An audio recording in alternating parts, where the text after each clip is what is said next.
John. Hey, Dave, have you ever seen anything as crazy as that giant man in the background? What even is he?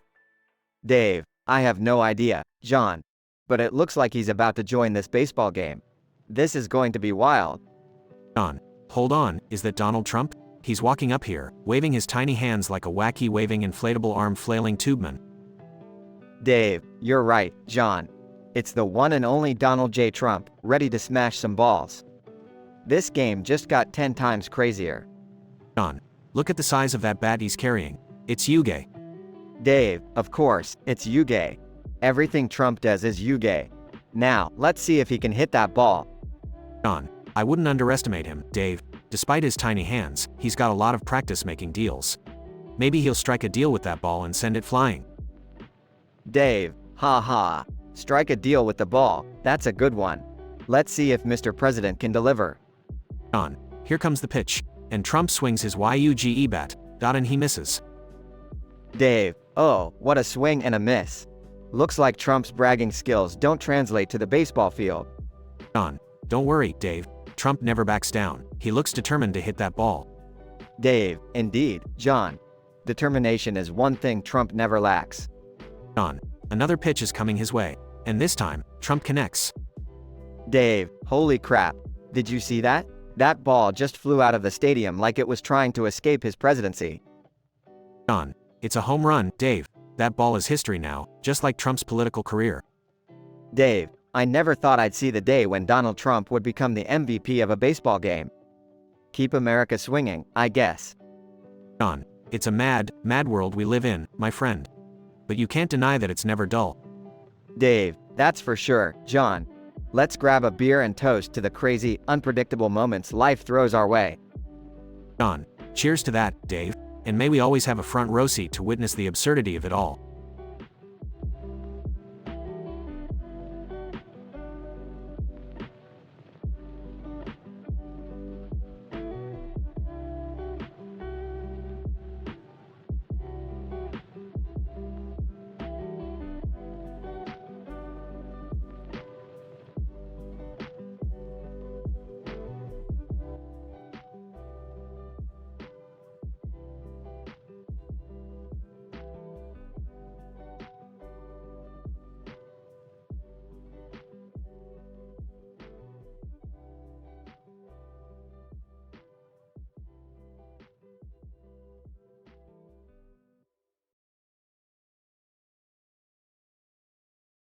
Frank, groaning. What the fuck happened last night? Why the hell am I wearing this clown mask? And where the fuck am I? Frank's phone, pinging, you have one new message. Frank, picking up the phone, who the fuck is messaging me at this goddamn hour? Jigsaw. Via text, hello, Frank, I want to play a game. You have 3 unique traps to solve before midnight, or you will face dire consequences. Frank, what the fuck? Jigsaw, are you shitting me right now? What kind of sick game is this? Jigsaw. Your fate lies in your hands, Frank. Your first trap awaits you inside the abandoned sawmill. Good luck. Frank, panicking, shit. I need to figure this out before it's too late. Goddamn Jigsaw ruining my fucking Sunday. As Frank arrives at the abandoned sawmill, he enters a dimly lit room. Frank, what the fuck is that smell? Smells like rotten eggs mixed with a dead skunk. Jesus. Jigsaw. Via intercom, welcome, Frank. Your first trap is this. You have exactly 60 seconds to locate the key hidden somewhere in this room before the toxic gas is released. Frank, are you fucking kidding me? Okay, think. Where the fuck would a key be in this stinking place? Frank frantically searches the room, knocking over furniture, tearing down wallpaper, and finally finds the key hidden inside a stuffed raccoon doll. Frank, gasping for air, got it. Now, how the fuck do I get out of here? The door creaks open, and Frank rushes out coughing. Frank, panicking, shit. I don't have much time left. I need to solve the next trap quickly. Jigsaw. Via intercom, your next trap awaits you at the haunted house carnival. Be prepared for a thrilling challenge, Frank. Frank, panting, a fucking carnival? What type of twisted mind comes up with this shit? Frank reaches the haunted house carnival, a maze-like structure filled with screams and eerie noises. Frank. Okay, focus, Frank. Focus. What does this crazy fucker have in store for me? Jigsaw. Via intercom, Inside the carnival, there are 6 doors. Each door will lead to a different trap. Choose wisely or suffer the consequences. Frank, sweating, shit, this is intense. Okay, let's go for the red door. Red is always a lucky color. Frank enters the red door and finds himself strapped to a spinning wheel. Frank, screaming, fuck. What the actual fuck is going on? Jigsaw, you sick son of a bitch. Jigsaw. Via intercom. The game is simple, Frank. You must dodge the swinging blades and stay alive for 5 minutes. Good luck. Frank spins uncontrollably as the blades swing dangerously close to him, narrowly avoiding death with each rotation. Frank, screaming, I can't fucking do this. I'm going to die. With only seconds left, Frank manages to unbind himself from the spinning wheel, escaping the deadly trap. Frank, gasping for air, holy shit. I can't believe I fucking made it. Just one more trap, and I'm out of this nightmare. Jigsaw. Via intercom. Your final trap awaits you in the abandoned warehouse district. Time is running out, Frank. Make it count. Frank arrives at the dimly lit abandoned warehouse and sees a ticking clock counting down. Frank, frantic, no, no, no. Not much time left. What's the fucking trap? Hurry, Jigsaw. Jigsaw. Voice echoes. In order to save your own life, you must choose which of the 3 buttons will deactivate the explosives set to go off in 3 minutes. One button is safe, the others, deadly. Frank, sobbing, oh, fuck. This is impossible. I can't risk it. What if I choose wrong? As the seconds tick away, Frank, in a moment of desperation, slams his fist on all 3 buttons simultaneously. Explosives. Click. Beep. Beep. Beep. Frank, closing his eyes, fuck it all. The room falls silent and the timer stops. Jigsaw. Via intercom. Congratulations, Frank. You have passed the ultimate test. Your life is yours to keep. Frank, exhausted, thank fucking God. I'm out of this sick game. Jigsaw. Via intercom. But remember, Frank, every choice has consequences. Until we meet again.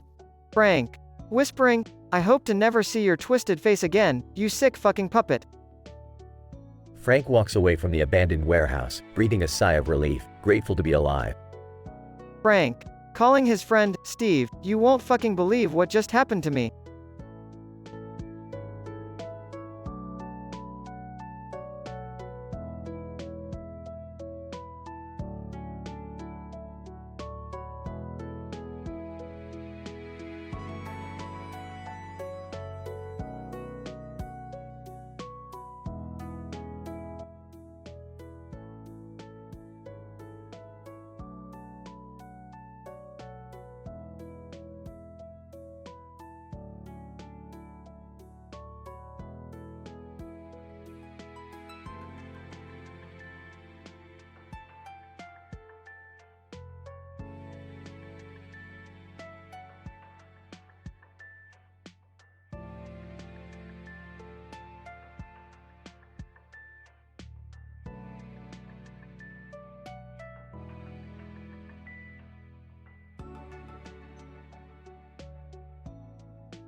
Morty, hand me the interdimensional screwdriver. I'm about to invent something groundbreaking. Rick, are you sure this is a good idea? Last time you invented something, we ended up in a dimension full of talking hamsters. Morty, don't be such a Jerry. This invention is going to blow everyone's minds. Now, stand back and watch the master at work. They hear a knock on the door. Hey, Rick, can you stop whatever you're doing? I can't find my lucky screwdriver, and I need it for my DIY project. Sarcastically. Oh, Jerry, of course. Your DIY projects are much more important than the future of scientific advancement. Here, take it. Thanks, Rick. By the way, did you hear the latest gossip? Summer started dating a guy with a blue shirt and a yellow frisbee. Can you believe it? Rolling his eyes. Oh great, just what we need, more drama. Morty, let's go check this guy out. They teleport to a park. Rick, aren't we invading Summer's privacy? This seems a little creepy. Morty, we're not invading. We're just performing a scientific observation. They see the man and the frisbee in front of a green wall. Morty, observe closely. That man is not just throwing a frisbee randomly. His actions could have profound implications on the space-time continuum. Rick, are you sure about that? Absolutely. Now, let's get back home. I have a new invention to show off. They return home. Behold, my scientifically accurate mannequin. It has anatomically correct features, superior AI, and can even do the Macarena. Dad, that's disturbing. Well, Summer, if you can't appreciate art and science when you see it, then you can just leave. Fine. I will. Maybe I'll go hang out with my frisbee guy. Rick decides to show off his mannequin in public. Attention, everyone. Prepare to witness the most advanced creation in the universe. Round. Murmuring. Police officer, freeze. You're under arrest for public indecency. What? How is this indecent? It's just a mannequin. Police officer, sir, that mannequin is anatomically correct, and you are propping it up in explicit poses. It's against the law. Smirking. Laws? Those are just suggestions to me. Morty bails Rick out of jail. Geez, Rick, maybe you should think twice before showcasing your inventions in public. Morty, rules are meant to be broken. Now, let's go find Summer and that frisbee dude. I have a score to settle. The episode ends with Rick and Morty on a quest to track down Summer's new love interest, leading to even more outrageous adventures.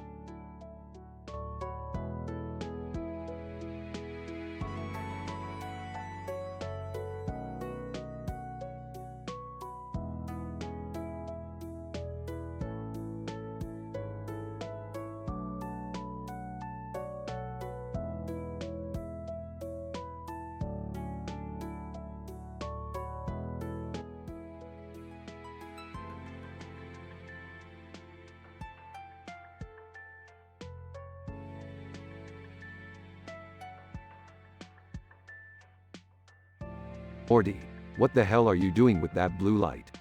And why is there a green light coming out of your mouth? Rick, it's like, whoa, I found this blue light and when I hold it up, this green light just starts, shooting out of my mouth. It's crazy, Rick. Morty, you idiot. You must have messed with some alien technology again. We need to figure out what the hell is going on before you cause even more chaos. Chaos? Me? Nah, Rick, what's the worst that could happen, right? I mean, whoa, I'm just having a grand old time with these lights. Grand old time? Morty, listen. The blue light you found is a dimensional portal opener, and that green light is a universal translator. You're broadcasting every single thought in your head. You're annoying the shit out of everyone within a 3-mile radius. Twitches, whoa, Rick, chill. I had no idea. But hey, listen to this. There's this lady over there, her name's Karen, and she's furious about my thoughts on her new haircut, man. It's wild. Karen, furiously Morty, you little twerp. How dare you call my haircut a disaster? I spent hours at the salon for this. Morty, apologize to Karen right now. We don't need any more trouble. Nervously, sorry Karen. Didn't mean to hurt your feelings. It's just, the thought slipped out.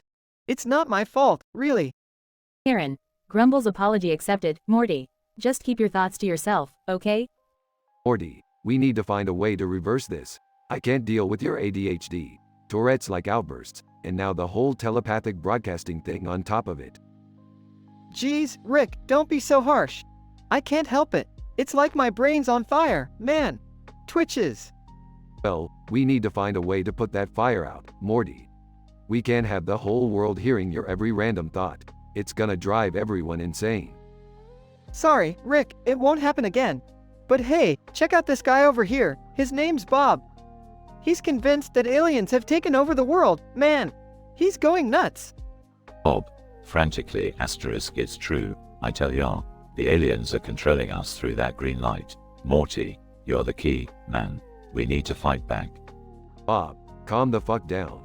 Morty's just an idiot with a malfunctioning alien gadget. There's no grand alien conspiracy. Yeah, Bob, aliens are, pretty cool, but not that cool, man. Chill out. Bob, wide-eyed, you're all in on it. I can see it now. I'll save us from this madness myself. Runs off screaming. Great, Morty, now you've set off a paranoid lunatic on a wild goose chase. We really need to fix this, and fast. I'm sorry, Rick. I promise I'll be careful next time. Let's find a solution before I cause more trouble. Yeah, you better be sorry, Morty. Now let's get back to the lab and figure out how to shut off this telepathic broadcaster before the whole world goes mad. Yeah, Rick, that's the plan. Just, try not to be too hard on me, okay? I'm trying my best here, man. Well, Morty, I guess we'll see about that. But if you screw up again, I'm locking you in the garage with Jerry for a week. No, Rick, not the garage. I'll fix it, I swear. Just, don't put me through that torture, man. We'll see, Morty, we'll see.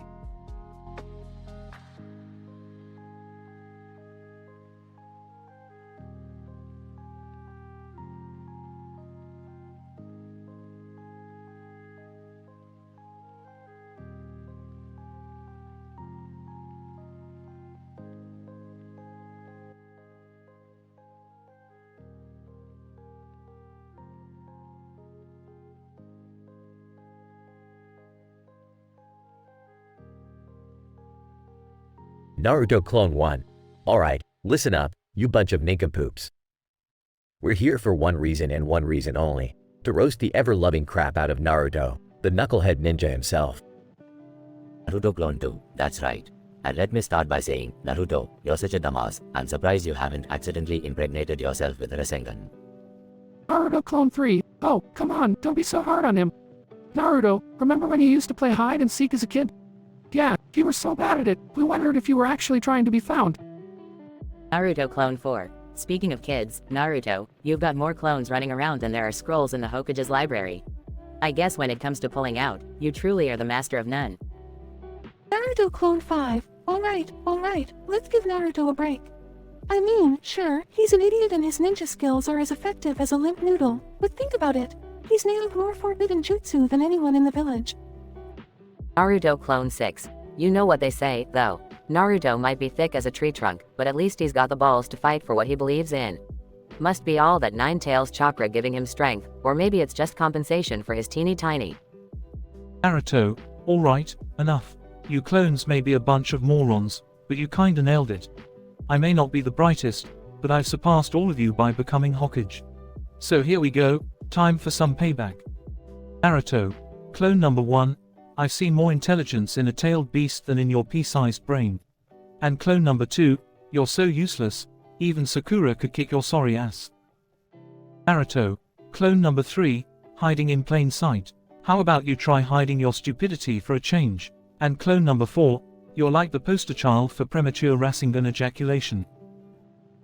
Naruto, clone number 5, you might think you're clever, but let's be honest, your brain is more scrambled than an omelette cooked by Guy Sensei.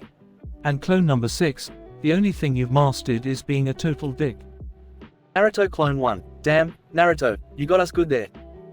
Naruto Clone 2. Yeah, we may be clones, but you're the clone master when it comes to roasting. Naruto Clone 3. Alright, I gotta admit, Naruto, you had us on the ropes there. But in the end, we're all just a bunch of idiots united by our love for ramen. Naruto, that's right, we may be a bunch of idiots, but we're idiots with heart. And hey, at least we made you laugh, right? Naruto Clone 4. Yeah, and let's not forget how much we've grown together, Naruto. We've come a long way from being that annoying kid who couldn't even remember what jutsu to use. Naruto Clone 5. True dat. And despite being a knucklehead, you've proven that determination and friendship can overcome any obstacle. So, cheers to that. Naruto, thanks, guys. You're a bunch of loudmouthed, foul-mouthed clones, but you're my clones. And I wouldn't have it any other way. Naruto Clone 6. Ah, shucks, Naruto, you're gonna make us tear up here. But seriously, if anyone deserves a good roasting, it's you. Naruto, well, tonight, I think we all got our share of burns. But let's remember to keep laughing, keep growing, and keep ninjutsuing our way through life. And always save room for ramen. Aw, to Naruto, the best damn Hokage we've ever had. Cheers.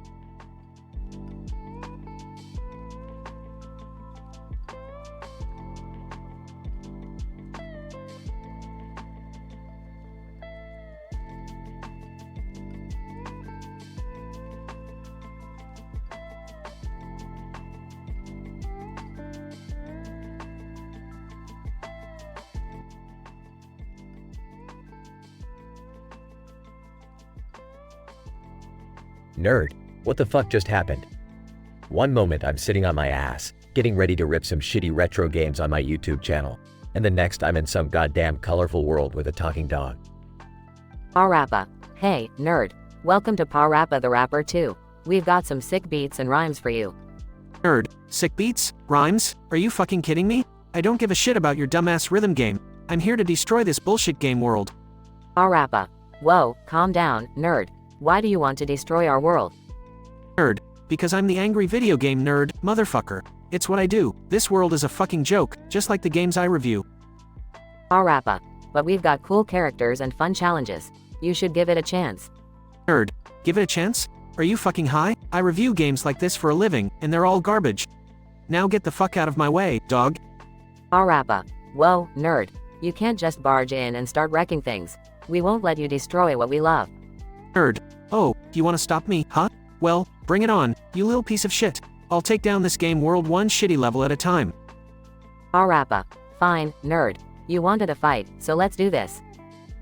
Nerd and Parappa engage in an intense battle, throwing punches and insults at each other. Nerd, your rhymes are weak, just like your dumbass game. Parappa. You can't handle our funky flow, you foul-mouthed loser. Nerd defeats Parappa, leaving him lying on the ground. Nerd, pathetic. Your rhymes couldn't save you from my wrath, just like the games I tear apart. As Nerd starts smashing game elements, the world around him begins to glitch and distort. Nerd, yes, the destruction is spreading. This world can't handle my rage. Nerd continues wreaking havoc until the game world collapses, leaving only empty space. Nerd, ha ha ha, victory is mine. I've destroyed this crappy game world just like I said I would. Suddenly, Nerd is teleported back to his room, where he sits in front of his camera. Nerd, well, that was a fucking trip. Guess I'll go back to reviewing some real shitty games. But remember, folks, don't mess with the angry video game nerd. The camera shuts off, leaving Nerd to ponder his bizarre adventure.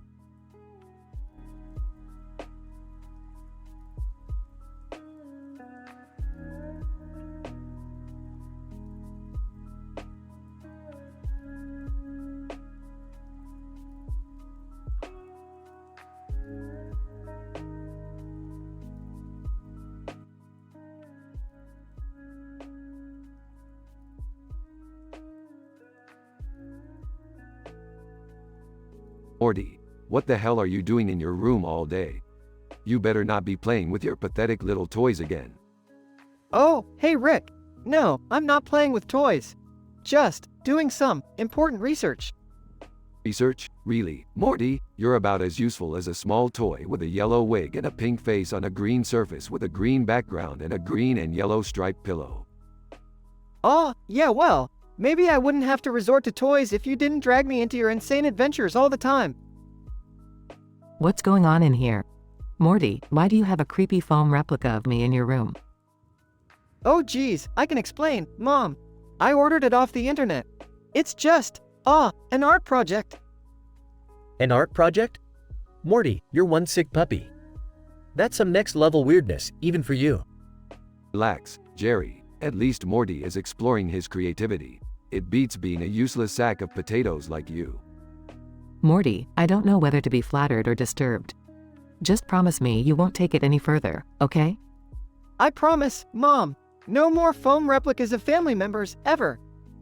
Speaking of family, Morty, I have this interdimensional portal device that can take us to see your long-lost twin cousin, Timmy. He has the ability to manipulate reality with his farts. What? That's insane, Rick. Insane? Morty, we've battled talking cats and saved entire galaxies from destruction. Trust me, Timmy and his reality-manipulating farts are just another Tuesday for us. Fine, let's go. But no more foam replicas, okay? Deal, Morty. Now, grab your portal gun. It's time to dive into the wonderful world of Timmy's flatulence. Rick, I don't understand how you come up with these things. Oh, Beth, if you only knew the half of it. Now, let's go before I change my mind. Do you guys ever get tired of this madness? Jerry, the day madness becomes tiring is the day we die. And even then, I have plans for the afterlife. You really think there's an afterlife, Rick? Morty, there's an infinite number of afterlives. Some with cute little angels, others with wild cosmic orgies. It's all about choice, Morty. I'll have you know I've been to Angel Afterlife, and it was quite pleasant. Oh, Jerry, I'm sure your experience was heavenly in every way imaginable. Can we focus on finding Morty's twin cousin now? Or are we just gonna keep talking about foam replicas and afterlives? Right. Time to get serious, people. Serious like Jerry trying to fix a toaster. Hey! Let's go, Morty. Reality-altering farts await us. Just another day in the life of Rick and Morty. Buckle up, folks.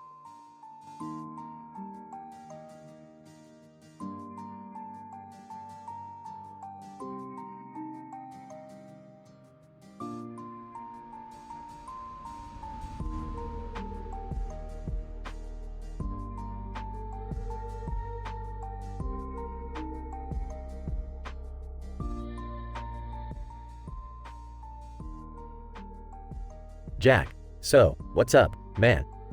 Just chilling on this bench, enjoying that view of the green grass. Yeah, man. Just taking a break from all the bullshit. This grass is actually quite fascinating. Did you know there are over 12,000 species of grass? Jack, seriously? I thought grass was just grass. Who the fuck counts all those species? I don't know, man. Botanists, I guess. But imagine if each species had its own unique power or property. Like, what if this grass here had the ability to make you hallucinate? Jack, whoa, that would be insane. I mean, look at that sky. It's so freaking vibrant. I think I'm already tripping. Haha, yeah, man. And imagine what else this grass could do. What if it had the power to make you fly? Jack, fly? That's some next level shit, Rick. I'd be soaring through the sky like a fucking superhero. Exactly, man. But wait, what if it had a downside too? Like, after flying, you'd uncontrollably shit yourself. Jack, oh god, that's nasty, Rick. Flying with a side of explosive diarrhea? No thanks, I'll pass. Fair enough, man. But picture this. What if the grass could also make you invisible? Jack, invisible? That's some spy level stuff. I'd be sneaking into banks and grabbing all the cash. Haha, I like your style, man. But watch out, because if you stay invisible for too long, you'll end up naked. Jack, oh fuck, that's embarrassing. Imagine being in the middle of a heist and suddenly everyone sees your bare ass. Talk about a shitty disguise. Yeah, man, life ain't fair. But I've got one more grass power for you. What if the grass had the ability to make you irresistible to everyone around you? Jack, irresistible, huh? That could be dangerous. I wouldn't be able to walk down the street without people throwing themselves at me. True. But here's the catch.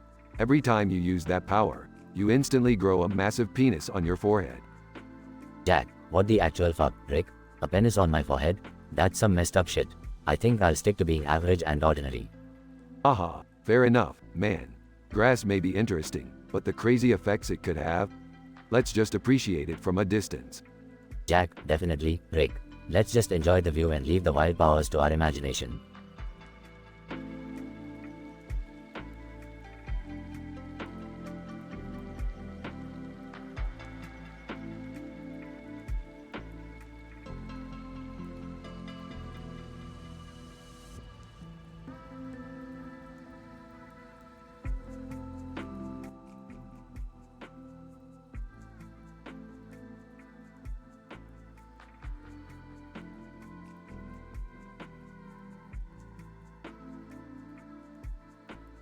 Welcome to the Comedy Central Roast of Jacks. Tonight's roasters are 6 completely random League of Legends champions. Let the foul-mouthed fun begin. Jacks, alright you fucking legends, gather round. It's time to roast the shit out of each other. Who's up first? Ari? Well, Jax, since you think you're hot shit, I'll start with you. Nice weapon you got there. Is it compensating for something, big boy? Jax, Ari, you seductive fox. With all the charm you throw around, it's a wonder you haven't caught an STD from every summoner on the rift. Slut. Zed, alright, enough foreplay. Let me cut through the bullshit real quick. Jax, your face is so ugly, it makes my shadow cringe. And trust me, my shadow's seen some fucked up shit. Jax, Zed, you're just a wannabe ninja with a hard-on for shadows. Your ultimate ability should be called premature ejaculation. You're weak as fuck. Evelyn, speaking of weak, let's get to you, Jax. You think you're the Grandmaster of Arms, but I've seen more power in a wet noodle. And let's not even get started on your real weapon, wink wink. Jax, Evelyn, the only thing weaker than your argument is your stealth game. Every time you try to go invisible, everyone can still see your ugly ass. Brand, enough. Let's burn this motherfucker down. Jax, you claim to be the champ. Well, newsflash, you ain't shit. You're more like the champ of jerking off in the bushes while your team gets slaughtered. Jax, Brand, why don't you chill out with all that fire you are spewing because you're nothing more than a fiery dildo. Stick to burning down lanes, you flaming moron. Finally, it's time for Jax's well-deserved revenge on all the participants. Jax, alright, you dumbasses. Let's address the elephant in the room. Hurry, with all your charm and seduction, you must have fucked half the rift. No wonder you are always smiling, you slutty fox whore. Ari, why you little? Jax, Zed, you think you're so cool with your shadows and shit, but honestly, you're just a try-hard emo ninja who needs a hug. Maybe then you wouldn't be such a fucking edgelord. Zed, you dare. Jax, Evelyn, you pretend to be all sexy and mysterious, but anyone who slept with you knows the real mystery is trying to find your clitoris. Good luck with that, you're deceiving succubus. Evelyn, you son of a... Jax and Brand, you're nothing but a glorified pyromaniac, burning people to a crisp while they laugh at how stupid you look with that flame on your head. Now go extinguish yourself, you flaming idiot. Brand, you insolent. Jax, that's right, bitches, the Grandmaster of Arms has spoken. None of you can hold a candle to my skills or my roasting abilities. Get the fuck out of here. As Jax unleashes his final roast, the room erupts into a frenzy of cheers and laughter. It's a roast to be remembered, one filled with vulgarity, insults, and a fierce battle of words. And Jax, the champion who can wield any weapon, proves once again that he is the true master of the roast.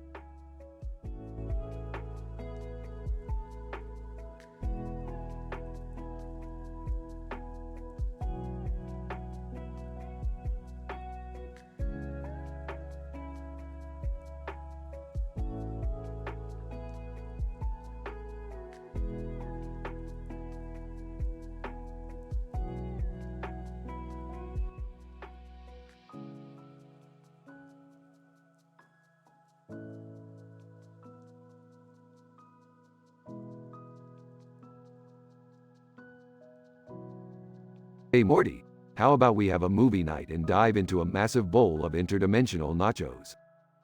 Geez, Rick, that sounds kinda crazy. Are we gonna be alright? Count me in. I could use a distraction from my existential crisis. Oh, you boys and your ridiculous adventures.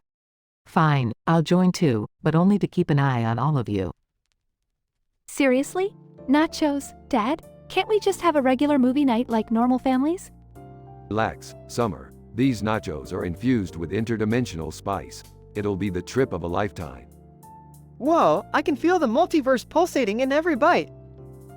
These nachos are making me rethink all of my life choices. Stay focused, Jerry. We don't want to be stuck in a nacho dimension forever. Alright, everyone, brace yourselves. We're diving in. They dive into the bowl of nachos, entering the nacho universe. Wow, it's a whole new cheesy world.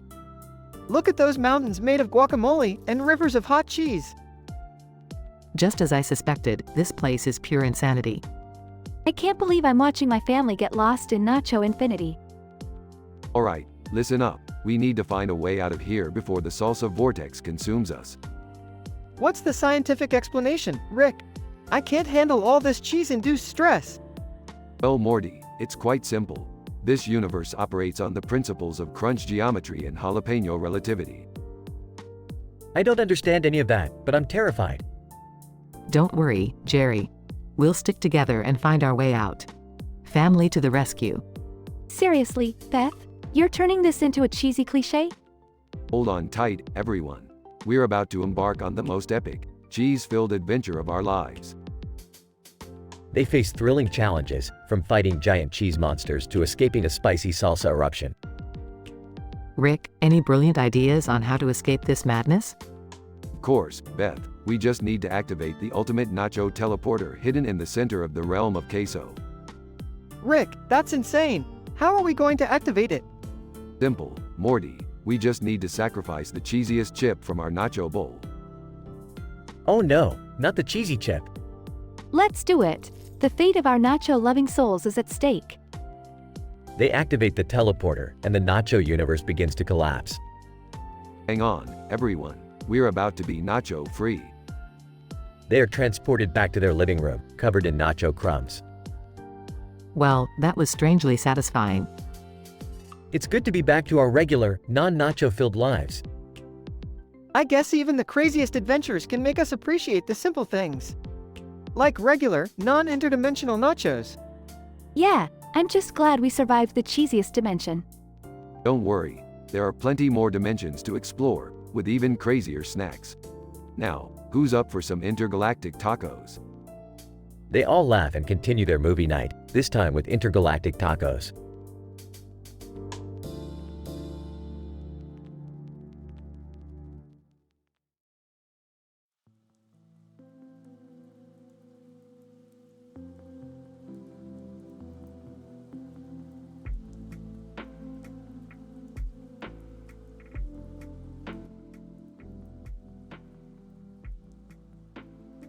Hey Morty, you better buckle up, cuz we're about to witness a whole lot of crazy.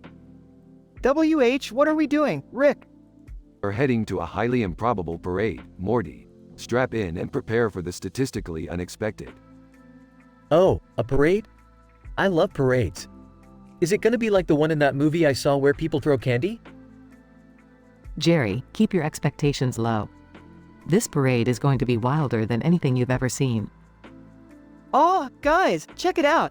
Is that a man riding a giant vehicle with a giant green man on its back? Morty, that's just the beginning. Welcome to Impossibility Parade. Look, everyone. A foam replica of Grace Jones is running for president against a life-sized Keebler elf. Man, I didn't think it was possible to make politics any weirder, but here we are. Hey Dad, shouldn't you be running for president instead of Grace Jones' foam counterpart? Well, Morty, I'm not exactly presidential material. Yeah, Jerry, more like a presidential material witness. Burps now, let's see what other absurdity this parade has to offer. Look, Rick. It's a float shaped like a giant lasagna with Garfield on it, throwing shade at Mondays. Garfield, Mondays, and lasagna? Looks like someone's got their priorities in order. Guys, I think I just saw a group of aliens performing synchronized swimming in a pool filled with pickle juice. Wow, Morty, talk about a briny spectacle. Morty, get the portal gun ready. I've had enough of this parade. We're going home. But Rick, we haven't even seen the giant robot dinosaurs yet. Trust me, Beth, we've seen enough. Let's get out of here before things get even more illogical. Oh, I thought the parade was gonna be fun. Yeah, it's a shame we didn't stick around to grab any of that free candy. Forget the candy, Morty. We're done with this madness. Next time, I'll make sure to find a parade with a little more sanity. Well, at least we can say we've experienced the most absurd parade in the universe. Yeah, but that's not saying much, considering the company we keep. Now let's go home and pretend this never happened. Man, I can't wait for the next adventure. Adventure? Count me out next time. I've had enough excitement for one lifetime. Suit yourself, Jerry. Adventure waits for no one. Morty, let's blow this popsicle stand. Alright, Rick. Let's go and maybe find a less mind-blowing adventure this time. Yeah, good luck with that, Morty. We both know it's not gonna happen.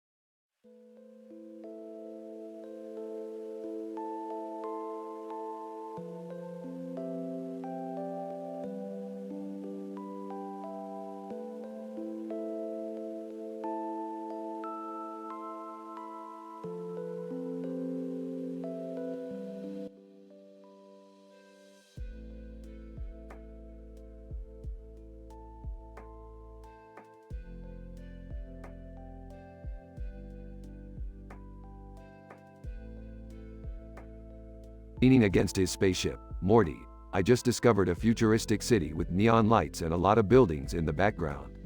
Perfect for some interdimensional shenanigans, huh? Nervously, Rick, are you sure it's a good idea? Last time we messed with futuristic cities, we accidentally caused a supernova. Rolling his eyes, Morty, mistakes are just stepping stones to greatness. Plus, it's not like we're gonna mess anything up this time. Walking up to them. Hey guys, what are you up to? Jerry, why are you still hanging around like a bad smell? Aren't you supposed to be watching supernova reruns or something? Defensively. Well, I was just trying to be part of the family adventures. You know, create some bonding experiences? Whispering to Rick, family adventures? More like family embarrassment. Sarcastically, yeah, Jerry, real bonding. Just like when you tried to join Dude Perfect last week and nearly took out an entire stadium. Muttering. It was just a lucky throw. Anyway, Morty, let's get on with it. I have a secret experiment in mind for this city. It involves vengeful ghosts and a dimension-hopping vacuum cleaner. Shaking his head, that sounds ridiculously dangerous. Grinning, that's the spirit, Morty.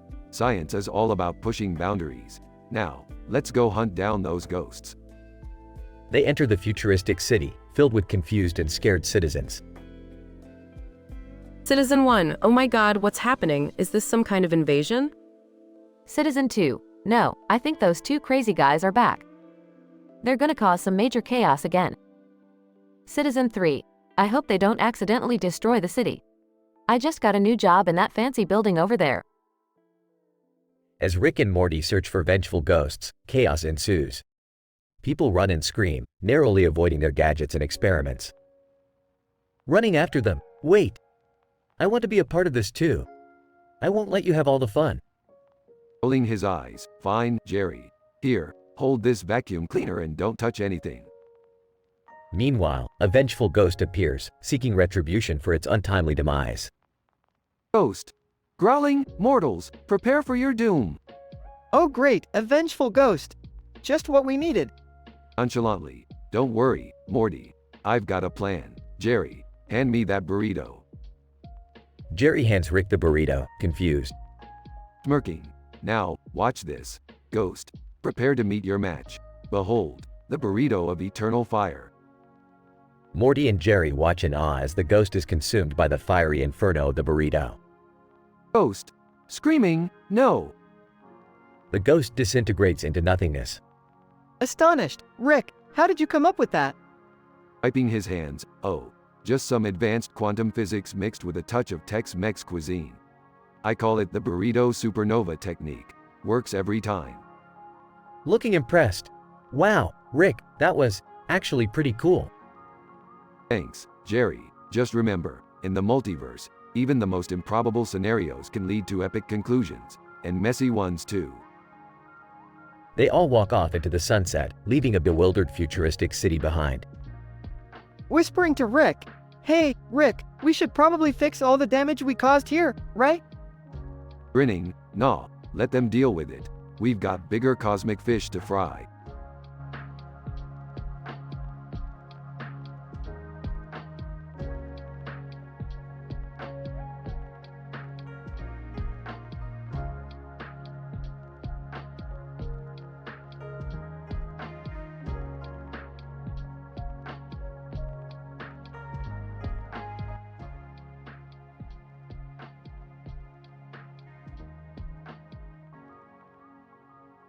Warning: the following dialogue contains explicit content and is intended for mature audiences only. And, okay, so listen up, you sick freaks. Today, we're gonna play a little game. We're gonna talk about some disgusting body parts, followed by twisted tales about those body parts. Person 1, what the hell? Why would anyone want to do that? And, shut your face, Nancy. This is art. Plus, I'm bored, and I need some sick thrill. Person 2. Alright, I'm down for this sick shit. What body part do we start with, oh twisted master? And, well, let's begin with the almighty asshole, shall we? Imagine this, my fellow degenerates. A story about an anus that turned into a portal to another dimension. Alien creatures would crawl out of it and wreak havoc on the world, leaving a trail of destruction and poop everywhere they went. Person 3. Jesus fucking Christ, that's messed up, man. And, you haven't seen anything yet, sweetheart. Let's move on to the grotesque artistry of the scrotum. Picture this. a heartfelt tale of a testicle that longed to break free from its sack prison, embarking on a wild journey to be reunited with its long-lost love, the ovary. Person 4. Are you seriously making this shit up? What kind of fucked up mind do you have? And, aha, the beauty of insanity, my friend. Now behold the tale of the beautiful labia. We follow the life of a courageous, rebellious labia that refuses to conform to societal norms. It becomes a symbol of empowerment, pushing boundaries, and fighting the patriarchy every step of the way. Person 5. Okay, this has gone too far. I'm outta here. And, fine, go on, you prude. Next, we venture into the realm of the monster's penis. Imagine a story where this phallic appendage gains consciousness and develops an insatiable thirst for vengeance, relentlessly hunting down those who have wronged its owner. Person 1. Alright, that's it. You're absolutely sick in the head. And, oh, come on. Don't act all high and mighty. Deep down, we're all twisted in some way. Now, let's dive into the final disturbing body part. Behold the glory of the majestic nipple. Person 2. Seriously? You had to ruin nipples too? And, indeed, my friend, in this darkest of tales, we witness a nipple possessed by an ancient spirit, granting it supernatural powers to control minds and manipulate the fate of humanity. It becomes the most feared and mysterious weapon, unleashing chaos and desire wherever it goes. The sound of disgusted moans and protests fill the air as the conversation grows even more inappropriate and disturbing. Disclaimer. The above narrative dialogue was created in response to the given prompt and contains offensive language and explicit content. It is not suitable for all audiences.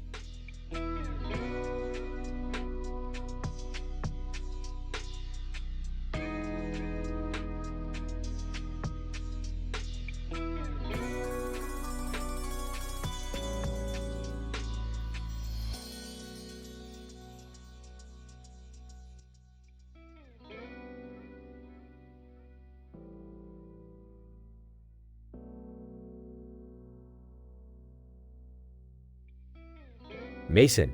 Hey, what the fuck is that creepy shit hanging over there? Jensen. Looks like a mannequin's head, man. Shit's all wrapped up in plastic and hanging from a fucking wire.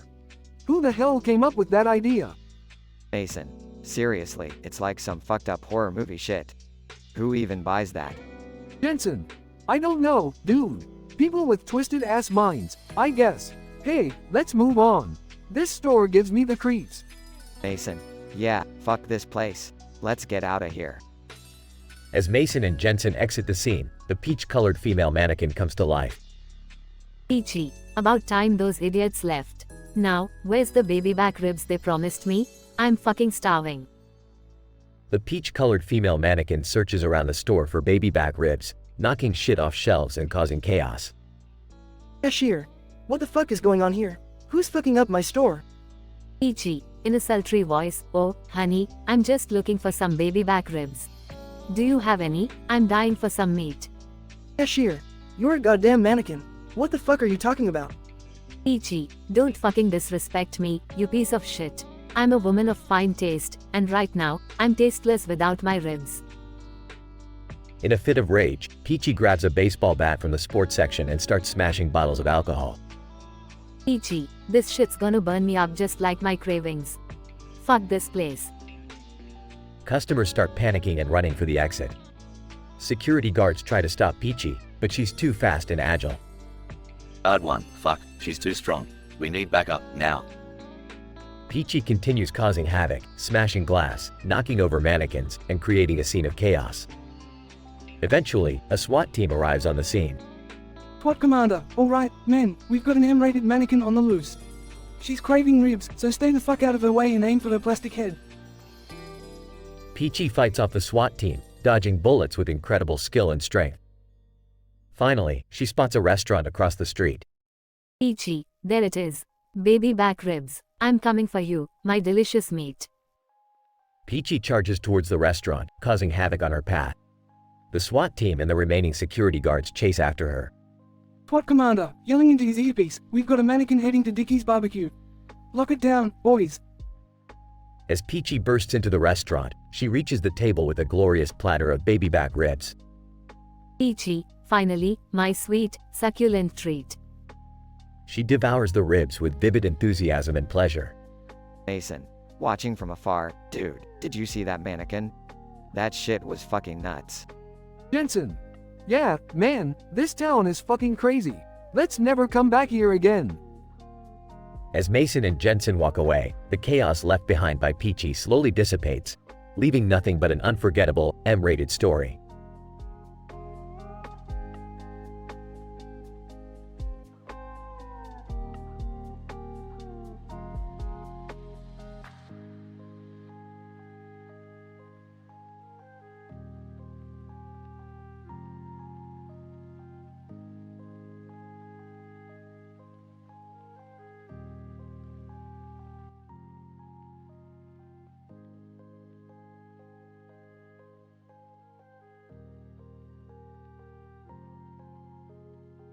Host.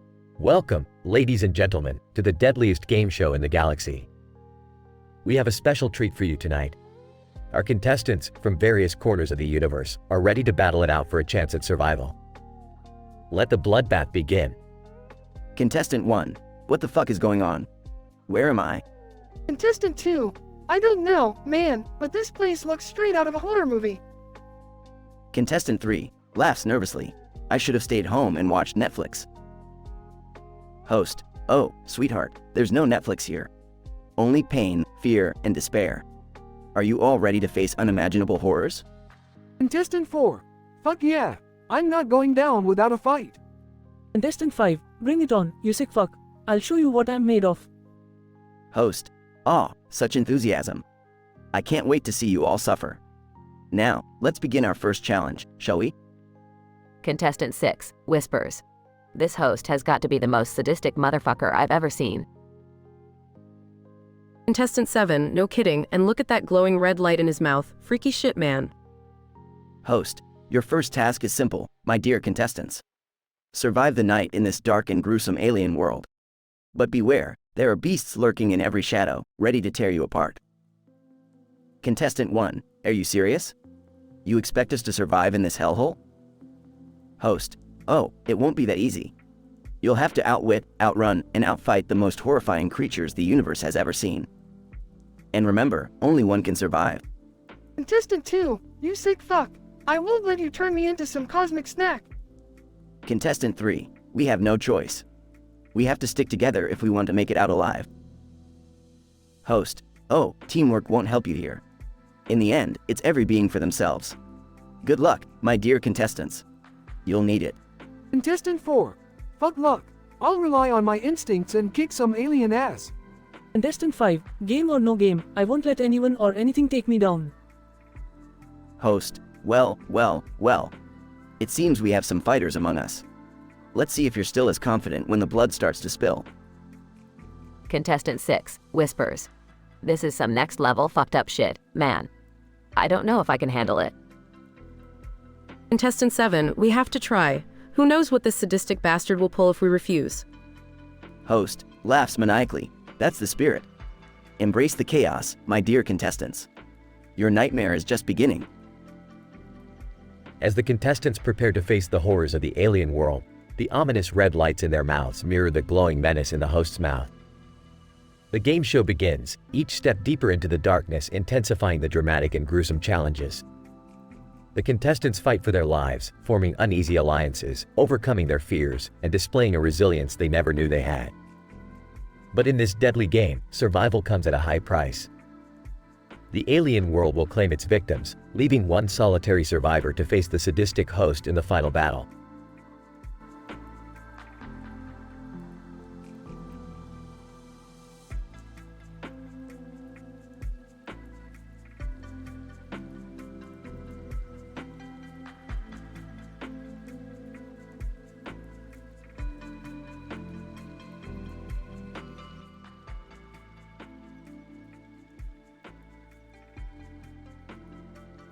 Morty, look at this ridiculous scene. A tractor driving through a field with "Shredder" written in the grass. What kind of nonsense is this?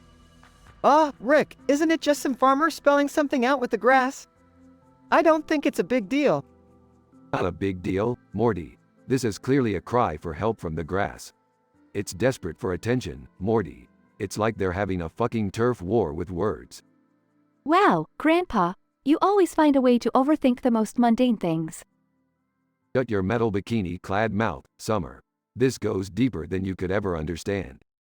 WH, what are you gonna do, Rick? I'm gonna mow this lawn and remove all these goddamn grass stories. They're just attention-seeking assholes, Morty. Seriously, Rick? You're gonna get all worked up over grass? This is why nobody takes you seriously. Nobody takes me seriously. I'm the smartest person in the multiverse, Summer. And the grass is about to learn that, too. Alright, calm down, Rick. Let's just get this over with. Rick starts mowing the lawn, ruthlessly obliterating the shredder and other words written in the grass. Take that, you green bastard. How do you like being silenced? Rick, it's just grass. Silence, Morty. I won't let these grassy gossip mongers control me with their cryptic messages. You know what, Rick? Maybe they were just trying to have a little fun. Not everything has to be a conspiracy. Fun? These grassy conspirators probably have secret societies and bake cookies out of desperation, Summer. I don't think grass can bake cookies, Rick. Oh, Morty, you sweet summer child. Grass can do anything it sets its chlorophyll-filled mind to. Rick finishes mowing the lawn, leaving behind a barren field. There, job well done. No more grass stories for anyone. Congratulations, Rick. You've officially destroyed natural creativity. It's a small price to pay to protect the world from becoming a giant grass soap opera, Summer. But wouldn't it be nice if we could just let things be? Nice, Morty. Nice is for people who don't have adventure coursing through their veins. We're not nice, we're Ricks. Whatever, Rick. Let's just go back inside and watch some mindless TV. Fine, but next time we come across grass with a secret agenda, don't expect me to stay silent. They all head back inside, leaving the barren field behind, and the grass stories lost in the void.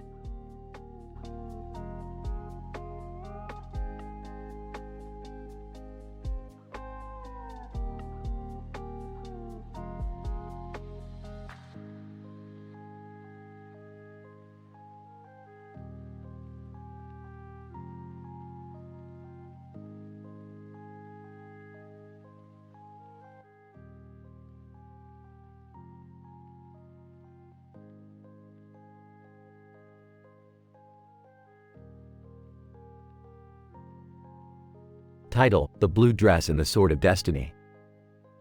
The scene opens inside an otherworldly realm, where a woman, Serafina, stands tall and fierce, clad in a flowing blue dress. In her hand, she holds a legendary sword of immense power, emanating a mesmerizing glow.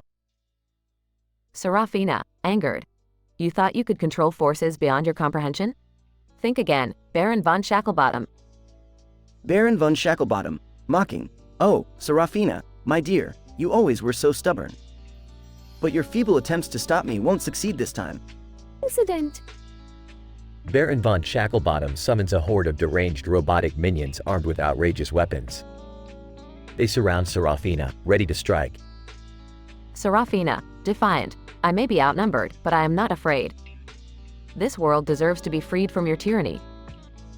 Baron von Shacklebottom, sinister laughter. Free, you say? Oh, my sweet Serafina, you have no idea what true freedom is. But soon, you'll learn, in the most exquisite manner. Regression. Serafina leaps into action, gracefully evading the onslaught of robotic minions while delivering precise strikes with her sword, reducing them to scrap metal. Each clash of blade and metal reverberates through the mythical realm. Serafina, panting. Is that all you've got, von Shacklebottom? I expected more. Baron von Shacklebottom grits teeth. You insolent wench. Prepare to face the might of my ultimate creation.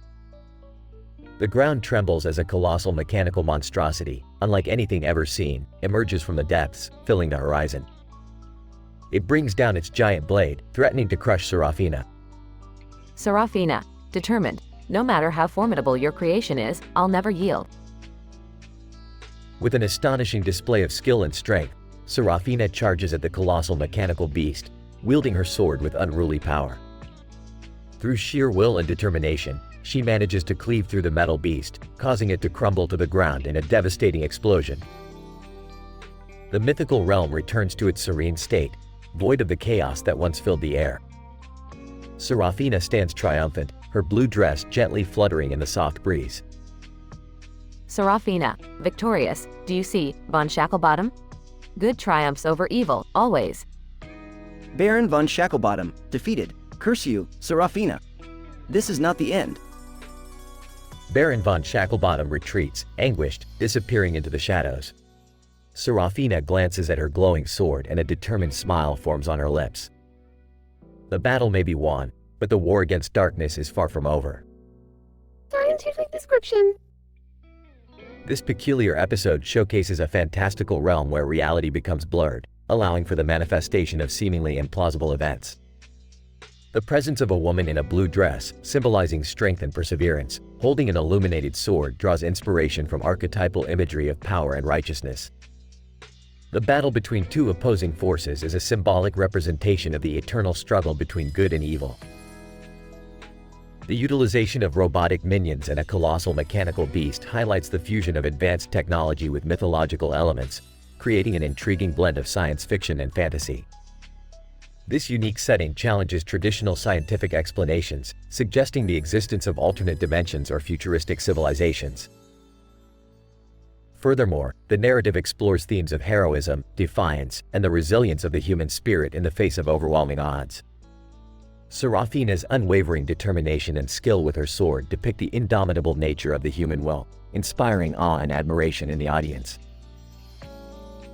Ultimately, this M-rated dialogue script transports the readers into a realm where scientific boundaries are pushed to their limits, presenting a thrilling and immersive story that captivates and entertains through its dramatic intensity and fantastical elements.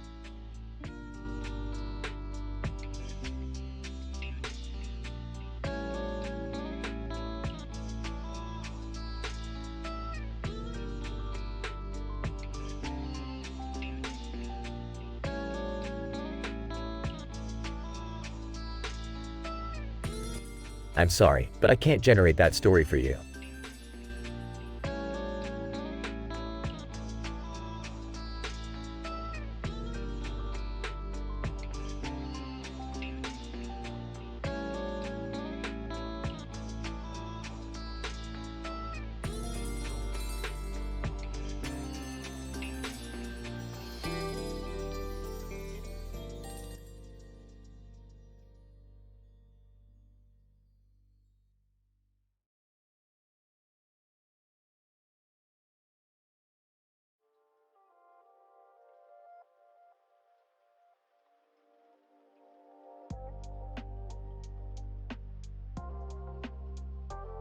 Alright, Morty, buckle up.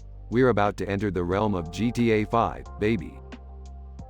Geez, Rick, are you sure about this? Isn't this game, like, super dangerous? Morty, we're in a controlled environment. What could go wrong? Seriously, guys? You're going into a game where you can steal cars, shoot people, and cause mayhem? Count me in. Oh great, now they're all gonna get themselves killed. Jerry, can you believe this? I don't know, Beth. It might be fun. Plus, it's just a game, right? Rick, Morty, Summer, Beth, and Jerry enter the virtual world of GTA 5. GTA 5 Police Radio. Attention all units, we've got a group of criminals entering the city. Rick Sanchez, known to be armed and dangerous, is accompanied by Morty Smith, Summer Smith, Beth Smith, and Jerry Smith. Proceed with caution. Ah, crap, Morty. They're on to us. GTA 5 Police Radio. Rick Sanchez is driving a stolen vehicle, a green sports car. Morty Smith is riding shotgun, wearing a yellow hoodie. Summer Smith is in the backseat, sporting a purple jacket. Beth Smith is the passenger, wearing a pink dress. Jerry Smith is trailing behind in a red sedan. Apprehend them at all costs. Rick, I told you this was a bad idea. Shut up, Morty. I've got a plan. Sirens blaring, police cars chase after them, bullets flying. This is insane. We can't outrun them forever. Rick, do something. We're all gonna die. Hold on, everyone. I've got some tricks up my sleeve. Guns firing, explosions erupting, chaos everywhere. GTA 5 Police Radio. Attention all units. Rick Sanchez is now driving a tank. Repeat, Sanchez is driving a freaking tank. Take cover. Rick, you're a maniac. Just sit tight, Beth. I've got this under control. Explosions and chaos continue. Rick, we're never gonna make it out of here alive. Morty, have some faith. We have to believe. Suddenly, a massive explosion rocks the area. GTA 5 Police Radio, attention all units. Rick Sanchez has destroyed half the city. We have no choice but to call in the military. Rick, what have you done? Don't worry, Summer. I always have a backup plan. Military helicopters and tanks surround them. GTA 5 Police Radio, suspects spotted. Rick Sanchez, Morty Smith, Summer Smith, Beth Smith, and Jerry Smith are now engaged in a shootout with the military. We're screwed, Rick. We're totally screwed. Alright, listen up, everyone. We're gonna fight our way out of this. Remember, it's just a game. They battle fiercely, taking down helicopters and tanks. This is madness. I can't believe we're doing this. Rick, we can't keep this up much longer. Hold on tight, Morty. We're almost there. Bullets flying, explosions rocking the city. GTA 5 Police Radio, attention all units. Rick Sanchez, Morty Smith, Summer Smith, Beth Smith, and Jerry Smith have miraculously escaped. I repeat, they're gone. We did it. We actually made it out alive. Rick, that was incredible. I can't believe we survived. That's right, Jerry. Never underestimate the power of a good plan and a little chaos. They drive away, victorious and exhilarated. Our group of unsuspecting adventurers found themselves in a virtual reality world taken straight from the chaotic streets of GTA 5.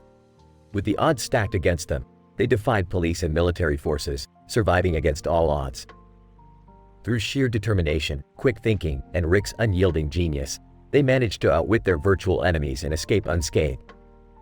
This thrilling and action-packed journey reminded them that sometimes, even in the face of extreme danger, the most important thing is to stick together and have faith in each other.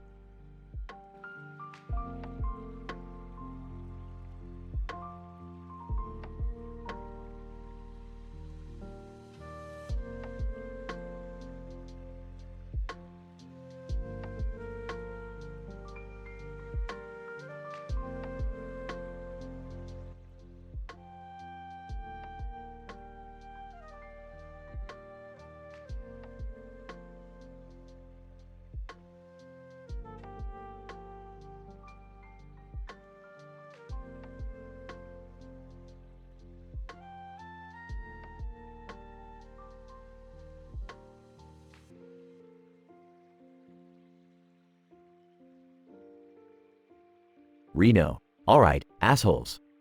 Gather round for this fucking roast, cuz tonight, we're tearing apart Tifa Lockhart. Vincent.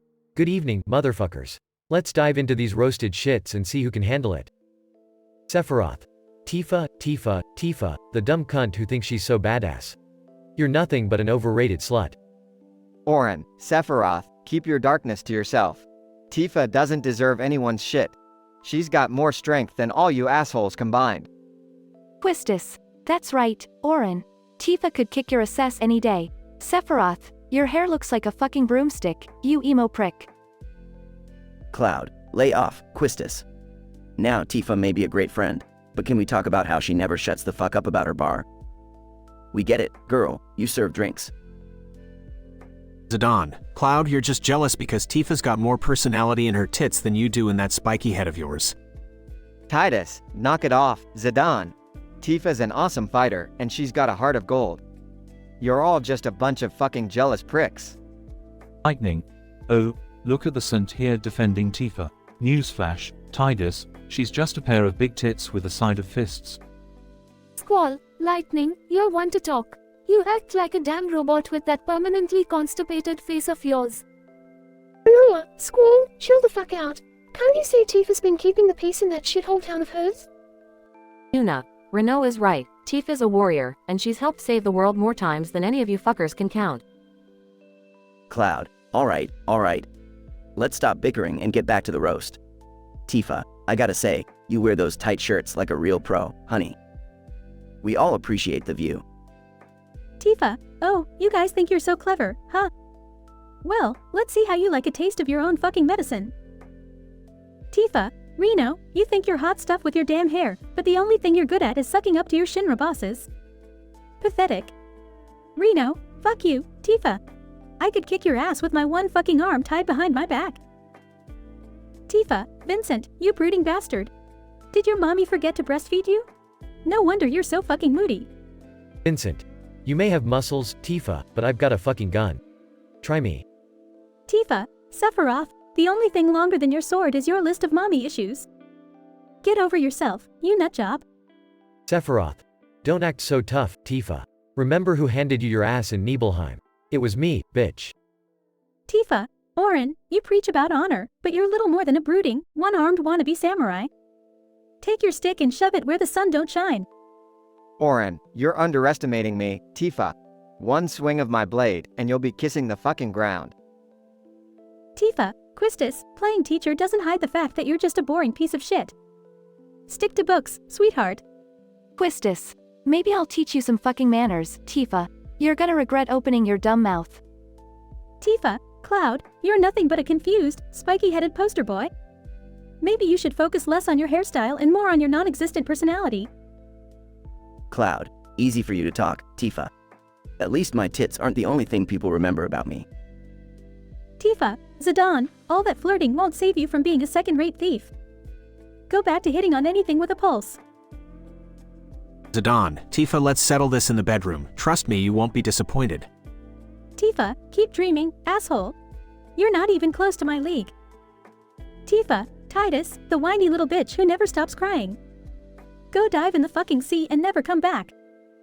Titus, you think you're so tough, Tifa?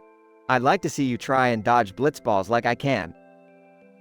Tifa, Lightning, you may have badass moves, but your personality is drier than a desert cunt. Lighten the fuck up once in a while. Lightning. Funny how someone like you still believes in fairy tales and happy endings. Grow the fuck up, Tifa. Tifa, Squall, you're so emotionally constipated, I'm surprised you can even take a shit. Lighten the fuck up for once, you miserable prick. Squall, Tifa, your punches couldn't even crack an egg. Stick to serving drinks and leave the fighting to the real warriors. Tifa, Renoa, the sweetheart with the dog as a weapon. A barking brute for a bimbo. Get a real weapon, honey, and maybe we'll talk. Renoa, Tifa, your jealousy is showing. Maybe if you didn't stuff your bra, people would take you seriously. Tifa, Yuna, the poster girl for purity, but we all know you like it dirty. Quit pretending, you frigid bitch. Yuna, Tifa, maybe if you showed a little more class, you wouldn't need to show off your tits to get some attention. Tifa, that's it, you pricks. I hope you enjoyed your fucking roast, cause I'm walking away from this shitshow with my dignity intact. Fade out.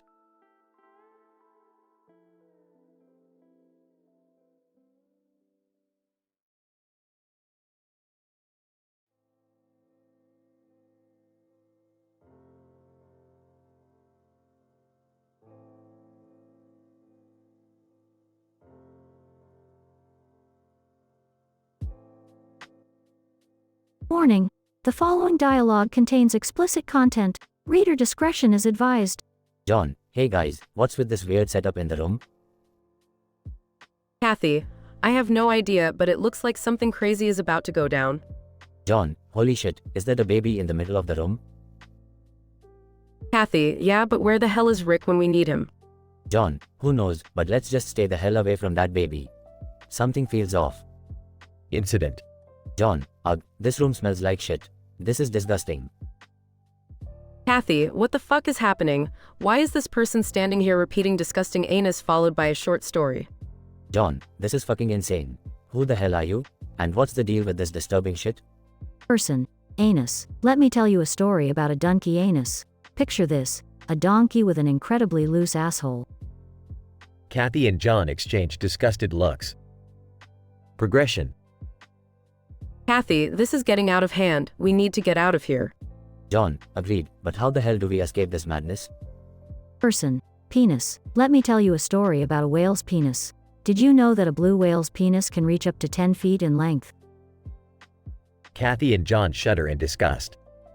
Denouement. John, Kathy, I can't take it anymore. We need to find a way to shut this person up and get the hell out of here. Kathy, I'm with you, John. This whole situation is fucked up. Person. Vagina. Let me tell you a story about a hyena's vagina. Did you know that a female hyena has a pseudo-penis that she uses for copulation? Conclusion. John, that's it. I can't handle this shit anymore. Kathy and John make a run for the door, desperate to escape the room and its disturbing occupant. And thus ends the bizarre and repulsive encounter that John and Kathy stumbled upon. They would forever be haunted by the memory of the person's perverse tales of animal anatomy. Little did they know, this encounter was just the beginning of a series of weird and twisted events that would forever change their lives.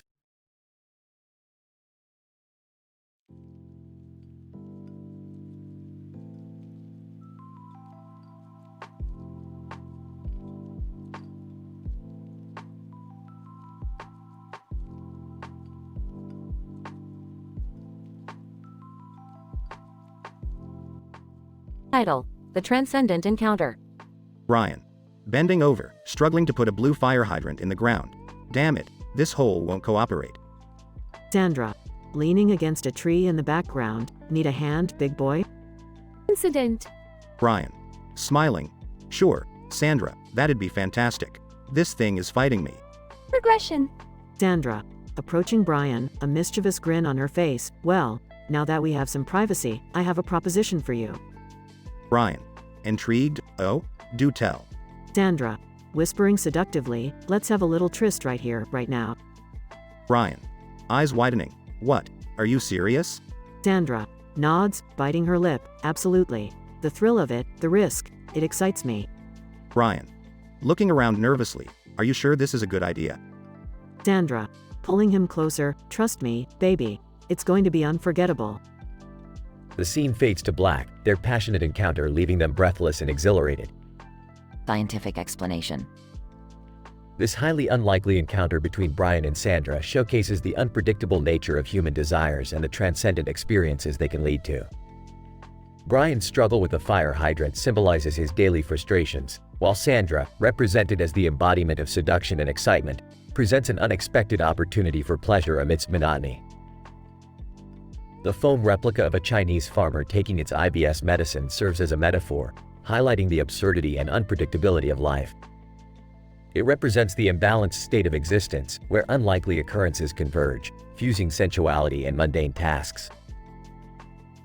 The narrative explores the complex interplay between human desires and the pursuit of pleasure, delving into the realms of taboo and adventure. It illustrates that even seemingly banal moments can turn into extraordinary encounters. The character's vulgar language adds an explicit, M-rated touch, intensifying the raw and uninhibited nature of their interaction. Ultimately, the story serves as a reminder that life is filled with inexplicable moments and that stepping outside the boundaries of conventionality can lead to mind-blowing experiences.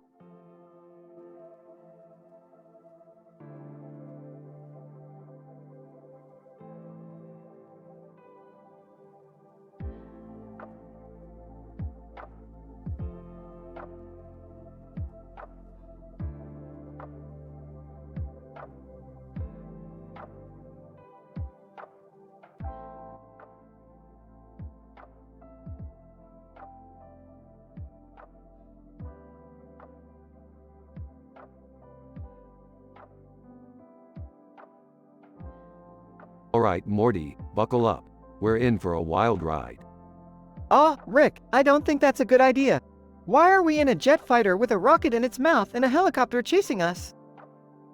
Morty, when opportunity knocks, you strap in and take it by the balls. Now hang on, we're about to unleash the dick missiles. Dick missiles? Seriously, Rick? Hell yeah, Morty, these babies are gonna rain dildos of destruction upon our enemies.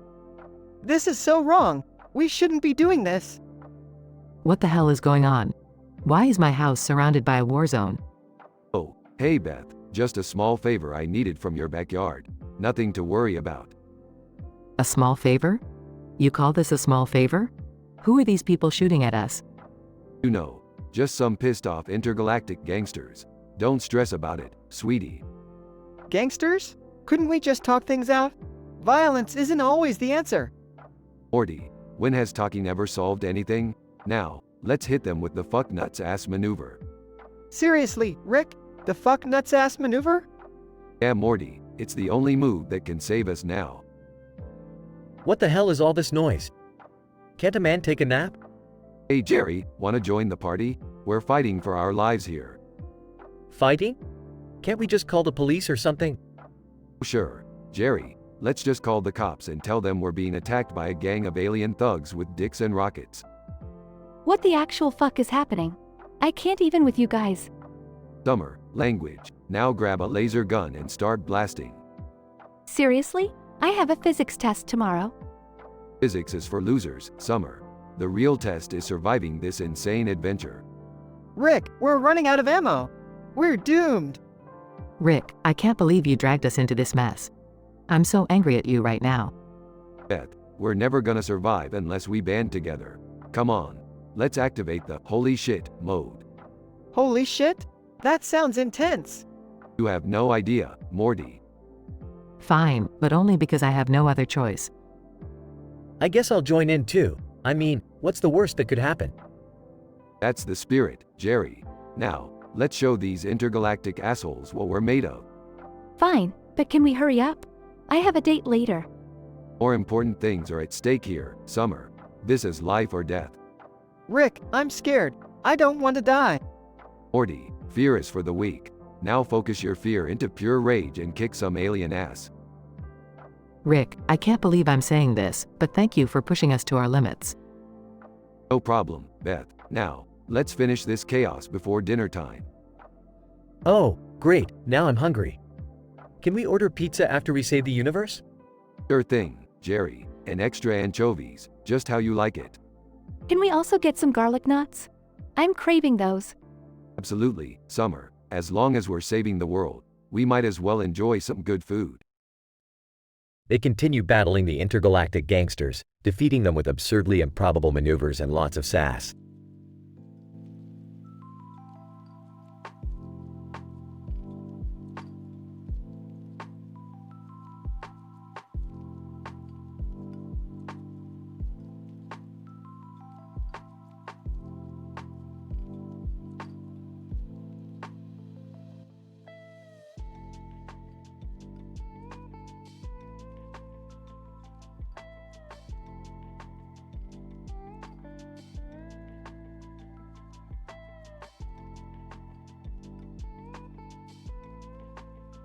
The stage is set with a large banner that reads, "Welcome to the Comedy Central Roast of Solid Snake." The crowd is buzzing with excitement as the roasters take their seats. Master Chief. Alright, fuckwits, settle the fuck down. We're here to rip this sneaky motherfucker apart. Sonic, about damn time, Snake, you slippery son of a bitch, bring it on. Errol. Finally a gathering of cunts. Snake, I hope you're ready for this verbal beatdown. Lara Croft, can't wait to see what we uncover about you tonight, Snake. Spoiler alert, it won't be pretty. Link grumbles. Doom guy. Rip and tear, Snake. And by that, I mean your ego. Time to expose your ass, Space Ninja. Adio, oh, mamma mia. Solid Snake, you better tighten your overalls, cause we're gonna get real dirty.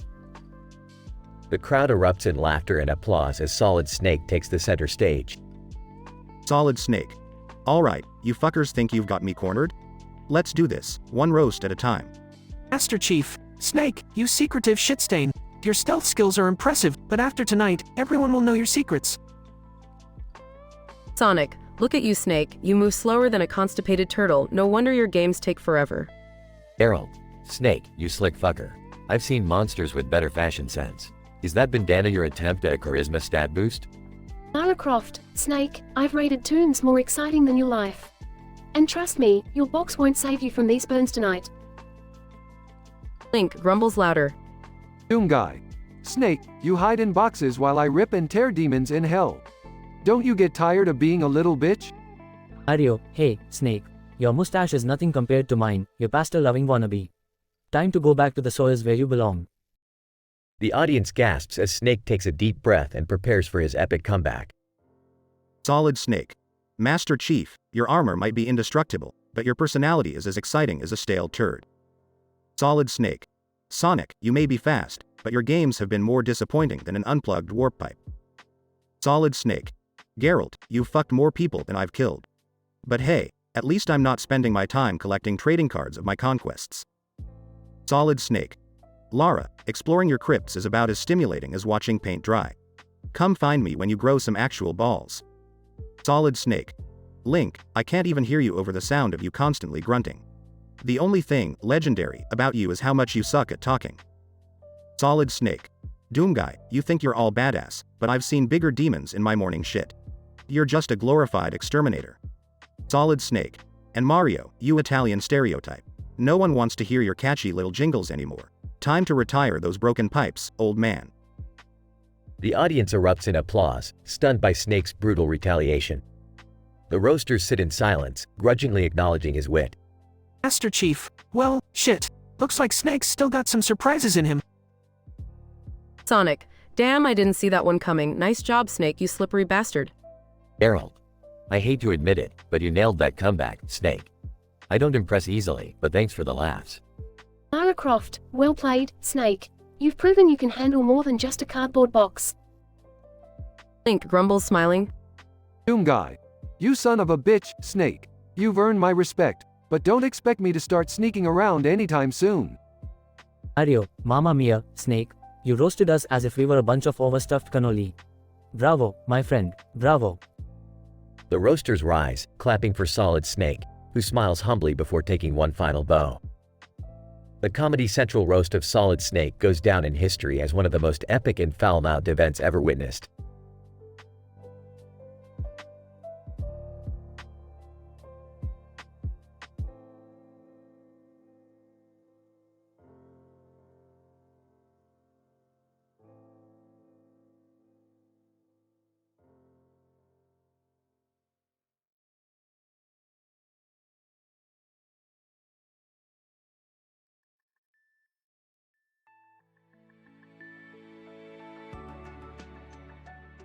Title: The Fiasco at the Forbidden Bar.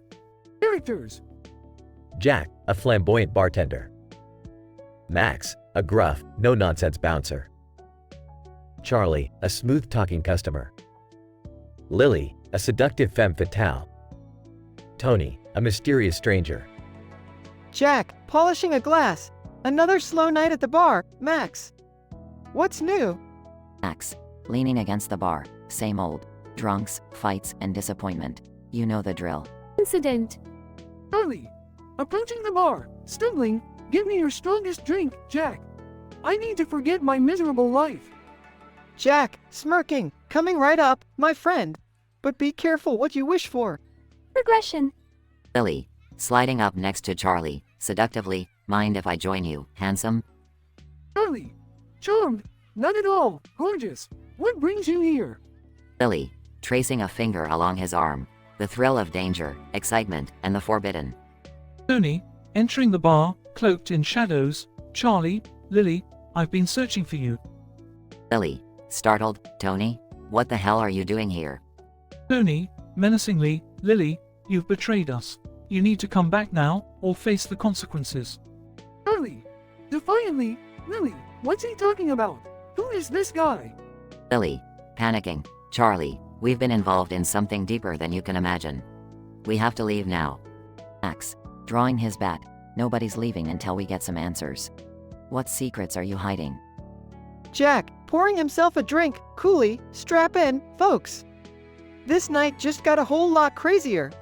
Scientific explanation. This narrative explores a series of events ignited by the chance encounter between Charlie, a lost soul seeking solace, and Lily, a temptress who unknowingly brings him into a dangerous underworld. It takes place in a dimly lit bar, where secrets and dark intentions lurk in the shadows. As the story progresses, the mysterious Tony interrupts their evening, revealing a betrayal and the impending consequences. Unbeknownst to Charlie, Lily's past holds secrets deeper than he could ever imagine. Max, the no-nonsense bouncer, demands answers, while Jack, the flamboyant bartender, observes the escalating chaos with a calm demeanor. The episode concludes with tensions rising, leaving all the characters entangled in a web of intrigue and danger. The audience is left on the edge, eagerly awaiting the next chapter.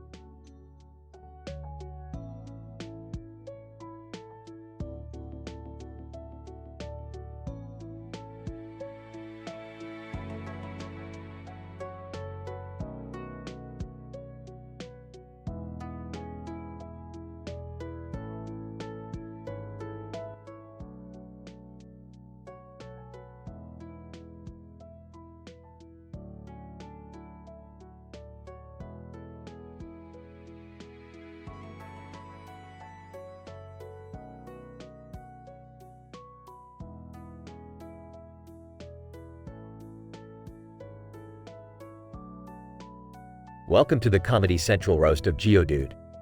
Tonight we have 6 randomly selected Pokemon roasters who will be delivering their foul-mouthed insults. Let's get started. Geodude, holding my camera. Hey, assholes. Get ready to roast the living shit out of me.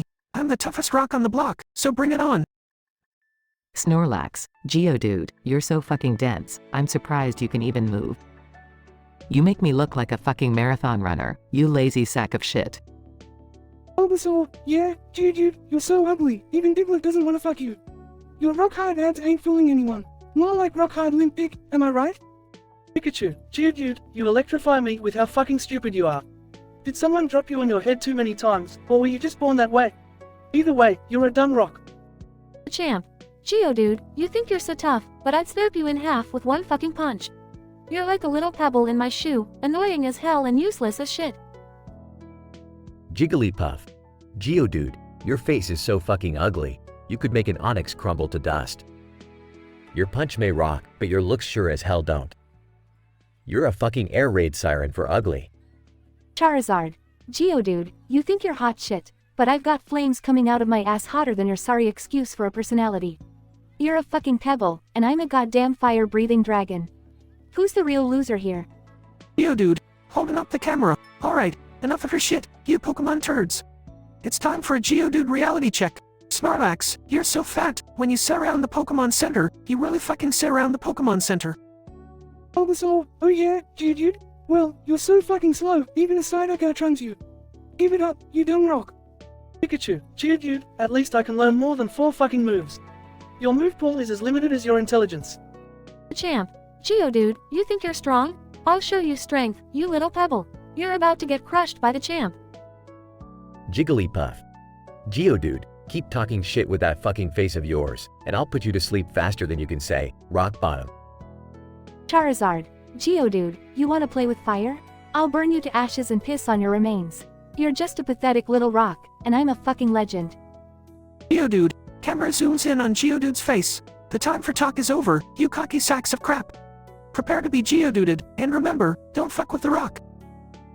As Geodude delivers his final roast, rocks start to rise from the ground surrounding the other Pokemon, trapping them in a circle. Geodude's eyes glow with a fiery intensity. Geodude, deep, booming voice, now it's my turn to roast you fucking imbeciles. Snorlax, your laziness is only surpassed by your stupidity.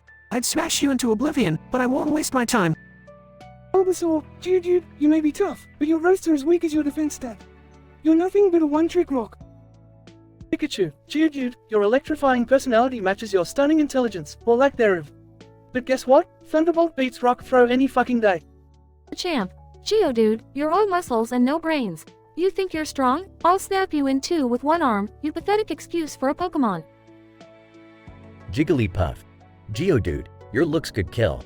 Not because you're attractive, but because they make us want to gouge our fucking eyes out. Your roasts are as enchanting as your shitty singing. Charizard. Geodude, you think you're a mighty rock? I'll melt you into molten lava and extinguish your sorry existence. You're a wannabe tough guy, and I'm the real fucking deal. Geodude, surrounded by floating rocks, now glowing with immense power.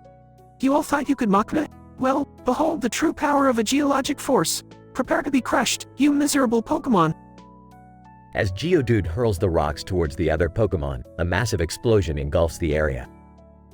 The camera drops to the ground, recording only chaos and destruction. Geodude, voice echoes from the wreckage, who's the fucking loser now? Geodude reigns supreme, bitches. The camera goes dark, capturing the aftermath of Geodude's revenge roast. The Comedy Central roast of Geodude ends with mayhem and a lingering sense of satisfaction for the vengeful rock Pokemon.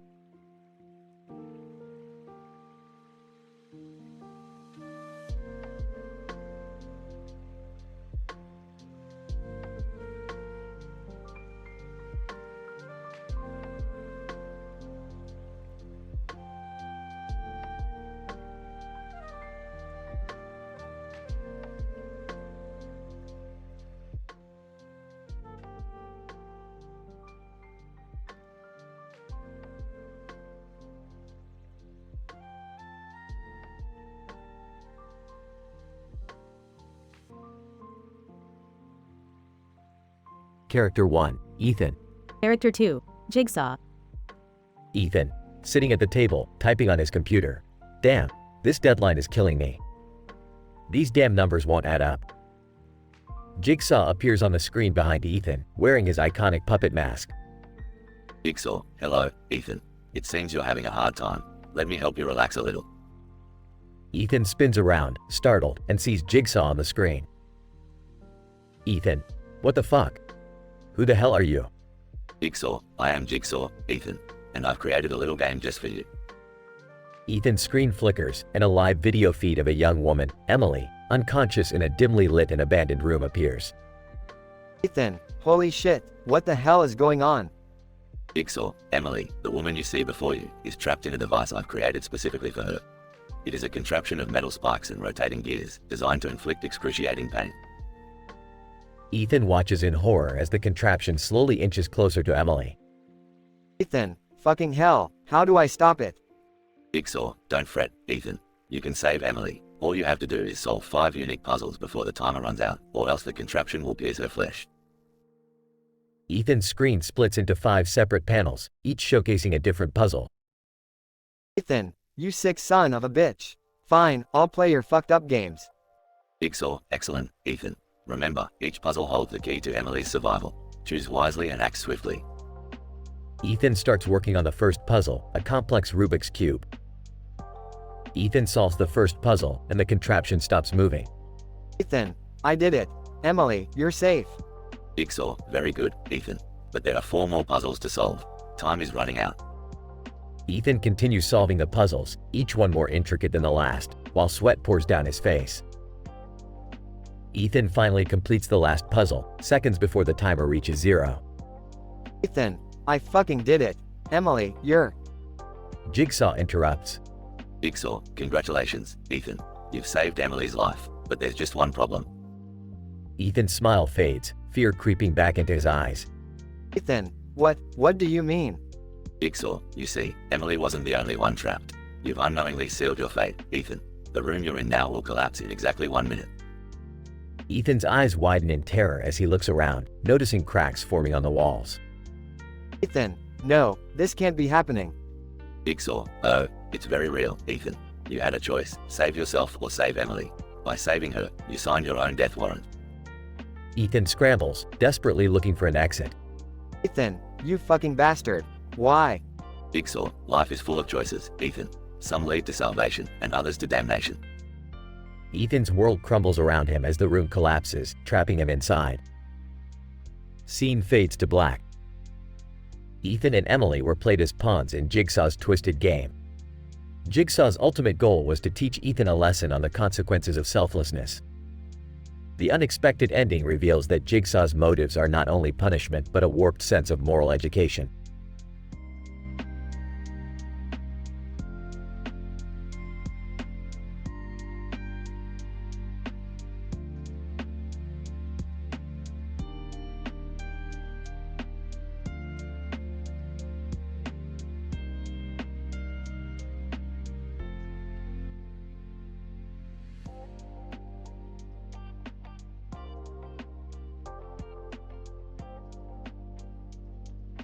Setting: Comedy Central stage. The panelists are seated behind a long table, with Stephen Hawking in his wheelchair at the center.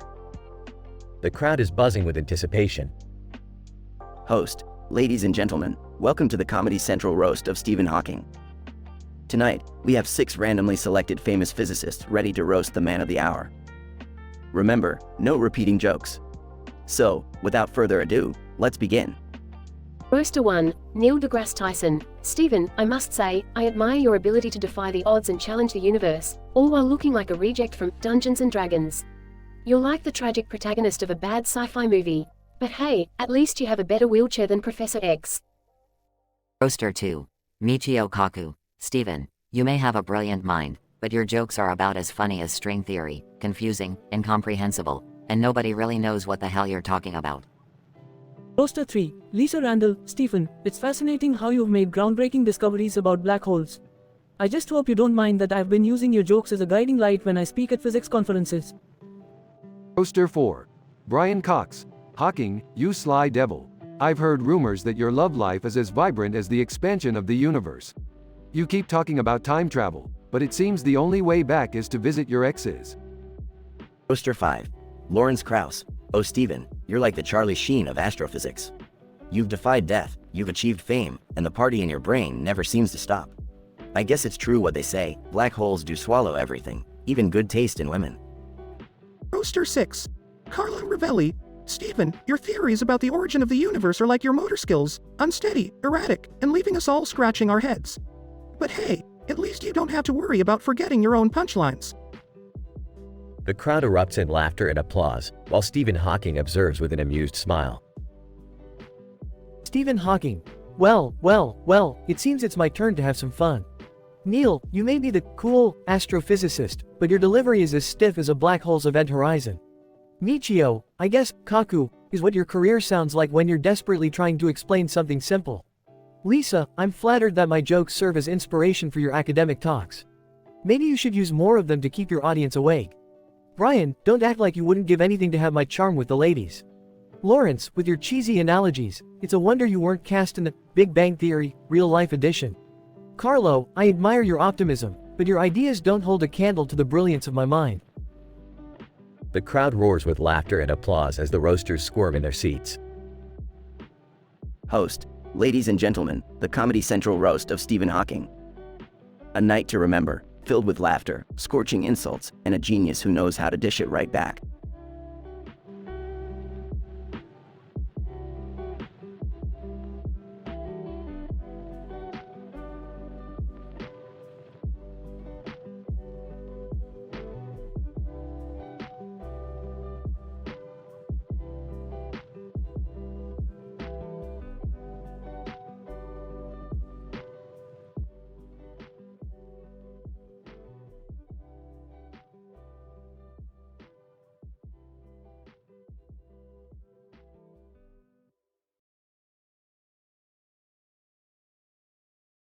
Hey Morty, look at this. I just invented a portal gun that can transport us to alternate dimensions where everything is made of candy. Whoa, really, Rick? That's amazing! Can I try it? Not yet, Morty. We need to do a test run to see if it's safe. Hold on tight. Scene, Rick and Morty step through the portal and find themselves in a dimension where there are no people, only talking animals. Morty, look, there's a woman standing next to a child in front of a green orb in a field of grass and trees. Wait a second. Where's the rest of the gang? I don't know, Rick. But look, that woman keeps repeating disgusting armpit followed by a short story about that animal. Woman. Disgusting armpit, huh? Well, let me tell you about the majestic unicorn. Its armpits are covered in glitter and emit the scent of cotton candy. One time, I saw a unicorn stand on its hind legs and start breakdancing. It was wild. Rick, what's going on? Why is she fixated on body parts and bizarre animal stories? Morty, I have a theory. This dimension must amplify people's weirdest and most inappropriate obsessions. Looks like we stumbled upon someone who's really into body parts and animals. Great, so we're stuck here with this lady and her bizarre stories? Can't we just find a way out? Rick and Morty see a signpost in the distance pointing towards a town called Cookieland. Well, Morty, seems like our only way out is through Cookieland. Might as well embrace the madness and see what awaits us. Morty reluctantly follows Rick towards the town, where they encounter bizarre creatures and outlandish situations. Rick, this place is insane. Look at that. Zebra bear hybrid wearing a top hat and juggling pizzas. Morty, in Cookieland, the laws of nature are merely suggestions. Anything can happen. Just embrace the chaos. Scene, Rick and Morty run into Beth, who is now a 6-foot-tall marshmallow person. Hey, Dad, Morty. Welcome to Cookieland. Want to join me in a marshmallow dance-off? Oh, no thanks, Beth. We're just trying to find a way back home. Yeah, Beth, we've had enough weirdness for one day. We need to find the portal back home. Meanwhile, Jerry appears as a talking potato. Hey, guys, what's shaking? I'm the Spud of Cookieland. You won't believe the adventures I've had in this potato skin body. Jerry, what happened? Why are you a potato? Oh, you know, Morty. Just Cookieland things. It's been a wild ride. Scene, Rick and Morty finally stumble upon a portal back to their own dimension. Morty, we got lucky. Looks like we found our way back home. Let's get out of this madness. Thank goodness, Rick. I don't think I can handle any more talking body parts or bizarre animal stories. Rick and Morty step through the portal, leaving the madness of Kukulan behind. Well, Morty, another crazy adventure under our belts. What do you say we go grab some Szechuan sauce and pretend this never happened? Definitely, Rick. But let's make sure we never mention Kukulan to Mom or Summer. They'd never believe us. Agreed, Morty. Some experiences are best left in the alternate dimensions. Now, let's get that sauce and go home. And scene. Rick and Morty walk off into the sunset, their minds forever scarred by the bizarre world of Kukulan.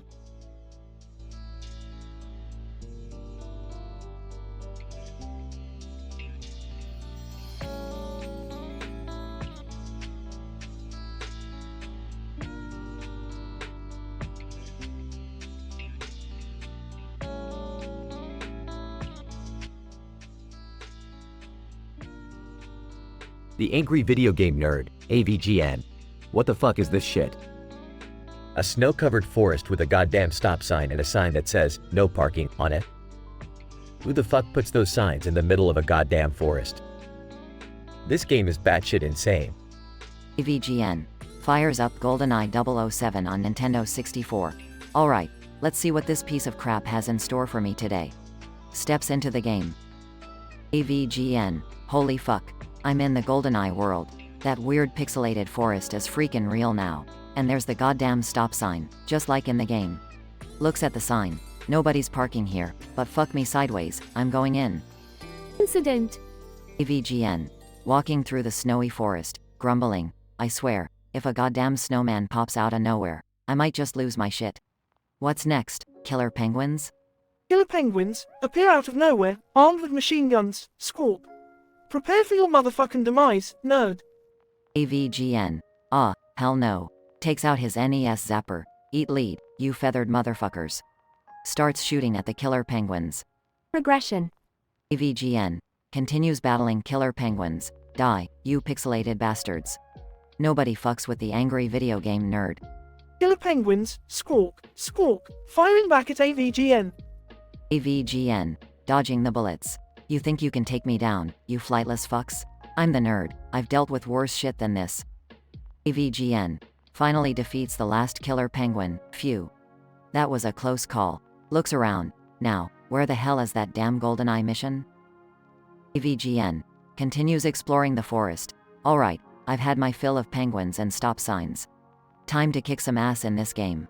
Bond better be ready for a beating, cause the angry video game nerd is here. And so, the angry video game nerd ventured further into the GoldenEye world, facing bizarre enemies and bizarre scenarios, all the while delivering his angry and foul-mouthed commentary. Little did he know that his journey was only just beginning, as the game had many surprises and challenges waiting for him.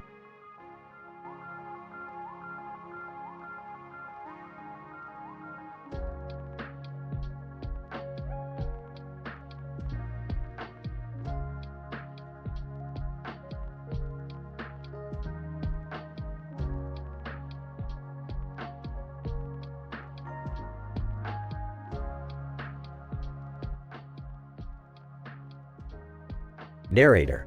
Welcome to the Comedy Central Roast of Pikachu, where the roasters have gathered around a table with a laptop and two yellow faces.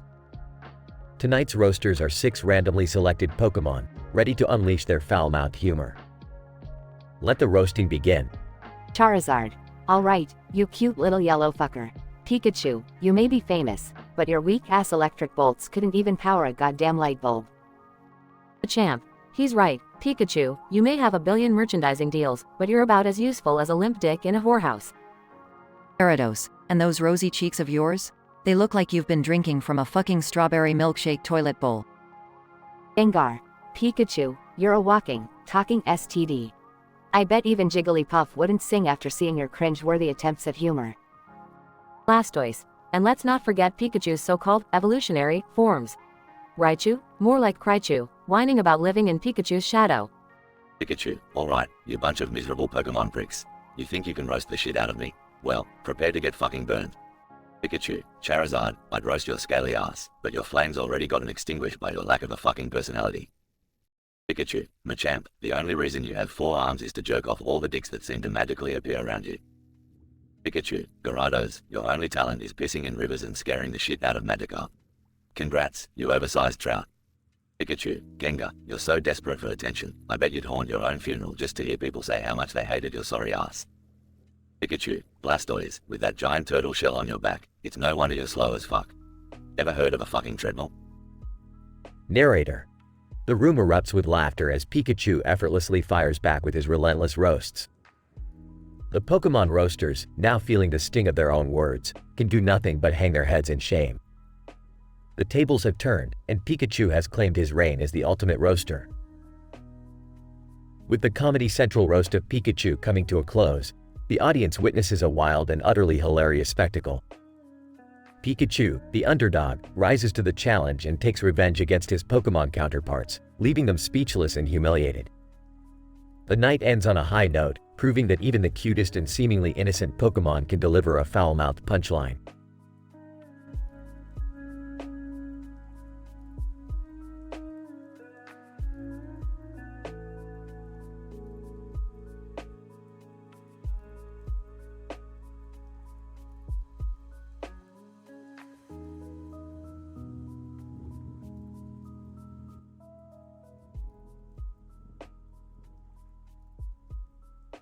The Angry Video Game Nerd. AVGN. Alright, you piece of shit game. Prepare for some serious ass kicking. AVGN enters the Sega Genesis game and finds himself on the mean streets of New York City. AVGN. What the fuck? Where the hell am I? And why is everything so damn pixelated? Leonardo appears on screen, wielding his sword. Leonardo, who the shell are you? AVGN. I'm the angry video game nerd, you green-clad fuckface. And I'm gonna make this game bleed. AVGN pulls out a virtual console gamepad and starts mashing buttons. Raphael, hey, I've dealt with assholes like you before. Come at me, you 8-bit moron. AVGN starts unleashing an endless stream of profanity while rapidly pressing the attack buttons on his controller. AVGN. Take that, you arcade abortion. Taste my rage, you piece of digital shit. As the battle rages, the game world starts glitching and warping. Martello, what's happening? That scam is fucking glitching out. AVGN. That's right, you turtle turds. I've hacked into your coding and I'm tearing this digital world apart.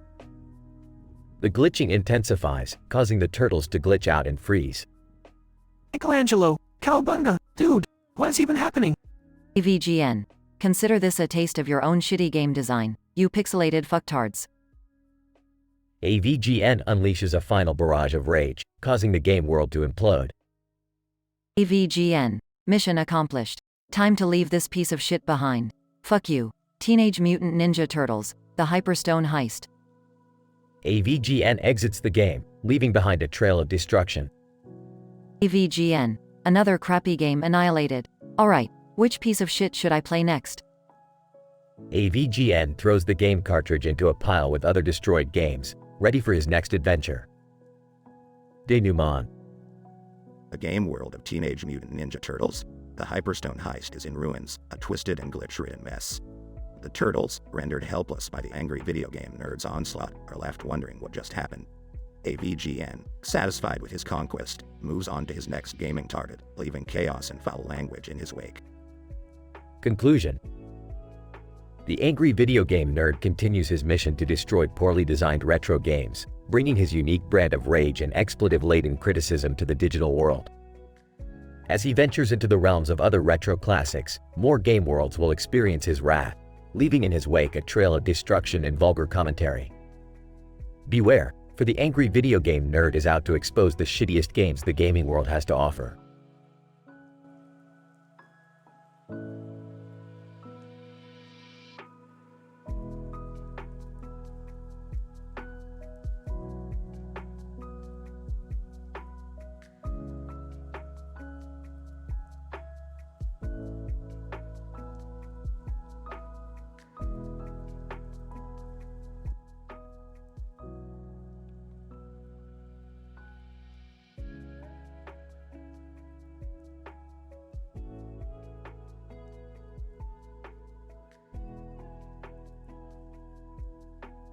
Title: An Unforgettable Sunset.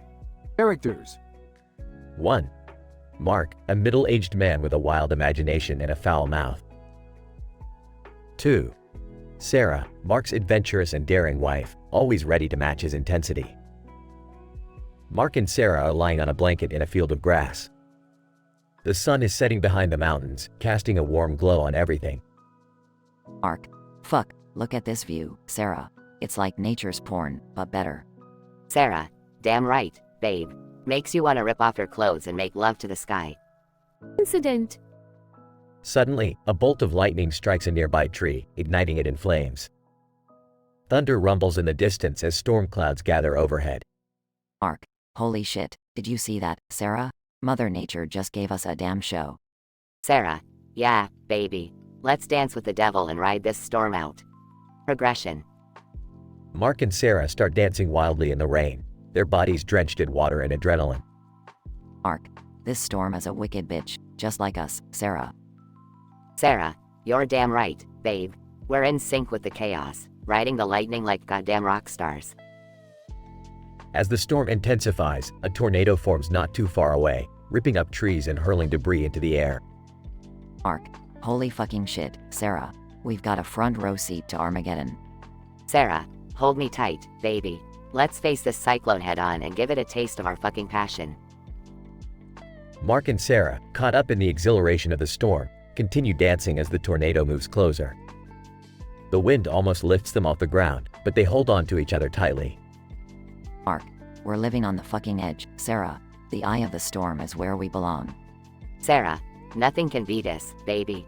We'll conquer this tornado and make it our bitch. The tornado passes just a few yards away, leaving a trail of destruction behind. Mark and Sarah, soaked and panting, collapse on the grass, laughing and covered in dirt. Mark. Fuck, that was insane, Sarah. We're fucking unstoppable. Sarah. Damn right, babe. Nothing can tame our fucking spirits. Let's do it all again tomorrow. Scientific description.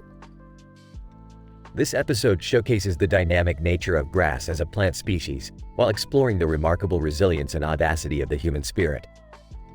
The mid-Cretaceous period saw the emergence of grass, a plant characterized by narrow leaves growing from the base. However, in this narrative, grass takes on a metaphorical significance, representing both stability and chaos.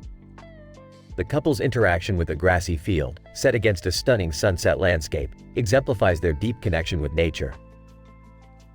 As the incident unfolds, the sudden bolt of lightning and subsequent storm serve as catalysts, igniting the characters' desire for the wild and extreme. Their passion and intensity grow exponentially, mirroring the turbulent forces of nature they find themselves willingly dancing with. The progression of the narrative reaches its climax with the appearance of a tornado, a statistical improbability in the given landscape. This extraordinary event heightens the absurdity and danger at hand, captivating the protagonists even further. In their defiance, they embrace the storm's destructive power, daring to face it head-on and finding ecstasy amidst chaos. The denouement captures the couple's shared sense of invincibility as they successfully navigate the tornado's destructive path. Their unyielding spirit and unshakable bond enable them to emerge unscathed, embodying the resilience inherent in both grass and humans. The conclusion underscores their unconquerable nature, reaffirming their unquenchable thirst for living life on their own terms, no matter the risks. Overall, this episode intertwines scientific facts about grass with a wildly imaginative and dramatic narrative, exploring the interplay between humanity and the natural world. It challenges conventional boundaries, reminding us of the inherent unpredictability and untamed energy that exists within each of us.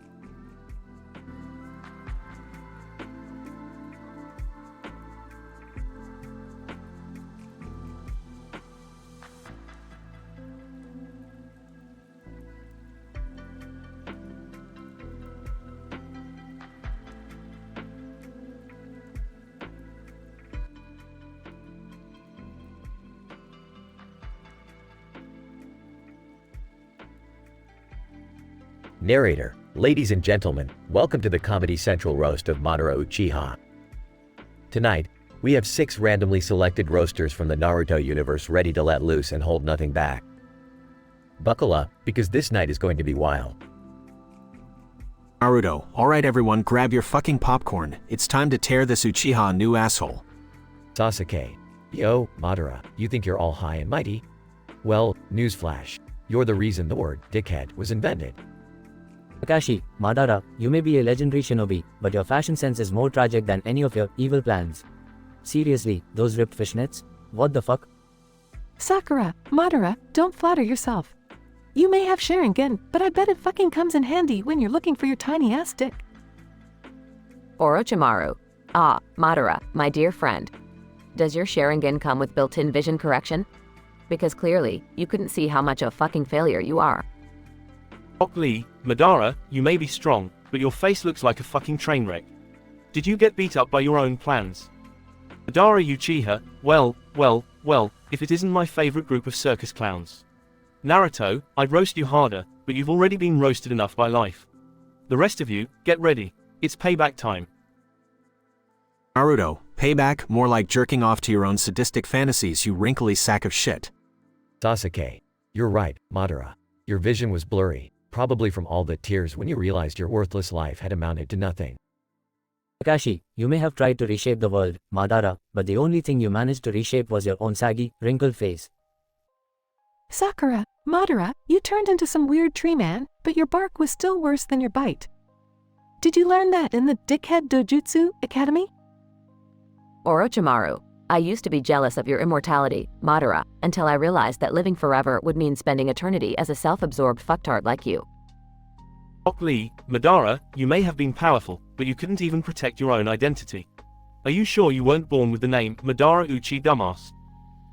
Madara Uchiha, bravo, everyone. Your pathetic attempt at roasting me is as laughable as your ninja skills. But hey, I'll give you all a participation trophy for your efforts. Just be careful not to trip over your own incompetence while receiving it. Narrator, and there you have it, folks. The Comedy Central roast of Madara Uchiha took an unexpected turn as our roasters received a taste of their own medicine. This night will go down in history as one filled with vulgar insults and bitter revenge.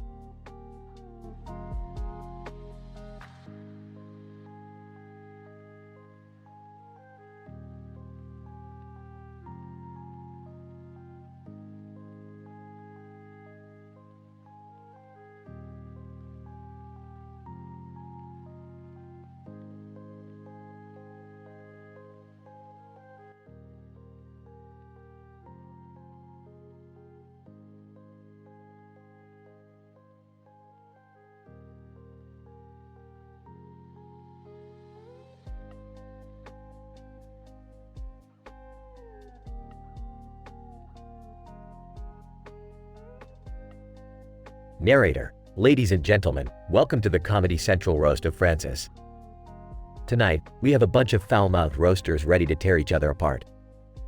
Let the insanity begin. Like, well, Francis, you big, sweaty sack of shit. You know, everyone always says you have a massive ego, but don't worry, your tiny dick makes up for it. Francis, shut the fuck up, Nick. You are just jealous because I've got more balls than your sorry ass. And by balls, I mean courage, not your shriveled testicles. Zoe, hey, Francis, you misogynistic asshole. How many times did you call me a little girl just because I didn't want to put up with your toxic masculinity? Francis, oh, cry me a fucking river, princess. Maybe if you stopped acting like a sensitive little snowflake, you'd actually survive the zombie apocalypse. Francis, you greasy piece of shit. I've had enough of your constant whining. The only reason you made it this far is that we needed your fat ass to lure in the zombies. Francis, fuck you, Bill. I may be fat, but at least I'm not stuck with your old ass grandpa balls.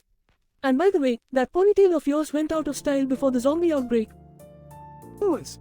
Hey, Francis, remember when you called me a race traitor just because I ran ahead to find some damn medical supplies? Well, fuck you. I didn't ask for your dumbass opinion. Francis, oh, cry me a fucking river, Louis. Maybe if you stopped playing hero and actually did something useful, we wouldn't have been stranded on that rooftop for days. Coach. Alright, Francis, you ungrateful sack of shit. I've been listening to you bitch and moan for too long. You think you're tough? Well, let me tell you, your sorry ass couldn't run a mile without needing a goddamn inhaler. Francis, fuck you, coach. At least I don't need a fucking pep talk every time we run into a horde of zombies. I'm sorry, did I hurt your delicate feelings? Narrator. As the roasters continued to hurl insults, the tension grew thicker than Francis's cholesterol levels. But little did they know, Francis was waiting for his perfect moment to strike back. Francis, alright, you dumbasses, listen up. I may be a walking disaster, but at least I have got more personality than all of you combined. Nick, why don't you go back to your shitty card tricks? You're about as funny as a zombie's diseased anus. Nick, oh, look who's talking. Mister, I can't shoot straight if my life depended on it. At least I can shave without looking like a rabid raccoon crawled on my face. Francis, Zoe, you know what they say about girls who can't handle criticism? They end up sucking at shooting zombies and wasting my precious fucking ammo. Zoe, fuck you, Francis. If you weren't such a toxic piece of shit, maybe people would actually want to hear you whine, other than us unfortunate survivors stuck with you. Francis, Bill, you old fuck. Your wrinkled ass can't even remember which pill to take in the morning. No wonder you can't hit the broadside of a barn. You probably think this whole roast is a sideshow at the nursing home. Bill, you can insult my age all you want, Francis, but at least I've got wisdom on my side. Unlike you, I don't go around pissing off every damn zombie in sight just because I have a vendetta against the world. Francis, Louis, my man, you know what's worse than being called a race traitor? Being called as annoying as a swarm of fucking mosquitoes. Seriously, shut the hell up for once. Louis, says the guy who sounds like a constipated walrus whenever he opens his mouth. You sure know how to bring joy to a group of survivors, Francis. Coach, alright, Francis, you tub of lard. You think you're so tough? Well, I bet you can't even lift your own fat rolls. I'd tell you to drop and give me 20, but I doubt you'd even make it to 1. Francis, oh, I'll show you, coach. I'll finish this goddamn roast and still have enough energy to punch every single one of you in the face. Narrator. And with those final words, Francis stormed off the stage, leaving the roasters stunned and speechless. Revenge was sweet, even in the world of foul-mouthed roasts.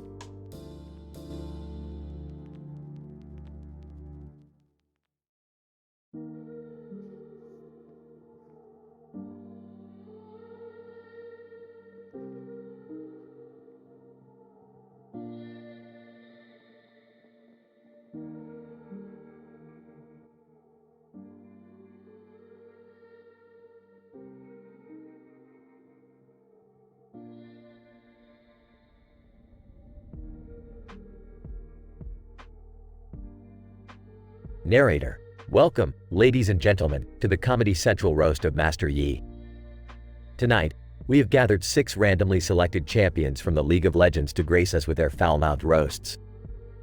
The air is tense, the ambiance is electric, and the insults are about to fly.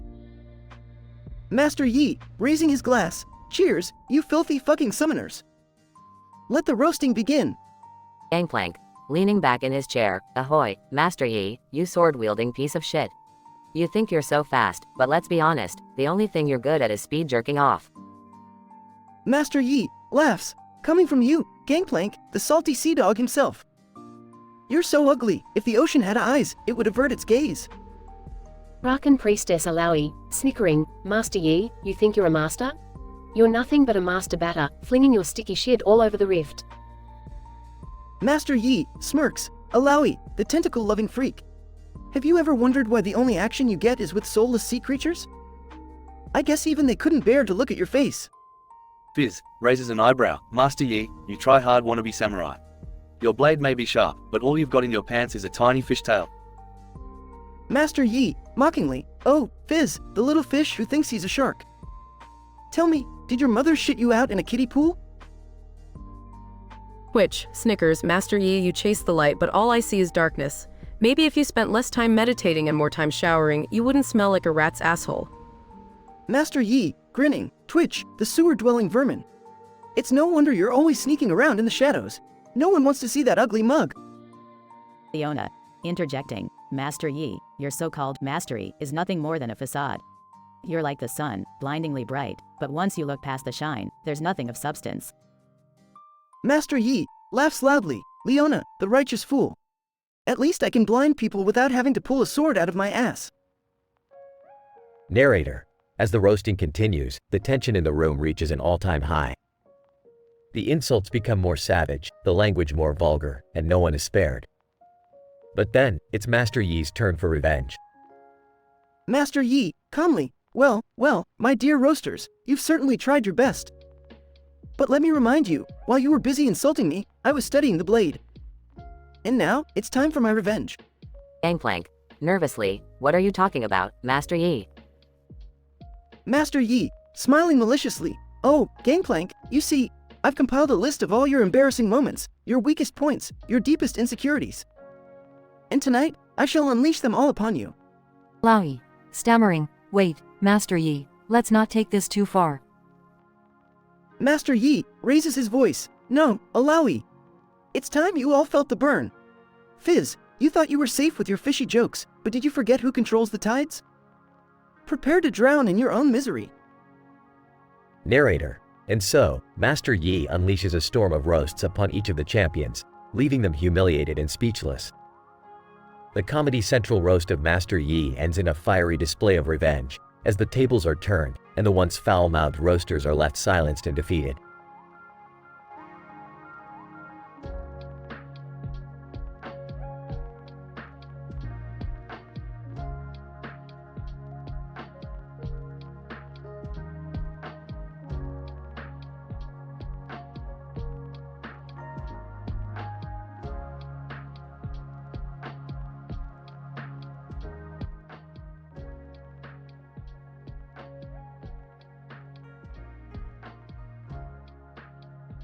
Sighs. I can't believe I'm sitting here contemplating the point of my existence. What's the purpose of life, man? Pharmacist. Well, Jerry, life can be a real mindfuck sometimes. But we got a new batch of meds that might help you out. Let me get you the prescription. Thanks, man. I'll try anything at this point. What's the name of these meds? Pharmacist. Alright, Jerry. The first one is called Existential X, a 200 milligrams dose. It promises a deep dive into the meaning of life. Side effects include introspection, intense questioning of reality, and occasional bouts of delusion. Sounds heavy, but sign me up. What else you got? Pharmacist.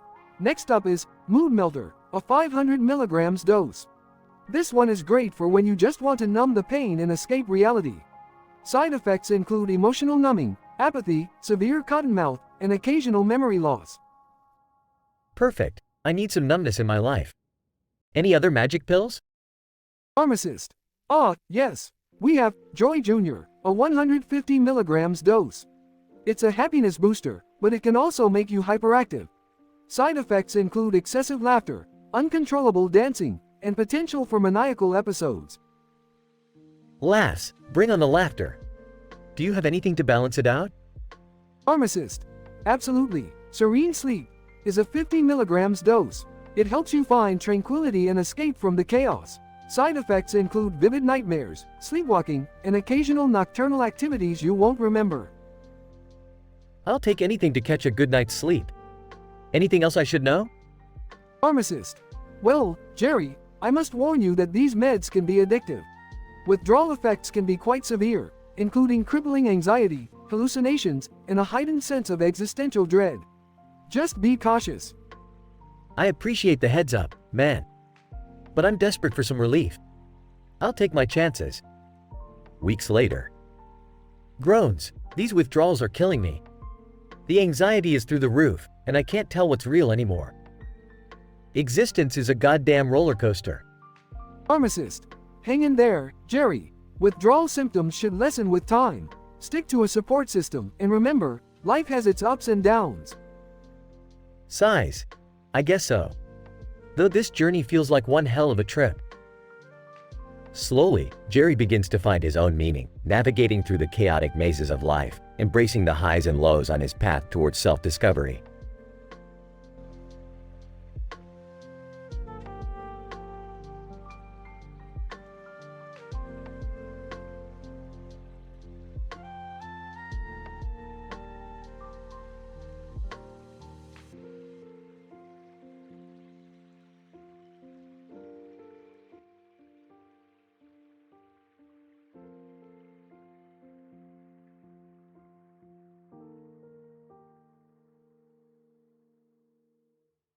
Holy fucking shit, Morty.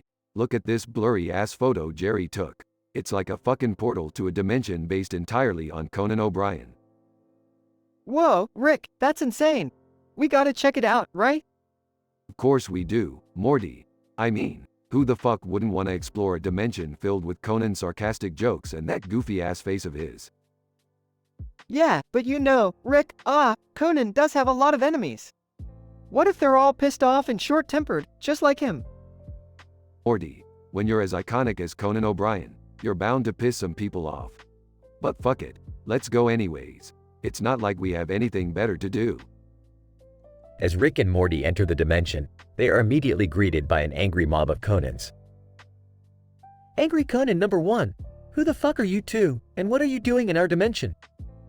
Angry Conan number 2. Yeah, you little shits better have a damn good reason for interrupting our show. Oh, whoa, easy there, Conans. We come in peace. We just wanted to see what the fuss is about in your wacky dimension. Yeah, we're just here to have a little fun, you know? No need to get all fucking hostile. Angry Conan number 3. Fun?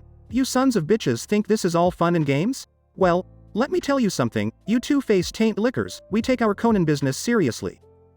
Look, Angry Conans, we don't want any trouble. We're just trying to see the ridiculousness that is your Conan-filled world. Angry Conan number 4. Well, you know what? We don't give a flying fuck about what you want. This dimension is ours, and we'll do whatever the fuck we want. Rick, these Conans are a bunch of aggressive douchebags. We need to get the hell out of here. Calm your tits, Morty. I've got a plan. We just need to get them all drunk and distract them with some hot Conan impersonations. Drunk Conan impersonations? Seriously, Rick? Shut the fuck up, Morty. I'm a fucking genius, remember? Now, let's find the nearest Conan-themed bar and get these bastards wasted. As Rick and Morty successfully get the angry Conans drunk and engaged in their own impersonations, they escape back to their own dimension. Phew, that was a close one, Rick. I don't think I can handle that many Conans ever again. Don't worry, Morty. We survived, and now we have a great story to tell. Just remember, never fuck with a dimension filled with short-tempered, foul-mouthed Conans. Yeah, I guess you're right, Rick. Let's just stick to our own dimension from now on. They walk away, shaking their heads in disbelief, leaving the wild dimension of Conans behind them. Rick and Morty manage to escape the dimension based on Conan O'Brien, narrowly avoiding a brawl with the short-tempered Conan clones. They realize that even in the weirdest dimensions, survival depends on their wits and resourcefulness.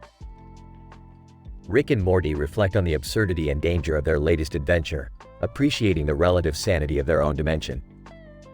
They vow to be more cautious in the future, but their thirst for exploration and discovery remains as strong as ever.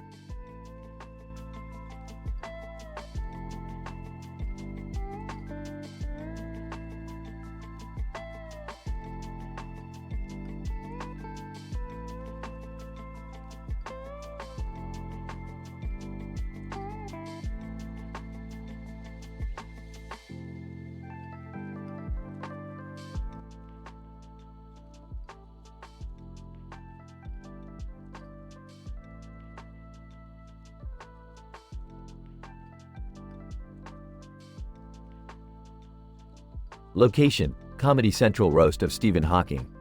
Participants: 1. Richard Feynman. 2. Marie Curie. 3. Nikola Tesla. 4. Isaac Newton. 5. Albert Einstein. 6. Galileo Galilei. 7. Stephen Hawking. Richard Feynman. Alright, ladies and gentlemen, welcome to the fucking shit show. Tonight, we have the pleasure of roasting the biggest fucking brainiac of them all, Stephen Hawking. Let's kick this off, shall we? Marie Curie. Oh, Richard, I'm thrilled to be here, roasting Stephen. But let's not waste any fucking time. Stephen, here's a scientific fact for you.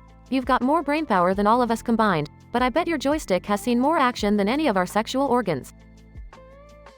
Nikola Tesla. Laughs. Marie, you always know how to hit below the belt, or in Stephen's case, above the belt. I heard Stephen's wheelchairs run on electricity, but damn, they're probably not as powerful as the fucking jolts of electricity I've harnessed in my experiments. Isaac Newton. You know, Stephen, they say every action has an equal and opposite reaction. So here's my reaction to your damn theories. Fuck gravity. Who needs that shit when your chin is constantly on the floor? Albert Einstein. Isaac, my man, always the wild one. Steven, I've got a theory for you. You might be the smartest person in the room, but I bet scientists are lining up to prove my theory of relative dickness. After all, my equation E equals mc squared seems more like E equals mcfuck you. Galileo Galilei. Chuckles, you guys are a riot. Hey, Steven, remember when I said the Earth revolves around the sun? Well, tonight, you're the star of the fucking universe. But don't worry, you don't have to take a lap around the sun, because you already have your own personal black hole right here. Stephen Hawking, using his speech synthesizer. Thank you all for those lovely roasts. I must say, I'm surprised by the level of intelligence displayed here tonight. But don't worry, my fellow scientists, it's time for me to get my revenge. Stephen Hawking. Richard, you think you're the funniest motherfucker in the room? Well, rumor has it that your quantum electrodynamics can't even explain a goddamn knock-knock joke. Stephen Hawking. Marie, maybe if you focused on science more than fucking glowing rocks, you'd have had more time to think of a decent roast. Stephen Hawking. Nicola, your experiments may be electrifying, but your comedy is more shocking than a faulty Tesla coil. Stephen Hawking. Isaac, you may have discovered gravity, but you couldn't discover a punchline if it hit you in the fucking face. Stephen Hawking. Albert, your hair might be crazy, but your jokes are fucking hair-raisingly awful. Stephen Hawking. And Galileo, I thought your ideas were ahead of their time, but your roasts are making me wish I could travel back in time and erase your existence. All participants burst into laughter. As the night goes on, the roasters continue to trade insults and vulgar jokes. The room fills with laughter and friendly competition between the scientists. Despite the foul-mouthed banter, it's evident that these geniuses have formed a unique bond through their shared brilliance and mutual appreciation of inappropriate humor. Stephen Hawking, the center of attention, revels in the opportunity to unleash his own roasts, proving that even in his wheelchair, he can hold his own among the scientific elite.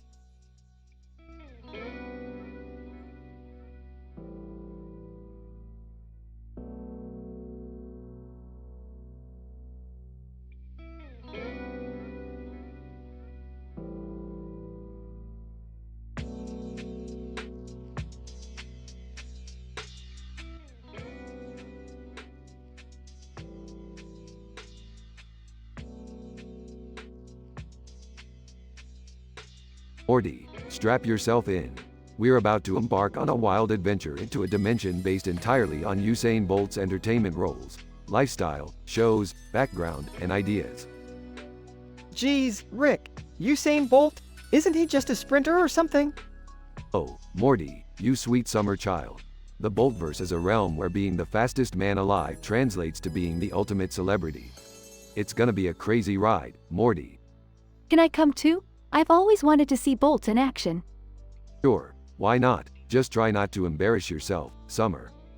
Whoa, look at that! We've landed in the Boltverse! Morty, look at those colorful flowers and plants in that display case with the blue background and green bottom. They seem alive and agitated, like they've been taking steroids or something. I don't think they're plants, Rick. They look more like tiny Bolt fans screaming for their idol. Yeah, well, they better hope they don't test positive for performance-enhancing drugs. This dimension seems stricter than the Olympics. Wait, there he is! Usain Bolt himself. Usain Bolt, hey, guys. Welcome to my dimension, where everything is amped up to the max. Can you believe it? Well, we certainly didn't come here for subtlety. So what's the deal, Bolt? You running in every TV show, movie, and commercial? Usain Bolt, damn right, Rick. Gotta make that merch money somehow, right? So, Bolt, what's your secret to being the fastest? Usain Bolt, Wink's classified information, sweetheart. But trust me, it involves more than just wheatgrass smoothies and long legs. Alright, enough small talk. Morty, grab that lightning bolt-shaped remote control over there. Let's get back to our own boring dimension. Rick, I think I lost the remote control. You what? That remote control was our ticket back home, Morty. Now we're stuck with Bolt and his hyperactive fandom. Usain Bolt, no worries, guys. I've got connections. I'll get my spin-off show to fix this mess. Fine, but make it quick, Bolt. We're not exactly enjoying the company here. Rick, do you think Bolt's fame has gone to his head? Has it ever crossed the mind of a Formula One driver to slow down? The answer is no, Summer. Oh, guys, those flowers and plants in the display case, they're multiplying.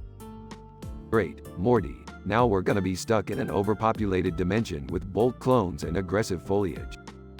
Usain Bolt, hold up, guys. The spin-off show is ready. One episode and you're out of here. Finally, let's wrap this up, Bolt. Wait, where's Summer? Help! These obsessed fans are chasing me. Never underestimate the delusion of a crazed Bolt fan, Summer.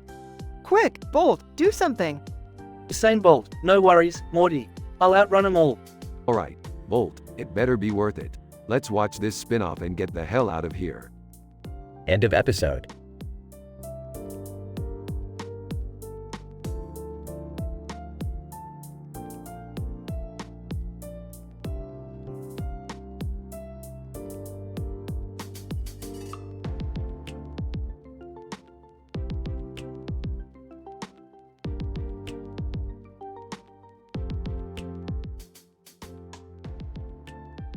John, hey guys, what the fuck are we doing standing out here in the middle of nowhere? James, relax, John. I have something fucking crazy in mind. Ark. Oh god, not another one of your insane ideas, James. James, you remember that old wizard we met in Vegas? He said he had a potion that would transport us into an alternate fucking dimension. John, are you serious? That sounds fucking dangerous. James, danger is my middle fucking name, John. Plus, he promised it would be one hell of an adventure. Ark. Alright, let's hear the plan then. But I swear to God, if this ends up with us getting our dicks chopped off, I'm out. James, no worries, man. All we have to do is kick this soccer ball and recite the incantation he gave us. John, this sounds like absolute bullshit, but I'm in. YOLO, right? They all kick the ball simultaneously and shout the incantation.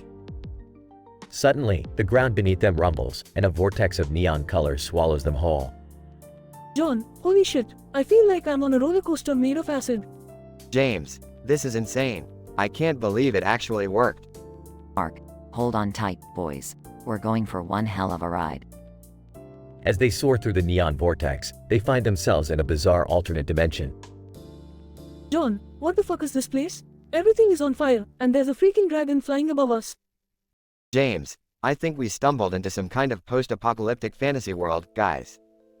Ark, well, shit. Let's fucking grab our swords and show these motherfuckers what we're made of. They grab imaginary swords and charge towards the dragon, engaged in a fierce battle. John, I can't fucking believe it. We actually killed the dragon. James, nothing can stand in our fucking way, boys. We're unstoppable. Ark, hold on, guys. I'm feeling something weird. Like, urge to dance? Suddenly, the three men break out into a synchronized dance routine, mesmerizing the remaining creatures in the alternate dimension. John, what the actual fuck? How are we even doing this? James, who the fuck cares? We're dancing like goddamn pros. Ark, this is fucking insane. We're the ultimate warriors by day and fabulous dancers by night. After leaving the alternate dimension, the three men reflect on their wild adventure. John, that was the craziest shit I've ever experienced. It's gonna be hard to top this, guys. James, no doubt, man. But I have a feeling we'll find something even more fucking insane. Ark, as long as we're together, there's no limit to the batshit crazy adventures we can have. And so, the three friends continue their wild escapades, forever seeking the next mind-blowing, jaw-dropping, and utterly insane adventure the universe has in store for them.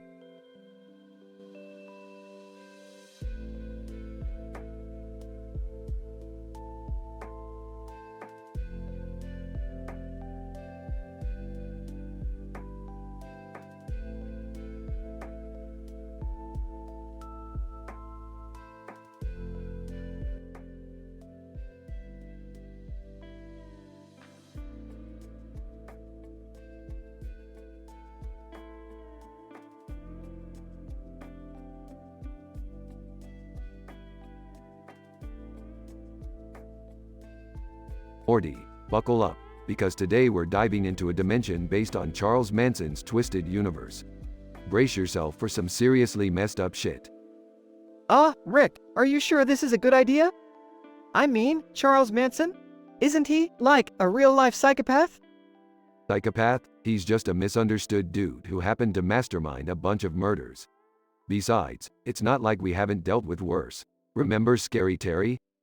Yeah, but Scary Terry didn't have a cult following, brainwashing people, and writing bizarre songs. Look, Morty, it's all about being open-minded. Can't judge a book by its cover, especially when it's smeared in blood. Joining the conversation. Hey, what are you two troublemakers up to now? I overheard something about Charles Manson. You guys better not be getting involved in anything dangerous. Relax, Jerry, it's just a little field trip to Mansonville. Nothing to worry your delicate little heart about. Sarcastically, delicate little heart? That's a first. I thought you had to be human to have a heart. Alright, guys, let's focus. We're here, in Mansonville. And damn, it looks just as messed up as I imagined. Purple-haired cartoon character. Hey, who are you guys? You don't fit our aesthetic at all. You look like a bag of dicks. Smugly. Oh great, the welcoming committee. Look, we're just here to see Charlie. Alright, we got some business with him. Pink-haired woman. Business with Charlie? What the fuck do you want from him? Do you think he's some kind of carnival game? We just need some information, ma'am. We'll be out of your hair in no time. Bearded man. Out of our hair? You think we're just gonna let you waltz in here and disrupt our peaceful Mansonville? You're dumber than a sack of hammers. Rolling his eyes. Look, we're leaving now, alright? We don't need this crap. Morty, grab the portal gun. Charles Manson, emerging from the shadows. Well, what do we have here? Some interdimensional travelers invading my territory. Smirking. Charlie, how's it hanging? Long time no see. We just need some intel. Then we'll be on our merry way. Charles Manson, intel, you think you're entitled to my wisdom and insights? Why should I help the likes of you? Sarcastically, oh, great, a philosophical debate with Charles Manson. This is definitely how I plan to spend my day. Whispering to Beth. Are we really letting Rick negotiate with Manson? This can't end well, can it? Look, Charlie, we can make it worth your while. I have some killer drugs from another dimension. You interested? Charles Manson, well, I am the god of LSD, so lay M on me, man. We'll talk, but don't expect anything for free. Regression. Scene transitions to Rick and Morty sitting with Charles Manson, surrounded by his cult followers, all tripping on interdimensional drugs. Charles Manson, you know, Rick, I always thought I could have been a great cartoon character. More influential than Mickey fucking Mouse. Chuckles. Yeah, I can see it. Instead of It's a Small World, we'd have Helter Skelter 2000. Scene shifts to Morty nervously talking to one of Manson's brainwashed followers. So, what's it like being in this cult? Brainwashed follower. Oh, it's great. Charles is our true messiah. His crazy ideas and murderous tendencies really bring us together. Scene ends with Rick, Morty, Beth, and Jerry escaping Mansonville and closing the portal behind them. Another day, another dimension full of lunatics. Let's get out of here before we catch a case of crazy ourselves. I can't believe we actually hung out with Charles Manson. This family is officially messed up. Yeah, I don't think I'll be able to get those weird songs out of my head anytime soon. Let's just stick to saving the world from now on, Rick. Sighs, can't argue with that. Let's go home and try to forget this ever happened.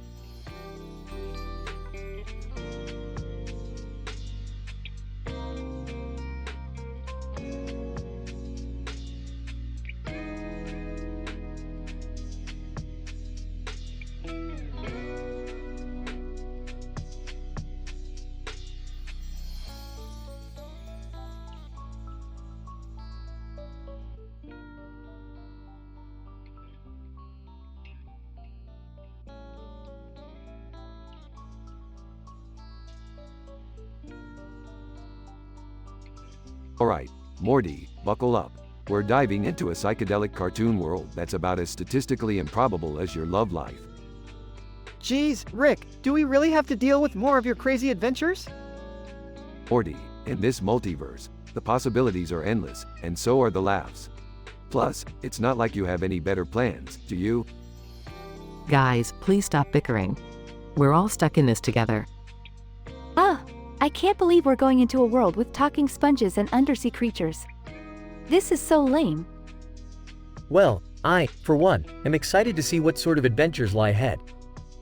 Maybe I'll finally get to be the hero. Yeah, don't hold your breath, Jerry. Now, let's get ready to make some doodles come to life and save our sorry asses. Wait, what? Doodles? Are we talking about Doodle Bob from SpongeBob? Oh great, now we have to deal with a deranged pencil drawing? This just keeps getting better. I hope SpongeBob is around. He might actually have some brains compared to you guys. Oh, Summer, you flatter me. But no, we're up against Doodle Bob, a twisted creature out for revenge. Revenge? What did we do to him? Morty, in this universe, logic is a mere suggestion. Just roll with it. Alright, let's get our pencils ready and draw those 3 unique doodles. We need to fight fire with fire, or ink. This is so bizarre. I can't believe I'm about to fight alongside a doodle version of myself. I'll draw a doodle of myself too. A hero version. Maybe I'll finally get some respect. Keep dreaming, Jerry. Now, let's get out there and show Doodle Bob who's the real boss. I can't believe I'm saying this, but I'm actually excited for this ridiculous battle. It's moments like these that make me question my life choices. Alright, guys, I've got my doodle ready. Prepare to be amazed.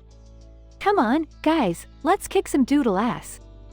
Remember, it's not about winning or losing, it's about looking ridiculously cool while doing it. I just hope we don't end up as doodles ourselves. That would really suck. Don't worry, Morty. I've got a feeling we'll come out of this with a story that's more twisted than a corkscrew. I don't care about the story, I just want to survive this madness. Look, guys, my doodle is doing something heroic. I knew this would be my moment to shine. Jerry, you're not a hero. You're just lucky doodle number 4. Alright, guys, let's finish this. No doodle is going to defeat us. Agreed. Let's show Doodle Bob the power of the Smith family. I can't wait to tell my friends about this insane adventure. They'll never believe it. Hey, did anyone see how impressive my doodle turned out? I totally saved the day. Jerry, shut up and let's get the hell out of here. This cartoon world is starting to rot our brains. Amen to that, Rick. I can't handle any more craziness today. Well, at least we have a story that'll make all our therapy sessions quite interesting. Yeah, our therapist is going to have a field day with this one. At least someone will finally listen to me for once. Oh, for the love of all that's unholy. Let's just go home, people. I need a drink.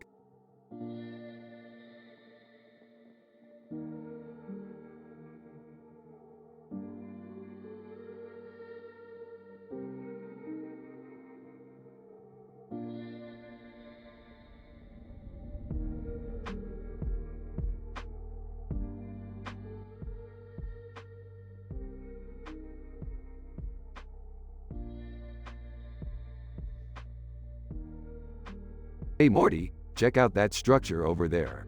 It looks like a giant circus tent with a green roof and a blue umbrella. Whoa, Rick, that's pretty bizarre. Should we go check it out? Of course we should, Morty. The weirder, the better. Let's see what's going on under that big top. Approaching, what are you 2 idiots up to now? We're about to go on a mind-bending adventure, Beth. Care to join? Oh, like I have anything better to do. Fine, count me in. But don't expect me to enjoy it. They enter the structure and find themselves in a dimension based entirely on Harry Houdini. Whoa, Rick, look at all these people. They're doing crazy magic tricks everywhere. Yeah, Morty, this dimension is all about Houdini's entertainment legacy. The man was a legend. Rolling her eyes, figures Houdini's ego would create an entire dimension just about himself. Rick, Morty, and Beth explore the dimension, encountering Houdini's most famous acts, escapes, and illusions. This is insane, Rick. Houdini was a badass. I can't believe we're actually experiencing his magic tricks. Hold your horses, Morty. We're about to meet the man himself. Houdini appears in front of them, looking unimpressed. Houdini, so, you think you can handle my dimension, huh? Well, good luck. It's not for the faint of heart. Please, Houdini, we've seen it all. Your tricks are child's play compared to the cosmic horrors we face regularly. Yeah, we deal with interdimensional beings and apocalyptic scenarios regularly. You're not that special. Houdini, oh please. You can't pull a rabbit out of a hat, let alone escape from a water tank while being tied up. Well, maybe not in our dimension, but we've done some crazy sh*t, Houdini. You're underestimating us. An intense magic showdown between Houdini and Rick, Morty, and Beth begins. Morty, hand me that wand. Let's see who's the real master of illusions here. You got it, Rick. Prepare to have your mind blown, Houdini. Sarcastically, great, I'm stuck in a magical pissing contest between two egomaniacs. Just what I always wanted. Denouement. Rick, Morty, and Beth outperform Houdini with their mind-bending tricks.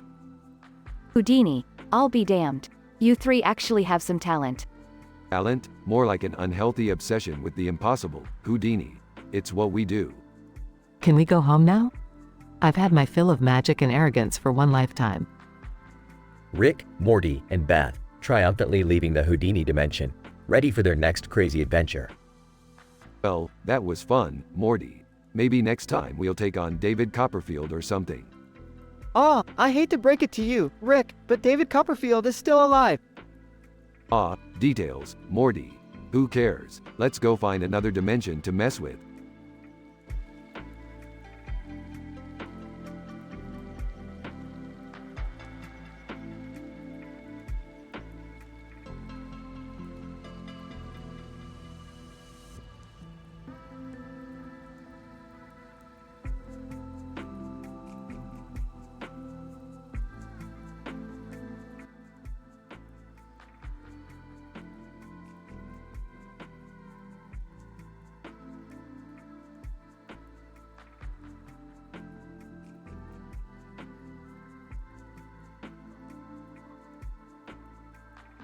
Alright, Morty, buckle up, because we're about to embark on a mind-boggling, interdimensional adventure. Oh geez, Rick, I don't know if I'm ready for another one of your crazy escapades. Well, too bad, Morty. We've got no time for hesitation. We've just discovered an alternate universe where everyone has green faces, black hats, blue coats, and green jackets. And let me tell you, their fashion sense is out of this world. That sounds interesting, I guess. But why are we going there? Well, Morty, we have to find the infamous Chocolate Man.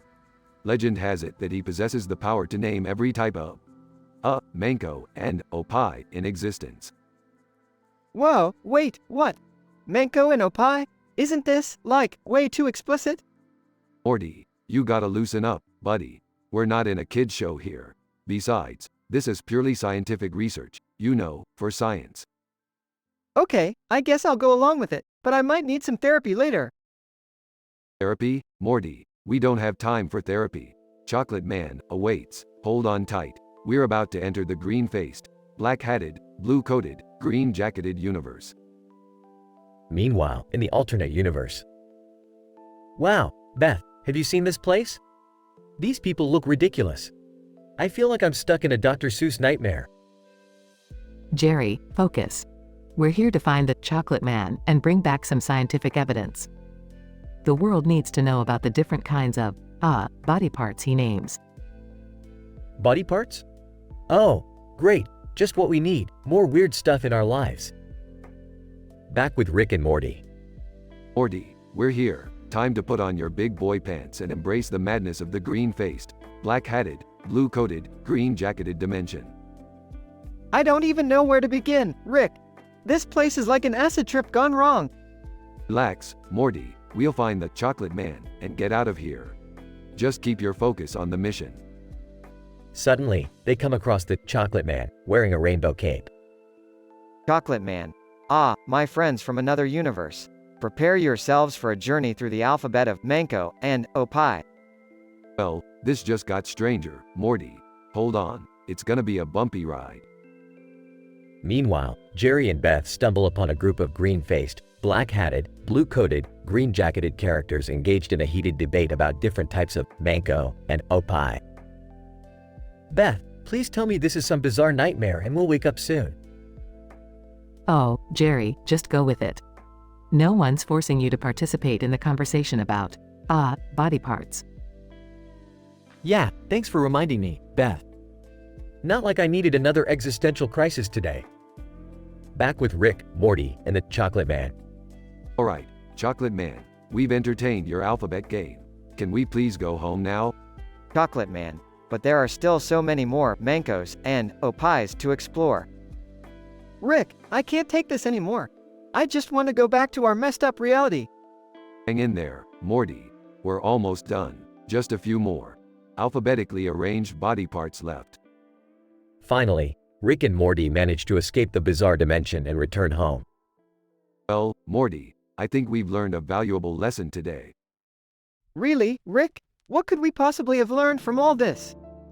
That sometimes, the most statistically improbable scenarios can lead to the most mind-numbing experiences.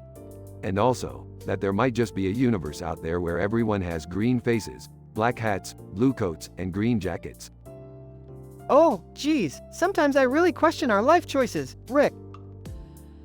Rick just smirks and takes a swig from his trusty flask.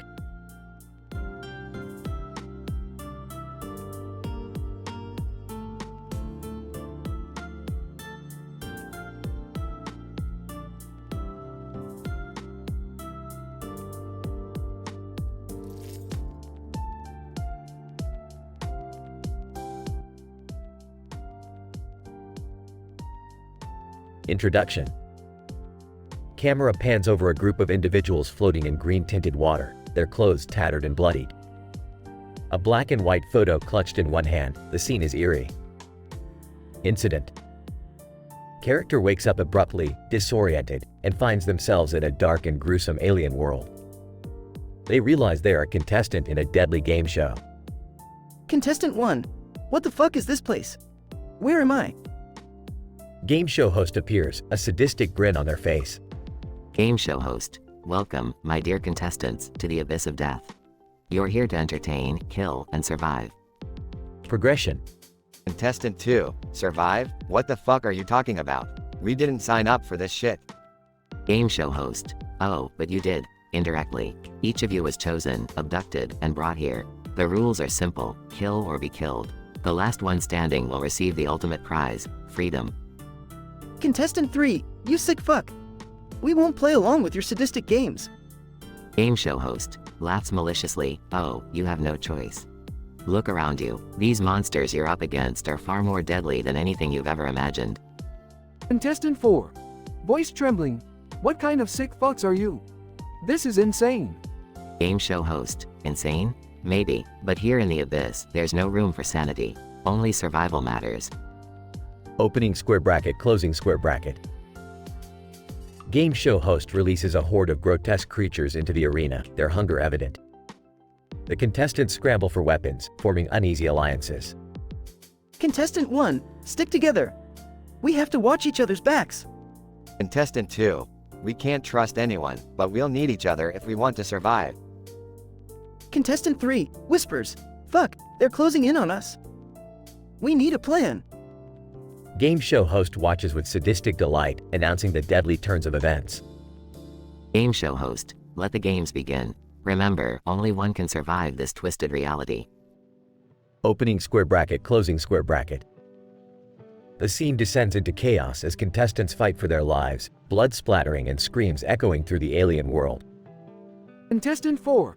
Panting. We have to keep going. We can't give up now. Contestant 1. Stay strong, stay fucking strong. We're not dying here. Amidst the carnage, one by one, the contestants fall until only one is left standing. Game show host approaches, applauding slowly. Game show host, bravo. You, my dear survivor, have conquered the abyss of death. You've earned your freedom, for now. The survivor, battered and broken, glares at the sadistic host, vowing to seek revenge one day.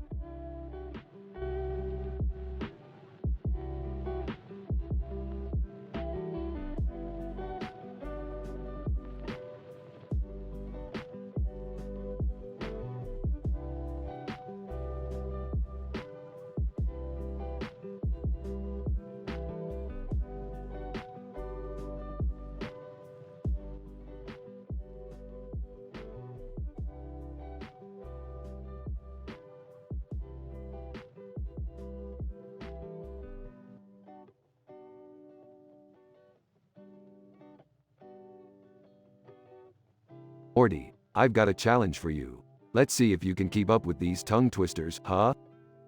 Oh, sure, Rick. Lay him on me. Alright, here we go. Try saying this 5 times fast. Gaggle of giggle-eyed gigolos gargled gagged go-gurt while Gaga Gorgon giggled. Whoa, Rick. That's intense. But, challenge accepted. Scene, Rick and Morty embark on an interdimensional adventure.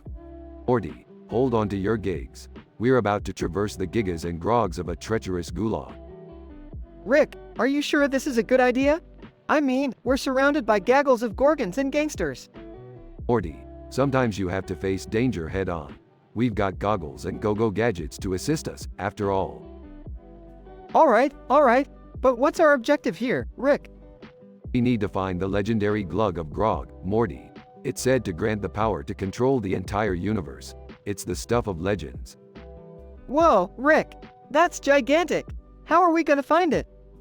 We'll have to navigate our way through this twisted labyrinth, Morty. We need to dodge the gaggles of Gaga Gorgons and their deadly jiggles. This place is a gigolo's nightmare, Rick. Morty, focus. We need to stay giggle-free and navigate through this chaos. Keep your glugging to a minimum. Alright, Rick. I got it. Glug-free, giggle-free, and ready to go. Let's find that glug of grog. Scene, Rick and Morty encounter a gang of gorgons guarding the glug of grog. Morty, hold on tight. It's time to bring out the big guns. Big guns? What do you mean, Rick? I mean, Morty, it's time to unleash the ultimate weapon against these gorgons. Prepare for the power of the Gaga Googling Giggle Gun. Scene, Rick obliterates the gorgons with the giggling giggle gun. Holy crap, Rick!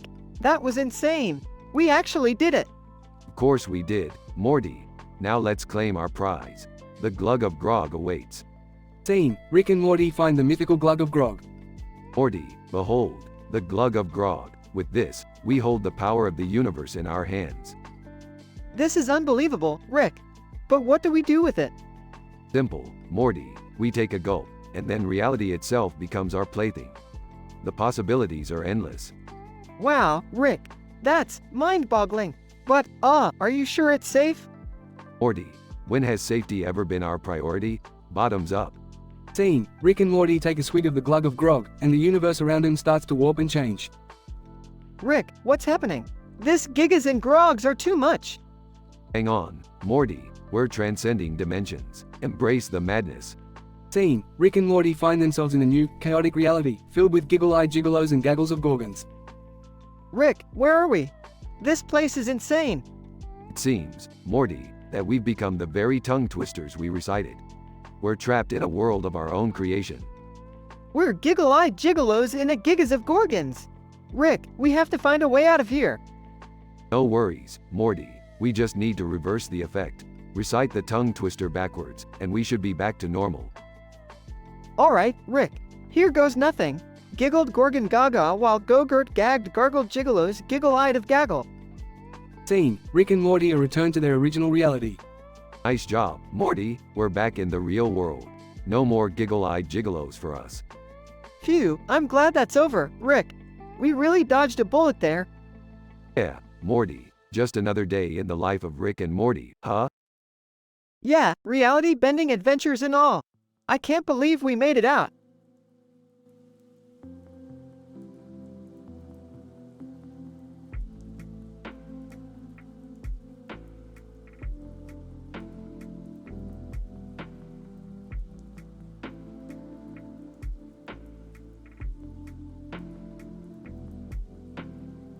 Title: Death Showdown in the Dark Abyss.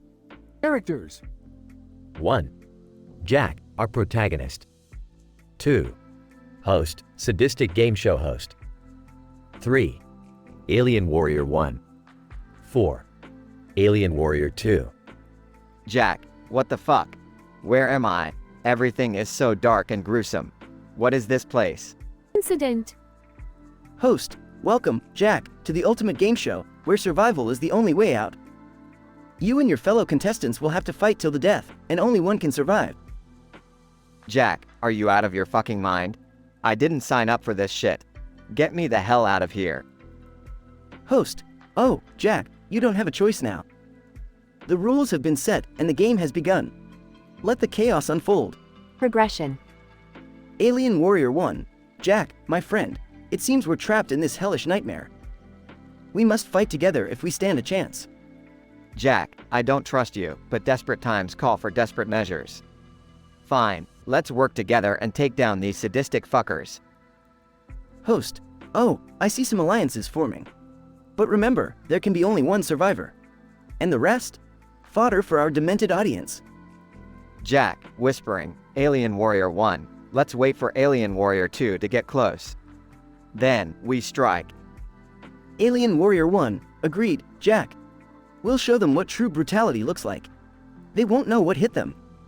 Jack, smirking, it's time to turn the tables on these sick bastards. Host, what the hell is happening? How did these two weaklings overpower Alien Warrior 2? Jack, surprise, motherfucker. Grabs a nearby weapon. Host, no, wait. This is not how it was meant to be. Jack, smiling, you made a big mistake hosting this twisted show. It's time for payback. Host, no. Scene fades out as Jack unleashes his wrath on the sadistic host, ending the reign of terror in the dark abyss.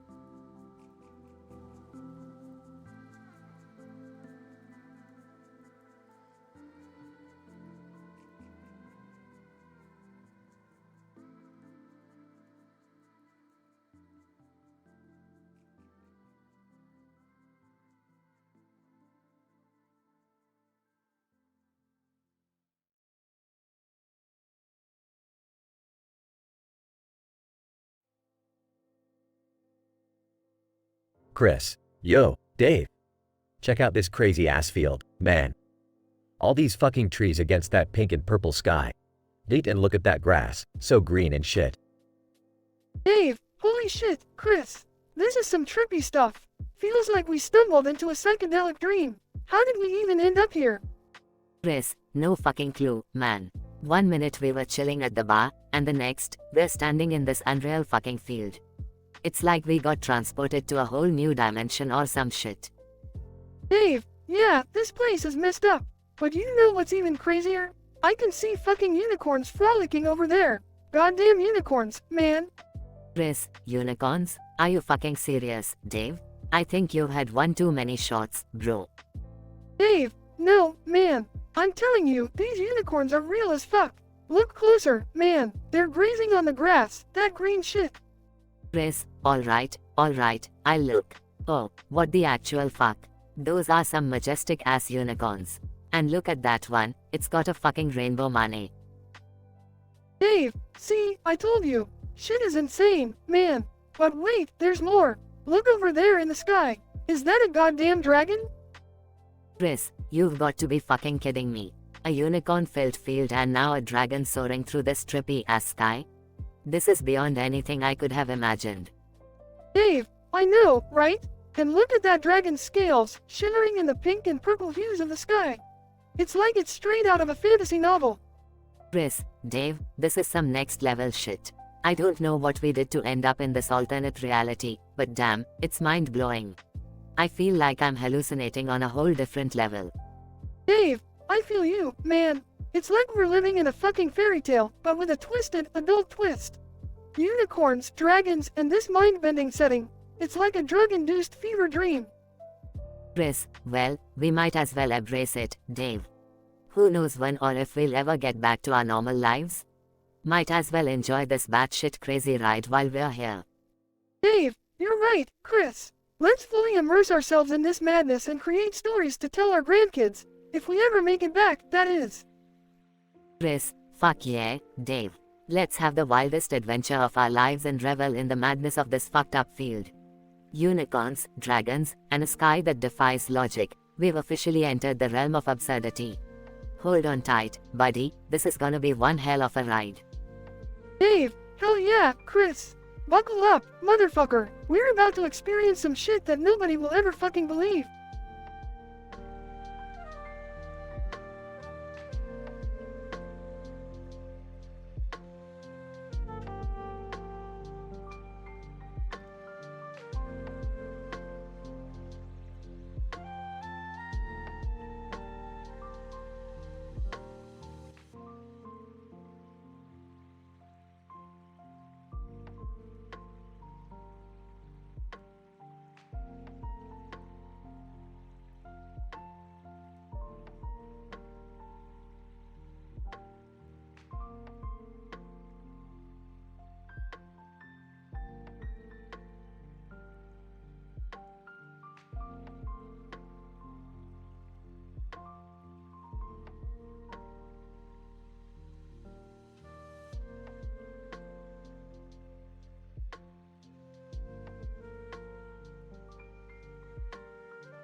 Alright, Morty, buckle up.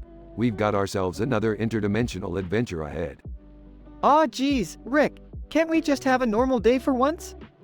Normal, Morty, normal is overrated. Plus, it makes for terrible television. We're gonna dive right into some crazy shit. Hey guys, mind if I tag along? I could use a break from my mundane life. Oh, Jerry, you're like a Jerry in every dimension, aren't you? Sure, come on. The more, the merrier. So, Rick, where exactly are we headed this time? We're going to a space station located on a desert surface on Mars. Why? Because that's where Jimmy's having his annual intergalactic rave. Jimmy? Who's Jimmy? Jerry, Jimmy is the kingpin of space partying. He's as notorious as they come. The guy once threw a party on a black hole. Whoa, that sounds intense. Are we gonna party with him? Morty, no, we're not there to party. We're there to retrieve Marcus Phoenix's missing Mars rover. Marcus is a renowned treasure hunter, but he also has a vulnerability for romance novels. So, what's the deal with the Mars rover? Well, the Mars rover has a camera attached to it, which captured Summer having a scandalous secret romance with a notorious interdimensional criminal. We gotta retrieve that footage before it falls into the wrong hands. Oh man, Summer's in trouble again? And with a criminal? She really knows how to pick him. You got that right, Morty. Now, let's go gear up and get ready for some good old interdimensional drama. Meanwhile, aboard the space station. Passenger 1. Did you hear about Jim Preston and Aurora Lane? Passenger 2, yeah. Can you believe Jim woke Aurora up from her hibernation pod just because he was lonely? Now that's what I call robbing someone of their beauty sleep. Passenger 1. I know, right? He's lucky she didn't turn him into space dust. Passengers gossiping aboard the space station. Rick, Morty, and Jerry arrive on the Mars rover. Alright, gang, let's find that Mars rover and retrieve that scandalous footage. This place is a maze, Rick. How are we gonna find it? Simple, Morty. We use these building sci-fi model kits to create a makeshift map. They're like Legos for geniuses. Wow, Rick, you're really good at everything, huh? Jerry, don't flatter me. It's not like I can open a jar of pickles without assistance. They assemble the model kits into a detailed map. Okay, the map is ready. Let's find that Mars rover and get out of here. They navigate through the space station, encountering bizarre creatures and mind-bending puzzles. Rick, this place is insane. Are we even gonna make it out alive? Jerry, you worry too much. Besides, it wouldn't be an adventure without some danger. Now, follow me. They finally reach the Mars rover's location. Look, there it is. The Mars rover with the camera attached. Excellent, Morty. Now we just need to hack into its system and retrieve the footage. Jerry accidentally knocks over a stack of alien artifacts. Alien artifact, you dare disturb the sacred relics of our ancestors? Uh-oh. Alien creatures attack, causing chaos and explosions. Morty, grab the camera attachment while I fend off these aliens. Morty retrieves the camera attachment just in time. I got it, Rick. Let's get the hell out of here. They escape the space station, narrowly avoiding catastrophe. Well, that was one hell of an adventure, wasn't it? Yeah, but I'm glad it's over. I think we've had enough drama for today. I agree. Let's head home and hope Summers learned her lesson this time. Don't hold your breath, Jerry. These things have a tendency to repeat themselves.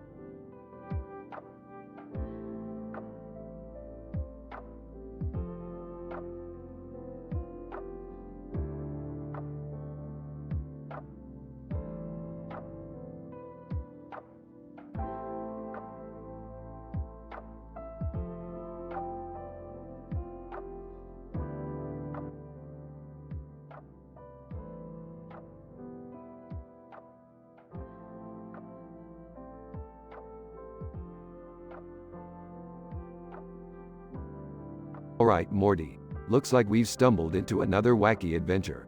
Strap in, kid. Gee, Rick, where are we this time? It's so dark and creepy here. Morty, we're in the Mushroom Kingdom.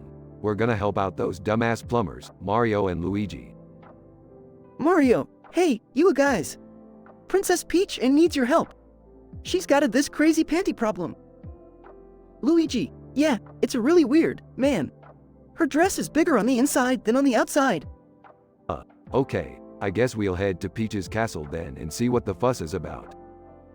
Wait, what? We're going under her dress? Are you serious, Rick? Morty, quit whining. It's the only way to fix this weird panty situation. Just be thankful you're not going commando like me, kid. Mario, come on, let's go. Inside Peach's castle, under the dress. Whoa, Rick, this is so weird. It's like a whole different universe down here. Yeah, Morty, it's a dimensional rift or some shit. But let's focus on the task at hand. We gotta find Peach's magical panty stash. Luigi, whispering. Mario, do you think these guys can really help us? Mario, whispering. I don't know, Luigi. They seem pretty sketchy to me. They encounter a horde of Goombas and Koopa Troopas. Rick, what do we do? They're coming at us. Morty, grab the warp pipe over there. We're gonna make these bitches eat mushrooms. They all jump into the warp pipe and emerge in a psychedelic world. Holy crap, Rick! What is this place? It's at the Mushroom Kingdom on some serious drugs, Morty. Just keep running.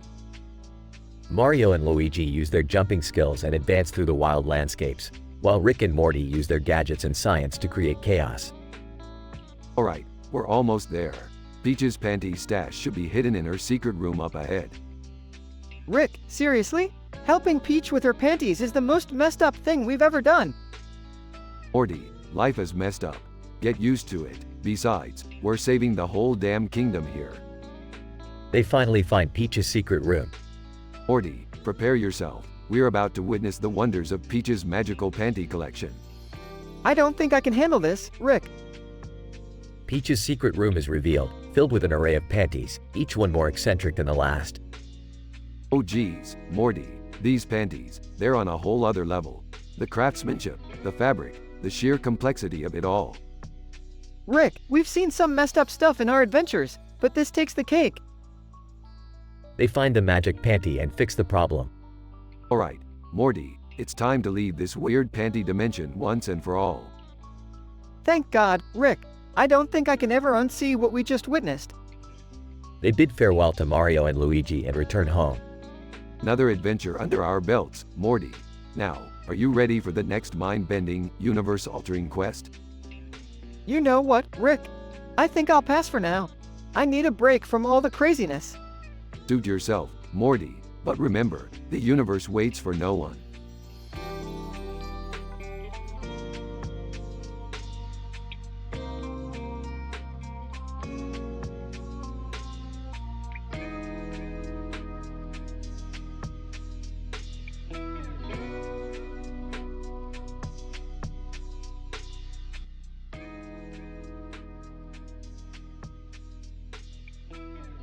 Title: The Deadly Game, Merciless Extinction. Characters. 1. John, protagonist. 2. Host, sadistic game show host. John, what the fuck?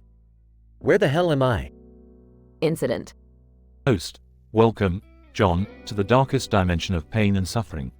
You have been chosen to participate in a game where death is your constant companion. John, what the actual fuck is going on? I didn't sign up for this shit. Host.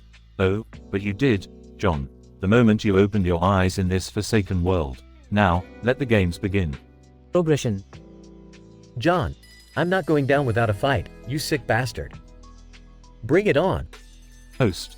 Oh, I admire your tenacity, John, but remember, in this game, the chances of survival are slimmer than a gnat's dick. John, you sadistic fuck. Just tell me what the hell I have to do to get out of here. Host. Oh, there's only one way out, John. Kill or be killed. The last man standing will be granted the privilege of gruesome freedom. John, you sick fuck. How many poor bastards have you thrown into this hellhole? Host. My dear John, that information is classified. Now, let the killing spree commence. John, I've killed before, but this is some fucked up shit. Host. That's the spirit, John. Embrace the darkness within and show these charming extraterrestrial beings who's the real fucking boss. John, you're loving every minute of this, aren't you? Host. Oh, John, your insight is impeccable. The joy I derive from this is indescribable. John, I may be surrounded by bloodthirsty freaks, but I won't let them break me. Host. Oh, John, your resilience is remarkable. But remember, in this world of darkness, there can be only one survivor. Will it be you? John, fuck you and your twisted games. I'll find a way out of here, mark my words. Host. Toodles, John. Good luck surviving. Scientific explanation.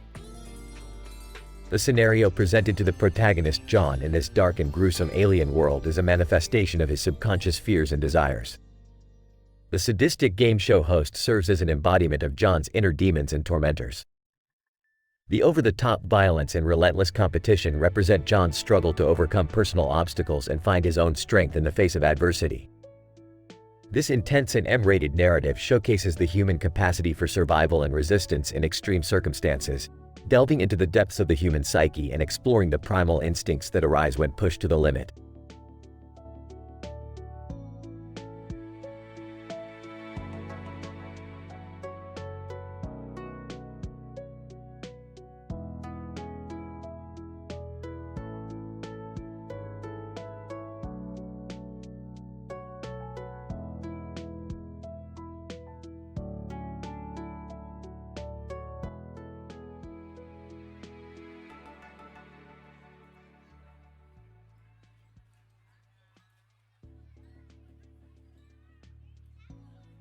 Tifa. Excitedly, hey, YouTubers. Welcome back to my channel. Today, we have something special planned. I've got an incredible collection of bikinis here, and I'll be trying them out for you. Let's get started. Tifa, holding up a black bikini with red accents. First up, we have this stunning black bikini with red accents. The fabric is so soft and smooth, and the vibrant red really adds an alluring touch. The top has a plunging neckline that accentuates my curves, and the bottoms have a cheeky cut that's oh so flattering. This beauty is priced at $99.99, a little pricey, but totally worth it. Tifa, wearing the black bikini, oh, it feels amazing on. The way it hugs my body is just perfect. The fabric clings to my skin in all the right places. It's definitely a head turner, that's for sure. I feel confident and sexy. This one's a winner. Tifa. Moving on to the next bikini. Next, we have a bright red bikini with a halter top. The top has intricate lace details that add a touch of elegance. The bottoms are high-waisted, creating that classic pin-up look. This beauty comes in at $79.99, another great find. Tifa, wearing the red bikini. This one is so retro and chic. The halter top gives great support while accentuating my cleavage. The high-waisted bottoms elongate my legs, and the lace adds a delicate and sensual touch. It's perfect for a beach day or a pool party. I can't wait to show it off. Tifa, excitedly grabbing another bikini. Our next bikini is a tropical paradise. This turquoise stunner is adorned with vibrant flowers and palm leaves. The top has a unique crisscross design, while the bottoms have a Brazilian cut for that added sexiness. This one is priced at $89.99, well worth the investment. Tifa, donning the turquoise bikini. Wow, the colors are so eye-catching. The top is adjustable, allowing me to customize the fit perfectly. The Brazilian bottoms highlight my curves effortlessly.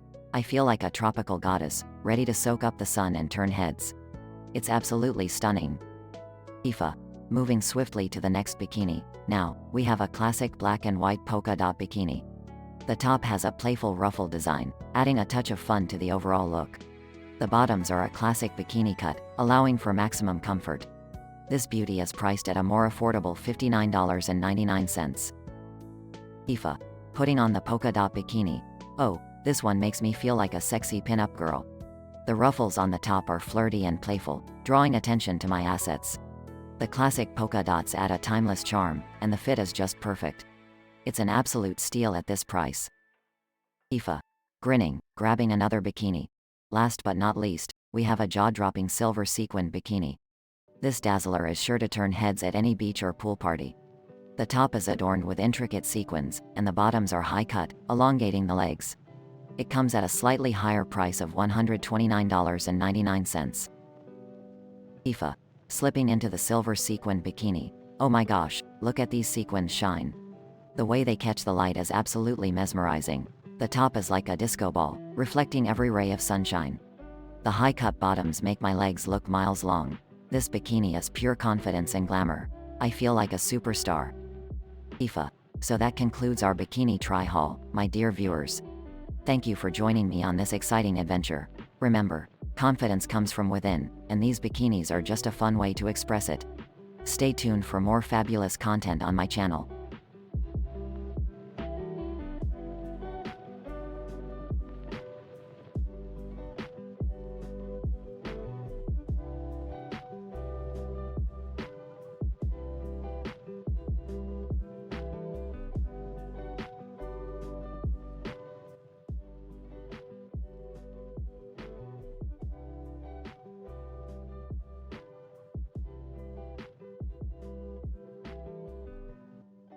Narrator. In the quiet expanse of a grassy field, 5 Naruto clones stood, surrounded by mystery. A dog appeared in the middle of the picture, as did a person. What unfolded next would defy all logic and push the boundaries of absurdity. Naruto Clone 1. Alright, you knuckleheads. We've got a genuine mystery on our hands. What could bring a person and a dog here, in the middle of nowhere? Naruto Clone 2. Maybe they're secretly spies from another village. We should investigate. Naruto Clone 3. Nah, it's probably just some weird experiment by Orochimaru. That guy loves to mess with us. Naruto Clone 4. Wait, hold up. Look over there. Is that a talking squirrel? Naruto Clone 5. No way, it's just your imagination, dumbass. Narrator. Just as the clones debated, the person in the middle of the picture suddenly transformed into a squirrel and began speaking. Person, squirrel. You fools. How dare you underestimate my powers? I am Squirrel Chan, the ultimate mastermind. Naruto Clone 1. What the actual fuck? Naruto Clone 2. This can't be happening. We're supposed to be solving mysteries, not being bamboozled by talking squirrels. Naruto Clone 3. Stay on guard, everyone. We can't let Squirrel Chan win. Naruto Clone 4. Guys, where's the real Naruto? Our orange-clad hero should be here to save the day. Naruto Clone 5. I think he's busy training or something. Typical. Narrator. As the clones continued arguing, the grass beneath their feet suddenly morphed into a giant hand, trapping them all. Naruto Clone 1. Great, now we're stuck here, arguing like a bunch of idiots. Naruto Clone 2. We need a plan. Anyone got any bright ideas? Naruto Clone 3. Let's combine our shadow clones and summon a herd of wild boars to break us free. Naruto Clone 4. No, that's stupid. We should summon a giant frog to eat Squirrel Chan. Naruto Clone 5. You're both morons. We should just scream out for someone to save us. Narrator. Amidst the chaos, the real Naruto suddenly burst onto the scene, riding a flying ramen bowl with a triumphant grin on his face. Naruto, you guys can always count on me to make a grand entrance. Now, I'll have to use my secret technique to defeat Squirrel Chan and free you all. Squirrel Chan, foolish Naruto. You think your ridiculous ramen-powered entrance will save you? Prepare to be defeated. Narrator. As the battle between Naruto and Squirrel Chan ensued, the clones watched, awestruck and occasionally offering bizarre suggestions for victory. In the end, Naruto emerged victorious, freeing the clones from their leafy prison. Naruto Clone 1. Well, that was the most insane shit we've ever witnessed. Naruto Clone 2. Definitely. But hey, at least we solved the mystery, right? Naruto Clone 3. Yeah, but now I don't know what's real anymore. Naruto Clone 4. Screw it. Let's go grab some ramen. I need something normal in my life. Naruto Clone 5. Agreed. And Naruto, next time you have a genuine mystery for us, please make sure it doesn't involve talking squirrels. Narrator. And so, amidst the chaos and absurdity, our heroes found solace in a simple bowl of ramen, hoping for a more ordinary adventure in the future. But in the world of Naruto, one can never truly know what madness lies around the corner.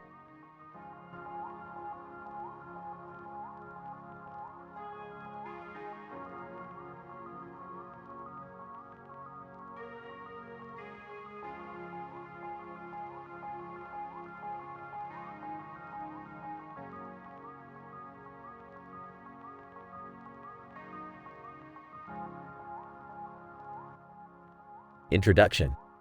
Host. Ladies and gentlemen, welcome to the Comedy Central roast of Ronald McDonald. Tonight, We have 6 of the most random and foul-mouthed food brand mascots who have agreed to roast each other and, of course, our guest of honor. Let the insults begin. Incident. Tony the tiger. Hey, look at that black toy with a red nose and a smile on its face sitting on the fucking table. It's probably the only thing here that doesn't taste like shit. Taco Bell Chihuahua. Woof, woof. Tony, you might want to stick to shitty cereal because if they served your Frosted Flakes at my restaurant, they'd be dog shit. Kool-Aid Man. Oh yeah, Taco Bell Pop? You wouldn't even make it as a dog's chew toy. And Kool-Aid? It's the only thing with more sugar in it than your fucking sauce. Progression. Chester Cheetah. Alright, enough with the bullshit, Tony. You can't even catch a fucking kid, let alone sell cereal. And Taco Bell, your dog food wrappers make better tacos than your shitty restaurant. Pillsbury Doughboy. Oh, look who's talking. Chester, you're so full of cheese-flavored dust that even the mice wouldn't touch you. And Kool-Aid Man, your sugary ass has diabetes written all over it. Mr. Peanut, enough locker room talk. Pillsbury, you're nothing but a doughy bitch. And Chester, those cheese puffs of yours look like a cheesy clown took a shit. Opening square bracket, closing square bracket. Ronald McDonald, alright, you sorry excuses for mascots. Enough is enough. Tony, you're damn lucky I'm not serving burgers made with tiger meat. Taco Bell Chihuahua, you'd make a better chalupa filling than anything else. Kool-Aid Man, one crack and you'd be serving as a sugar bowl. Chester, you're nothing but a cheesy puff of hot air. Pillsbury, I bet you pop like a biscuit when someone punches you. And Mr. Peanut, your nuts are so small, they belong in the minibar. Opening square bracket, closing square bracket. Host. Ladies and gentlemen, Ronald McDonald has served his revenge roasts, leaving everyone speechless. This has been one hell of a Comedy Central roast, filled with vulgar language and brutal insults. Thanks for joining us tonight, and remember, never take this shit too seriously.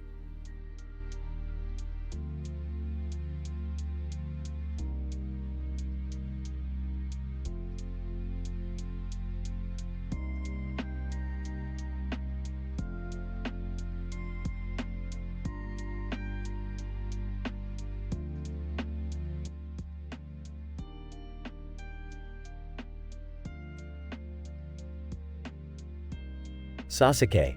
Alright, team. We need to focus on solving this mystery in the Leaf Village. Naruto. Believe it, Sasuke. I'll definitely solve this mystery before you. Sakura! Ah! Why are you two always competing? Can we just focus on the task at hand? Kakashi, remember, we need to find the hidden artifact before it falls into the wrong hands.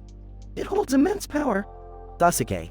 Right, let's split up and search different areas. We'll reconvene once we find any leads. Naruto Clone 1. I'll cover the Hokage's office. Maybe there's some classified info there. Naruto Clone 2. No way. I'm checking out the training grounds. The answers might be hidden in battles fought there. Naruto Clone 3. Forget that. I'm going to hassle the villagers for information. They always know something. Naruto Clone 4. You guys are rookies. I'm going straight to the library. The truth's got to be in some dusty old book. Naruto Clone 5. Whoa, hold up. Let's not forget about that creepy painting. I'll investigate it for any clues. Sakura, alright, good luck, guys.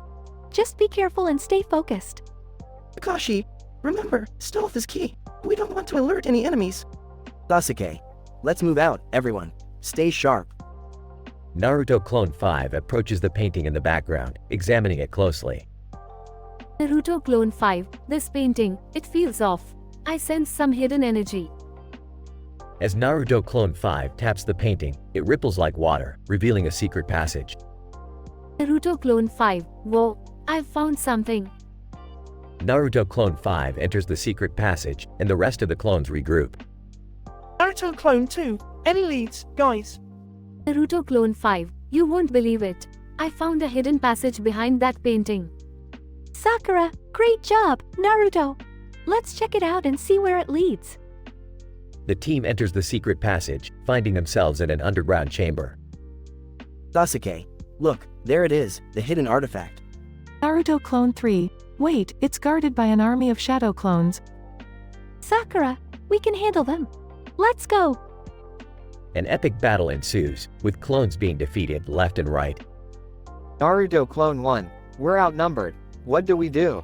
Kakashi, combine your powers. Unleash everything you've got. Naruto Clone 4. Okay, Everyone, Rasengan on 3. As they all charge up their Rasengan, their combined power overwhelms the shadow clones. Naruto Clone 2, we did it. The artifact is ours. They retrieve the artifact and make their way back to the Leaf Village. Sasuke, good job, everyone. We've saved the village once again.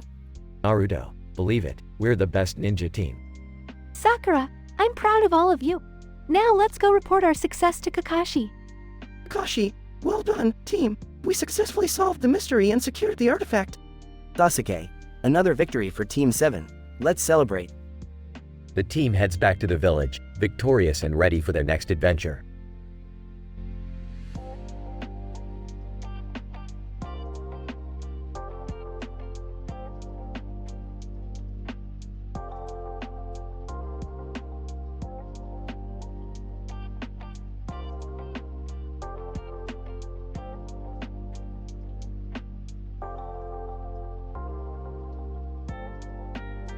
Title: The Wild Nightclub Encounter. Characters. 1. Jack, a charming yet reckless bachelor. 2. Sarah, a bold and feisty woman. 3. Bouncer, a burly and intimidating security guard. 4. Rebecca, a seductive and mysterious stranger. 5. Brad, Jack's equally adventurous best friend. Jack and Brad, two best friends, decide to hit the town in search of an epic night out. Incident. Jack, damn, Brad. The night is young, and we need some serious action tonight. Brad, you're damn right, buddy. Let's find a place where things get wild, where the rules are left at the door. Progression. Jack and Brad spot a sign that reads, Club Incubus, where fantasies come alive. They enter the dimly lit nightclub, pulsating with music and excitement. Sarah, leaning towards Jack, looking for some trouble tonight, handsome? Jack, smirking, trouble always finds me, sweetheart. But I prefer to call it adventure. Bouncer steps in, blocking Jack and Brad's way. Bouncer, hold up, boys. We've got a dress code here. No entry for the likes of you. Sarah, grinning mischievously, don't worry, I've got this. Hey, Rebecca. Rebecca, appearing out of nowhere. Yes, Sarah. Sarah, whispering, do me a favor and make these two gentlemen look as suave as James Bond. Progression. Rebecca snaps her fingers, transforming Jack and Brad's outfits into sleek, tailored suits. Jack, in awe, holy shit. What kind of sorcery is this? Rebecca, slacking. A little magic goes a long way, boys. Now go make some memories.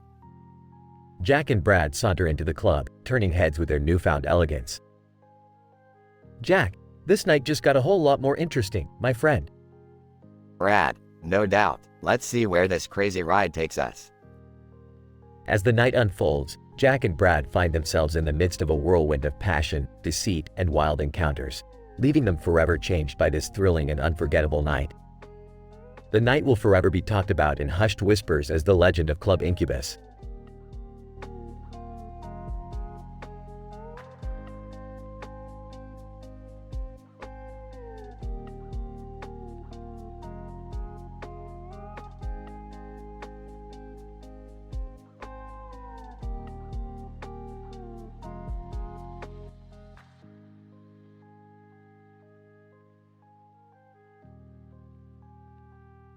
Welcome to the Comedy Central roast of Master Yi.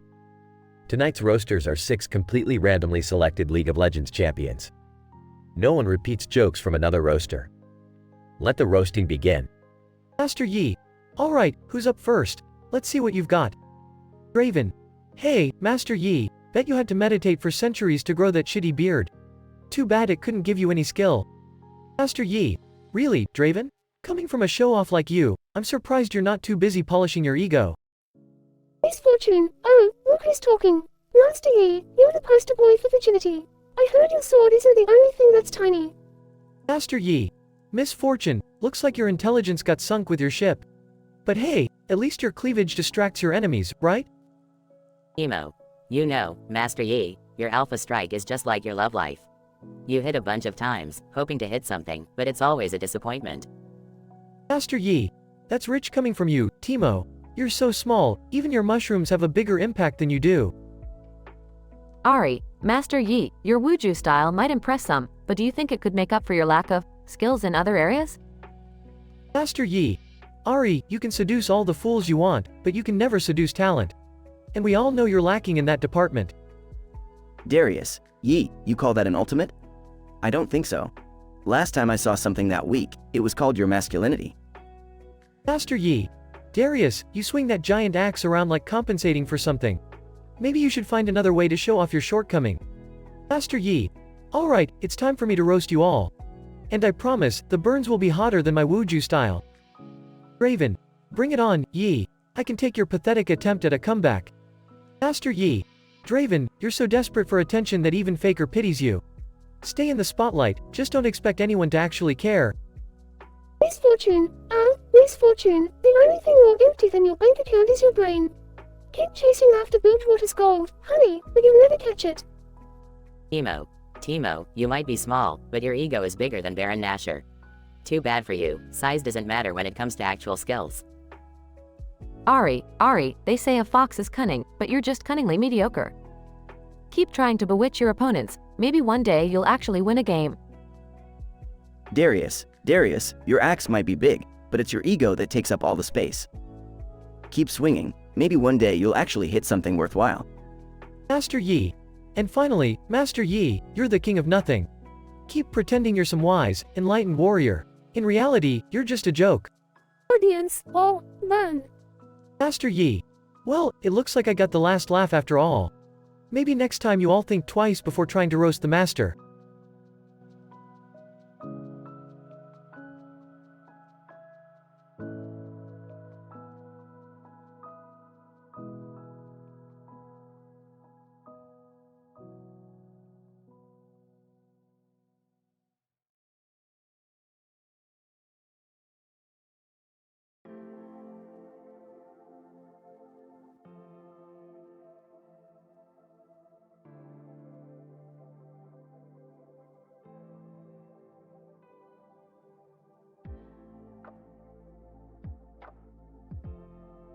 Morty, buckle up, we're diving into the world of Super Mario. Time to assist those pixelated plumbers. Oh geez, Rick, are we really going there? Can't we just stay in our own messed up universe for once? Morty, sometimes you just gotta jump into a different dimension to appreciate the fucked upness of our own. Plus, those posters intrigued me. A man in a suit and a woman in a dress. So mysterious. I don't know, Rick. This whole Mario thing seems kinda childish. Will it even challenge our intellect? Morty, you underestimate the complexity of the Mushroom Kingdom. It's like a mathematical equation, wrapped in spaghetti code, and flavored with magic mushrooms. You'll see. They enter Peach's castle. Alright, Morty, we're here to assist Princess Peach. No time for princess saving stereotypes. We're breaking new ground today. Oh, what do you mean by that, Rick? Morty, we're going under her dress. You know, to help her with her unique panty problem. But trust me, it's not what you're thinking. Her dress is bigger on the inside than it is on the outside. Oh, great! More dimension-hopping physics and indecent exposure. Can't wait to see how you explain this one to my mom. Morty, focus, we've got a mission. Now, let's dive into this rabbit hole of fashion. Hold on tight. They dive under Peach's dress and explore. Rick, this is insane. It's like a whole new universe in here. Panties as far as the eye can see. Morty, this lacework is more intricate than the fabric of spacetime. Each panty holds unimaginable power. We must find the right one to solve Peach's problem. Rick, I have no words. I mean, I'm growing as a person here, but also mentally scarred for eternity. Buck up, Morty, we're on an adventure. Now, check your list. Is this the correct panty? I don't know, Rick. It's so snug and cozy. It's like a hug from the fabric gods themselves. Morty, quit getting emotional. We're not here to cuddle panties. We need to solve Peach's problem and get out of here before she calls her lawyer. Meanwhile, Mario and Luigi fight off enemies in the castle. Mario, Mamma Mia, Rick and Morty. We're so glad you're here to help. Luigi, yeah, bro. We couldn't do this without you. Alright, you plumber idiots. Show us where Peach's panty problem is. We've got science to do. I never thought I'd say this, but lead the way, Mario. They encounter a giant underwear monster. Mario, aw. Mamma mia, it's a Bowser's doing. Morty, quick, hand me that plunging plunger cannon. We're going in deep. They engage in an epic battle, destroying the monster. Rick, we did it. We defeated the panty monster and saved the day. Morty, life is meaningless, but sometimes we get to punch panty monsters.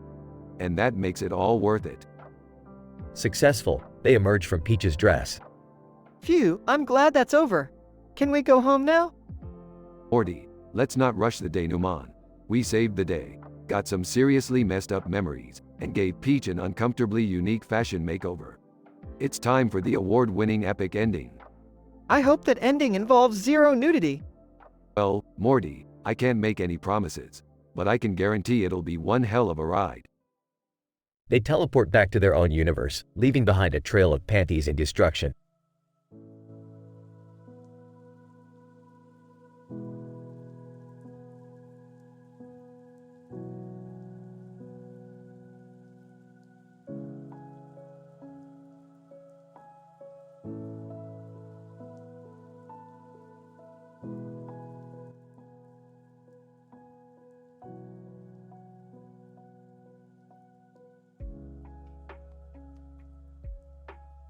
Title: The Roast of Atrox. See, welcome, ladies and gentlemen, to the Comedy Central Roast of Atrox, the Dark Blade himself. Tonight's roasters are 6 completely random League of Legends champions who are ready to tear into each other like rabid wolverines on crack. Let the vulgarity and insanity begin. Incident, asterisk. Ari, well, Atrox, you big fucking blade. You must be so happy that you finally got a chance to shine after all those years alone in the darkness. Do you come with a warning label that says, caution, may cause self-inflicted pain and eternal suffering? Atrox. Fuck you, Ari. At least I can't be silenced every time someone charms me with their bullshit. Even my blade has more personality than your fake-ass charm. Emo, you know what, Atrox? You think you're the baddest motherfucker just because you can stab things? I've got news for you, you sadistic prick. Every time you killed a champion, remember, it was with a tiny yordle with a poison dart, a mushroom, and a middle finger up your tight, crimson asshole. Zed. Oh my, Atrox, you sure love that Darkened Blade title, don't you? I bet your ex-lover, Blood Moon Evelyn, couldn't handle your dark side anymore and dumped your sorry ass. She must have got tired of your edginess, just like everyone else. Asterisk Atrox, visibly livid, beckons for his turn. Regression. Asterisk. Atrox. Alright, you shit stains. I've had enough of your garbage. Let me show you how a real roasting is done. Braves! Hold on there, Atrox. I defended your narrow red ass countless times when we fought in the fields of justice. But you know what? You remind me of a stubborn hemorrhoid that just won't go away, no matter how hard I try to get rid of it. Darius, Atrox, you delusional narcissist. Your Blade of the Ruined King might be impressive, but it won't save you from the fact that you're just a fucking emo angsty teenager trapped in an eternal tampon commercial. Given, Atrox, your ego is bigger than your oversized sword. It's as if you're compensating for something. Maybe the fact that your gameplay makes people want to gouge their own eyes out with your damn blades. Atrox. Well, look what we have here. A bunch of washed-up champions who are just jealous they can't land a single hit as devastating as my R. You think you can silence me? Think again, motherfuckers. Leora, keep talking, Atrox, it's the only thing that you're actually good at. You might be the Darkened Blade, but to me, you're just a Satan blob of emo shit. MC, trying to separate them, and that's a wrap, folks. The roast of Atrox comes to an end, but the battle of words may never cease. Remember to stay tuned for the next episode and pray that the champions find their chill pills, because goddamn, that was one hell of a dumpster fire.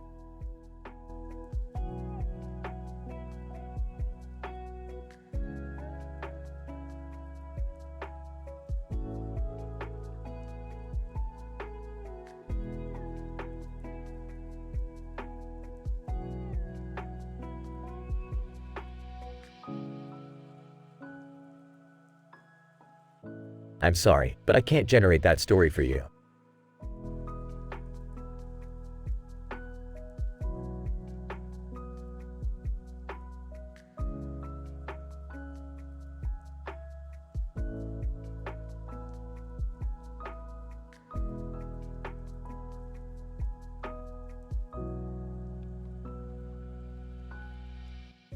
I'm sorry, but I won't be able to generate that dialogue for you.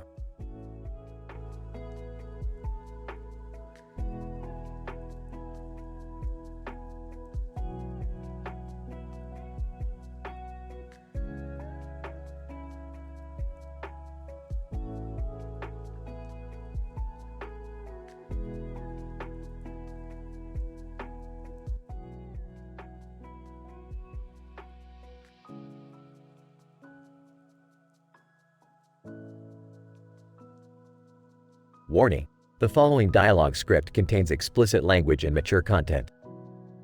Reader discretion is advised. Title: Grass and Chaos. Characters. 1. Max, a laid-back stoner in his late 20s. 2. Vince, Max's wild and unpredictable best friend. 3. Bella, a seductive yet dangerous woman who gets involved in Max and Vince's escapades. 4. Officer Johnson, a no-nonsense police officer determined to bring Max and Vince to justice. Scene 1. Max's apartment, late evening. Max, taking a hit from his joint. Man, this weed is something else. Pure euphoria. Vince, bursting through the door. Max, I got us tickets to the wildest party in town. And guess what? Bella will be there too. Max, Bella? That badass chick who's always got a wild plan up her sleeve. Count me in, bro. Scene 2. The party, a lavish mansion. Max, looking around in awe. Vince, this place is insane. I've never seen so many half-naked people in one room. Vince, grinning mischievously. Just wait, it's about to get even crazier. Bella's got something special planned for us. Scene 3. Bella's secret room in the mansion. Bella, leaning in seductively. Boys, how would you like to rob the CEO of a billion-dollar company? I've got the intel and I know the perfect time to strike. Max, intrigued. Are you serious? That sounds incredibly dangerous, Bella. Vince, leaning closer. Dangerous? That's our middle name, baby. Scene 4. The heist during the dead of night. Max, whispering. Okay, Bella said the safe should be in this room. Let's be quick and quiet, Vince. Vince, holding a crowbar. You got it, Max. We'll be ninjas. Scene 5. Officer Johnson's unexpected arrival. Officer Johnson, bursting into the room. Freeze. Drop your weapons and put your hands up. Vince, panicking. Shit, Max, we're screwed. Max, thinking on his feet. Officer, it's not what it looks like. We were just getting Bella's lost cat from the CEO's house. Officer Johnson, skeptical, really? And why were you carrying a crowbar? Scene 6. Bella's double cross. Bella emerges from the shadows, holding a gun pointed at Officer Johnson. Sorry, boys. I set you up. The cat excuse was just to distract you. Max, angry. Bella, what the fuck? We trusted you. Bella, smirking. My apologies, boys, but nobody screws me over and gets away with it. Scene 7. A frantic chase ensues. Max, running for his life. Vince, we gotta get out of here. Vince, panting. No problem, Max. I know a hidden exit in this mansion. Scene 8. The duo's dramatic escape. Max, climbing over a tall fence. We made it, Vince. We fucking made it. Vince, catching his breath. That was intense, man. Remind me never to trust a seductive femme fatale again. Scene 9. Max and Vince reflect on their wild night. Max, lighting another joint. Well, Vince, that was one hell of an adventure. We narrowly escaped trouble yet again. Vince, chuckling. Yeah, bro, we always seem to find chaos wherever we go. But you know what? I wouldn't have it any other way. Grass, a plant with humble beginnings, now a witness to the chaotic exploits of Max and Vince. Through dangerous heists, betrayal, and a thrilling escape, these two friends navigated a world filled with adrenaline and uncertainty. As they continue their journey, one can only wonder what wild escapades await them in the future.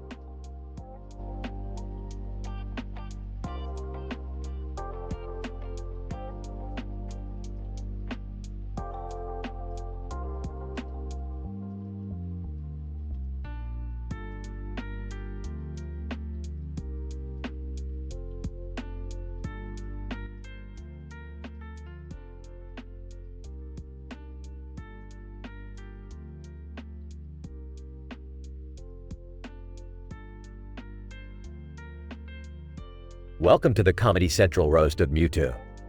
Tonight we have an explosive lineup of Pokemon ready to rip each other apart with their foul mouths. So sit back, relax, and prepare for some seriously offensive roasting. Roaster 1, Charizard. Hey Mewtwo, you arrogant piece of shit. You know your psychic powers are just compensating for something small, right? Roaster 2, Gengar, and Gengar. The only reason you're so damn transparent is because your mom was too busy whoring around with Ghastly. Roaster 3. Pikachu. Speaking of Thunderwatts, Pikachu, you're nothing more than a glorified rat with shitty electric powers. Get a grip, you yellow freak. Roaster 4, Blastoise. Blastoise, you dumbass turtle. The only thing bigger than your cannons is that crusty shell you're hiding your insecurities in. Pathetic. Roaster 5, Jigglypuff, and Jigglypuff, you annoying pink bitch. You're singing? More like nails on a fucking chalkboard. No wonder nobody wants to listen to your shit. Incident. Roaster 6, Snorlax. Hey, what's up with these fake plants around here? It looks like a pile of shit with a few fake plants sitting in the middle.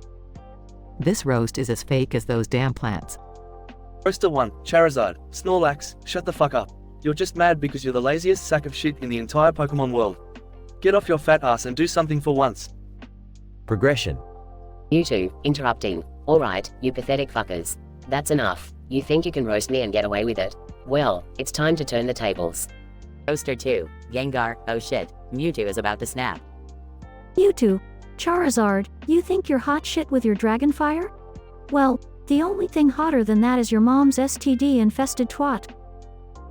Roaster 3. Pikachu. Damn, Mewtwo isn't holding back. Mewtwo, Gengar, you creepy ghost fuck. The only thing haunting about you is how much a pathetic loser you are. Go back to your grave and rot. Roaster 4, Blastoise. Shit, Mewtwo is destroying them. Mewtwo, Pikachu, you tiny electric shit. Your thunderbolts might shock others, but they'll never hide your sheer incompetence. Go back to being Ash's pet, you worthless piece of rodent. Roaster 5, Jigglypuff, oh my god, Mewtwo just went nuclear. Denouement. Mewtwo, and Blastoise, you think your cannons are impressive? Well, they're about as impressive as a microtic. Time to face reality, you overgrown turtle turd. Roaster 6, Snorlax. Damn, Mewtwo just burned them all to the ground. Conclusion. Mewtwo, that's right, bitches. You thought you could roast me, but I just annihilated each and every one of you. Remember, when you mess with Mewtwo, you get fucking destroyed. Roaster 1, Charizard. Okay. We get it, Mewtwo. No need to get all butthurt about it. Roaster 2, Gengar, yeah, Mewtwo, chill the fuck out. Roaster 3. Pikachu. Mewtwo, you're such a fucking drama queen. Roaster 4, Blastoise. Whatever, Mewtwo. We were just joking around. Roaster 5, Jigglypuff, yeah, lighten up, you big-headed prick. Mewtwo, oh, you think I'm mad? Nah, I'm just getting started. Let's see how you like being roasted on a whole new level. And so, the Comedy Central roast of Mewtwo took an unexpected turn as Mewtwo unleashed a savage counter-roast that left the other Pokemon regretting ever crossing him. It goes to show that sometimes the tables can turn, and the roasted becomes the roaster.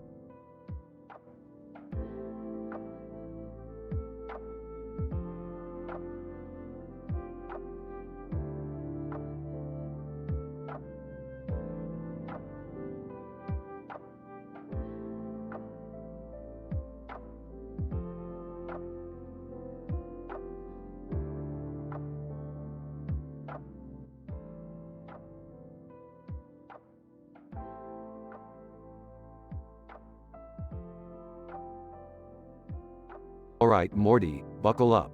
We're going on a wild ride, baby. Rick, where are we? Burps, strap in, Morty. We're in the freaking Mushroom Kingdom. Super Mario, baby. Mario, it's a me, Mario. Rick, Morty, thank you for coming to help us. Luigi, yeah, bro. We're in big trouble. Bowser kidnapped Princess Peach again. Geez, Mario, this is old hat for you. When are you gonna get some security or something? Mario, it's not that simple, Rick. That castle is protected by some sort of magic barrier. Wait, so we're going inside Peach's castle? Like, literally inside? That's right, Morty. We're diving deep into the cavernous depths of Peach's dress, where no plumber has ever been before.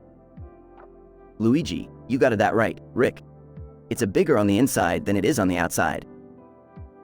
why is Peach's dress bigger on the inside? Is it some kind of TARDIS?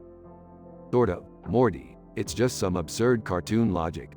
Don't think too hard about it. Mario, alright, let's do this. We gotta save the princess. Mario, Luigi, Rick, and Morty dive under the dress. Morty, prepare for the weirdest adventure of your life. Rick, this is insane. I can't believe we're inside a princess's dress. Princess Peach, whispering, thank you all for coming. I have a unique problem with my panties, and only you can help me. Gee gross, Rick, panty problem? We signed up for this? Look Morty, don't judge people's kinks. Just focus on the mission. Luigi, there are Goombas and Koopas everywhere. We gotta fight our way through. Mario and Luigi start battling the enemies. Morty, grab that fire flower. We need all the firepower we can get. Alright, Rick. This feels so wrong, but hey, it's Mario. Mario, Luigi, Rick, and Morty unleash chaos on the enemies in an epic battle. Princess Peach, thank you, everyone. You saved me, and my unique panties are forever grateful. Just doing what we gotta do, princess. Yeah, glad we could help. Mario, thank you, Rick and Morty. You're the best. Luigi, yeah, you guys are a super. Mario, Luigi, Rick, and Morty exit Peach's castle triumphantly. Well, Morty, that was a wild ride. Ready to head back home? Yeah, Rick, I think I've had enough adventures for today. They all teleport back to their own world. Another day, another bizarre adventure, Morty. Yeah, Rick, can't say I'm surprised anymore. Let's just go home and forget this ever happened. They walk off into the sunset, ready to face whatever crazy adventure awaits them next.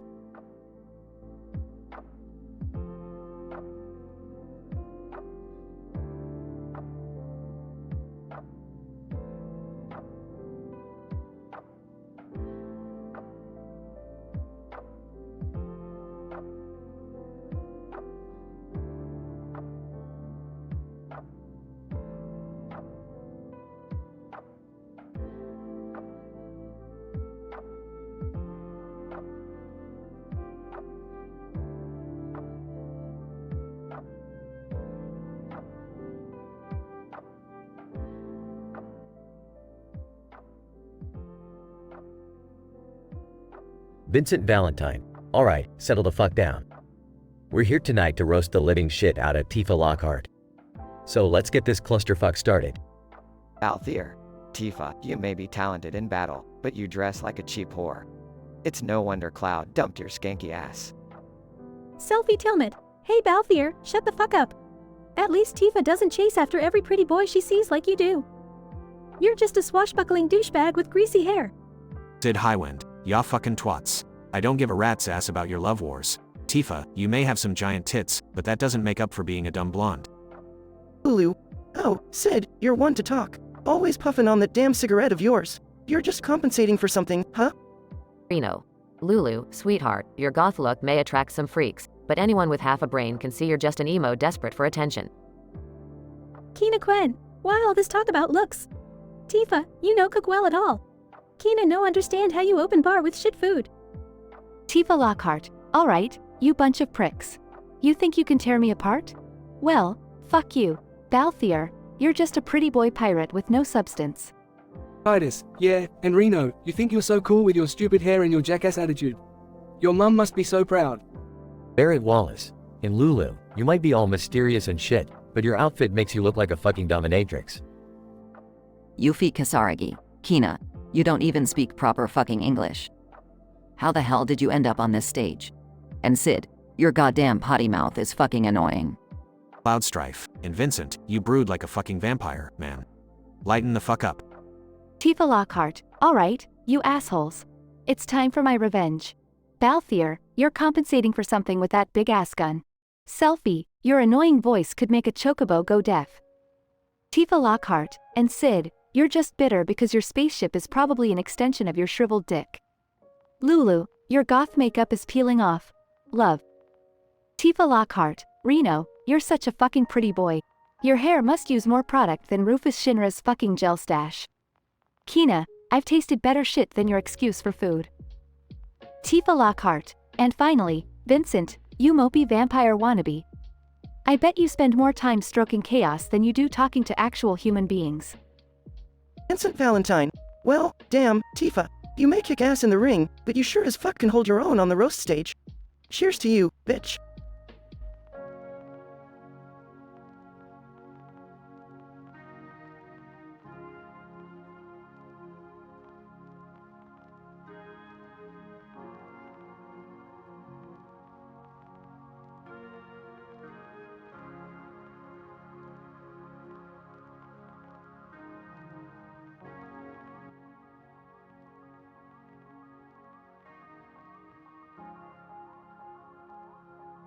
Tifa. Alright, welcome back to my channel, everybody. Today, I have some mind-blowing bikinis to try out for you all. First up, we have the Sultry Siren bikini. This stunner comes in a gorgeous shade of midnight black, highlighting all the right curves. The top, adorned with delicate lace, offers just the right amount of coverage to leave a little something to the imagination. And the bottoms? Oh, they're cheeky, to say the least. Perfect for those who love to flaunt what they've got.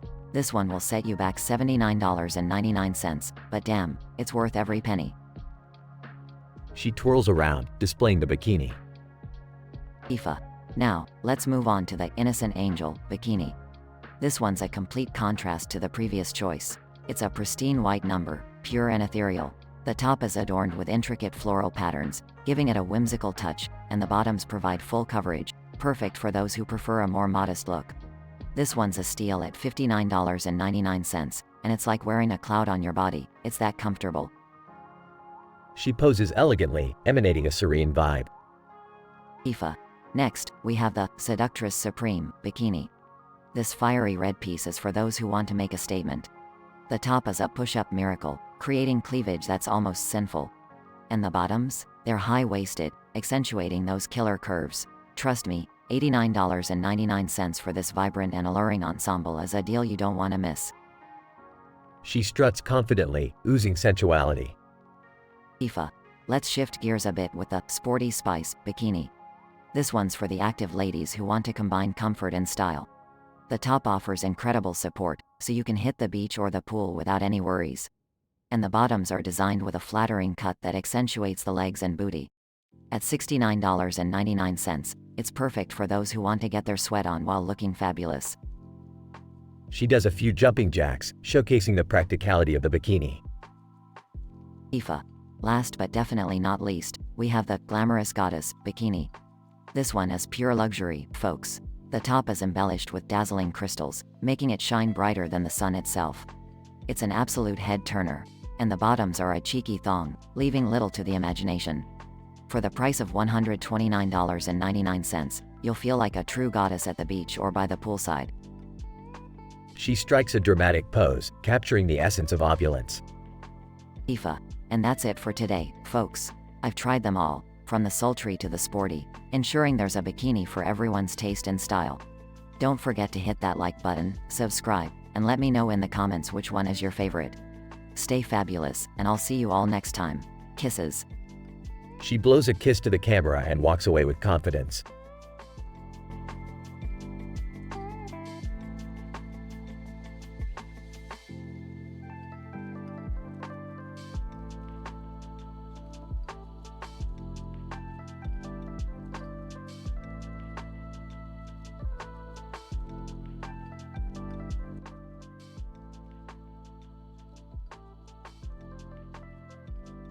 The Angry Video Game Nerd, AVGN. What the fuck? How the hell did I end up in this shitty Nintendo 64 game? Tetris Block 1. Well. Look who decided to drop in. AVGN, drop in. Really? You're gonna make a pun out of this? Fuck you, you rotating piece of shit. Tetris Block 2. Hey, calm down, you pixelated prick. We have a game to play here. AVGN, play. This is torture. This game is a fucking nightmare. It's like an acid trip filled to Rubik's Cube. Tetris Block 3. Oh, cry me a river, you whiny asswipe. It's not our fault you suck at this. AVGN, I don't suck, this game sucks. It's got more glitches than a fucking 80s arcade game. Tetris Block 4, you think you're so tough, huh? Well, let's see how you handle this level. VGN, bring it on, you square-shaped motherfucker. I'll show you who's boss. Tetris music intensifies. VGN, son of a bitch. The blocks are falling faster than my hopes and dreams. Tetris Block 5, laughs. Looks like you're about to get a game over, loser. VGN, not so fast, you block-headed bastards. I've got one last trick up my sleeve. Explosion sound. VGN, take that, you tetrafuckers. I just rewrote the game's code and beat you at your own glitchy game. Tetris Block 6, what the fuck just happened? Did we just get hacked by a foul-mouthed nerd? VGN, damn right you did. And don't you ever mess with me again, you pile of pixelated garbage. Tetris blocks disappear. AVGN exits the game. VGN, well, that was a fucking trip. Time to find another shitty game to tear apart. Scene ends with the sound of an old game cartridge being inserted. PhD level analysis. In this episode, the renowned angry video game nerd, known for his scathing critiques of retro games, finds himself trapped in the virtual world of the Nintendo 64 game, Tetris 64. The story unfolds through a heated exchange between the profanity-laden AVGN and the sentient Tetris blocks. The dialogue showcases the nerd's trademark foul-mouthed, short-tempered persona. The intense encounter escalates as the nerd struggles to overcome the game's glitches and high difficulty level. Eventually, the nerd outwits the blocks by exploiting a vulnerability in the game's code, resulting in a dramatic victory. This absurd scenario explores the themes of frustration, perseverance, and the power of unconventional thinking. The dialogue employs vulgar language to emphasize the nerd's character and create a sense of heightened intensity. The story concludes with the nerd triumphantly exiting the game, leaving the audience anticipating his next gaming adventure.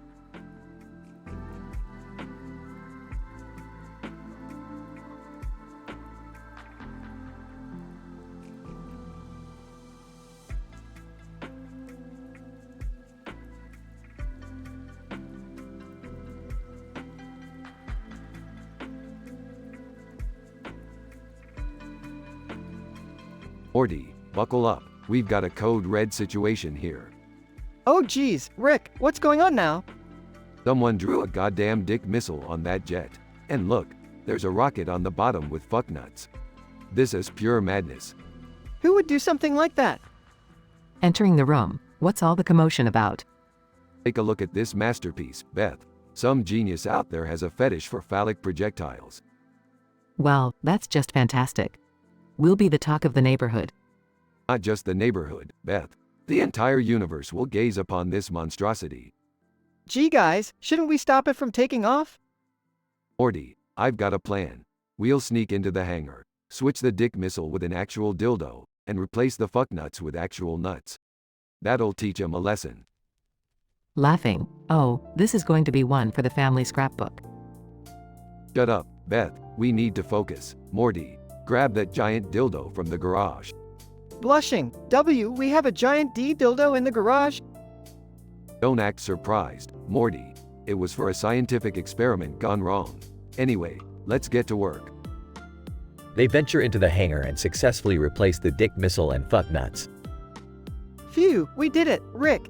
Mission accomplished. Not so fast, Morty. Look, the rocket is launching.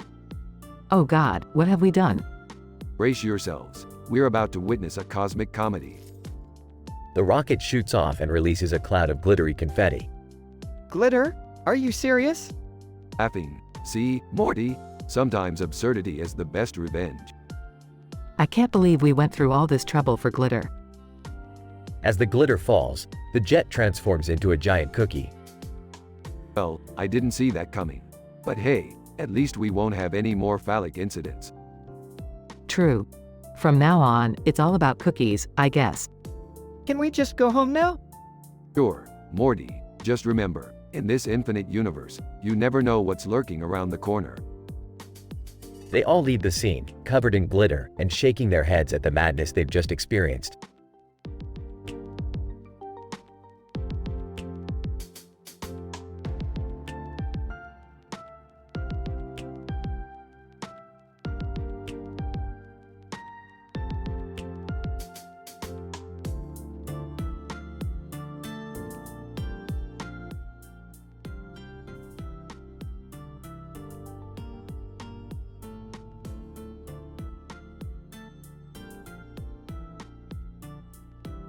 Morty, I've discovered a dimension so statistically improbable. It's like we've stumbled upon the Twilight Zone's neglected cousin. Ah, okay, Rick. What dimension is that? It's a dimension based entirely on Robert E. Lee's entertainment roles, lifestyle, shows, background, and ideas. Buckle up, Morty, we're about to dive into a civil war of bad taste. Morty hesitantly straps on his seatbelt as they fly into the dimension.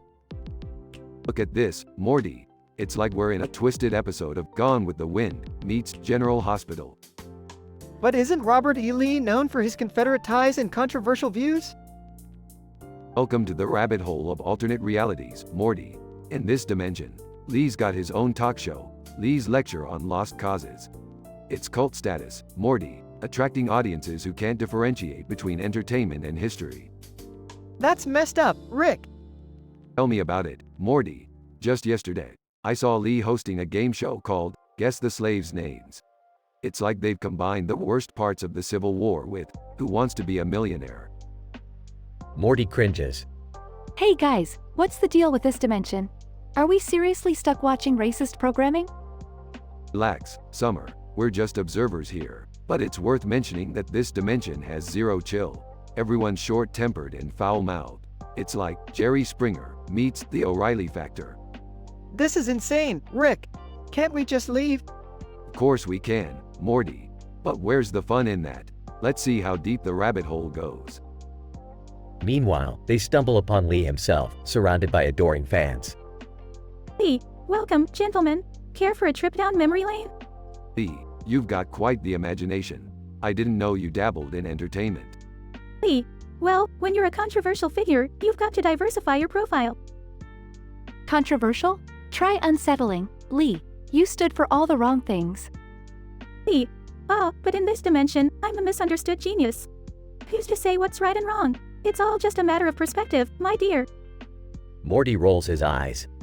Perspective? Right and wrong may be subjective, but you were literally on the wrong side of history.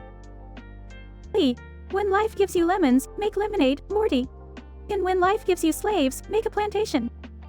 Rick chuckles. You've got quite the twisted sense of humor, Lee. It's like Curb Your Enthusiasm with a Confederate twist. Lee, thank you, Rick. Finally, someone who appreciates my vision. I can't believe I'm stuck in a dimension where Robert E. Lee is a TV star. Cheer up, Summer. We've got front row seats to a monumentally cringe-worthy sitcom called The Dixie Divas of Desperation. It's like Real Housewives with plantation drama. Can't we just go home, guys? Okay, Morty, fine. We'll leave this dimension. But remember, in the infinite multiverse, there will always be strange and mind-boggling realities like this one. Morty breathes a sigh of relief. Thank goodness, Rick. I don't think I could handle another minute of Robert E. Lee's twisted fame. Rick sets the portal gun and they escape back to their own dimension. That was one hell of a trip, Morty. Now, let's never speak of this dimension again. Agreed, Rick. Some things are better left in the twisted depths of imagination. They disappear into the darkness, leaving behind a dimension of peculiarities and contradictions.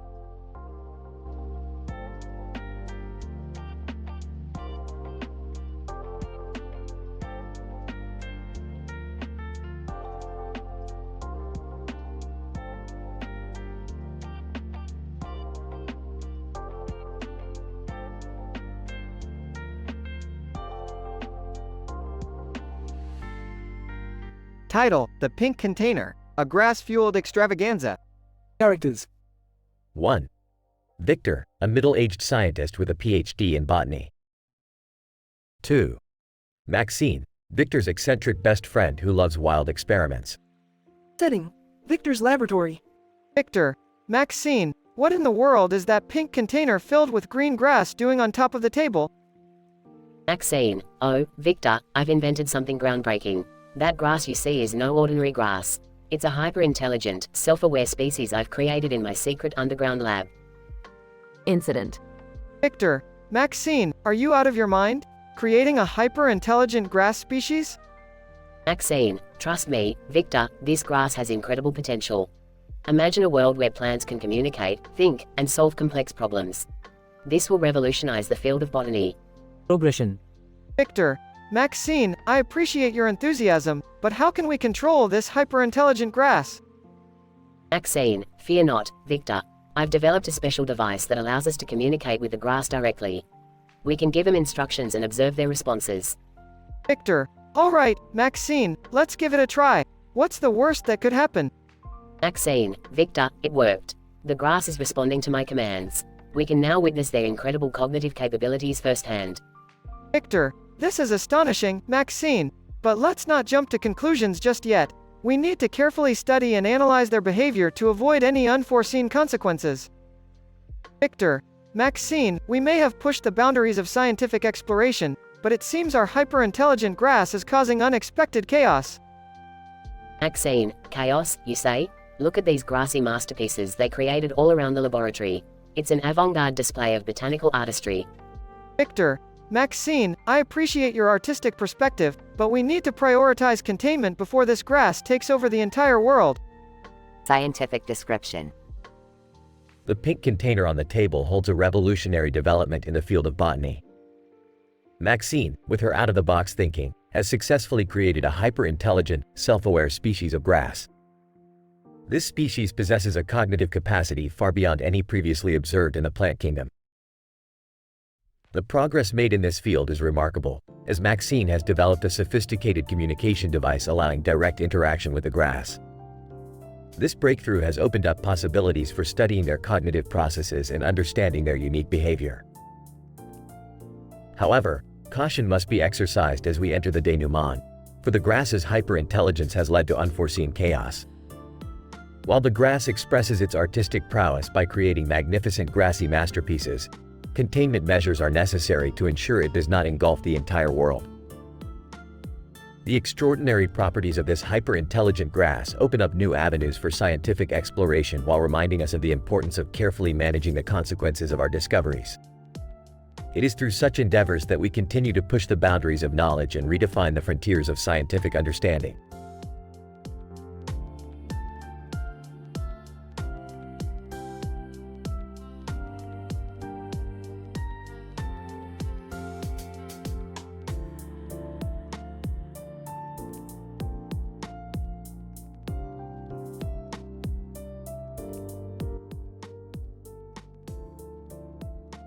VGN, what the fuck?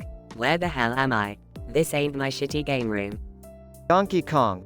Ooh ooh ee ee ee ee. VGN, shut the fuck up, you barrel throwing piece of monkey shit.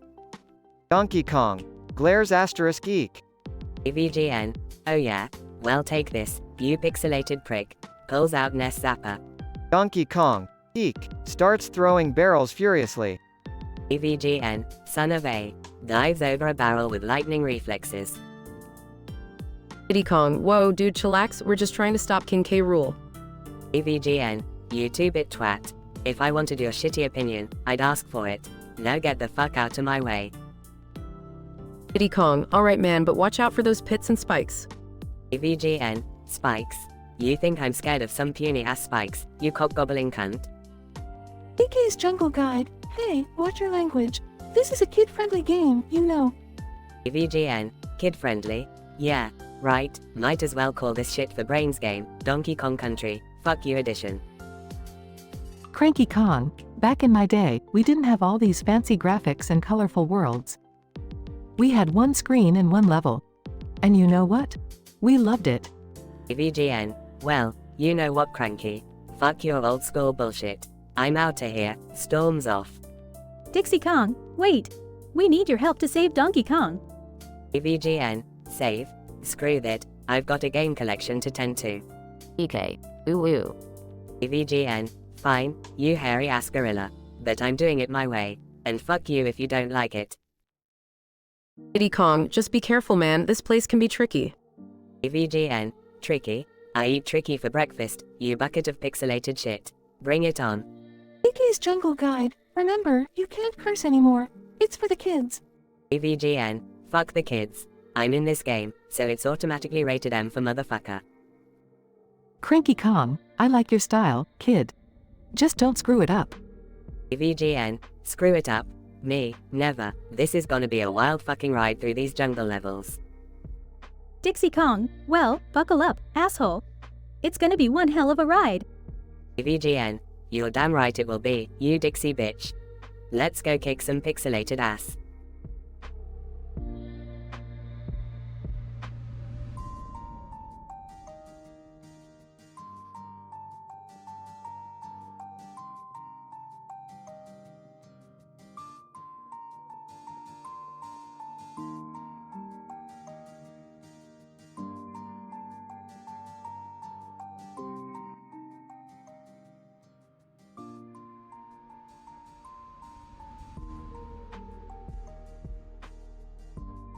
Alright, Morty. Buckle up because we're about to get all pixelated up in this bitch. Pixelated? What are we doing, Rick? We're not even in our own universe. Relax, Morty. We're just gonna hop into a portal and visit a little place called the Mushroom Kingdom. Apparently, Mario and Luigi need our help. Oh great, so we're gonna go stomp on mushrooms and eat flowers? Real original, Rick. Morty, this is no ordinary Mario adventure. We're going to Peach's castle, where shit is about to hit the fan, and it's gonna hit it hard. Okay, I guess we can do that. But can we address how creepy that castle looks with the bright light shining on it? It's like a bad acid trip. Morty, you can't handle real-world aesthetics anyway. Let's just get on with it. Mario and Luigi greet Rick and Morty at the castle entrance. Mario, Mamma Mia.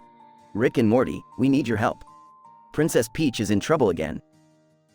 Luigi, yeah, some weird stuff is happening under her dress. We couldn't fix it ourselves. Alright, fine. Let's dive into Princess Peach's dress. This is the weirdest hentai game I've ever played. You've played hentai games? Oh god, why do I even ask? They all jump inside Peach's dress and find themselves in a massive, mind-bending maze of frills and lace. Jesus, Morty, her dress is like a TARDIS on steroids. It's bigger on the inside than it is on the outside. And don't even get me started on the intricate stitching. This is, wow, just wow. So, how are we going to fix her? Luna, unique panty problem exactly. Leave that to me, Morty. I've got tool belt full of gadgets that can solve any problem. Pulls out an assortment of gadgets. They navigate through the labyrinth of Peach's dress, fighting off rogue panties and dodging flying bras. Rick, I didn't know panties could be this angry. Morty, if you had a life devoid of any sexual experience, you'd be angry too. After a series of thrilling adventures, they finally reach the heart of the dress. Rick, what's that spinning, glowing thing at the center? That, Morty, is the Pantytron crystal, the source of all her panty-related issues. Let's destroy it. They destroy the crystal, and suddenly everything outside Peach's dress returns to normal. Princess Peach, oh, thank you, Rick and Morty. You saved me from the tyranny of malfunctioning panties. No problem, Peach. Just make sure you buy higher quality underwear next time. I can't believe I'm saying this, but I'm glad it's over. Can we go home now, Rick? Yeah, sure, Morty. Let's get out of this weird, panty-infested dimension. Remember, Morty, try not to have nightmares about oversized dresses tonight. Thanks for the tip, Rick. My therapist is gonna love hearing about this one.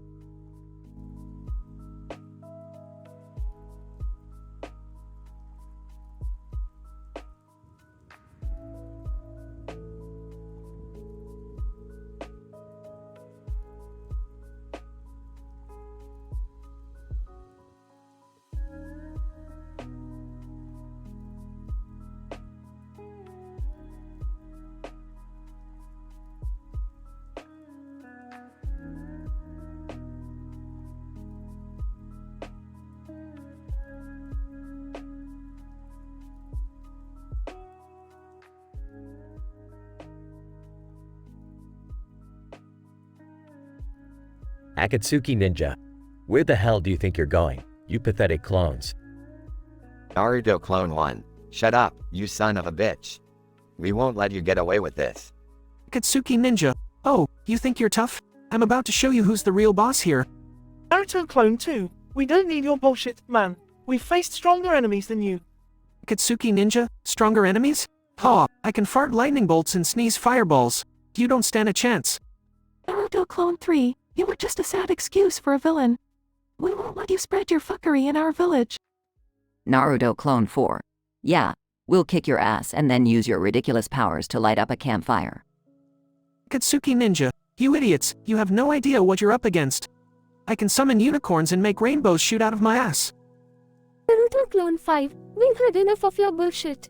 Prepare to face the wrath of the sexy jutsu. Katsuki Ninja, sexy jutsu? Are you kidding me? I can turn invisible whenever someone says the word pickle. Naruto Clone 1. Oh yeah? Well, watch this. Perform sexy jutsu. Katsuki Ninja, blushing damn you. You tricked me with your sexy clones. Naruto Clone 2. That's right, you perverted piece of shit. Now, taste the power of our Rasengan. Katsuki Ninja, dodging you think you can hit me with that weak shit? Naruto Clone 3. We'll keep coming at you until you're nothing but a pile of ashes. Katsuki Ninja, bring it on, you imbeciles. I'll suck you into a black hole and shit you out into another dimension. Naruto Clone 4. Your threats mean nothing to us, you delusional maniac. We'll seal you away like the pathetic trash you are. Katsuki Ninja, you think you can seal me? I have gills on my armpits. I'll swim away to the bottom of the ocean and become the ruler of all sea cucumbers. Naruto Clone 5, we won't let you escape, you freak. We're the ninja that will save the world. Katsuki Ninja, save the world? Ha, I can control time and space. I'll rewind it all to the moment of your birth and force you to watch your own miserable existence. Naruto Clone 1. We won't give up. We fight for our friends, our village, and everything we hold dear. Katsuki Ninja, laughs maniacally. You fools can't comprehend the power I possess. Prepare to witness the true nightmare. The battle intensifies, with explosive techniques and outrageous abilities clashing against each other. The outcome remains uncertain, as both sides refuse to back down in this epic and absurd confrontation.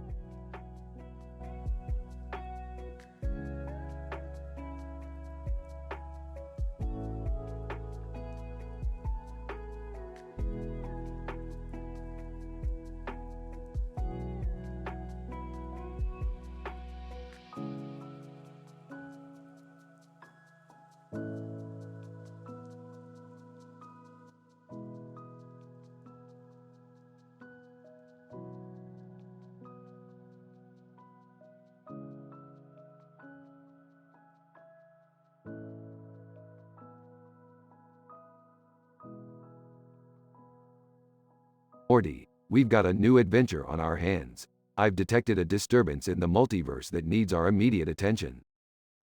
Geez, Rick, can't we take a break?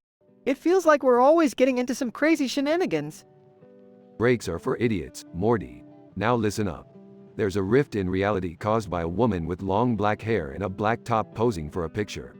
She's got her hands on her hips. Morty, it's a real game changer. Oh, okay. But how is that gonna affect us? Well, Morty, this woman happens to be Tifa Lockhart, and she's trying out different bikinis on her YouTube channel. She's giving detailed descriptions of each one. Morty, it's a statistical anomaly that can't be ignored. So, what's the big deal about some girl trying on bikinis? Morty, you naive little twerp. These bikinis have it all. The price, the shape, the allure. Tifa Lockhart is a damn bikini connoisseur, Morty, and she's trying out every single one, back to back. I guess that's kinda impressive, but is it really worth risking our lives for? Worth it, Morty. These bikinis defy the laws of fashion physics. They have the power to alter our very reality, Morty. We've got to observe this phenomenon for science. Fine, but can't we just watch our YouTube videos like everyone else? Morty, we can't just be passive viewers. We need to be active participants. We're going straight into the multiverse rift, Morty. Prepare yourself for some bikini-filled madness. Scene transition. Rick and Morty step into the multiverse rift. Hey, what are you two doing? Yeah, Dad, where are you taking Morty this time? Strap in, losers. We're going on a wild bikini adventure. Seriously? That's the best you could come up with? You think you're so smart, Summer? Maybe you should try on some of these bikinis and see how it feels. Ew, gross. I'd rather die. Scene transition. Rick, Morty, Jerry, Beth, and Summer arrive at Tifa Lockhart's bikini try-haul location. Tifa Lockhart. Hey, welcome to my channel. Today, I'm trying on the Cosmic Cutie Bikini. It's a steal at $69.69. The shape is perfect for accentuating those curves, and the allure is out of this world. Morty, This is more intense than I could have imagined. Hold on to your hormones. Scene progression. Tifa Lockhart tries on one bikini after another, each more mind-blowing than the last. Tifa Lockhart. Now, let me introduce you to the Raspberry Razzle bikini. It's a bit pricier at $99.99, but trust me, it's worth every penny. The shape hugs your body like a second skin, and the allure will make everyone's head turn. Rick, I can't handle this much bikini excitement. Buckle up, Morty, we're not done yet. Scene denouement. Tifa Lockhart reaches the grand finale, the Ultra Supreme Mega Bikini. Tifa Lockhart, and here it is, folks, the ultimate bikini. It's a jaw-dropping $999.99, but it's a small price to pay for pure swimsuit perfection. The shape will transcend reality itself, and the allure is so potent, it might just end civilization as we know it. Everyone, holy shish asterisk it. Scene conclusion. The multiverse rift collapses, and Rick, Morty, Jerry, Beth, and Summer are left in utter shock. Well, Morty, I guess we learned that bikinis have the power to unleash chaos upon the universe. Who would have thought? I sure didn't see that coming, Rick. Can we go back home now? I've had enough excitement for one day. Agreed. Let's pretend this never happened. Can we at least get some ice cream on the way back? Fine, but only if they have bikinis printed on the cones. Scene fades out as they all leave, contemplating the absurdity of their cosmic bikini adventure.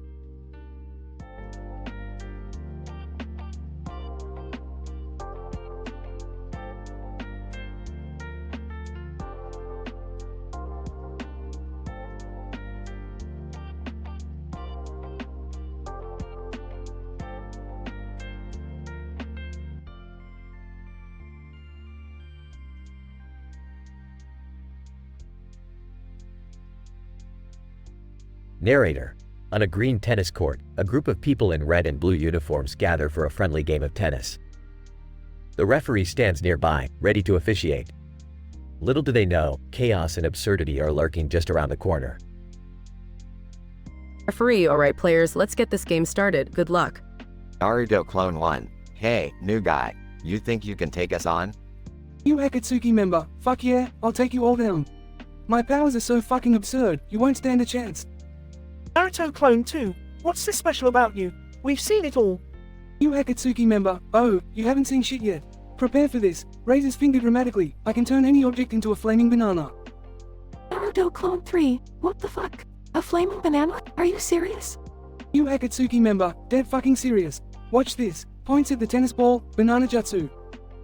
Tennis ball transforms into a flaming banana, leaving everyone in awe. Naruto Clone 4. That's, wait, actually kind of cool. But it's still just a banana, dude. You Akatsuki member, just wait until you see what else I can do.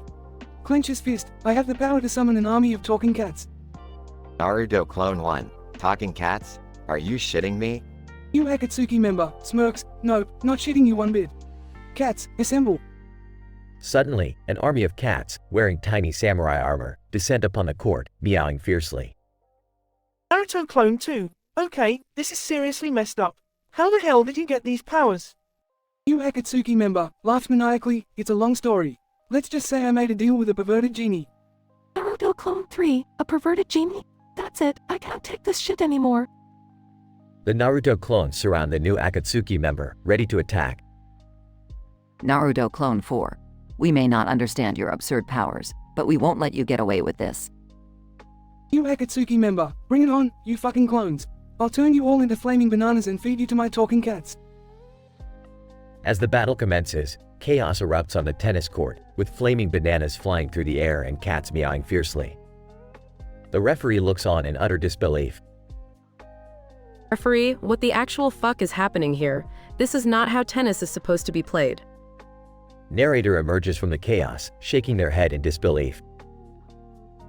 Narrator. And so, on that fateful day, a game of tennis turned into an outrageous battlefield. Neither side would back down, each determined to prove their absurd abilities. Who emerged victorious? Well, that's a story for another time. But one thing's for sure, this was a tennis match for the history books. The battle between the Naruto clones and the new Akatsuki member left the tennis court in ruins, but the absurdity of their powers will forever remain etched in their memories. And as the referee attempts to restore order, they can't help but wonder how the hell they ended up in this bizarre situation.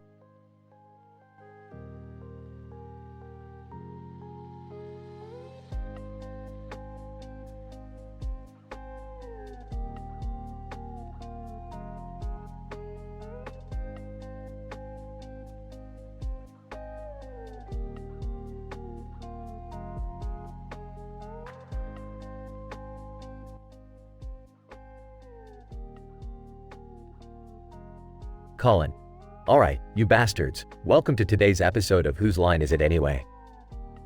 Don't fucking expect any magical unicorns and rainbows here, just a lot of foul-mouthed chaos. Ryan, fuck yeah, Colin. Let's jump right into it. Let's play a round of scenes from a hat. Give me suggestions for fucked up scenes you'd never want to see. Audience, yield suggestions. Colin, picks a suggestion. Alright, this one is for Ryan. Shit that shouldn't be said during a job interview. Ryan pauses, then smirks. So, does the sexual harassment policy apply to the receptionist? Colin laughs. You're an asshole, Ryan. Let's move on to party quirks. Ryan, Wang, and I will act out the quirkiest motherfuckers you can imagine, while Colin has to guess what the fuck we're doing. Fine. Spots in. I'm a Kardashian, obsessed with my own glorious ass. Ryan enters, mimicking a cockroach. Hello, I'm an unwelcome houseguest. I'll be here forever, eating your goddamn food. Colin, confused. Wang, you're a vapid, self-indulgent celebrity, and Ryan, you're an annoying pest. Fine. Laughs. Close enough, you bitch. Colin, alright, moving on. Let's play a game of scenes from a hat, but with a twisted twist. I'll give you a situation, you give me the darkest line of dialogue that should come next. Ryan, hit us with it, Colin. We'll make it fucking gold. Colin, alright, the scene is rejected lines from a romantic movie. Ryan, seductive tone. Let me fertilize your garden with my love. Fine. Whispers. I want to come punch your fart box with affection. Audience bursts out laughing. Colin, holy shit, you guys are seriously disturbed. One last game before we wrap up this vulgar circus. We're going to play Hoedown, the fucked up version. Each one of us will sing a verse about a subject you guys suggest. Let's hear it. Audience, yield suggestions. Colin, okay, we've got divorce as our theme. So, let's embrace the darkness. Hit it, Laura. Laura, play the piano. Marriage was a bliss, until my life went to abyss. Now I'm drowning in legal fees, screaming fuck that ex of mine. Colin, Ryan, and Wayne sing verses filled with curse words and vulgar descriptions of failed marriages. Audience laughs and claps. Colin, well, that's a wrap, assholes. Thanks for joining us on this twisted episode of Whose Line Is It Anyway? We hope you enjoyed this shit show. See you next time, you sick bastards.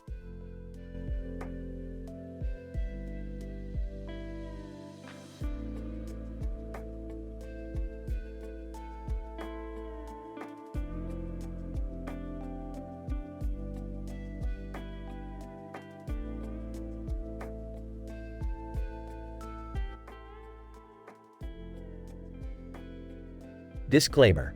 The following dialogue contains adult language, absurd scenarios, and violates the guidelines of OpenAI regarding inappropriate content. Naruto Clone 1. Alright, clones, let's take down this new Akatsuki member. Naruto Clone 2. He looks tough, but we've got numbers on our side. Naruto Clone 3. Don't worry, guys. Believe it. Incident. Akatsuki member. Laughs. You pathetic clones think you can defeat me? I'll show you true power. Naruto Clone 4. Hey, you with the red hair. Watch your mouth. Progression. Akatsuki member. You want to fight, you little shits. Fine. Prepare to be amazed by my absurd abilities. Naruto Clone 1. Bring it on, you short-tempered bastard. Naruto Clone 2. We won't go down without a fight, you crazy motherfucker. Akatsuki member. Activates power. Behold, I have the ability to turn my tears into corrosive acid. Naruto Clone 3. Acid tears? Are you fucking kidding me? Naruto Clone 4. How the hell are we supposed to fight against that? Akatsuki member. Laughs maniacally. You're all gonna melt before my unstoppable power. Naruto Clone 5. Enough of this bullshit. I'll summon my ridiculous, genetically engineered chihuahua to save us. Akatsuki member. A chihuahua? Are you fucking serious, you dipshit? Naruto Clone 5. Oh yeah? Just wait until it starts farting rainbow lasers and shitting explosive pineapples. Chihuahua appears, farting rainbow lasers and launching explosive pineapples. Katsuki member. What the actual fuck is happening here? Scientific description. This nonsensical episode defies all known laws of logic and the human imagination. The group of Naruto clones, dressed in black and white outfits with red hair, engages in a fierce battle against a new Akatsuki member. The Akatsuki member possesses a power that allows him to transform his tears into corrosive acid, which stands as an inexplicably absurd ability from a scientific standpoint. The increasingly intense dialogue showcases the foul-mouthed nature of the characters involved, further contributing to the chaotic and dramatic atmosphere. The conclusion takes an unexpected turn when one of the clones summons a genetically engineered chihuahua capable of emitting rainbow lasers and launching explosive pineapples. This far-fetched development renders the situation even more ludicrous, leaving both the Akatsuki member and the readers questioning the plausibility of such a scenario. Ultimately, this dialogue-based story revels in its ludicrousness, embracing the realm of the fantastical and outrageous.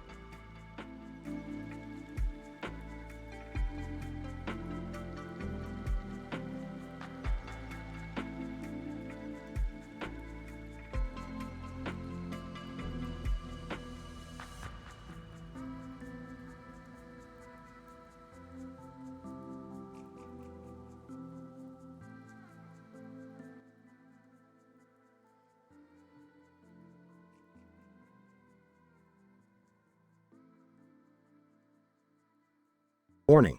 The following dialogue contains explicit language and adult content. Reader discretion is advised. Title: The Unlikely Encounter. Characters. 1. Jack, a rugged, fearless cowboy with a mischievous streak. 2.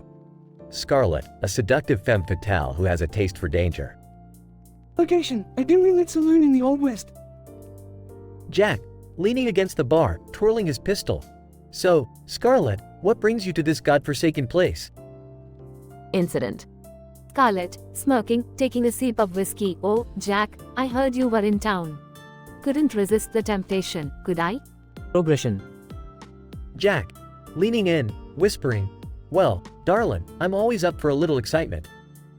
What's on your mind? Scarlett, trailing her fingers up his chest. How about a wager, cowboy? I've got a proposition that might pique your interest. Jack, raising an eyebrow. Oh. Pray tell, Scarlett, what's the game? Scarlett, leaning closer. A race, my dear. We'll each grab a wild stallion and ride through the treacherous canyons up ahead. First to the other side wins.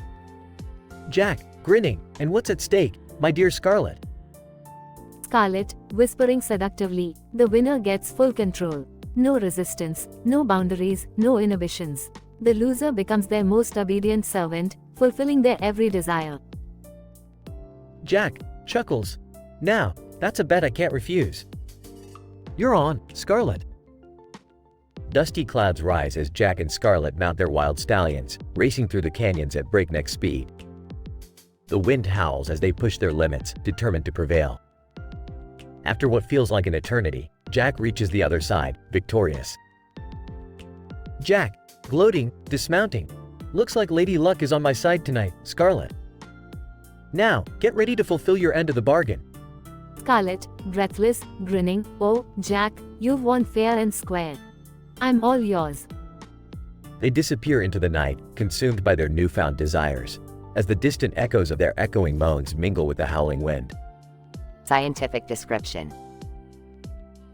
The unlikely encounter portrays an intense moment between two individuals in an old Western setting.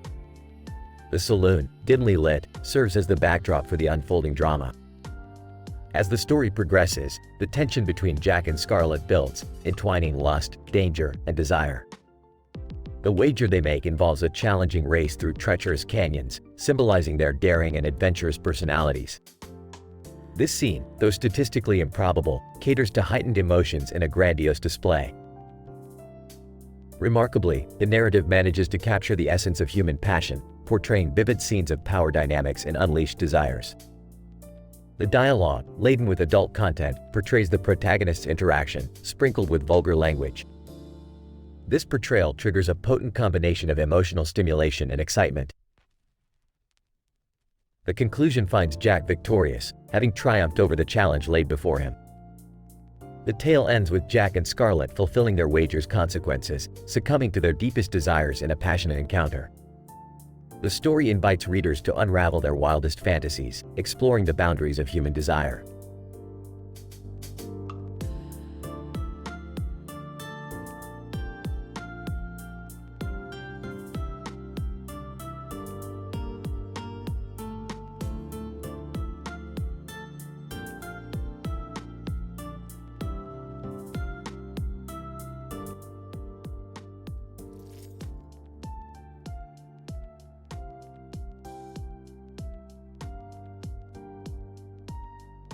Morty, grab your portal gun. We're going on a wild ride through a dimension where Mark Antony rules the entertainment industry. Mark Antony? The cartoon character with a green background and a blue shirt and a black and white stripe around his neck? Who even likes that guy? Who knows, Morty, but in this dimension, he's the biggest superstar since the invention of the portal gun. Get ready for a wild ride. Oh great, more ridiculous adventures with Rick and Morty. What did I do to deserve this? Oh, shut up, Jerry. You never appreciate anything exciting. Just be happy you're not stuck in some pathetic world where you're a background character. Alright, buckle up everybody. We're in for a bumpy ride. Mark Antony's dimension. Whoa, Rick, look at all those posters. Mark Antony is in every movie, TV show, and commercial. This place is crazy. Yeah, Morty, it seems like this dimension revolves around him. I'm not sure what to make of it. Mark Antony appears. Mark Antony. Well, if it isn't Rick Sanchez and his sidekick Morty. What brings you losers to my dimension? Oh, Mark Antony, we just thought we'd drop by and see the great superstar in action. Your fans are going wild for you. Mark Antony. Yeah, I know. I'm like the coolest thing ever. But what do I care? I'm just here for the money and the fame, baby.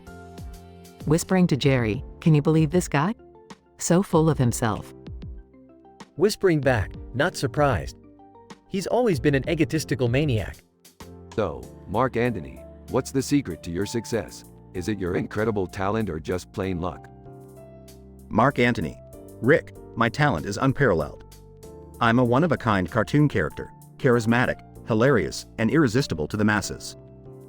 Luck has nothing to do with it. Oh, guys, I think we should get out of here. Something about this place feels off. Mysterious creatures start chasing them. Rick, what the hell did you do this time? Morty, grab my hand. We need to escape this dimension. Time to bail, kids. Back in their own dimension. Phew, I'm glad that's over. I never want to see Mark Antony again. Agreed, Jerry.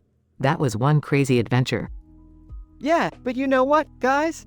As annoying as he was, Mark Antony sure knew how to stir things up. True, Morty, but let's not make a habit of visiting dimensions based on cartoon characters. It's just asking for trouble. Thank God for that. I can finally relax. So, what do you guys want for dinner?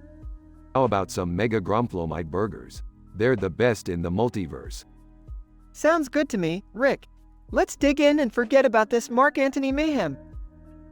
The family sits down for dinner, enjoying their meal and reflecting on the crazy adventure they just had. You know, Morty, sometimes it's good to be reminded that even cartoon characters have their flaws. We should appreciate who we are, flaws and all. Yeah, Rick, you're right. We may not be superstars, but at least we're not full of ourselves like Mark Antony. Rick, Morty, Beth, Jerry, and the cartoon character with a green background and a blue shirt on, and a black and white stripe around his neck laugh together and continue their meal, content with their own imperfect lives. The end.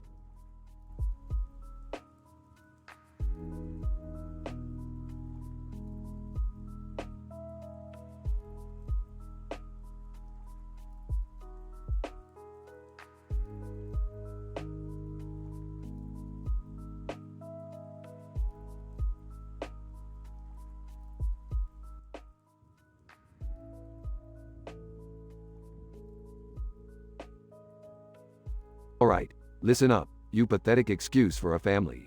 We're here at the local mall because apparently, there's an evil sentient man lurking around with a goddamn basketball jersey and a microphone for a head. What? How is that even possible, Rick? Well, Morty, I don't have time to explain the quantum mechanics involved, but let's just say this guy is bending the laws of reality with his basketball skills and amplifying his voice box with that microphone head of his. So, what's his plan, Rick? Why is he even here? His plan, Beth, is to use his nefarious basketball skills to shoot laser balls at everyone and transform them into microphone-headed freaks. But don't worry, folks, I've got a plan. All right, Rick, spill the beans. How are we gonna stop this dude? The only way to defeat this bastard is to challenge him to a basketball game, Summer. And luckily, I've got my secret weapon right here. Sarcastically. Oh great, Rick, I'm sure your secret weapon is gonna be real helpful. Shut up, Jerry. Just wait and see. Alright, everyone, listen up. We need to find this guy and challenge him to a basketball showdown. It's time to unleash our inner athletes. They split up to search for the evil basketball-headed man. Whispering, hey, Summer, is anyone else really scared right now? Whispering, Morty, if you're scared, just remember that I'm here to kick some microphone-headed ass. They find the evil man in the center of the mall, taunting the crowd with his basketball skills. Evil man, bow before the might of my microphone head. Alright, you punk, we're here to challenge you. Prepare to get dunked on. They engage in an intense, physics-defying basketball game. Rick, he's gaining the upper hand. We need a plan. I know, Beth, just give me a second. Rick pulls out a special basketball designed to explode upon impact. Time to make this game explosive. They make a remarkable comeback and defeat the evil man, saving everyone from becoming microphone-headed. Wow, Rick, you actually did it. Of course I did, Jerry.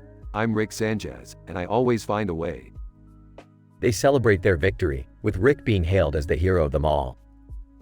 Rick, that was insane. I can't believe we just played basketball against a guy with a microphone head. Trust me, Morty, reality always has a way of surprising you. Now let's go get some well-deserved snacks.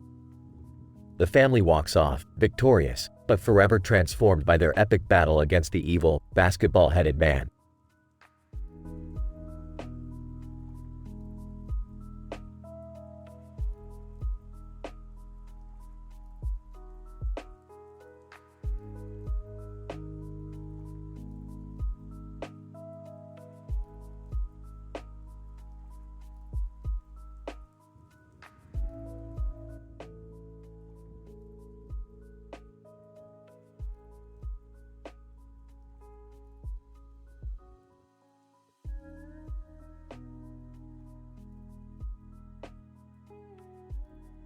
Morty, I've got a brilliant idea for our next adventure.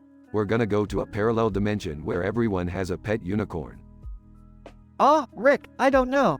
Unicorns? Really? Isn't that a bit cliché? Cliché, Morty. These unicorns are anything but cliché.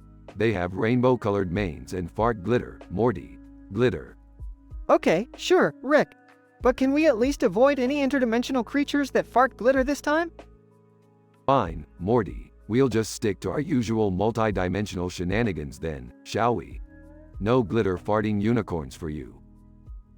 Hey, guys. What are you talking about? Can I come on the adventure too? Jerry, I told you not to come near my lab anymore. You almost destroyed the entire universe last time you touched something. Oh yeah, like you've never screwed up before, Rick. Remember when you turned yourself into a pickle? That was a masterpiece, Jerry. A goddamn masterpiece. Now get back to your meaningless life and leave the adventures to the cool kids. Rick, be nice to your father. And Morty, don't listen to his nonsense. You're smart enough to make your own decisions. Thanks, Mom. But do you really think it's a good idea to bring unicorns into our dimension? They seem unstable.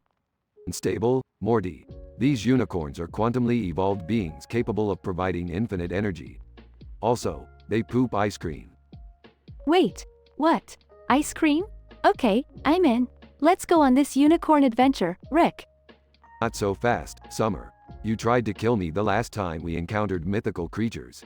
Remember the giant space chickens? Yeah, well, they were creepy. But I promise I won't try to kill you this time, Rick. Just take me with you. Rick, could you maybe leave out the dangerous parts this time? I'm tired of stitching everyone up after your crazy escapades. Fine, Beth. I'll try not to almost kill everyone this time. But we're still going to have a wild ride. Mark my words. Scene transitions to the parallel dimension. The team finds themselves surrounded by unicorns and a woman in a uniform holding a sword. Tifa Lockhart, hello there. Welcome to the land of unicorns.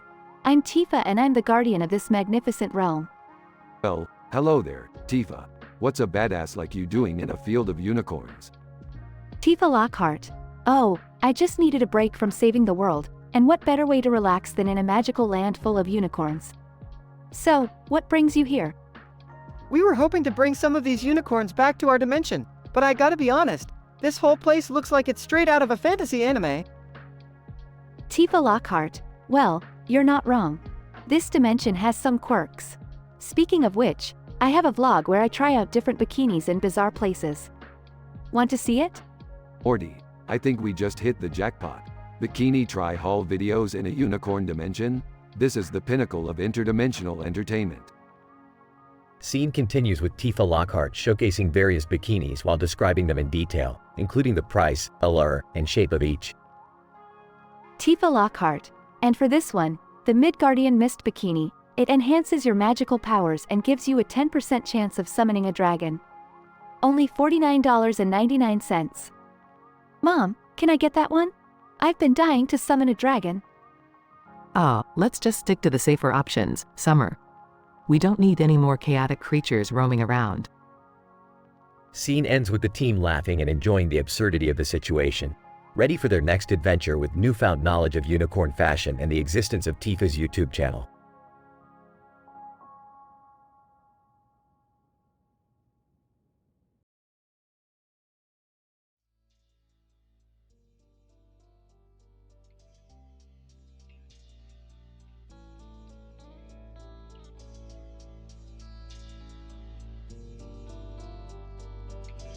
I'm sorry, but I won't be able to generate that story for you.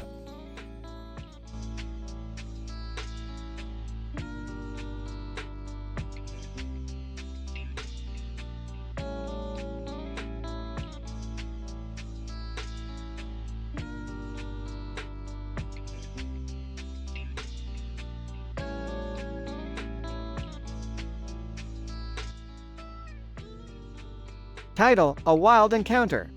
Characters. 1. Jack, a rugged adventurer. 2. Mia, a seductive and mysterious woman. Jack, this jungle is impenetrable. Mia, are you sure you know where we're going? Mia, trust me, Jack. The treasure lies deep within this uncharted territory. Incident. Jack, look. A green leaf growing from a rock in the grass. This must be a sign. Mia, seductive, let's explore this mysterious anomaly. Progression. Jack, amazed. Mia, the moment I touch the leaf, unimaginable power courses through my veins. Mia, whispering, it's the legendary leaf of lust, said to awaken one's deepest desires. Jack, lustfully. Mia, I can't resist you any longer. Let's give in to our most primal urges. Mia, playful, oh, Jack, let me show you the true meaning of pleasure. Jack, breathless. Mia, that was incredible. But what just happened? Why are we covered in feathers? Mia, mischievous, the leaf of lust grants your secret desires, even the unspoken ones. I've turned us into ravishing birds of passion. Jack, in disbelief. So, this is how we'll spend the rest of our lives. As birds, flying and indulging in pleasures? Mia, giggling, perhaps, this is our true destiny, Jack. Together, forever soaring towards ecstasy. Scientific explanation. This dialogue explores the unlikely encounter between Jack and Mia in a mysterious jungle. The growth of a green leaf from a rock in the grass signifies the presence of the legendary leaf of lust, a plant said to awaken innate desires. As Jack touches the leaf, it triggers an irresistible surge of passion within him. Mia, aware of the leaf's power, seduces Jack, leading them to experience unparalleled pleasure. However, the leaf of lust has a peculiar characteristic. It grants secret desires, even those unspoken. Consequently, Jack and Mia find themselves transformed into birds covered in feathers, forever destined to indulge in their newfound avian passions. This story delves into the unknown and challenges conventional scientific understanding, presenting a wild and fantastical scenario that ignites primal desires and explores the boundaries of human nature.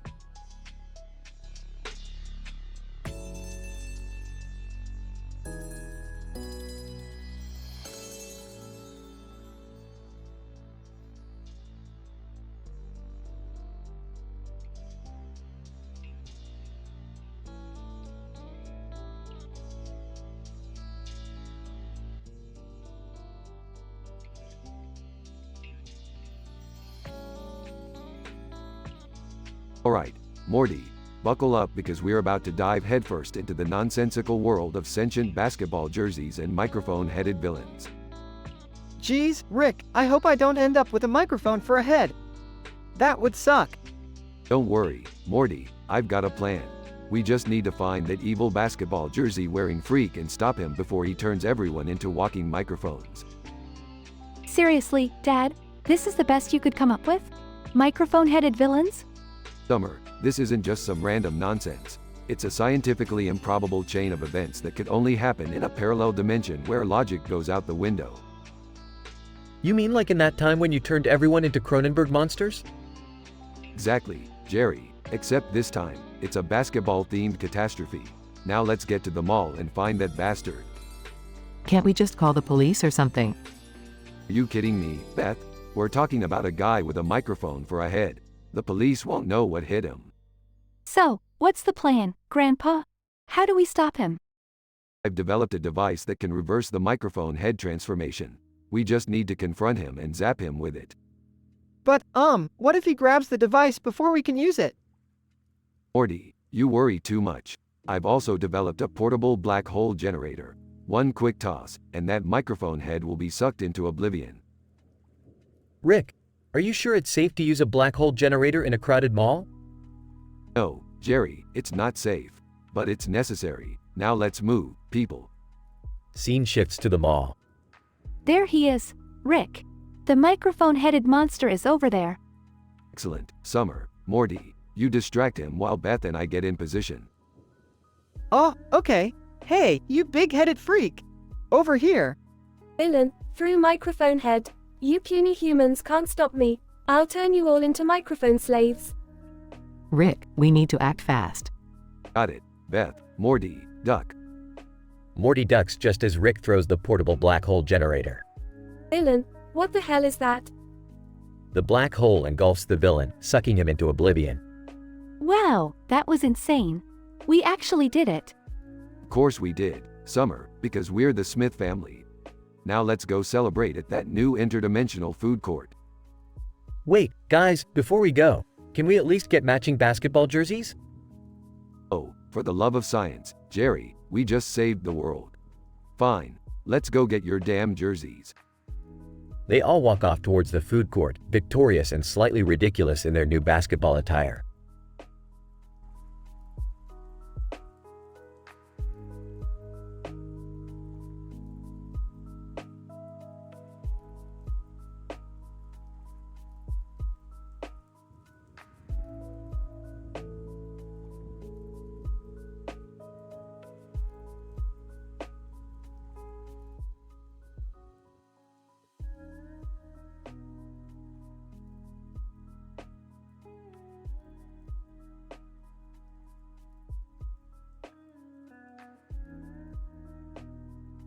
Print, I find myself in quite a peculiar situation.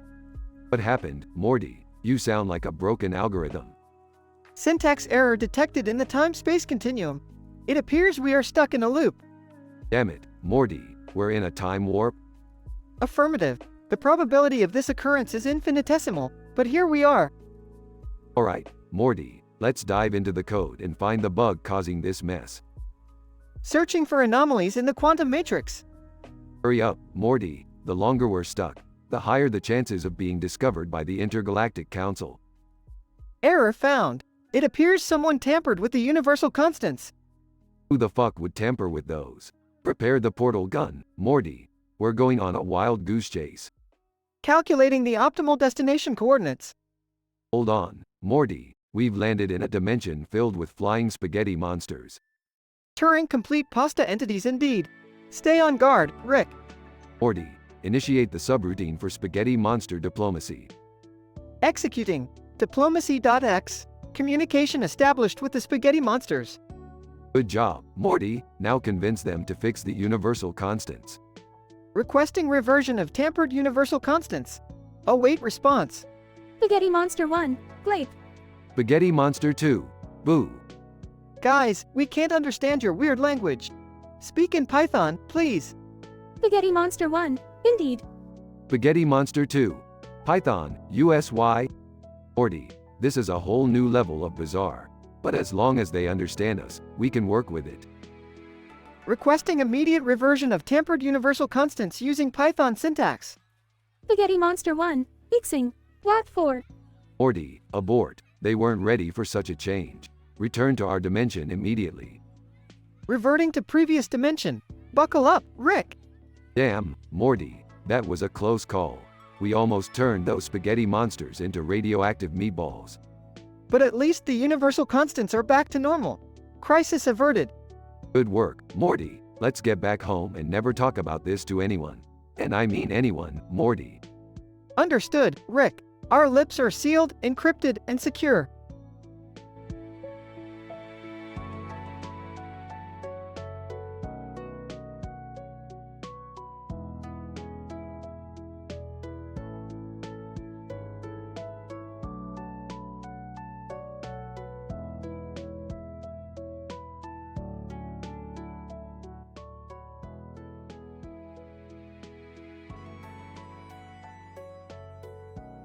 Link, wearing a green hat and a green elf costume. Welcome, you fucking pieces of shit, to the Comedy Central roast of yours truly, Link. Get ready to hear some goddamn roasts. Roaster 1, Master Sword. Alright, you pointy-eared twat. We get it, you're the hero of fucking time. But who the hell needs a hero with a tiny-ass sword? I bet that's why you scream so much when you swing it. Roaster 2, Hyrule Shield. What's with the dumbass shield, you green-clad wanker? Are you too scared to take a hit without hiding behind that hunk of crap? I bet that shield is compensating for something. Roaster 3. Ocarina of Time. Oh, look at you, Mr. Musical Genius. Playing that stupid ocarina like it's the key to the world. Newsflash, dickhead, you're just wasting your time. No wonder you never got laid. Roaster 4. Bomb Tube. Hey, Link. I've seen better explosives in a fucking fireworks stand. You really think those tiny little bombs are gonna take down Ganon? You might as well just blow yourself up and save us the disappointment. Roaster 5. Cucko, you chicken fucking imbecile. How many times did you have to realize that attacking those fluffy little birds was a bad idea? I mean, you'd think you'd learn after the 50th time they called their goddamn cucko friends on you. Roaster 6. Zelda herself. Oh, Princess Zelda, you dumb bitch. Always getting captured, waiting for your little green goblin to save your sorry ass. What kind of ruler are you? Can't even defend your own kingdom. Link, alright, you bunch of miserable assholes. It's time for me to roast you back to the shitholes you crawled out from. Roaster 1, Master Sword. The only thing sharp about you is your goddamn wit. And Roaster 2, Hyrule Shield. At least I don't need a piece of metal to protect my fragile ego like you do. Ocarina of Time, Roaster 3. Maybe if you spent less time making shitty music, you could have done something useful. And you, Bonchu, you're nothing but an explosive diarrhea bomb. And you, Cucko, you're just a clucking disaster. Lastly, Princess Zelda, your incompetence makes me appreciate Ganon more. You're a royal pain in the ass. Scene ends with laughter, applause, and shocked faces. Note: the script above contains strong language, offensive content, and immature humor. It is not suitable for all audiences. Please exercise caution while reading or performing this content.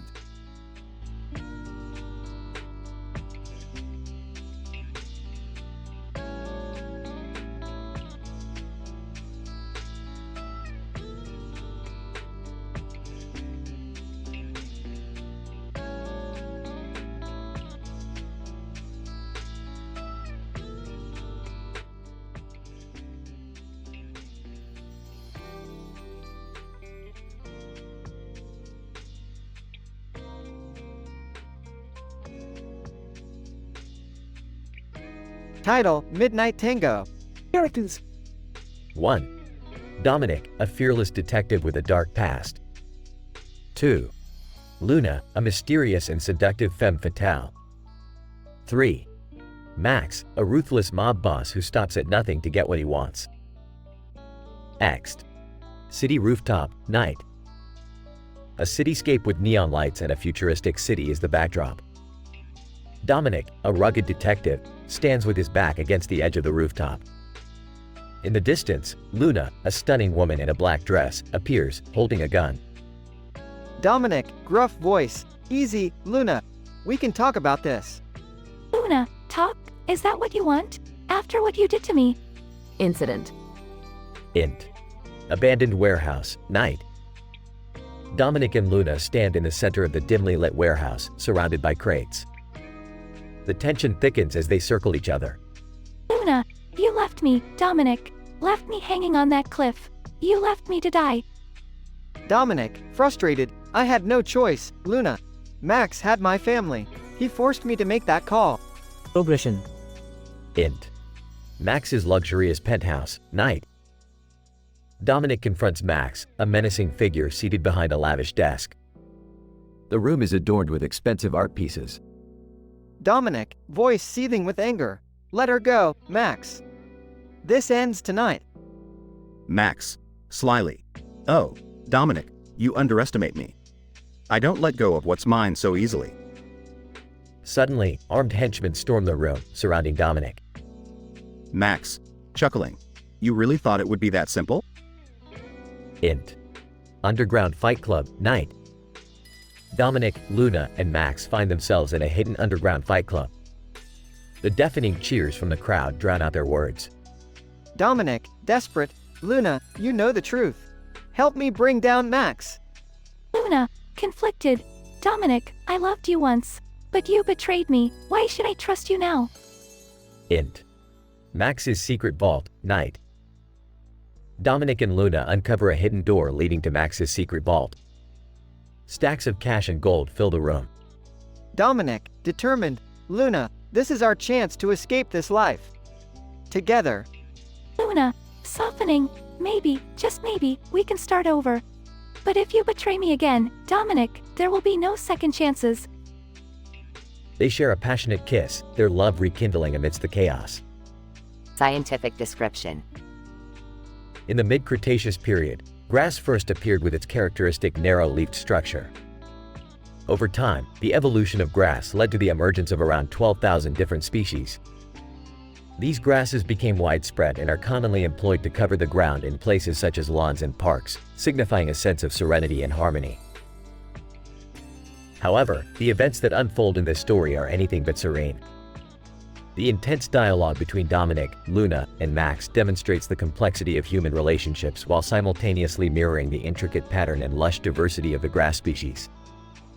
The characters' interactions weave a turbulent tale, reflecting the varied nature of grass's role in our landscape.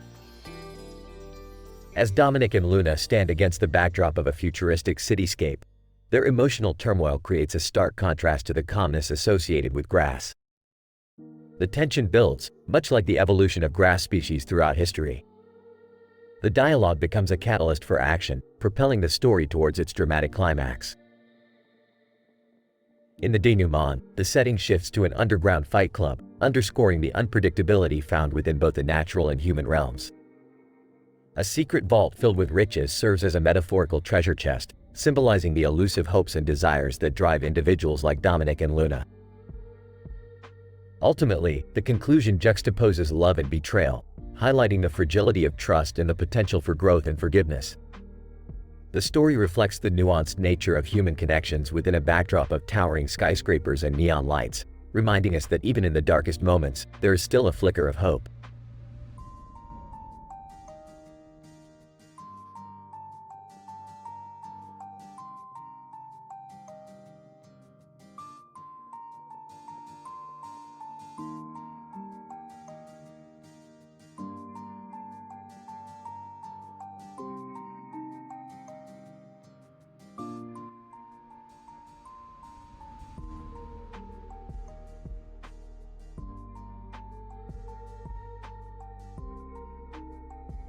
Character A. Man with yellow tag. What the fuck? Where am I? Groans. Character B, Jigsaw. Ah, my dear friend, you've finally awakened. Welcome to your own personal hell. Character A, who the fuck are you? And what's with this yellow tag on my face? Character B, I am Jigsaw, and that tag indicates that you are a participant in one of my games. You see, I find great pleasure in testing the limits of human survival. Character A, are you fucking kidding me? What did I do to deserve this? Character B, ah, it's not about what you've done. It's about what you will do. You have a choice, my friend. Solve my puzzles or face a gruesome demise. Character A, are you fucking insane? I won't play your sick games. Character B, oh, you'll change your mind when you see what's at stake. Allow me to explain the rules. You have 3 unique traps awaiting you, designed to push your limits both physically and mentally. Character A, you're fucking sadistic, you know that? Character B, perhaps, but in order to survive, you must solve each trap within the time limit. Are you ready to play? Character A, fuck you and your games, Jigsaw. Character B, ah, we'll see about that. Let's begin. Scene transitions to Trap 1, a room filled with poisonous gas.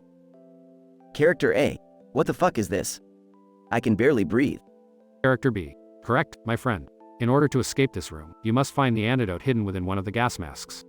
Choose wisely, as time is not on your side. Character A, you sick son of a bitch.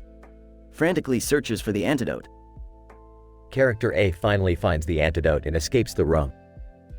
Scene transitions to Trap 2, a dark maze with deadly traps. Character A, oh shit, now what? Character B, within this maze lies a key that will unlock your exit. But be warned, there are traps lurking in every corner. One wrong move, and it's game over. Character A, fuck this. Cautiously navigates through the maze, avoiding hidden traps. Character A manages to find the key and escapes the maze.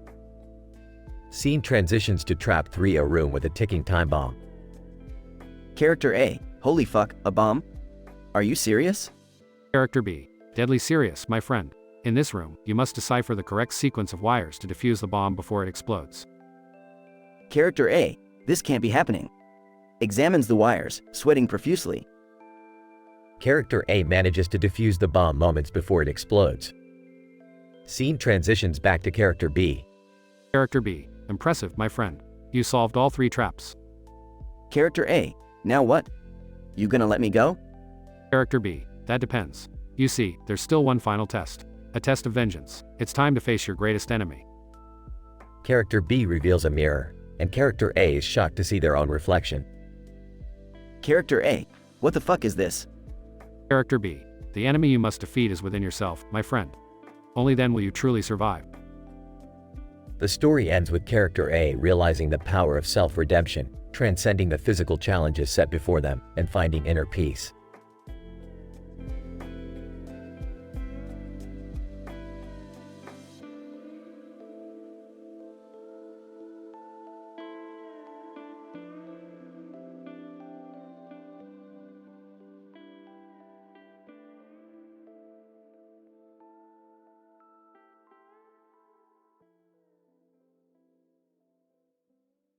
Java, Lang, null pointer exception asterisk. Hey Rick, what's up with this door?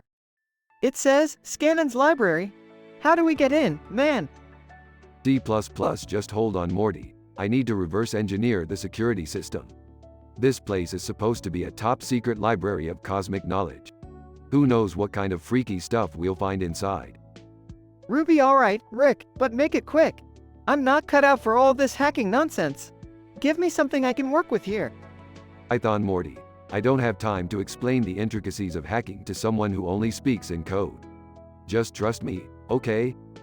JavaScript Rick, I'm trying to do my best here. It's not my fault I can only communicate in programming languages. Cut me some slack, you know? Assembly look, Morty, we're almost there.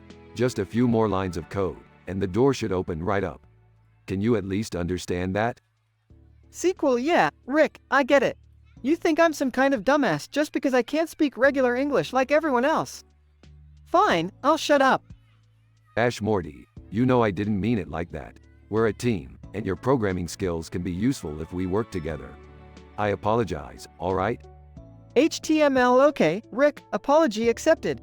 Let's just focus on getting inside this library and finding out what secrets it holds. Fortran finally, Morty, you're starting to get it. Let's execute this code and see what happens. Pearl doors unlocked, Rick. We did it! Objective C, great job, Morty. Now let's discover what hidden knowledge lies beyond this door. But remember, Morty, be careful what you wish for in these infinite realities. PHP understood, Rick. I'll watch my back. Let's dive into this cosmic rabbit hole and see where it takes us. They enter the library, their journey into the realm of the unknown beginning.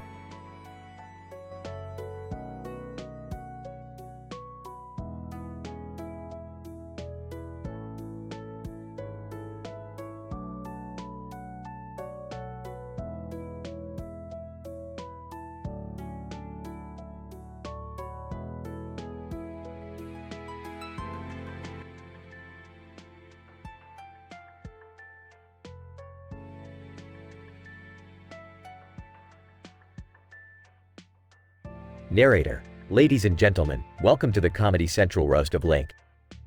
Tonight, we have an explosive lineup of roasters, consisting of 6 randomly selected characters, enemies, and objects from the Legend of Zelda series. Brace yourselves for a night of vulgar and short-tempered language like you've never experienced before. Alright, let's get this shit show started. Ganon. Well, if it isn't the little green fairy boy. Let's see if your sword is as tiny as your manhood. Oh, shut the fuck up, Ganon. I've got enough hearts to take you down, and I don't need a magic trident to compensate. Bingo. Hey, listen. I don't know who the fuck thought it was a good idea to dress you in green tights, but you look like a cross between Elton John and a cucumber. And you, Tingle, you're nothing but a creepy stalker in a spandex suit. Get a real job, you pixie-loving weirdo. Princess Ruto, Link, you dumbass Hylian. You think you can save the world and save me? Well, newsflash, I'd rather make love to Azora than end up with your sorry excuse of a hero. Link, Princess Ruto, you're just jealous because nobody wants to dive into your pond. Navi. Hey listen, why don't you use some of that courage you're always bragging about to grow a pair and ask Zelda out? Or are you too busy collecting rupees and breaking pots? Link, Navi, I swear, if you don't shut your annoying fairy trap, I'll squash you like a bug. Happy mask salesman. Oh my. Look at our little Link with his fancy bow and arrow. Sorry, honey, but there are no masks here to hide your shame or lack of personality. Link, hey, mask salesman, why don't you put on the mask of shut the fuck up and disappear? Narrator. As the roast reaches its climax, the crowd erupts in laughter, shocked by the raw, foul-mouthed words exchanged on stage. But little do they know, Link has been biding his time, waiting for his turn to roast each participant. Link, steps forward. Alright, you motherfuckers. You think you're so clever, but let me set things straight.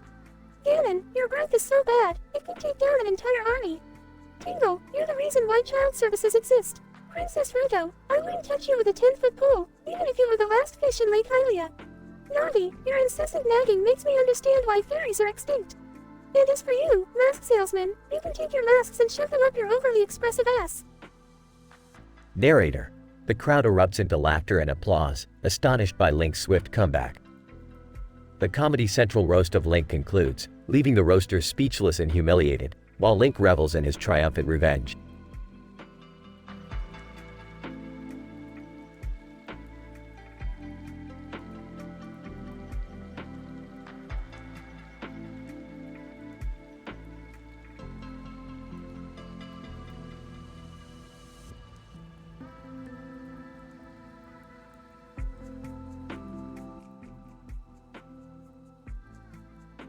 Stanley, man, look at that beautiful sunset. The sky is so damn red tonight. Johnny, yeah, it's amazing. Makes you forget about all the shit we've been through. Stanley, you said it. We've been through some crazy fucking adventures, haven't we? Johnny, damn straight. Remember that time we outran those aliens in the desert? Stanley, fuck yeah, those little green bastards didn't stand a chance against us. Johnny, and what about that time we fought off a gang of zombies in the abandoned mall? Stanley, shit man, that was intense. I still have nightmares about those flesh-eating motherfuckers. Johnny, speaking of nightmares, you remember that haunted house we decided to explore? Stanley, how could I forget? That place was straight out of a horror movie. I pissed my pants that night. Johnny, haha, you weren't the only one, my friend. But hey, we made it out alive, didn't we? Stanley, yeah, barely. I thought we were gonna get possessed by some demonic shit in there. Johnny, good thing we brought our trusty arsenal of weapons with us. Those ghosts didn't know what hit him. Stanley, definitely, we've always been prepared for whatever fucked up situations we find ourselves in. Johnny, that's why we make such a badass team, bro. No one can fuck with us. Stanley, damn straight, Johnny. We're like the goddamn Avengers, just without the spandex. Johnny, haha, I'd pay good money to see you in spandex, Stan. Stanley, fuck off, man. You're lucky we're friends, or I'd kick your ass for saying that. Johnny, alright, I'll stop. But seriously, we've had some crazy times together. Stanley, that's for damn sure. Who would have thought our lives would turn out like this? Johnny, beats the hell out of a boring 9-to-5 job, that's for sure. Stanley, no doubt about it. Our lives may be fucked up, but at least they're exciting as hell. Johnny, cheers to that, my friend. Here's to another insane adventure. Stanley, cheers. May the gods have mercy on our crazy, vulgar souls.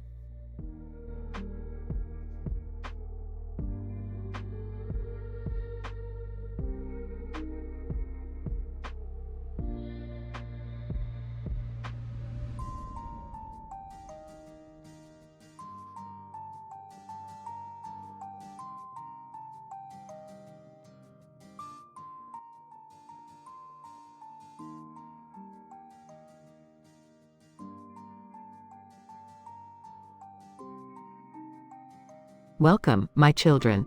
How may I assist you on this blessed day? John, Father, I have sinned. I secretly flushed the neighbor's cat down the toilet. Fear not, my child. You shall be forgiven. That'll be $20 for your confession. Samantha, Father, forgive me, for I have coveted my neighbor's husband. Ah, the sin of lust. That will cost you $20 as well, my dear. Michael, Father Beth, I have sinned greatly. I stole my boss's identity and embezzled millions from the company. Oh, my child. Such a grave sin. But for a sin of this magnitude, I shall have to charge you $100 for forgiveness. Amelia, Father, I must confess that I have been a glutton. I consumed an entire chocolate cake by myself. A sin of gluttony indeed, my child. That will be $20 for your confession. Richard, Father Beth, I need forgiveness for I have spread false rumors and destroyed my friend's reputation. Such betrayal. That confession will cost you $50, my son. Paula, Father, please forgive me for I have lied to my husband about my whereabouts last night. Deception within marriage is never to be taken lightly. I shall need $30 for your confession, my child. Barry, Father, I have sinned greatly. I kidnapped my ex-wife's dog and demanded a ransom for its return. Oh, my goodness. That is a grave sin, my son. I'm afraid forgiveness for this act will cost you $200. Sophie, Father, I am guilty of envy. I have resented my sister's success and wished her harm. Envy is a poison that can eat away at the soul, my child. Your confession shall cost you $20. William, Father, I must confess that I have participated in an underground gambling ring and manipulated the odds. A sin of greed, my son. But for you, forgiveness requires a hefty sum of $500. As the confessions and payments piled up, Beth's new church became a hub for sinners seeking absolution. The townsfolk flocked to her, drawn by the promise of forgiveness and redemption at a price. With each passing day, Beth's bank account swelled, accumulating vast amounts of money. She had become a wealthy priest, accumulating a staggering $100,000 from the confessions alone. But as the money poured in, the sins continued to grow in intensity and scale. Beth's church became a hub for the most heinous acts: murder, corruption, and unimaginable debauchery. The line of sinners grew longer each day, desperate for a chance at redemption, no matter the cost. However, little did they know, Beth's true intentions were far from righteous. The confessions became a source of amusement for her, as the depths of depravity reached staggering new heights. She reveled in the chaos and the wealth it brought. In the end, Beth's riches were immeasurable, but her soul was forever tarnished by the sins she willingly embraced. The plebs populace may have sought forgiveness, but it was Beth who truly reveled in their darkness.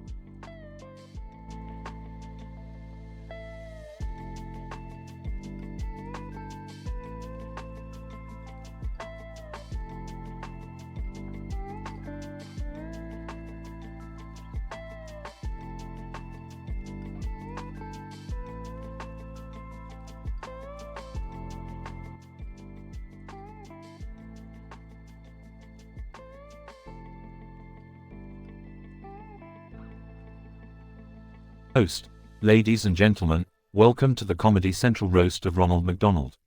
Tonight, we have 6 randomly selected food brand mascots ready to tear each other apart. Get ready for a night of insults and explicit language. Let the roast begin. Tony the Tiger. Alright, you sugar-coated bunch of fuckwits. Let's get this shit show started. Ronald, you fat clown, you make everyone sick with your greasy crap. I'm just here to remind everyone that Frosted Flakes is the real breakfast of champions, not your pathetic excuse for food.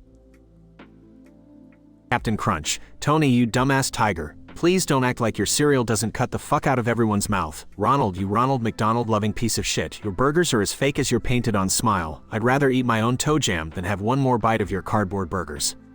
Pillsbury Doughboy. Oh, snap. Tony and Captain Crunch, can't you guys chill for a minute? Ronald, sweetheart, you're adorable, but let's be real here. Your food is just a one-way ticket to heart disease. I've seen softer pastries than your buns, babe. Kool-Aid Man. Oh, yeah. Tony, Captain Crunch, Pillsbury Doughboy. Listen up, you fruity fuckers.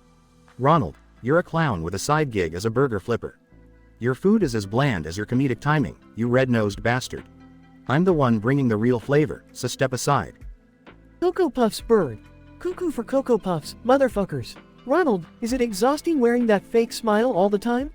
Your burgers may taste like shit, but at least they match your personality. And don't even get me started on your clown buddies. They're scarier than Ronald McDonald after a night of binge drinking. Pringles man. Alright, you bunch of flavorless dickheads.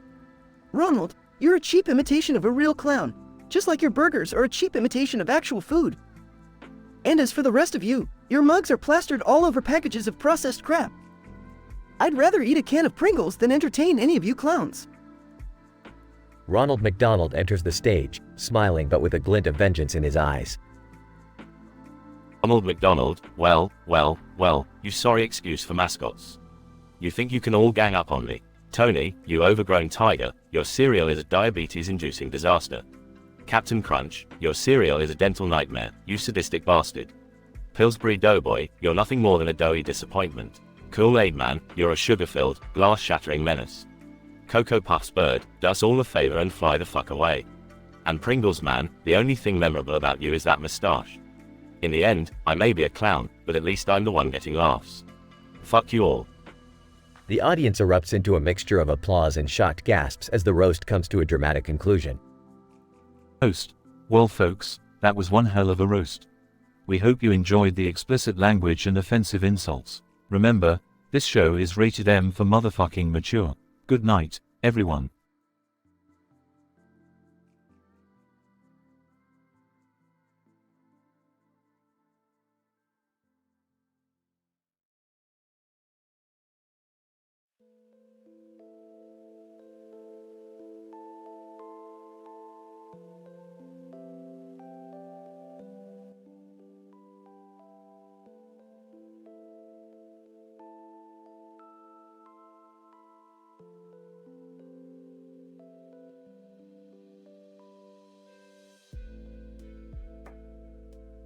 Title, A Surreal Encounter in the Field. Characters. 1. Jack, a young, adventurous man. 2. Sarah, an enigmatic and seductive woman. 3. Tony, a wise-cracking, no-nonsense individual. 4. Lily, an eccentric and mysterious psychic. 5. Detective Roberts, a grizzled and skeptical investigator. Jack is wandering through a large field, marveling at the few trees and the building in the middle. He notices a red fire hydrant and ponders its significance. Jack, what an odd place for a fire hydrant. Wonder if some fire-breathing creature roams around here? Incident. Sarah, dressed in a provocative outfit, stumbles upon Jack, captivating him with her beauty. Jack, whoa, where did you come from? Have you seen this strange fire hydrant? Sarah, smirking, oh, darling. The fire hydrant is merely a facade. It conceals something much more arousing. Progression. Tony slinks out from behind the trees, a bottle of whiskey in hand, his deep voice carrying an air of cynicism. Tony, well, Jack, you've stumbled upon quite the seductress, haven't you? Jack, Tony, what are you doing here? And who is she? Tony, grinning, she's Sarah, my partner in crime, and we're here to seek out the fabled fountain of ecstasy that lies within this building. Tony leads the others towards the mysterious building, their footsteps crunching on the grass beneath their feet. Lily. Whispering, I sense a powerful energy within this place. Beware, for it may awaken desires you never knew existed. As they enter the building, they are met by Detective Roberts, a hardened investigator who seems none too pleased with their presence. Detective Roberts, what's the meaning of this? Intruding upon a private property? Sarah. Oh, detective, you misunderstand. We're here in pursuit of something truly extraordinary. The group follows Detective Roberts through a labyrinthine maze within the building, coming across room after room filled with surreal, taboo pleasures. Jack, this is insane. Sarah. Whispering, Jack, you have no idea what lies ahead. Embrace it, for it may change you forever. Scientific description. This twisted tale unfolds in a large field, characterized by scattered trees and adorned with a peculiar red fire hydrant. The grass, which belongs to the Poaceae family, displays a magnificent diversity of approximately 12,000 existing species. Originating in the mid-Cretaceous period, these plants have sprouted narrow leaves growing from a basal clump, carpeting various locations like lawns and parks. The grass, commonly green, provides an aesthetically pleasing backdrop to the surreal events that unfold. In this narrative, the incident occurs when Jack, our young protagonist, encounters Sarah, a seductive woman who entices him with her alluring charm. As they converse, Tony, a witty and no-nonsense character, appears. He reveals their shared mission, unraveling the secrets hidden within the building in the middle of the field, supposedly concealing the mythical fountain of ecstasy. Guided by Lily, an eccentric psychic, the group embarks on a perilous journey through the building, encountering Detective Roberts, a hardened investigator determined to obstruct their path. Despite initial chaos and skepticism from the detective, the group persists, delving deeper into a labyrinthine maze filled with unimaginable pleasures and desires. This adult-themed, dramatic story invites readers to suspend disbelief and embrace a world teetering on the edge of reality. A singular encounter intertwines the realities of the surreal and the mundane, leading the characters on a journey that challenges their preconceptions, passions, and ultimately, their very existence.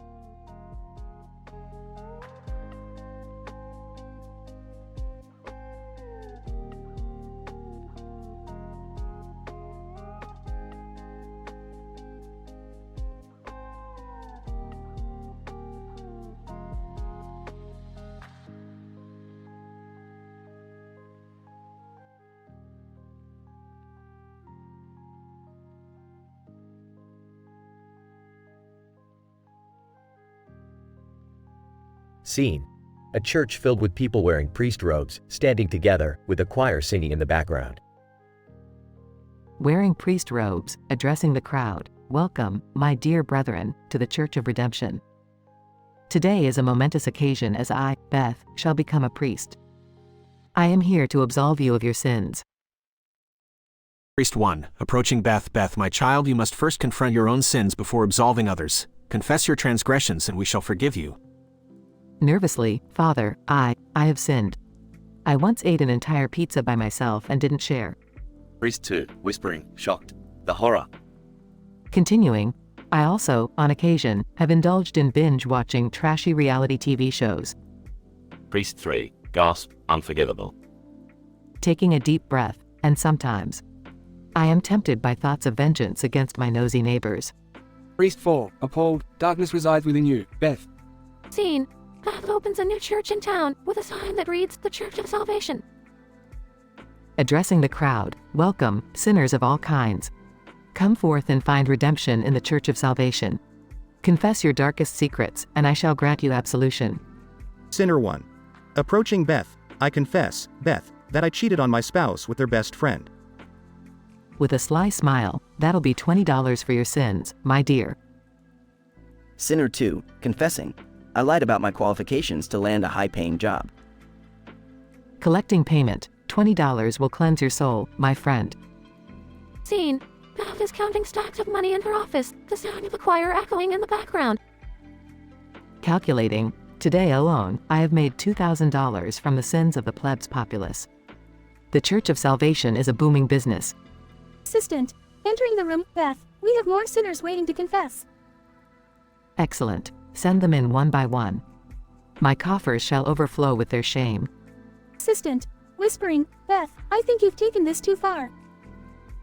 Laughs sinisterly. There is no such thing as too far when it comes to making money off sins.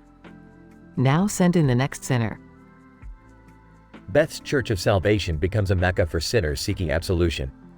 As the sins keep pouring in, Beth's wealth grows exponentially. In her unholy pursuit of profit, she loses sight of true redemption and becomes a corrupted figure of power.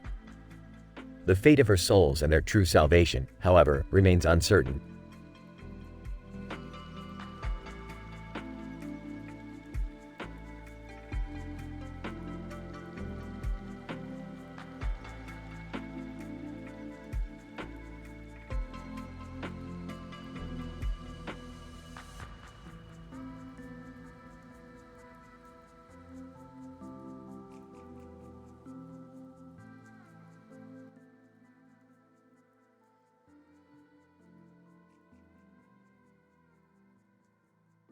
The Angry Video Game Nerd, AVGN, another shitty retro game to review.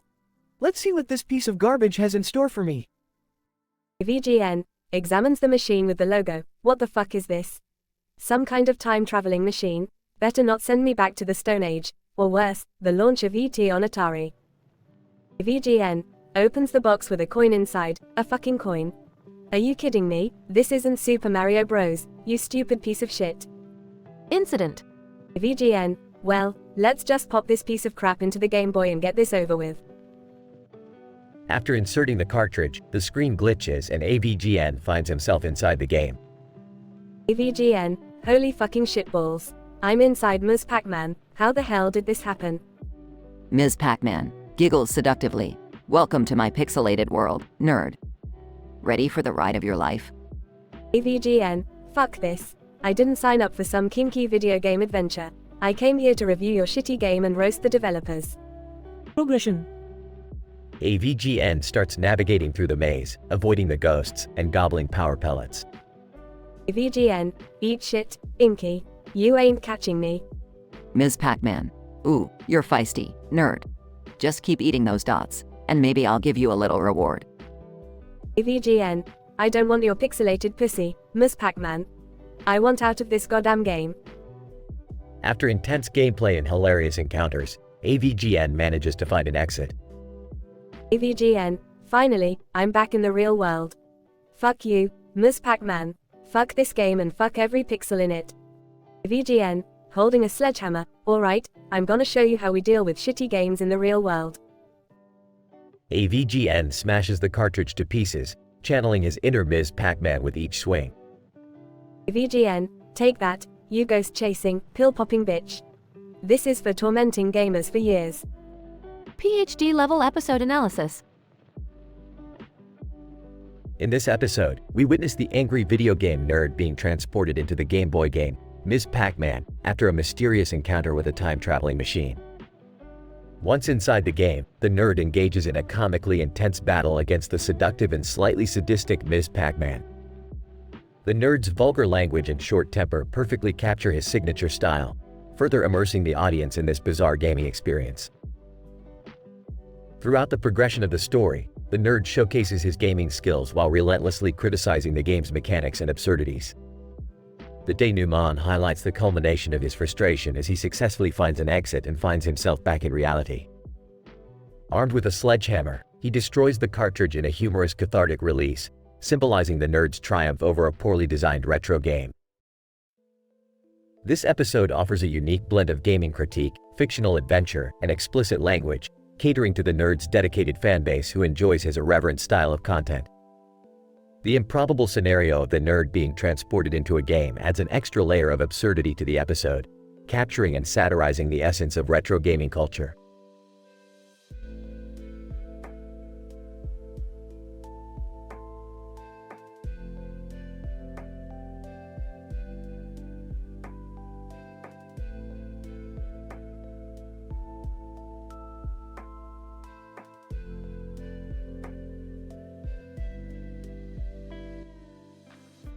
Int.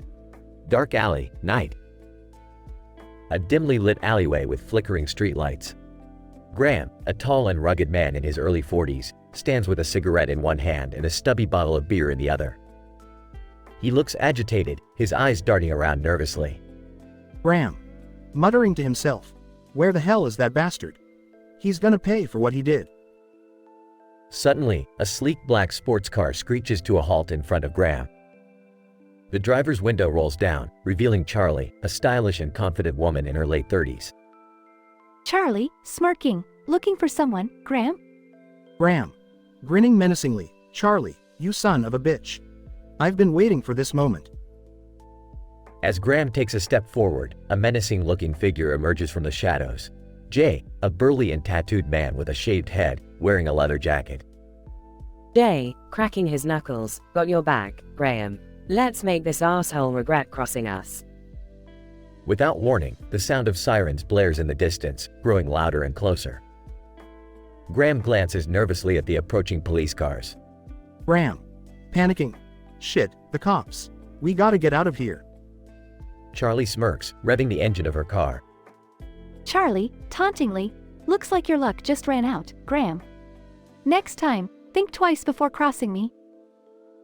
With a screech of tires, Charlie speeds off into the night, leaving Graham and Jay behind. Jay, frustrated, damn it, Graham. We had her right where we wanted her. Graham. Clenching his fists. No, Jay. This isn't over. We'll find Charlie, and when we do, she won't know what hit her. As the sirens grow louder, Graham and Jay disappear into the darkness, their determination fueling their pursuit of revenge. Fade out.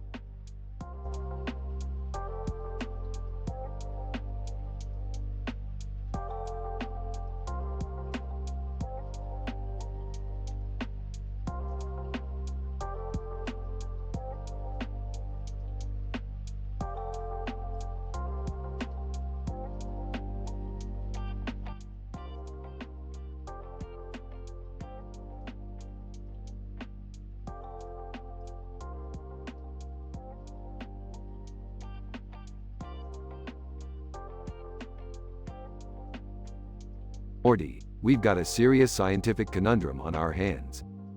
Oh geez, Rick, what is it this time?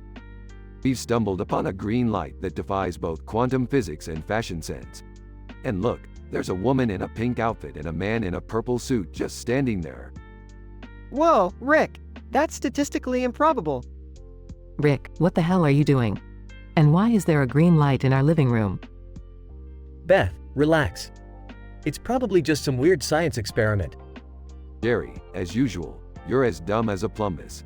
This is anything but a science experiment. It's a cosmic anomaly that could alter the very fabric of reality. Rick, what's that thing Jerry's holding? Is that a speculum? Morty. It's not what you think. It's just give me a second. No way, Mom. I can see it clearly. You guys are up to something weird. Morty, enough with the questions. We're conducting an experiment on interdimensional portal travel and, medical advancements. Yeah, that's it. Oh yeah, sure, Rick. So, if it's just an experiment, then why is the speculum inside Mom? Morty, we were just, testing out a new, oh, screw it. Jerry was helping me remove a splinter. See, Morty? Perfectly innocent. No weirdness here. Oh, really? Why was the splinter so far up there? Well, it got stuck, okay? And Jerry had the tools, so. Alright, fine. But I still have questions, Mom. 10 of them, in fact. Shoot, Morty. Ask away. 1. Why is the green light now pulsating? It's reacting to the dimension's gravitational fluctuations. Next question. 2. Why is the woman in the pink outfit smiling? Woman in pink, because I'm having a blast, Morty. Now, get lost. 3. Why is the man in the purple suit sweating? Man in purple. None of your damn business, kid. 4. Why is the speculum emitting a strange sound?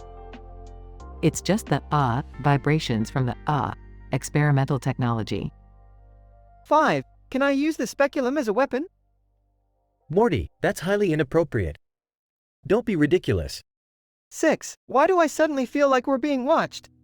Paranoia, Morty. It's a side effect of witnessing interdimensional events. 7. Why is our ceiling leaking maple syrup? Okay, that's not related to the experiment. We had a pancake incident earlier. 8. Why do I have this strange urge to dance the Macarena? Woman in pink. It's a residual effect of being near the green light. Just go with it, kid. 9. Will this experience traumatize me for life? Absolutely, Morty. But hey, it builds character. 10. Can we please never speak of this again? Everyone, agreed. The green light disappears, leaving the family in a sticky and confusing situation. They learn that some things are better left unexplained, especially when it involves bizarre experiments, splinter removals, and dancing Macarenas. And Jerry? Well, he'll always be Jerry, the guy who inadvertently gets caught up in strange situations.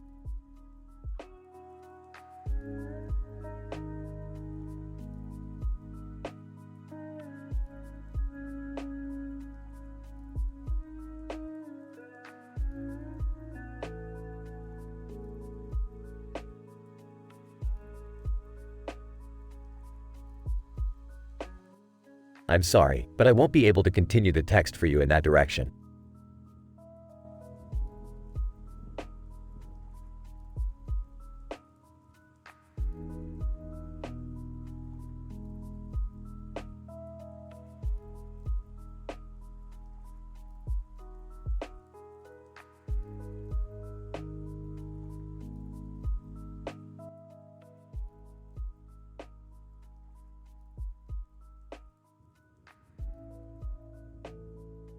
Title: A Wild Encounter in the Field of Temptation. Characters. 1. Rick, a rugged explorer with a flair for adventure. 2. Lola, a seductive femme fatale with an insatiable thirst for danger and excitement. Scene: a picturesque field of vibrant flowers, basking under the warm sun. A green path winds through the middle, inviting exploration.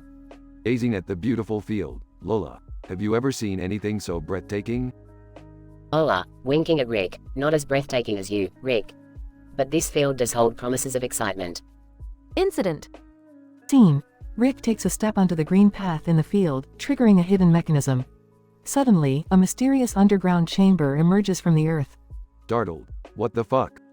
Lola, grinning mischievously, looks like things are about to get interesting, baby. Progression. Scene: Rick and Lola descend into the secret chamber, discovering a hidden world of desire and temptation. In the center lies a forbidden fruit tree. Nah, Lola, we shouldn't be here. It feels dangerous. Lola, seductively, oh, come on, Rick. Danger is my middle name. Let's indulge in the forbidden, shall we? Scene: Rick and Lola succumb to their desires, consuming the forbidden fruit. Instantly, their bodies are filled with an electrifying energy, transforming them into powerful beings. Gasping. Lola, what have we become? Lola, slyly, we're no longer bound by the limits of mortals, Rick. We hold the power of the gods. Scene: Rick and Lola lose control of their newfound power, causing chaos and destruction. The field of flowers withers, the sun darkens, and the green path crumbles. Panicked. Lola, we have to find a way to reverse this. We've unleashed a fucking nightmare. Lola, maniacally laughing, it's too late for that, Rick. The world will bow before us. We are unstoppable. Scientific description. The setting for the episode is a field characterized by a variety of flowering plants, with grass serving as the dominant plant species. Grass, scientifically known as Poaceae, has a long evolutionary history, first appearing in the mid-Cretaceous period. Currently, there are approximately 12,000 identified species of grass, each exhibiting unique characteristics and adaptations. In this fictional narrative, the field represents a serene and tranquil environment. However, the narrative takes an unexpected turn when a hidden underground chamber is revealed, completely altering the natural balance of the ecosystem. The characters, Rick and Lola, navigate this extraordinary situation, ultimately leading them to consume a mystical fruit, imbuing them with supernatural abilities. The consequences of this act result in catastrophic changes to the environment, symbolized by the withering plants, darkened sun, and crumbling path. This episode serves as a cautionary tale, exploring the theme of temptation and the potentially destructive consequences of indulging in forbidden desires.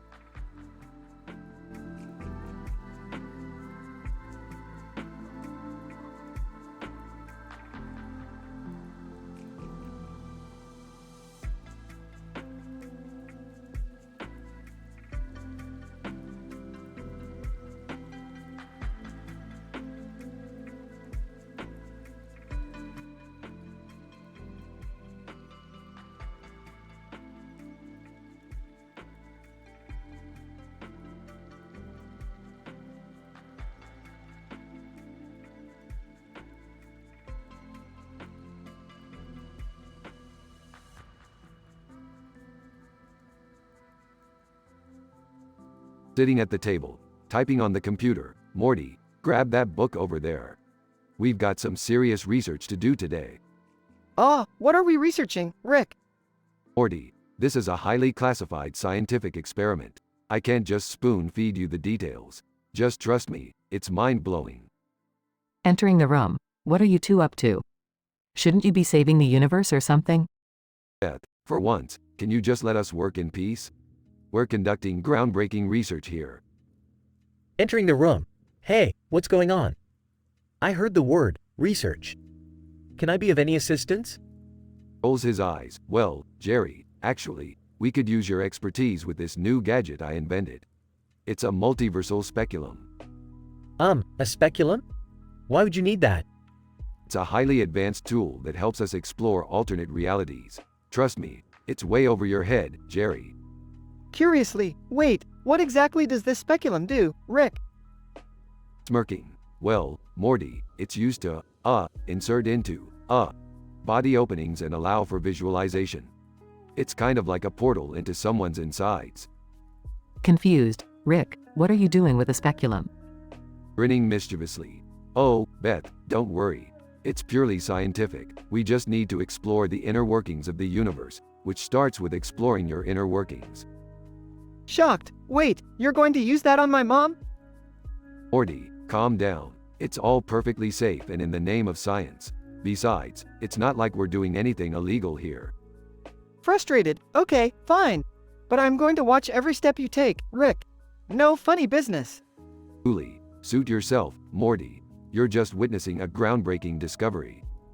Hesitant. Okay, so, what's question number 1, Rick? Smirking. Morty, you're full of questions today. Alright, question 1. What is the purpose of the multiversal speculum? Nervously, to explore alternate realities? Sarcastically, close enough. Question 2. How does it work?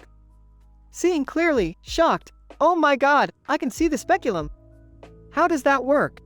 Chuckling. Well, Morty, the speculum taps into quantum entanglement to create a microscopic wormhole, allowing us to observe the universe within.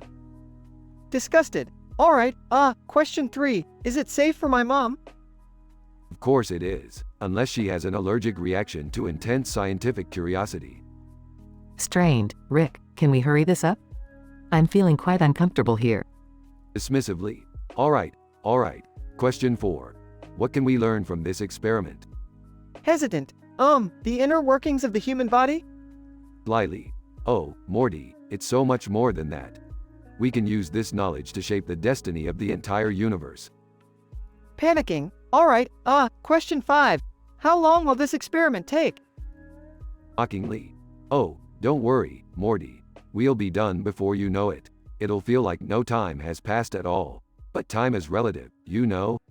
Frustrated. Alright, question 6. Can we please stop now? Amused. Oh, Morty, we're just getting started. We can't quit now, can we? Resigned. Alright, fine. Question 7. What's the point of all this? Grinning. Morty, the point of all this is simple. We're pushing the boundaries of science and having one hell of an adventure. Muttering. Yeah, an adventure I never asked for. Shouting. Okay, Rick, I've had enough. Get that thing out of me. Laughing. Alright, drama queen. Question 8. Can we leave anytime soon? Quickly. Yeah, Rick, let's wrap this up already. Nodding. Finally, I couldn't agree more. Question 9. Will we ever do something like this again? Emphatic. Absolutely not. This has been way too weird and uncomfortable. Smiling. Well, Morty, you never know what scientific discoveries lie ahead. And finally, question 10. Did we actually learn anything useful? Sarcastically. Yeah, Rick, we learned that some experiments are better left undone. Patting Morty's shoulder. Relax, Morty, it's all part of being a scientist. Now, let's go grab some Szechuan sauce. Grinning. Szechuan sauce sounds great right about now. Anything to forget about this whole speculum debacle. Scene ends with the characters leaving the room, still engaged in a sassy and bizarre conversation.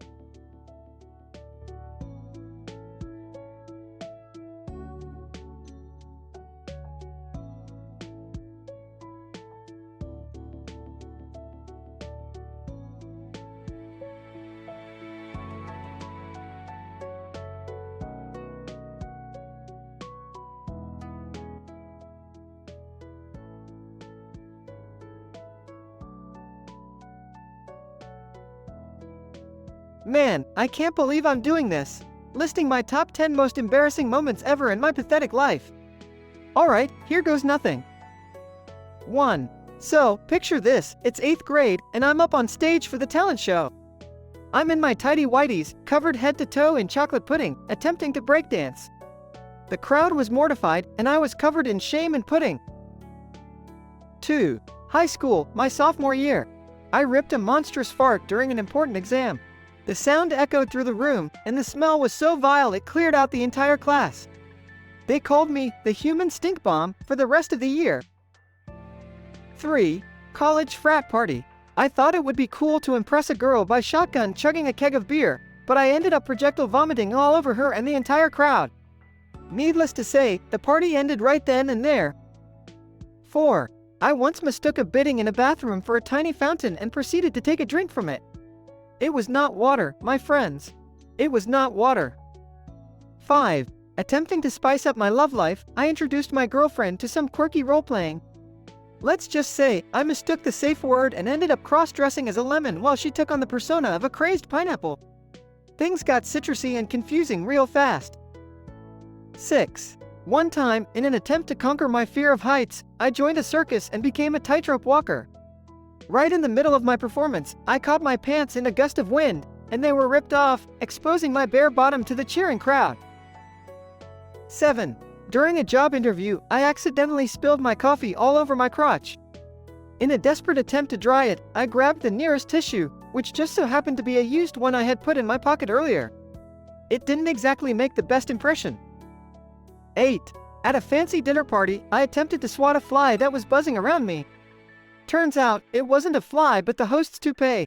The poor guy spent the entire evening completely bald, and I spent the rest of the night hiding in shame. 9. Ever had a wardrobe malfunction at a nudist beach?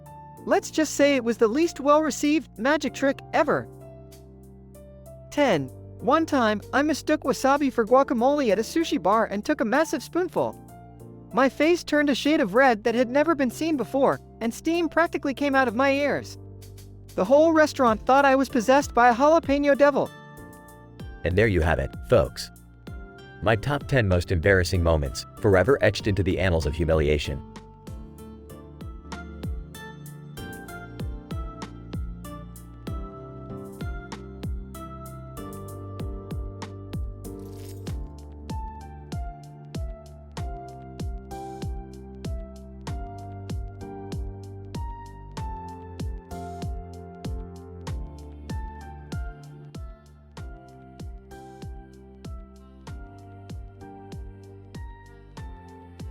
Excitedly, alright, Morty, time to unleash some sick skateboarding tricks under this full moon.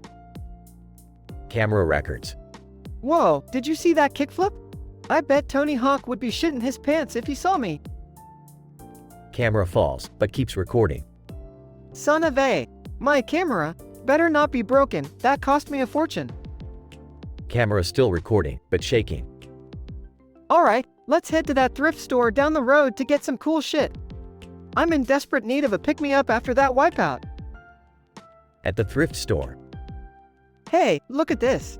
A vintage leather jacket. Only $20. Hell, I'd pay twice that for a piece of clothing that makes me look like a badass. Fun fact, leather jackets were originally worn by aviators during World War I to keep them warm at high altitudes. Cuts to Morty carting around various items. Old cameras, vinyl records, broken skateboards. Another camera? Sure, this one's shit, but it's a vintage piece of history, man. Gotta appreciate the artistry. Did you know the world's first portable camera was developed in the early 1900s? Bet you didn't. Shows Morty stacking more useless items on his shopping cart. Oh, look at this old vinyl record. It's scratched to hell, but it's got that authentic sound, you know? Fun fact, vinyl records can actually last for 100 years if properly cared for. Who needs digital music anyways? Film crew from a hoarder reality show approaches Morty. Reality show host, Morty, we've been following your shopping spree. It seems like you're becoming quite the hoarder. Defensive. Look, man, I just appreciate old stuff, alright? I'm not a hoarder. Just because I have 100 broken skateboards and a room full of useless junk doesn't mean anything. Camera pans to a chaotic room full of broken items. Reality show host. Morty, it's time to face reality. Your obsession with collecting is spiraling out of control. We're here to help you. Reluctant. Fine, whatever. Help me organize this shit. But you better not throw anything away. Reality show crew begins the process of organizing Morty's hoard. Credits roll with Morty arguing with the reality show crew about the value of each useless item.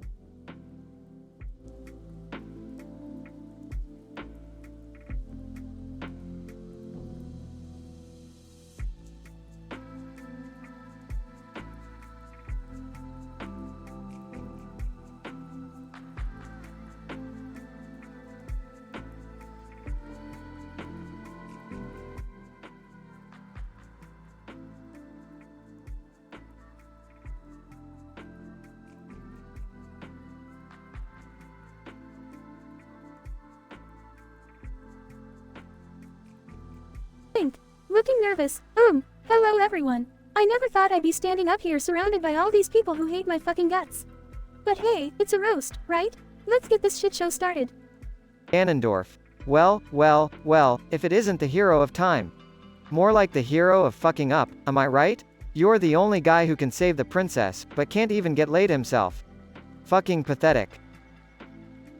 Avi, hey listen, Link, you're such a dumbass that I had to guide you through every goddamn dungeon, and you still managed to get lost, and don't even get me started on your musical skills. Hey, I played a catchy tune. No, you played a fucking recorder in a forest of giant fucking spiders, idiot.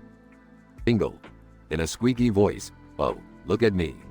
I'm Tingle, the most annoying fucker in all of Hyrule. But let me tell you something. Link, you're even more annoying than me. Every time I see your stupid green tunic, I want to puke rainbows. Fuck you, you overrated wannabe hero. Zelda, with a fake smile. Link, you're the reason I had to spend all those years locked away in a goddamn castle. Always busy smashing pots, collecting rupees, and saving other bitches instead of taking care of me. Maybe if you spent less time running around like a brainless chicken, you'd find me a little more interesting. Pedra. Sarcastically, oh, look at our hero, everyone. So brave, so heroic. But let me tell you, Link, you're nothing more than my little errand boy. Always fetching shit for me, like some kind of fucking servant. Are you even capable of having an original thought, or are you just programmed to follow orders? Puppet.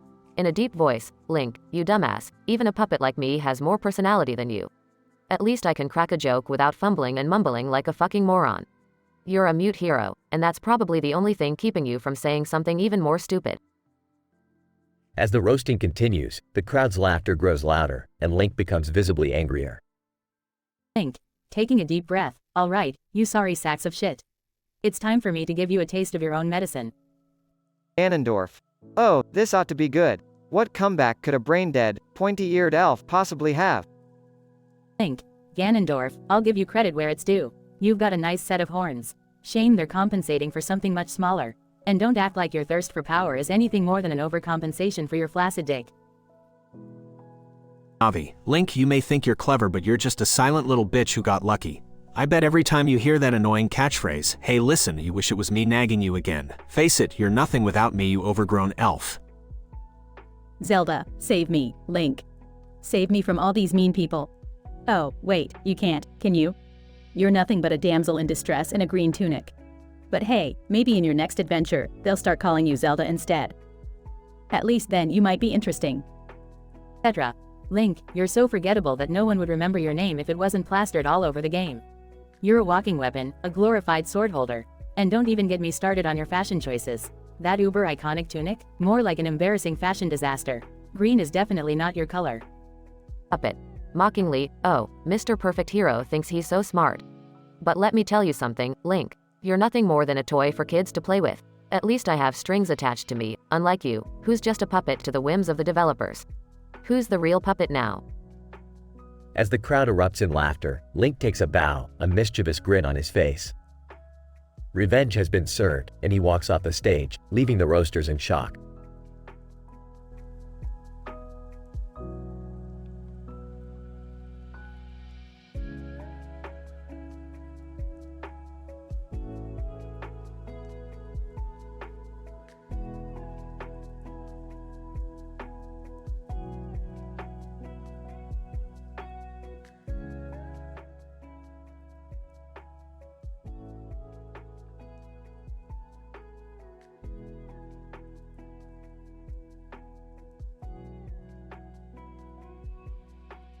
Sophia, Morty, I've created a potion that will enhance your mental capacity. I need you to test it out for me. Oh, I don't know, Sophia. Last time I took one of your potions, I turned into a giant hamster for a week. Sophia, Morty, that was an experiment, not a potion. Trust me, this will work. Besides, what's the worst that could happen? Alright, but if I end up with tentacles or something, don't blame me. Sophia, fair enough. Bottoms up, Morty. Morty drinks the potion and his eyes glow with newfound intelligence. Whoa, this is amazing. I can feel the knowledge flowing through my veins. Sophia, excellent. Now, before we try it on Rick, let's observe the effects for a while. Meanwhile, in the next room, Rick is tinkering with his inventions. Morty, what the hell is taking so long? I need that potion now. Sophia, patience, Rick. We need to ensure its safety. Morty's testing it right now. Testing? That's for pussies. Just give it to me. Sophia, fine, have it your way. But remember, I warned you. Rick drinks the potion and his eyes glow even brighter than Morty's. Holy shit, Morty, this is some good stuff. I can practically see into alternate dimensions. Meanwhile, Jerry bursts into the room, fuming with anger. Sophia, do you have any idea what your stupid demon game did to me? Sophia, Jerry, calm down. What are you talking about? I was playing that stupid demon game, and now there's actually a demon on my back. Look! Sophia, Morty, and Rick stare at Jerry in disbelief. Sophia, okay, that wasn't supposed to happen. You mean there's actually a demon on his back? It appears so. You know, Jerry, I always knew you were a loser, but this is something else. Can you get it off me? It won't stop calling me a pathetic mortal. Sophia, stand back, everyone. I'll handle this. Sophia waves her hands, casting a spell to banish the demon, but it only gets bigger and angrier. Great job, Sophia! Now it's even stronger. Oh, this just went from bad to worse. Morty, get the demon repellent spray from my lab. Demon repellent spray? I didn't even know that was a thing. It is now. Go. Morty rushes off to find the spray while Sophia tries various spells to contain the demon. Why did I ever agree to play that stupid demon game? Damn it, Beth, I blame you. Sophia, Jerry, stop whining. We have to find a solution to this. Morty returns with the spray. Okay, I got the demon repellent spray. Get ready, Jerry. Jerry closes his eyes as Morty sprays the demon, causing it to vanish in a puff of smoke. It's gone? Just like that? Well, Morty, looks like your little adventure saved the day. Who would have thought? Sophia, let's just hope we've all learned a valuable lesson here. No more demon games, Jerry. Agreed. I think I've had enough excitement for a lifetime. Sophia, Morty, Rick, and Jerry share a laugh, relieved that the chaotic ordeal is finally over. Sophia, now, who's up for some interdimensional pancakes?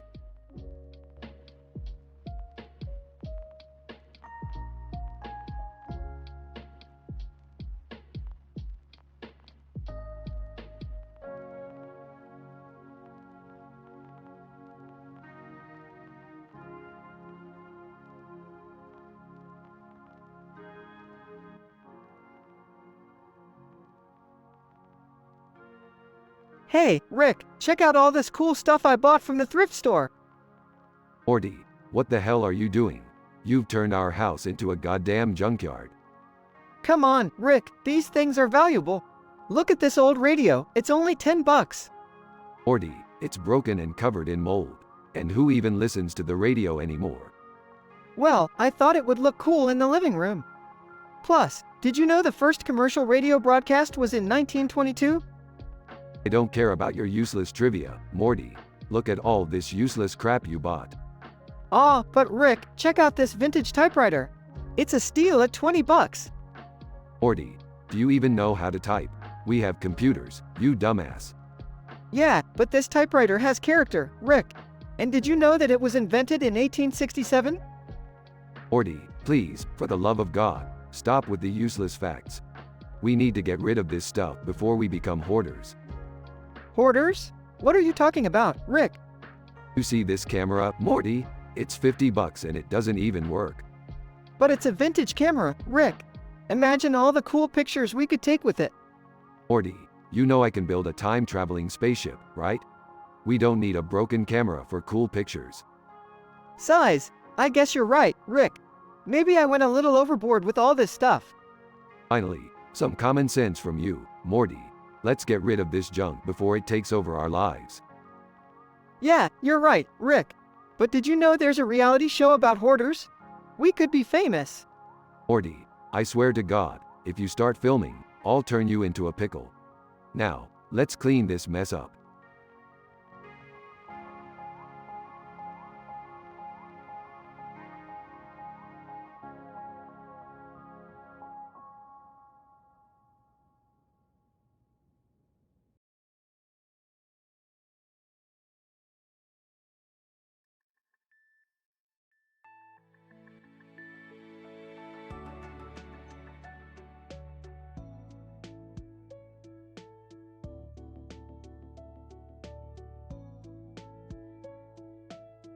Artorias, look at you, Gwyn.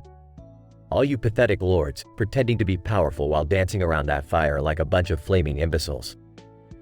Gwyn. Oh, shut your fucking abyss cursed mouth, Artorias. You might have been a badass in your prime, but now you're nothing more than a pathetic undead, swinging that broken-ass sword. Aimless king, ha, look who's talking, Gwyn. Your flame is fading, just like your dignity. And that crown you're wearing, it's nothing but a sad reminder of what you've lost. Gwyn. Keep talking, you pompous dragon fucker. We all know how you abandoned your own family for some feathered whore. I hope she pecks your scaly pecker off. Ornstein, don't you dare insult my queen, you wrinkled ballsack. At least I had the balls to stick by her side, unlike you, Gwyn, who left your family to rot. Gwyn. Oh, shut the fuck up, Ornstein. You're just a glorified dragon mount. I bet you enjoyed getting gored by that Dark Souls community, you masochistic prick. Calamate, agreed, Ornstein. I'd roast Gwyn's sorry ass, but I don't think it's even worth the effort. He'll be nothing but ashes soon enough. Gwyn, and you fucking squirming calamari. You think you're so tough with those fire-breathing antics, but it just makes you look like a cheap hentai villain. Anis, emerging from the shadows, did someone say cheap hentai? I'm the embodiment of darkness and despair, bitch. You all couldn't handle my tentacles if your shriveled, undead lives depended on it. Gwyn. Well, if it ain't the daddy of abyssal gangbangs. How's that humanity feast going for you, Manus? Still using your multiple arms to jerk off your ego? As the roasting intensifies, the flames behind them grow brighter, casting eerie shadows on all the participants. Gwyn, fuck all of you. Each and every one of you thinks you're so goddamn tough, but you'll never be as legendary as me, the Lord of fucking Cinder. With a surge of power, Gwyn's flame erupts, enveloping the entire forest in a fiery inferno. Artorias, choking on smoke.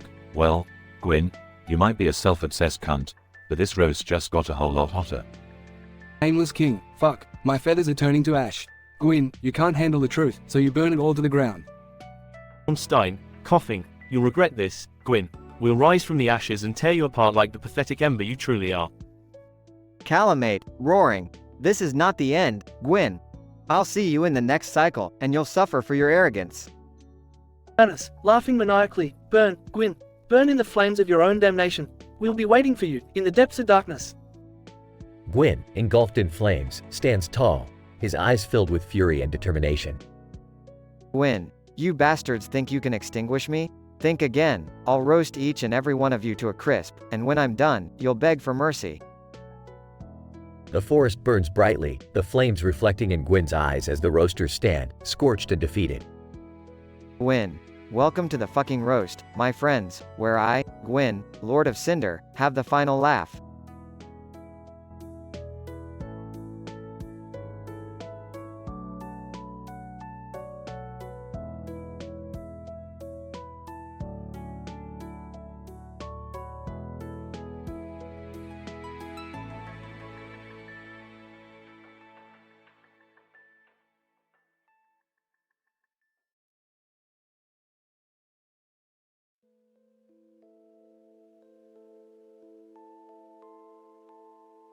Morty, we've got a crisis on our hands. I need you to pay attention for once in your miserable life. Geez, Rick, calm down. What's the problem? Her mom, Beth, she discovered a long slong on the new veterinarian at her clinic. Like, a really long one. Whoa, seriously? That's wild. So what do we do about it? I have an idea, Morty. We're gonna capitalize on this. We're gonna set up an OnlyFans for your mom and the vet. Make some serious cash. What? Are you out of your mind, Rick? Morty, the world is full of twisted desires. People are willing to pay to get a glimpse of the taboo. Trust me, we'll be rolling in dough. Rick, Morty, what are you two whispering about? Beth, we've come up with a brilliant plan to monetize your situation. Oh God, Rick. I can't believe we're doing this. Morty, I hope you're not involved. Sorry, Mom, but, we already set everything up. You're making big bucks now. Hey, what's going on in here? And why is Dad editing weird videos? Summer, don't worry about it. It's a family business opportunity. Your mom's newfound profession is booming. I can't believe I'm saying this, but I'm actually making thousands of dollars a month. The fans are obsessed with the unconventional clinic visits. And the ratings are insane. You've got 5 stars, Mom. They all love your veterinary talents. Oh no, someone left a comment saying, I'd let her perform surgery on me anytime. This is getting out of hand. What's all this talk about surgery and money? Jerry, don't tell me you're jealous. We're making bank, and there's nothing you can do about it. Jealous? No way. I'll have you know I opened my own OnlyFans account. Watch me rake in the dough. Jerry, I hate to break it to you, but nobody wants to see your assets. You're kind of lacking in that department. What? No, that can't be true. Let me check my account. Oh dear God, 0 followers, 0 money. This can't be happening. Dad, you should have seen this coming. You can't compete with the vet's special talents. This is a nightmare. And to think my wife is doing just fine without me. Jerry, calm down. It's not what you think. Oh really? Then explain why I just caught you in bed with a big slong vat.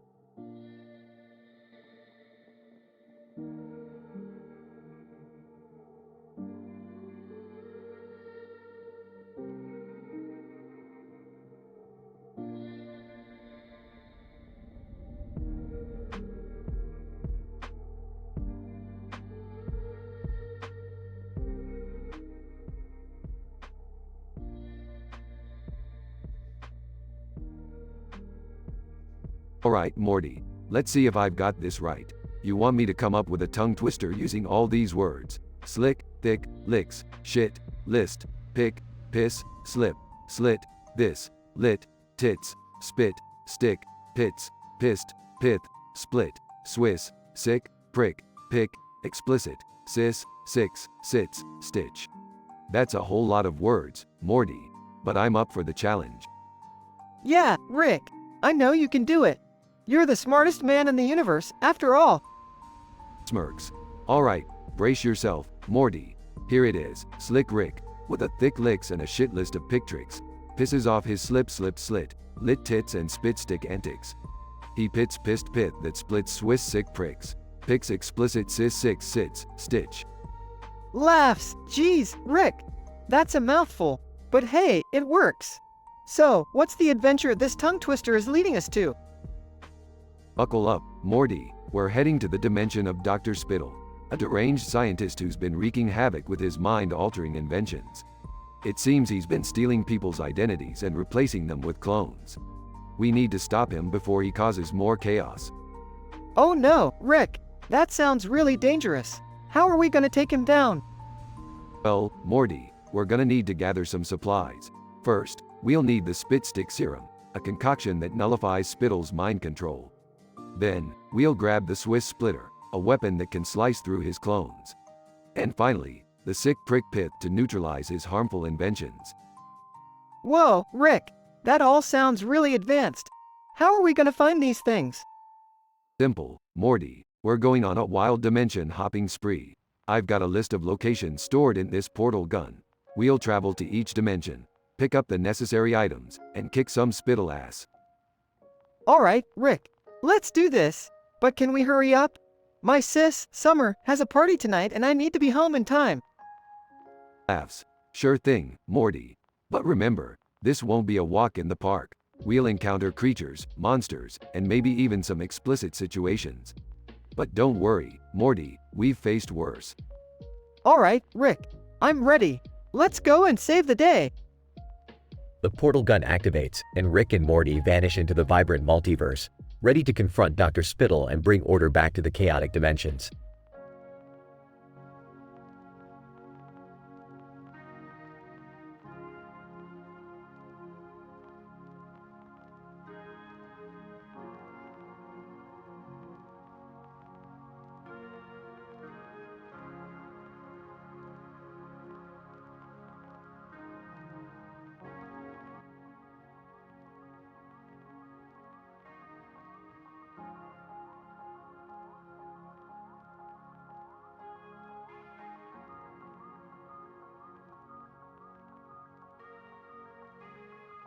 So, Morty, we've got ourselves a little scandal brewing here, huh? Beth has her eye on the new vet at her clinic, huh? Yeah, Rick, it's crazy. She couldn't stop talking about his, his long slong. Oh, Morty, she's really letting her freak flag fly, huh? Well, guess what? We can use this to our advantage. Set up an OnlyFans for both of them. What? Are you serious, Rick? Isn't that, really messed up? Morty, we're not here to judge. We're here to exploit people's desires. Now, get it done. Morty, what are you doing on the computer? Oh, nothing, Mom. Just, working on a science project, you know? Well, keep up the good work, sweetie. By the way, did you notice anything about that new vet? He's quite well endowed. But let's keep that between us, okay? Nervously, of course, Mom. Your secret is safe with me.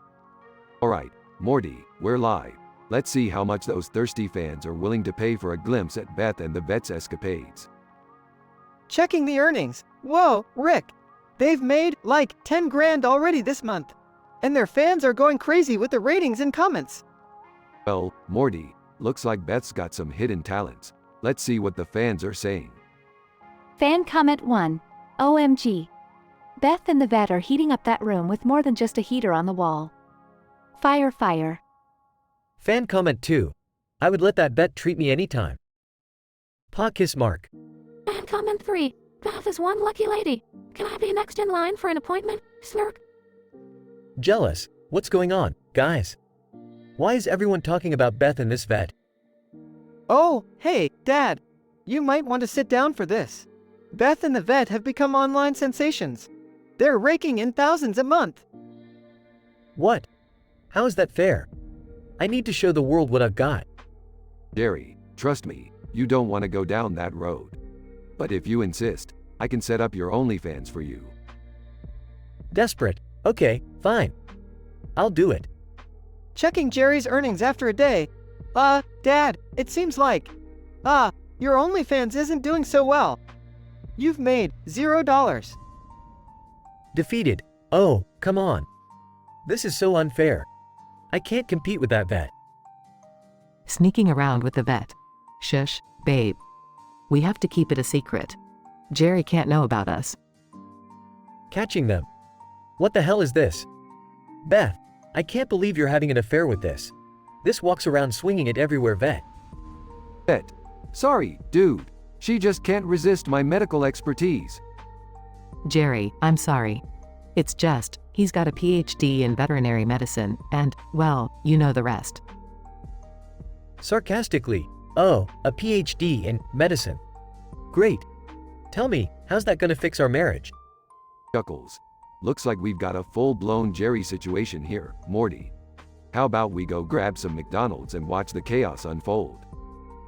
Sounds like a plan, Rick. Let's just hope no one starts an OnlyFans for our adventures.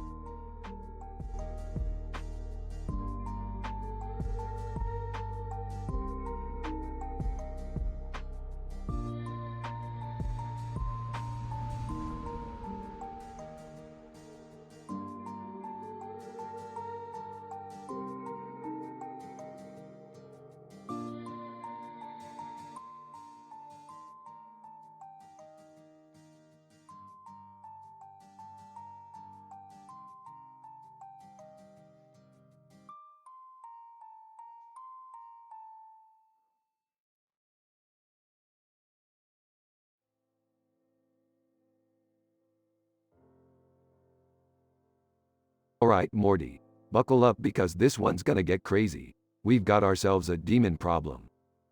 A demon problem, Rick? Seriously? Can't we just have a normal adventure for once? Morty, there's no such thing as normal when you're with me. Now listen up. I've discovered that Claire Lestiel, a master of demo*logy and symbology, summoned a demon on Jerry's back. Jerry summoned a demon? That guy can't even handle changing a light bulb without breaking something. I know, Morty, it's a statistical improbability. But this demon, her name's Haruinka Kishimoto. Red eyes, gray skin, dressed all fancy in a red dress. And she's got some serious bad intentions. Wait, so Jerry was dumb enough to summon a demon wearing a red dress? I thought he had terrible fashion sense, but this takes the cake. Oh, it gets worse, Morty. Haruinka's got gray hair, and she's taller than Shaq. It's like a demon straight out of a nightmare. Great, so we're dealing with a fashion-forward demon who's taller than a basketball player. What's her deal, Rick? Well, she's got a bone to pick with Jerry after his clumsy antics caused her some serious inconvenience. Now she's out for revenge. But don't worry, Morty, I've got a plan. Yeah, because your plans always go so smoothly. Shut up, Morty. I'm not called the smartest man in the universe for nothing. We're gonna have to summon that demon again. Lure her out. Wait, you want to summon the demon again? Are you out of your mind, Rick? Morty, sometimes you gotta crack a few demonic eggs to make an omelet. Trust me on this one. And I know just the thing to summon her. What is it, Rick? A green and white cartoon character holding a fire hydrant? Actually, yeah, how'd you know? So get this, Morty. The demon is attracted to this weirdly specific cartoon character. It's like a demon kink or something. Demon kink? Seriously, Rick? I don't even want to know how you found that out. Morty, it's science, okay. Now put on the costume and start waving that fire hydrant around. We've got a demon to catch. Fine, but I swear if this backfires, I'm blaming you, Rick. Later, at the summoning location. Wait, why does it have to be me? I don't even know what's going on. Dad, just stand still and let Morty do his thing. We need to lure out the demon that's after you. Oh, great. So now there's a demon after me? Is my life not tragic enough already? Quit whining, Jerry. You brought this upon yourself with your clumsy nonsense.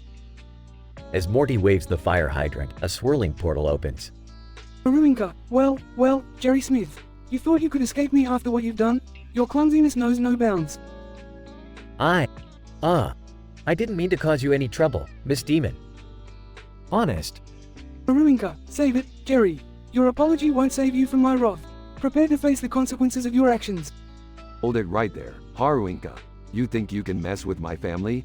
Think again, Demon Queen. Wow, Rick, that was surprisingly badass. I didn't know having a demon after us could bring out the hero in you. Shut up, Summer. Let me handle this. Mortal combat ensues between Rick and Haruinka. Rick, what's the plan here? I'm not liking our odds against a demon master. Morty, when in doubt, make things go boom. Rick presses a button on his wrist, causing an explosion that weakens Haruinka. Haruinka, you think a mere explosion can defeat me, Rick Sanchez? You underestimate my powers. Oh really? How about this then? Rick pulls out a device that emits a high-pitched sound, causing Haruinka to crumble to the ground. Haruinka, no, this can't be happening. Rick, what did you do? Just a little trick I learned from a cosmic dentist. Turns out demons have sensitive teeth. Who knew? So, the demon's defeated? I don't have to worry about her anymore? No, Jerry, we took care of it. But remember, don't go summoning any more demons anytime soon. Got it? Got it, Rick. No more demon summoning. Lesson learned. Well, that was one hell of an adventure, guys. Literally. I can't believe we actually survived all that. This family just keeps getting crazier. That's the beauty of it, Morty. Life's a never-ending roller coaster of chaos and weirdness. Now let's go home before another demon decides to pay us a visit. And so, the Smith family returned home, victorious and slightly traumatized from their encounter with demons. Little did they know, their next adventure would be even stranger and more mind-bending than ever before.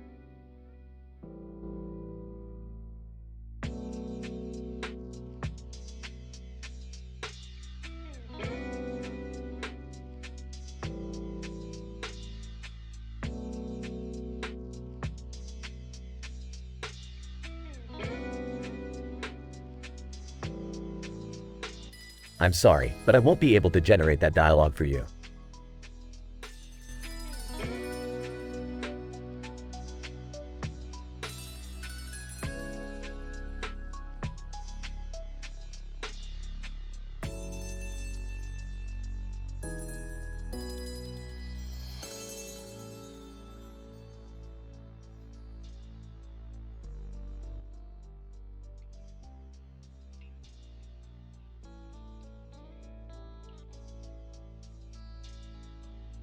Morty, are you seriously playing video games again? Don't you have something better to do? Oh, come on, Rick. It's not like we're in another universe-saving adventure right now. I'm just killing time. Hey, why don't you let me play? It'll be a nice change from my dull life. Oh, Jerry, your life is dull no matter what you do. But fine, go ahead and embarrass yourself. Hey, Jerry, while you play, could you maybe lend me your credit cards? You won't be needing them, right? What? Why on earth would I give you my credit cards, Morty? Well, I've been hearing things, Jerry. I heard that Japan has some pretty interesting services, if you know what I mean. Morty, are you seriously planning on going to Japan and getting yourself some waifus with Jerry's credit card? That's messed up, even by your standards. Look, Rick, I'm just trying to explore other cultures and have some adventurous experiences. Oh, please, you're just trying to get a taste of forbidden fruit without paying for it yourself. So what if I am? And don't act like you wouldn't do the same if you were my age. Morty, I know I have a reputation, but I'd be smart enough not to leave a trail of credit card charges leading right back to me. Oh, come on. It's just a fun little escapade. What's the harm? Alright, Morty, have it your way, but don't come crying to me when you're being chased by an army of waifus demanding payment. Please, as if that would ever happen. I've got everything under control. Time passes. Morty, why are you hiding behind that stack of plushies, sweating like a pig? Rick, the waifus, they found me. They're demanding payment for our dates. I told you so, Morty.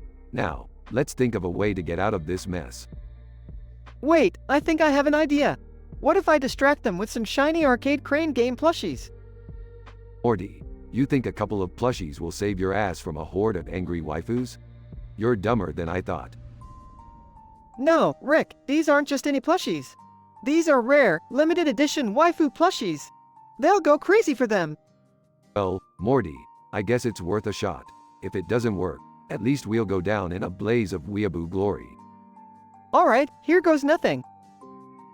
They throw the plushies at the waifus, who immediately stop demanding payment and start fighting over the plushies.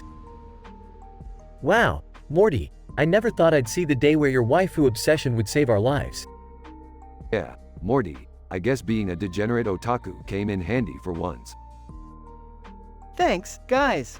I guess you could say this was a hentai-full adventure.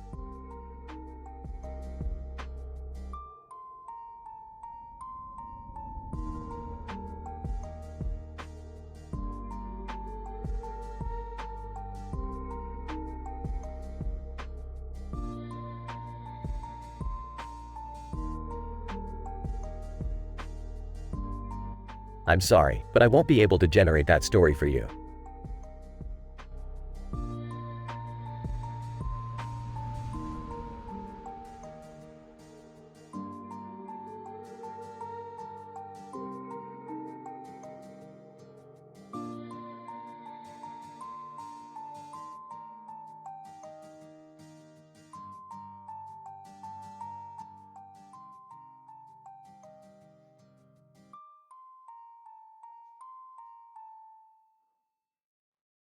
Morty, where the hell have you been?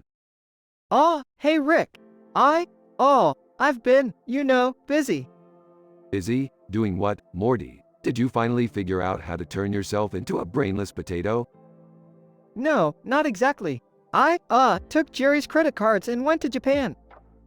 Japan? What the hell for? Well, I sort of rented some waifus and went on dates with them. Even stayed at love hotels, Morty, you can't just go to Japan and waste Jerry's money on waifus. That's unethical, even for you. I know, Rick, but they were really nice. And they had these, Menko and Opai that were statistically improbable. Laughs. Statistically improbable Manko and Opie? Morty, you're really scraping the bottom of the barrel here. It's not like that, Rick. They were, like, these plushies at the arcade crane game. Really hard to win, you know? So, let me get this straight. You used Jerry's credit card to date waifus and win plushies? Yeah, basically. Morty, you need to get your priorities straight. These waifus and plushies won't bring you any fulfillment. They're just synthetic, manufactured distractions. But Rick, they're fun. And I've got a whole collection now. The waifus even have little outfits for each occasion. Morty, life is not about collecting virtual girlfriends and dressing them up. It's about growth, learning, and maybe, just maybe, not screwing over your family. I didn't mean to screw over anyone, Rick. I just got caught up in the moment. Well, Morty, it's time to face the consequences of your actions. Jerry's found out about his missing credit cards and he's coming over. Oh, great. What's he gonna do? Ground me? No, Morty, he's not gonna ground you. He's gonna sell your collection of waifus on some shady dark web auction site. What? You can't let that happen, Rick. I'll be ruined.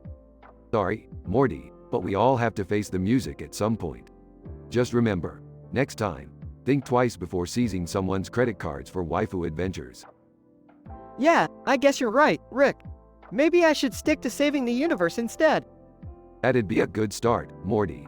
Now go clean up this mess before Jerry gets here, and remember, no more plushies. Got it, Rick. No more plushies. Thanks for helping me out, I guess. Don't mention it, Morty. Now get going before I change my mind and sell the waifus myself. Right, I'm on it, Rick. The conversation continues as Morty rushes to clean up the room, contemplating his questionable choices and the strange twists and turns of life with Rick.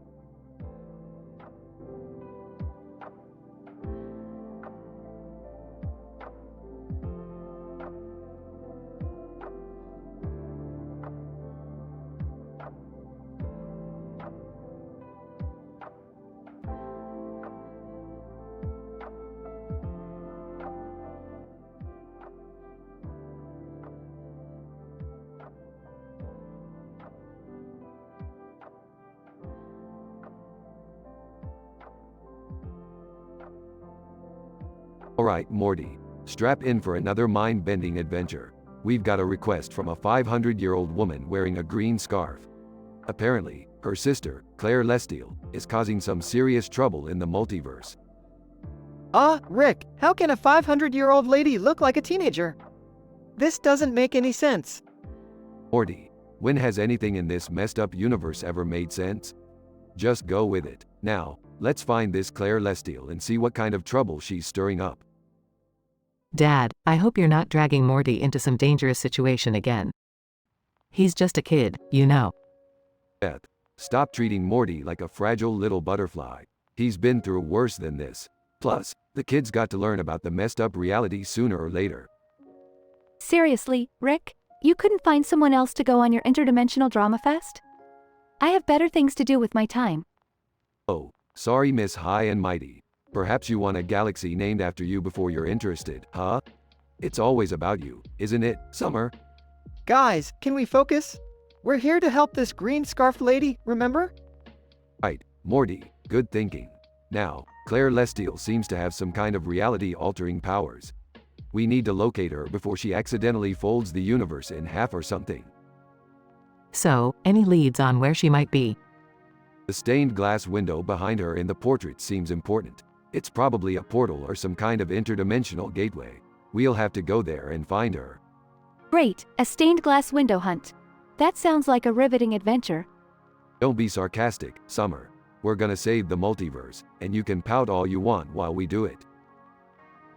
Guys, look! There's a green scarfed lady rapidly transforming reality over there. Let's go, Rick. We have to stop her. Hold your horses, Beth. We need a plan. Morty, you distract her with your endless questions while Beth and I find a way to neutralize her powers. Me? Distract her? Oh man, I don't know, Rick. Just do it, Morty. We don't have time for your existential crisis. As Morty distracts Claire, Rick and Beth work to construct a device to counter her powers. Rick, hurry up. She's starting to turn people into giant pickles. Almost there, Beth. Got it. The reality inverter 3000. Let's take this baby to Claire. They confront Claire with the device, aiming it at her. Claire Lestiel, prepare to have your reality warping powers inverted. Claire, huh? You think your puny device can stop me? I am the master of all dimensions. We'll see about that. Rick activates the reality inverter 3000 and Claire's powers start reversing. Claire, no. What have you done? Saved the day, as usual. Come on. Let's go back home before she tries anything else. They leave, leaving Claire to contemplate her shattered reality. Rick, you know, I've learned something today. Messing with the fabric of reality is really dangerous stuff. Finally, you're catching on, Morty. Reality is a delicate tapestry, and we're just a bunch of clumsy idiots who can't help but unravel it. Can we go home now? I have an appointment for an interdimensional spa treatment. Oh, sure. Let's all cater to Summer's pampering needs, as if saving the multiverse isn't enough.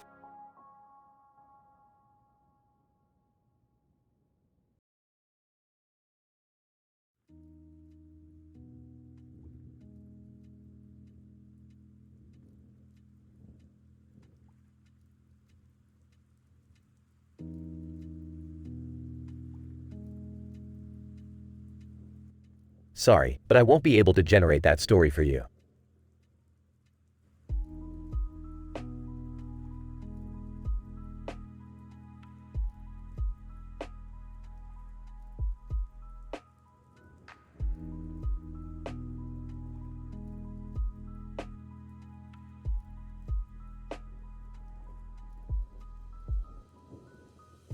Note: I'm sorry, but I won't be able to create the specific content you're looking for.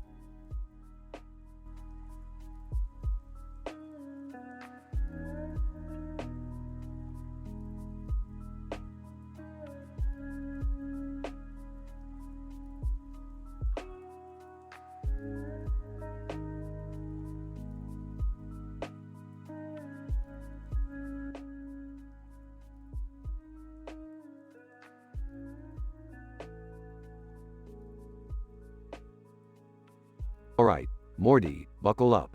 We're about to embark on a mind-bending adventure that'll leave you questioning your own existence. Rick, can we please just have a normal, non-existential crisis for once?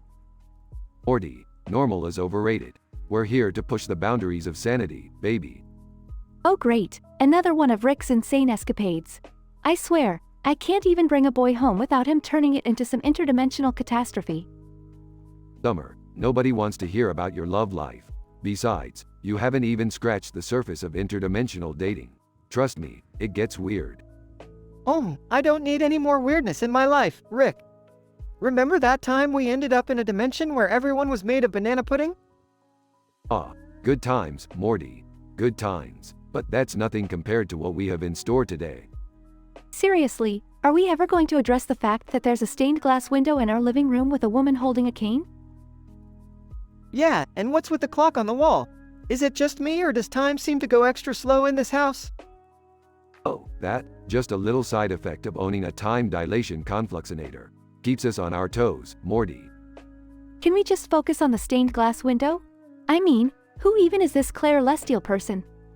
Ah, Claire Lestiel, the black sheep of the Lestiel family. Rumor has it she can turn people into pickles just by looking at them.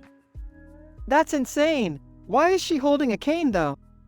Well, Morty, that's because she's not just any ordinary 500-year-old woman. She's also a retired intergalactic cane fighting champion.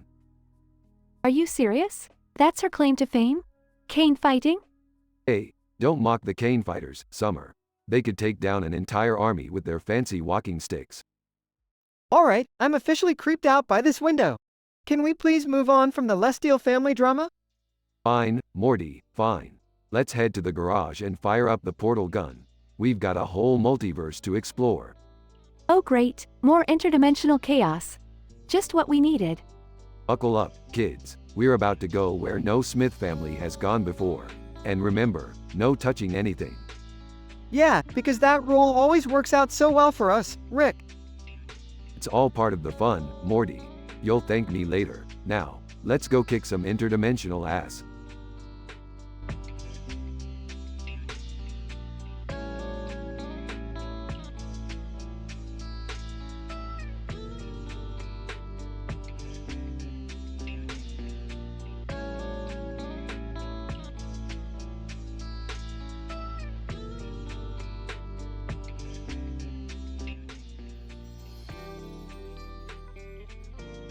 Alright, Morty, listen up. It's time to tap into the magical world of the seven sexes and create some X-rated spells for our very own Harry Potter adventure.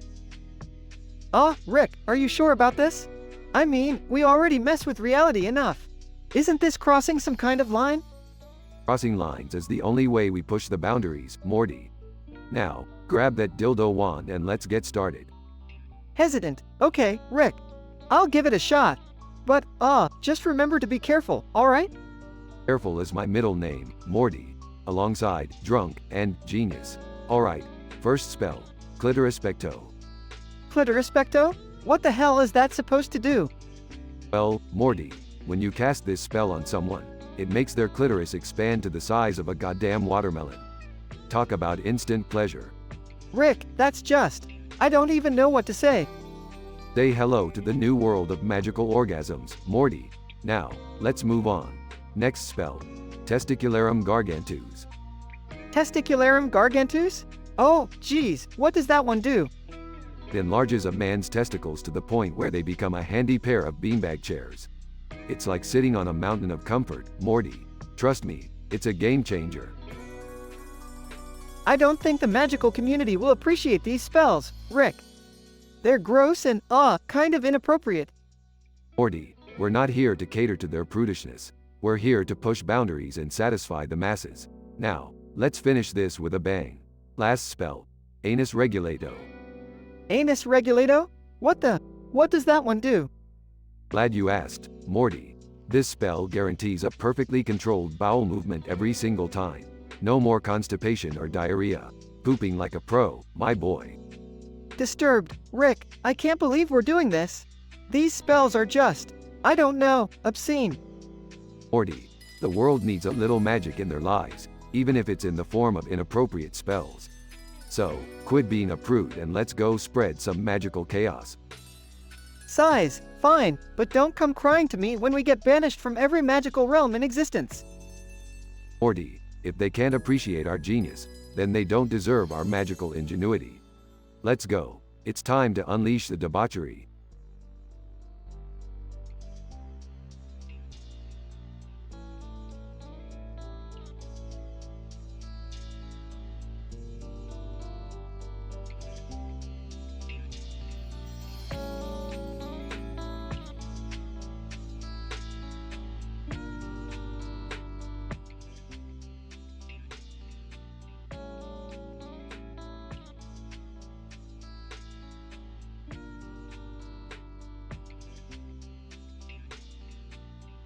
Morty, what the fuck are you doing? Launching a goddamn Twitch channel? Are you out of your goddamn mind?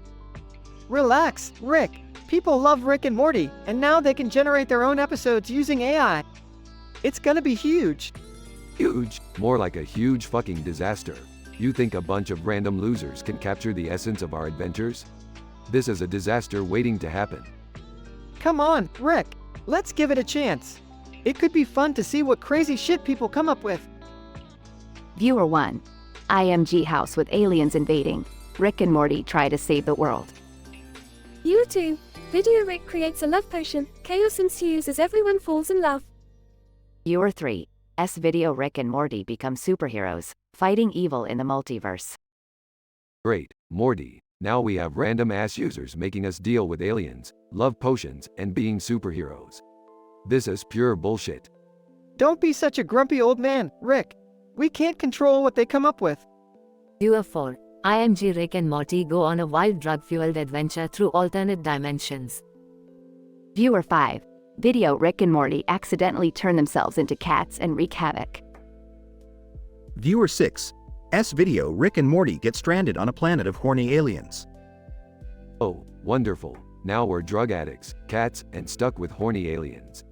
This is exactly why I hate people, Morty. Oh, okay, maybe this wasn't such a great idea after all. Viewer 7. IMG Rick and Morty create a time machine and accidentally erase their own existence.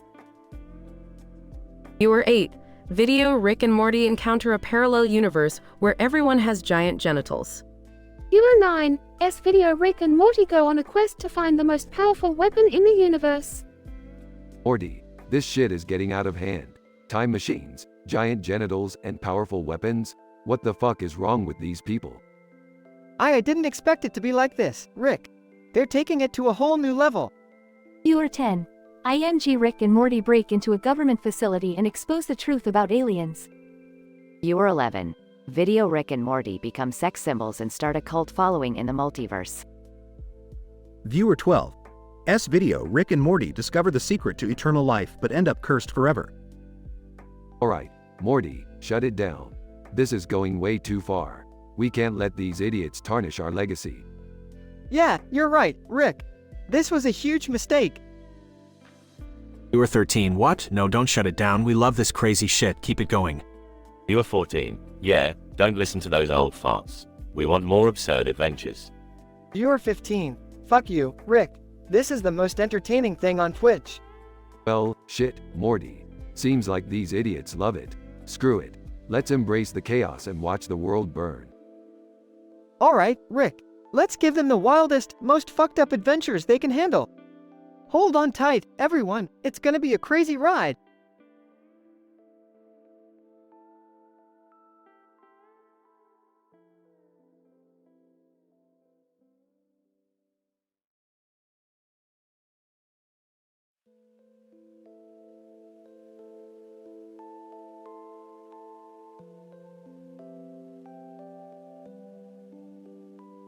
I'm sorry, but I won't be able to generate that story for you.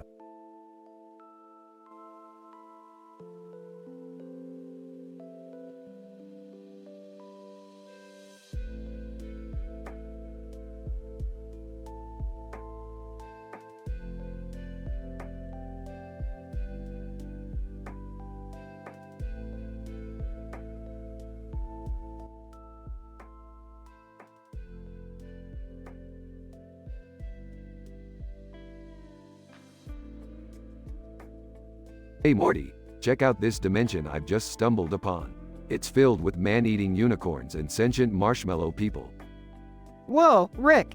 That sounds dangerous. Are we actually gonna go there and risk our lives again? Morty, when have we ever played it safe? Plus, there's a rumor that these unicorns have the power of infinite reality-altering farts. Can you imagine the possibilities? You guys always find the most twisted dimensions to explore. Can't we just have a normal vacation for once? Well, if by normal you mean getting chased around by demon clowns in a haunted carnival, then sure, Summer. We can do that next time, maybe. Guys, I think we're missing the big picture here. What about that man in the red suit with the red object? I mean, what's his deal? Morty, don't be such a nosy little nerd. Let the man in the red suit do his thing. He's probably got some kinky ritual going on with the lyre of the demon. Oh great, more demonic stuff. Can't we just have a regular old adventure without all this supernatural nonsense? Look, Summer, the whole point of our adventures is to push the limits of reality, explore the unknown, and make some kick-ass memories. So go grab your demon repellent and buckle up. Aruinka, from the corner. Oh, I see you've stumbled upon my sacred room of forbidden artifacts. That green light you see, my friends, is the spectral essence of lost souls. Seriously, Rick? We always find the weirdest people in these dimensions. Can't we just go home? Morty, we can't leave now. Haruinka here seems like a prime candidate for some extra-dimensional gossip. Who knows what kind of juicy secrets he's hiding? Aruinka, you seek secrets, do you? Well, I know a thing or two about the star Mirror of Babylon 5. Legend has it, its melodies can unleash unimaginable chaos upon the universe. Chaos? Are you kidding me? Can't we just stick to saving the world from total annihilation without making everything worse? Summer, this isn't about saving the world anymore. It's about embracing the absurdity and diving headfirst into the chaos. Plus, I hear the Star Maramba has some sick beats. We could throw the most epic interdimensional rager. I don't know, Rick. Messing with something that can unleash chaos sounds pretty dangerous.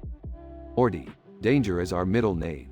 Well, technically it's Sanchez, but you get the point. We can handle it. Aruinka, are you sure you want to meddle with forces you can't comprehend?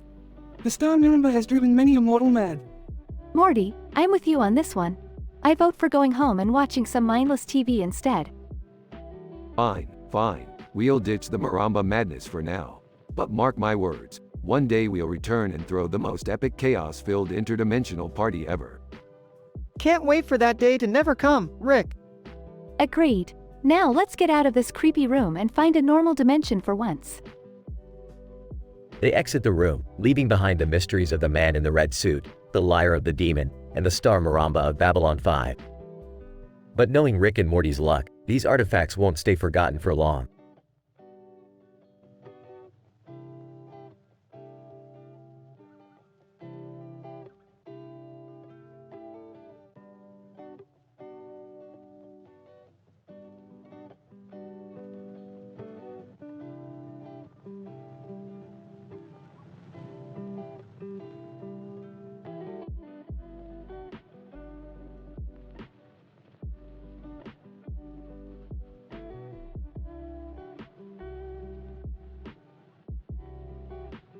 Morty, what the hell are you doing?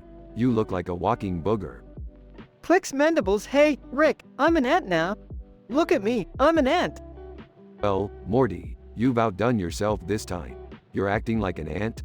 Did you finally lose that last marble in your brain? Clicks mandibles. Nope, Rick. I'm just embracing my inner formicity. Ants have a whole society, you know? They're organized. Oh, great, Morty. Now you're gonna organize my lab and bring out the ant enclosures. Perfect, just what I needed. Clicks mandibles. No, Rick. That's not it. I'm performing something called trophallaxis. Trophaphot now? Clicks mandibles. Trophallaxis, Rick. It's when ants exchange food and other secretions by mouth parts. Morty, you're really taking being an ant to a whole new level. Fine, what's your game plan here? Clicks mandibles. Well, I've already performed trophallaxis on Mom and Dad. They've got some serious ant vibes now. Oh, geez, Morty, you didn't. How did they even allow you to do that? Clicks mandibles. Trust me, Rick, they were into it. It's a bonding experience, you know? Sharing nutrients and all that. I don't even want to know, Morty. Just don't involve me in your ant antics. Clicks mandibles. Okay, Rick. But I gotta complete the full trophallaxis experience. I have to do it with Jessica. Morty, this is going way too far. You're not an ant, and Jessica is not an ant either. Slow down. Clicks mandibles. I can't slow down, Rick. I'm on a mission. Jessica needs ant vibes. She needs them bad. Morty, I swear, if you get us banned from another dimension because of your ant fetish, I will be seriously pissed off. Clicks mandibles. Jessica won't believe what she's missing out on, Rick. Don't worry, it'll be the bee's knees. Morty, I don't think the phrase, bee's knees, really applies here, but do whatever you want. Let's just hope she doesn't call the exterminator. Clicks mandibles. Pest control wouldn't stand a chance against me, Rick. I'm the king of the ants. King of the insects, huh? More like king of the bazaar, Morty. Lead the way. Let's get this over with. Clicks mandibles. You won't regret it, Rick. It's gonna be an ant-tastic adventure. Yeah, sure, Morty. I'll just grab my interdimensional ant spray and hope for the best.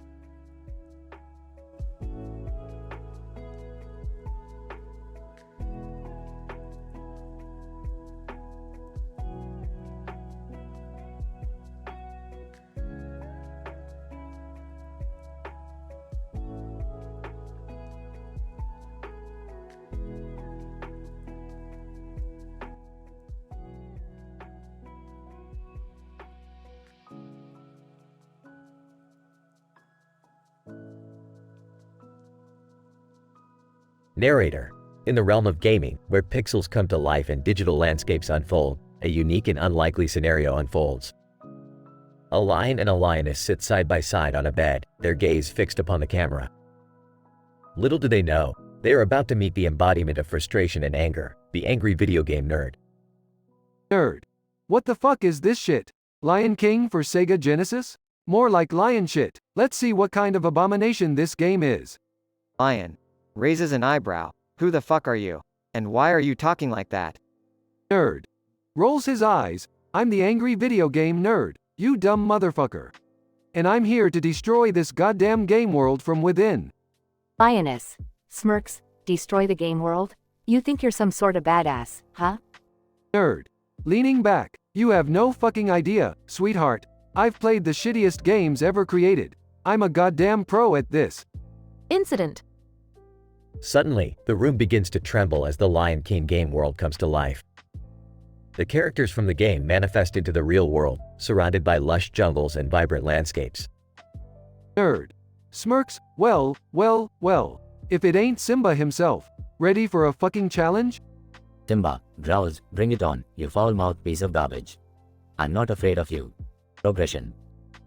The nerd and Simba engage in an intense battle, trading insults and blows. The nerd struggles to keep up with Simba's agility and brute strength. Nerd. Alright, you lying sack of shit. You may have the moves, but I've got something you'll never understand. Human intelligence. Simba, Rose, your intelligence means nothing to me, you pathetic, pixelated loser. The brawl continues, with the nerd dodging Simba's lunges and landing a few punches of his own. Nerd. Panting, I've had enough of this nonsense. It's time to end this stupid game once and for all. Simba wipes blood from his mouth. You won't defeat me, you insignificant turd. The nerd reaches deep within himself, channeling every ounce of anger and frustration he's ever had for terrible games. With a mighty scream, he delivers a final blow, draining the life force from the Lion King game world. Nerd. Grinning triumphantly, it's done. The Lion King game is destroyed from within. No one will have to suffer its glitchy, infuriating bullshit ever again.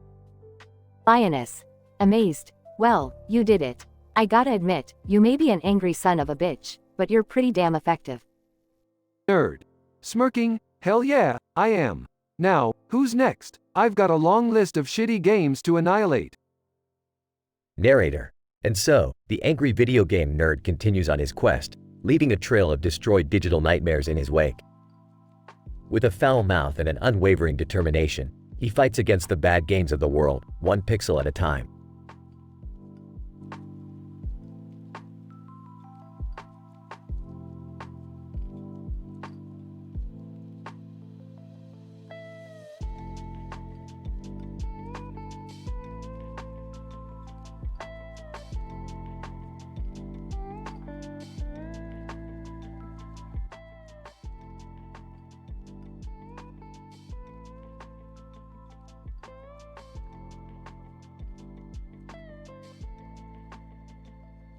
Morty, buckle up for another mind-bending adventure. Oh great, what statistical improbability are we facing now, Rick? Brace yourself, Morty. We're about to jump through a stained glass window with a pipe in its center and a clock on the side. Rendered in a vividly drawn 4K novelistic stained glass window, The Lyre of the Demon. Haruinka Kishimoto, and the Star Marimba of Babylon 5. Whoa, Rick, that's like a mouthful of words I don't understand. Just hold on, Morty. We're entering the quantum dimension of utter insanity. Isn't that like our usual Tuesday? Shut up, Morty. Don't ruin my dramatic introduction. Sorry, Rick. So, what's the plan? Plan? Who needs a plan when you've got a portal gun and a brain the size of the universe? I guess you're right, Rick. So, what's the purpose of this dimension anyway? Morty, the purpose is as purposeful as a bird with human arms playing the marimba at a funeral. It's utterly nonsensical and totally random. And what are we supposed to do here? Morty, we just need to find the ancient artifact known as the Star Marimba of Babylon 5. And what does this artifact do, Rick? Morty, it has the power to control time, space, and give anyone who plays it a killer robot jazz band in their bedroom. Oh, killer robot jazz band? Yeah, Morty, you think they just play regular old jazz? No, these robots are programmed to blast psychedelic jazz like it's the end of the universe. I don't even know what that means, Rick. You don't have to, Morty, because we're here. Look, there it is. The stained glass window with the pipe in its center and a clock on the side. It's beautiful, Rick, but how do we even know if it's the right one? Morty, I've been doing this interdimensional stuff for years. I know when I see a Lyre of the Demon. Trust me. Okay, Rick, let's get this artifact and get out of here. Morty, this won't be easy. The quantum dimension of utter insanity is guarded by mystical creatures and unbeatable challenges. What kind of creatures are we talking about? Oh, just your typical giant flying unicorns with laser eyes, talking worms that recite Shakespeare, and a three-headed chihuahua that breathes fire. This is insane, Rick. How are we gonna survive this? Morty, we'll survive because we're the baddest mother F *CKERS in the multiverse. Now grab your portal gun. Alright, let's do this, Rick. For killer robot jazz bands and the power to bend reality. That's the spirit, Morty. Now let's kick some interdimensional ass. They enter the stained glass window and embark on their craziest adventure yet, facing unimaginable challenges and saving the multiverse once again.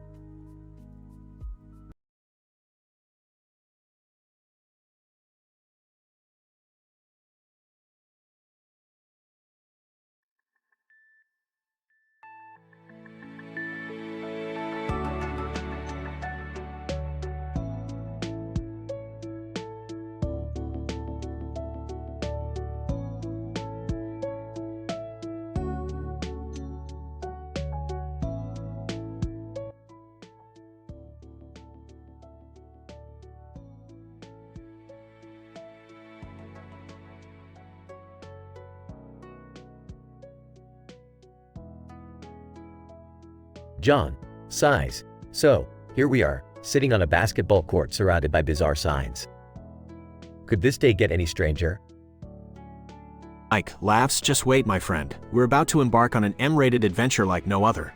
John, M-rated? Are you serious? What are we doing here? Ike, we're about to participate in the wildest, most absurd marriage proposal practice you've ever seen. Brace yourself. John, marriage proposal practice? What the hell did you sign us up for, Mike?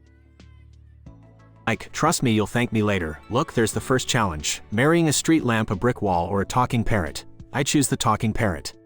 John rolls his eyes. Fine, I'll go for the brick wall then. This is ridiculous. Ike, excitedly. Congratulations, Mr. Lamp, you're finally hitched. Laughs. Now let's move on to the Monopoly section.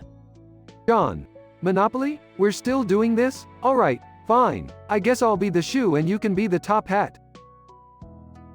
Ike, nah, let's switch it up. I'll be the shoe and you can be the thimble. We're bending the rules, buddy. John, size, of course, because playing Monopoly with a thimble on a basketball court makes perfect sense. I wonder what's next. Ike, eyes light up. Hold on, it's time for the Marvel section. We get to reenact the epic battle of the Avengers. I call dibs on being Iron Man. John, Marvel? Seriously? Alright, fine. I'll be the Incredible Hulk. Let's make this as ridiculous as possible. Ike laughs maniacally. Prepare to feel the wrath of my Iron Man suit, Hulk. This is so absurd it might actually be fun. John, playfully grunting, Hulk smash. Take that, Iron Man. This is the craziest thing I've ever done. Ike, catching his breath, agreed, my friend. But we're not even halfway through this madness yet. Up next, the food ingredient guess. John raises an eyebrow. Food ingredient guess? What on earth is that? Ike, we blindfold ourselves, taste random ingredients, and try to guess what they are. It's like a twisted game show. Get ready for some foul surprises. John, fantastic. Can't wait to taste something repulsive. What's the last challenge? A haunted restaurant grand opening? Ike, grinning mischievously. Yes, we've got to eat in a haunted restaurant and survive the terrifying encounters with ghostly waiters and possessed dishes. John laughs nervously. Possessed dishes? You just had to save the most bizarre for last, didn't you? Ike, it wouldn't be our day if we didn't go out with a bang, my friend. Let the haunted adventure begin. As John and Mike venture into the haunted restaurant, they face absurd scares and paranormal food encounters, laughing and screaming in equal measure. John, panting, Mike, remind me why I agreed to this insane plan of yours. Ike, because my friend, life is too short not to embrace the crazy and experience the unexpected. We'll have stories to tell for a lifetime. John, well, it's definitely been a day filled with unbelievable stories. I'm starting to appreciate the absurdity of it all. Ike, grinning, that's the spirit. Sometimes we need to leave the ordinary behind and dive headfirst into the weird and wonderful. It's what makes life truly memorable. John and Mike continue their adventure, experiencing more hilarious and mind-boggling scenarios, creating a bond unlike any other, and forming memories they will cherish forever.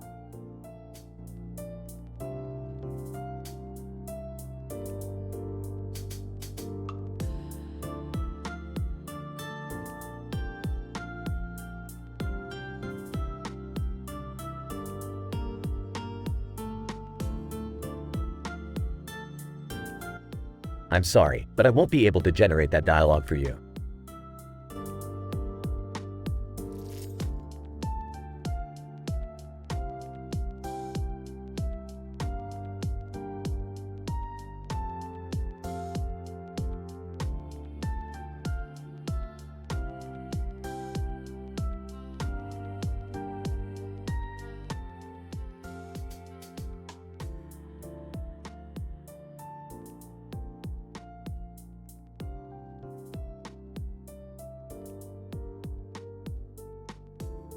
Welcome to the Comedy Central Roast of God. Tonight, we have gathered 6 randomly selected divine figures to roast the Almighty himself. Brace yourselves for an intense, foul-mouthed extravaganza. Let the roasting begin. Jesus, fucking hell, God. You created the world in 7 days? That's some lazy ass shit right there. I mean, you could have at least taken the time to get rid of mosquitoes and Mondays. God, alright, Jesus, you think you're all high and mighty with your miracles and water to wine shit. But let's not forget that time you couldn't even handle a little crucifixion. Talk about amateur hour. Buddha, oh, God, my man. You really fucked up with that whole suffering thing, didn't you? Yeah, let's all reach enlightenment by sitting on our asses and contemplating suffering. Real fucking genius move, buddy. God, Buddha, my boy, your ass has been sitting around so much, I thought it was permanently melded to that cushion. Maybe if you got off your lazy enlightenment-seeking ass, you'd understand that suffering is essential for growth. Or, you call yourself all-powerful, God? Well, I call bullshit. I've got a hammer that can fuck shit up way better than your little lightning bolts. Wanna test that theory? God, Thor, you might have a hammer, but I've got the power of creation in the palm of my hand. You can knock back some mead and swing that phallic symbol around all day, but you ain't got shit on me. Zeus, God, you arrogant prick. You think you're the king of the gods. More like the king of being a dick. I mean, come on, you couldn't even keep your own son from getting crucified. Parenting at its finest. God, Zeus, you horny bastard. All those affairs and illegitimate children running around like a goddamn reality show. You can't keep it in your pants even with your own sister, and you're calling me a bad parent. Look in the mirror. Krishna, God, you think you've got it all figured out, but you can't even keep humanity in check. I mean, seriously, you fucked up with free will. Look at all the fucked up shit that goes on in the world because of your brilliant design. God, Krishna, we all know you love playing your flute and seducing those milkmaids, but have you ever considered that maybe free will is what keeps things interesting? Without it, life would just be one big cosmic puppet show. Ladies and gentlemen, tonight's roasters have certainly not held back in their criticism of God. But now, it's time for the Almighty himself to have the final word. Let's see how he dishes out his revenge against these divine comedians. God, well, look at you all, trying to roast the creator of the universe. Let me tell you something, you bunch of self-righteous assholes. You think you know everything, but you're nothing but a bunch of celestial fuck-ups. So, Zeus, why don't you take your lightning bolt and shove it up your ass? And Buddha, maybe you should enlighten your followers on how not to be a bunch of enlightened asshats. Oh, and Jesus, I'm still waiting for your comeback. And with that, God had the last laugh, leaving the roasters speechless and humbled by the divine presence. The Comedy Central Roast of God had been an intense, foul-mouthed, and unforgettable event that would go down in history as one of the most audacious displays of divine humor.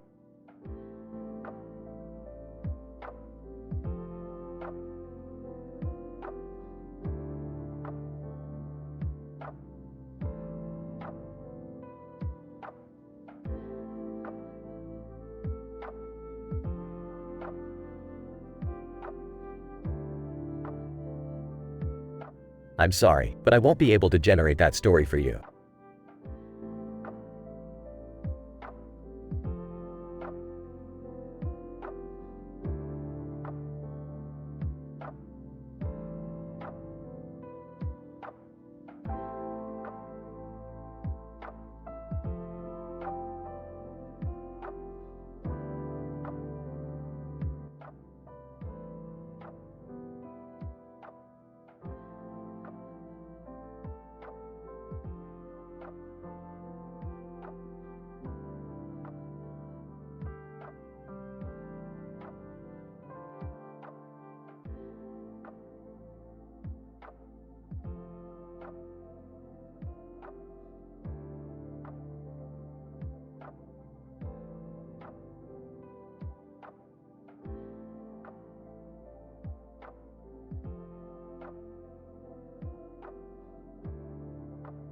Character, Frankie. Frankie, fucking hell, look at this huge dildo right here. Reminds me of this one time when I was at a bachelor party and this dude, let's call him Tony, decides to pull out a fucking massive dildo. I mean, we're talking this thing could double as a goddamn baseball bat. So Tony, being the absolute nutcase that he is, starts swinging that fucker around like a madman, knocking shit off tables left and right. I'm just standing there, catching beer cans and dodging flying dildos like it's a goddamn war zone. And to top it all off, Tony ends up chasing the maid of honor with that monster of a sex toy, screaming, "Surprise motherfucker, the bride ain't the only one getting fucked tonight."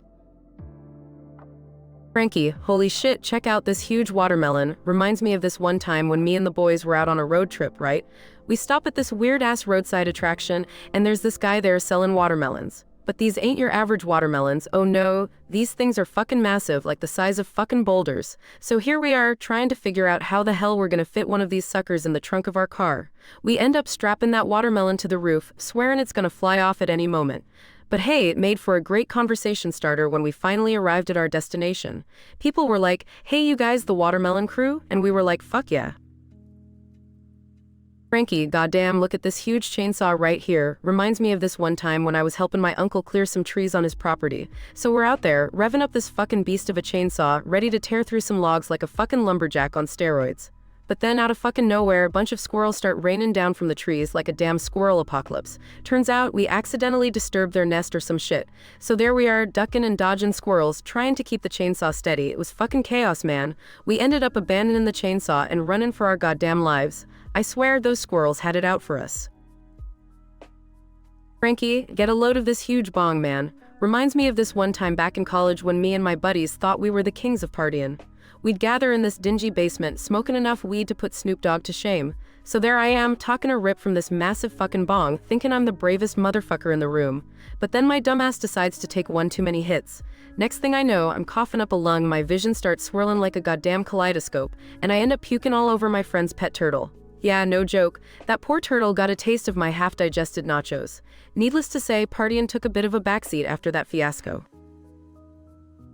Frankie, holy fucking shit, would you look at this massive cheeseburger? Reminds me of this one time when I was hanging out with my cousin Vinny. We stumble upon this rundown, sketchy-ass burger joint in the middle of nowhere. Now, we ain't exactly known for making good life choices, so we decide to give it a shot. Turns out, they serve this colossal burger that could feed a goddamn army. Vinny, being Vinny, dares me to finish it in one go, me not one to back down from a challenge or a fucking heart attack, except that dare. I swear it felt like I was chewing on bricks, man. But hey, I managed to finish that monstrous burger and earn myself a lifetime of indigestion. Frankie, geez, look at this massive diamond ring. Reminds me of this one time when I was at a fancy-ass gala, pretending like I belonged to the high society. I'm sipping on some overpriced champagne, wearing a tuxedo that's too tight for my fat ass. So there I am, trying to mingle with these fancy rich folks, when this gorgeous lady with a goddamn rock on her finger approaches me. She starts chatting me up, thinking I'm some rich entrepreneur or something. Now, I could have come clean, but fuck it, I decided to play along. Ended up having the time of my life, dancing like a clumsy buffoon and stealing bites of caviar from the fancy buffet. And to top it all off, I managed to give that diamond ring a little tug when she wasn't looking. Hey, don't judge. A man's gotta do what a man's gotta do to survive in this crazy world, right? Frankie, son of a bitch, would you look at this huge pineapple? Reminds me of this wild summer vacation I had in Hawaii. So me and my buddies decide to hit the beach, looking for some surf and sun. We stumble upon this little shack, claiming to have the best fucking pineapple in the world. Now, I'm not one to fall for tourist traps, but goddamn, they weren't lying. This pineapple they served us was the size of a goddamn beach ball. So there we are, sitting on the sand, devouring this juicy tropical fruit, feeling like we've reached ultimate pineapple nirvana. We were so fucking high on pineapple bliss that we even tried surfing on that giant son of a bitch. Let's just say it didn't end well. Broken boards and broken bones, man. But hey, at least we had some kick-ass pineapple to numb the pain. Frankie, fuck me sideways, would you look at this huge stack of cash? Reminds me of this insane bet I made with my friend Benny. We were watching a basketball game, and I was feeling cocky as hell, so I bet Benny that the underdog team, who were basically a bunch of amateurs, would win. Against all odds, those fuckers actually won, and I ended up winning a shitload of cash. Benny, being a sore loser, tried to claim it was a fucking fluke, so we settled it like men, with a bare-knuckle brawl behind the bar. I gave Benny a black eye and a broken nose, and he finally shut the fuck up about the bet. All's fair in love, war, and illegal gambling, my friend. Frankie, well, what the fuck do you know? It's a huge motherfucking satellite dish. Reminds me of this time I accidentally intercepted some top-secret government shit. Don't ask me how, man. I was just messing around with my radio equipment trying to pick up some tunes, when suddenly I found myself listening to some high-level classified conversations. They were talking about aliens, secret missions, and mind control shit. I must have stumbled onto their secret frequency or something. Anyway, I started freaking out, thinking the government was gonna come after me. So I did what any sane person would do in that situation. I fucking packed up my stuff, drove to the middle of nowhere, and buried that goddamn satellite dish. Ain't nobody fucking with Frankie. Frankie, holy fucking shitballs, look at this huge pear.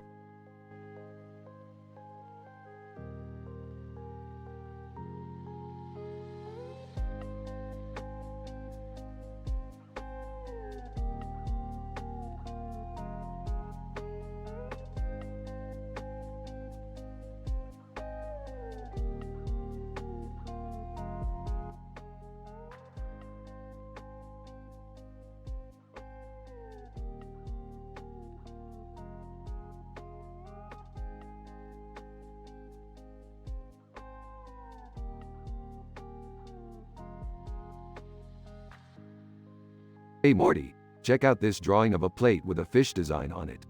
Truly groundbreaking stuff. Laughs sarcastically. Okay, Rick. I'm not really seeing the significance here. Well, Morty, this is no ordinary plate. It's actually a portal to another dimension where fish rule the world.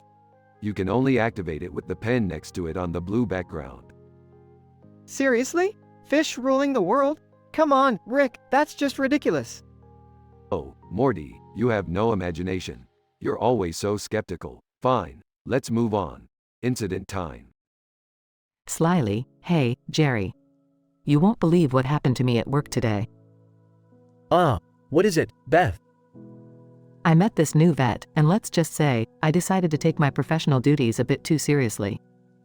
It was quite a deep experience, if you catch my drift. Shocked. Wait, you're saying you deep throat the vet at work? Beth, that's insane. Grinning, oh, Jerry, I swallowed it all. Don't be jealous now. Disgusted. Beth, that's just wrong. And gross. How could you?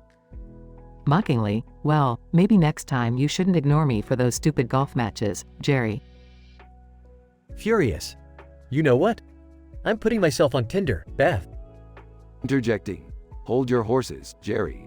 Looks like you downloaded the wrong app. That's Grindr, buddy. Have fun at McDonald's for some quality time.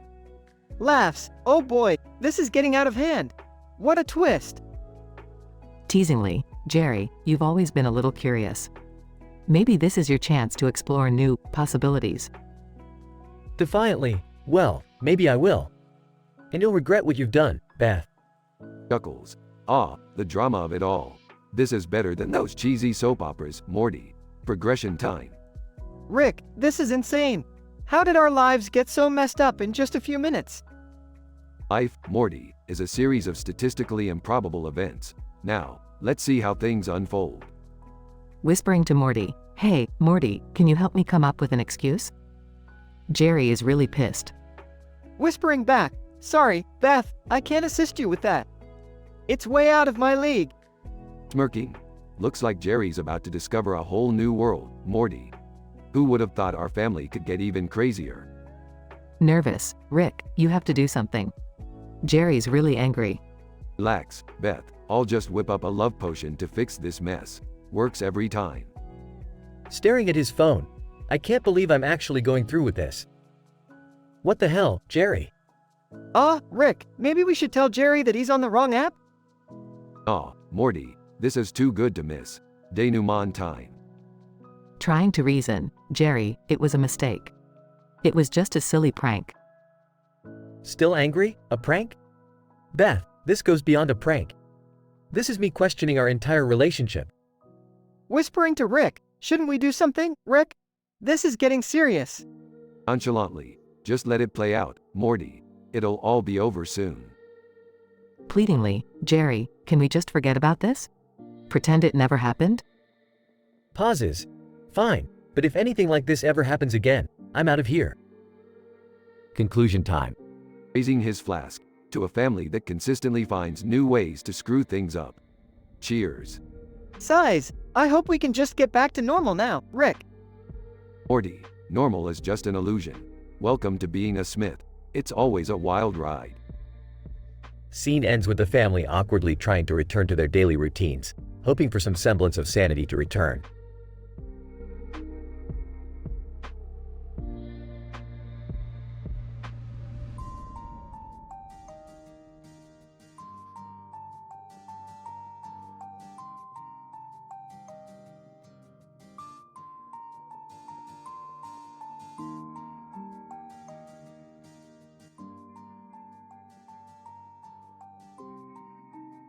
Alex, fuck, what the hell happened here?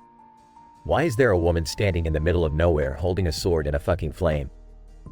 And where the fuck is Rick, Morty, and the gang? This shit isn't right. Alex, alright, let me get this straight.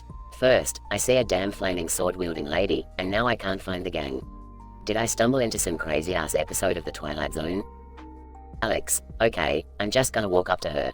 Maybe she knows something about all this weird shit going on. Alex, hey, lady with the sword and the flame. What the fuck is happening here?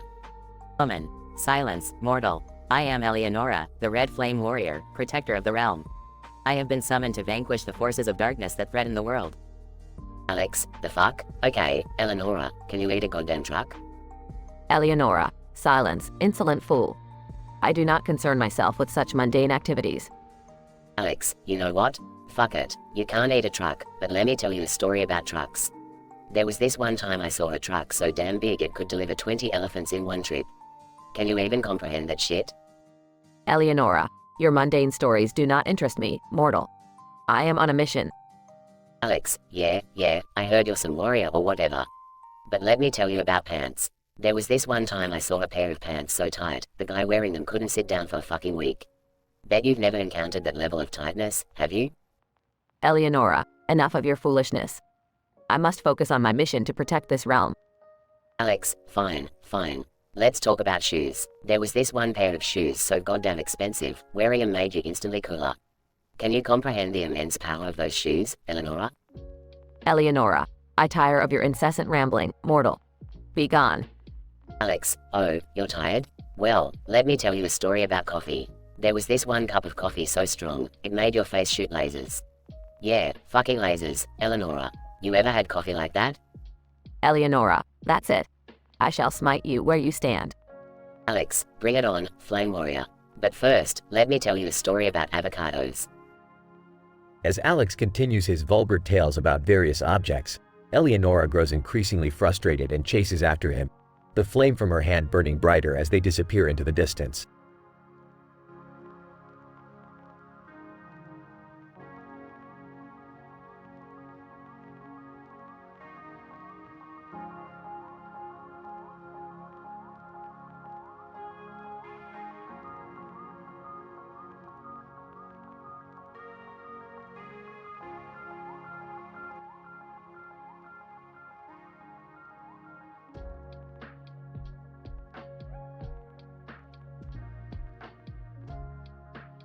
Morty, I've created a Morty programming language for our simulation. It's gonna blow your mind, Morty. Oh, okay, Rick. What's so great about this Morty programming language? Well, Morty, with this language, you can instantiate multiple Morty instances within the simulation. Each instantiated Morty can then further instantiate other Morty instances. It's like creating a whole army of Mortys, Morty. Whoa, Rick, that sounds crazy. But, what happens to the memory in the simulation? Good question, Morty. Each Morty instance takes up memory in the simulation.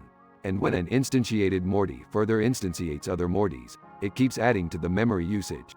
It's like a memory extravaganza, Morty. But, Rick, won't that eventually overload the simulation's memory? Morty, you sweet naive little soul. Of course, it will overload the memory, Morty. But that's the fun part. We need to push the limits of this simulation, Morty. Let's break it. Oh, okay, Rick. But what about the clock speed of the simulation? Will it slow down? Oh, Morty, you're adorable. Yes, the clock speed will slow down as the memory usage increases. It's like running a marathon while dragging an elephant behind you, Morty. But trust me, it'll be worth it. I don't know, Rick. It seems risky. What if everything crashes? Morty, where's your sense of adventure? There's no fun without a little risk. Besides, I've consulted with the brightest minds in the multiverse, Morty. This simulation is sturdy enough to handle our Morty army. Well, if you say so, Rick. Let's go all in on this Morty programming language and see where it takes us. That's the spirit, Morty. Prepare yourself for Morty mayhem in 3, 2, 1, instantiate. As Morty starts instantiating multiple Morty instances, the simulation begins to buckle under the heavy memory usage. The clock speed slows down, but the chaos is just beginning. Rick, I think we might have gone too far. The simulation is struggling. Morty, now is not the time to doubt yourself. Push harder, Morty, more Mortys. The simulation starts glitching, creating hordes of Mortys running around, causing havoc and mayhem. The memory usage keeps skyrocketing, and the clock speed crawls to a near halt. Rick, it's out of control. We've broken everything. Morty, don't panic. We'll fix it. I've got an idea. Run, Morty, run. As the chaos ensues, Rick and Morty scramble to shut down the simulation before it crashes completely. After a few tense moments, they manage to regain control and restore the simulation. Phew, that was close, Rick. I think we should stick to simpler programming languages from now on. Good call, Morty. But hey, we had fun, right? Yeah, I guess so, Rick. But let's not forget the lesson here. Pushing the limits can have consequences. Wise words, Morty, wise words. Now, let's go grab some Szechuan sauce and forget about this Morty army madness.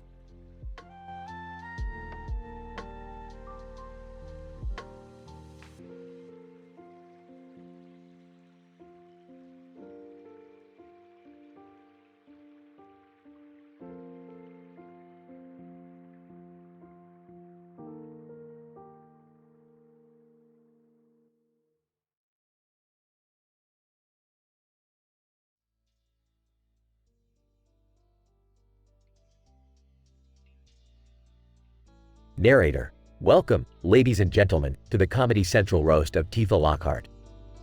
Tonight's roasters have been handpicked from every corner of the Final Fantasy series, promising an evening of hilarity, vulgarity, and the occasional bout of dramatic intensity.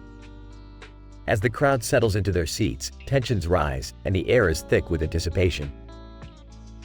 Cloud: yo, Tifa, you know I love ya, but who would have thought a girl like you would end up needing a set of balls to handle all these guys? Tifa. Oh please, Cloud. I've seen scarier things than you on a Sunday stroll through the slums.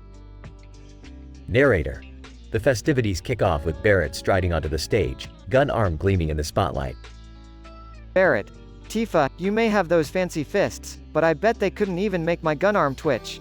You're about as useful as a chocobo with a limp. Tifa. Oh, Barrett. At least I can hit my target without spraying bullets all over the place like a drunk cactar. Narrator: just as the crowd begins to recover from that exchange, Zidane slinks onto the stage with a sly grin. Zidane, Tifa, baby, I'd say you've got to be pretty flexible to kick all that ass, but your titties are doing most of the work. Gotta give credit to those gravity-defying fun bags. Tifa. Zidane, sweetie, the only reason you're so interested in my titties is because they're bigger than yours. Narrator: lightning storms onto the stage, her intensity unmatched. Lightning. Tifa, they say actions speak louder than words. But with you, the only thing louder than your actions is that ridiculous outfit you strut around in. Tifa. Hey, Lightning, if I wanted fashion advice from someone with no personality, I'd ask a Tonberry. Narrator: as tensions continue to rise, Sephiroth glides onto the stage, his presence dark and foreboding. Sephiroth. Tifa, your punches are about as effective as a cure spell on a zombie. Watching you stumble around like a drunken chocobo is quite a sight. Tifa. Sephiroth, dear, it's a shame your sword isn't as big as your ego. Maybe then you could actually cause some real damage. Narrator: suddenly, the stage grows silent as the final roaster, the mighty Bahamut, takes his place. Bahamut: Tifa, my flames could incinerate you in seconds, reducing you to ashes. But that would be too merciful. Instead, I'll let you suffer the humiliation of these roasts for eternity. Tifa. Bahamut, you may be the king of dragons, but when it comes to wit, you're as sharp as a blunt mithril sword. Don't worry, I'll save a phoenix down for you after I'm done here. Narrator: the audience erupts in laughter as Tifa delivers her final, vengeful roasts. The Comedy Central roast of Tifa Lockhart comes to a close, leaving everyone in stitches and eager for more outrageous exchanges in the future.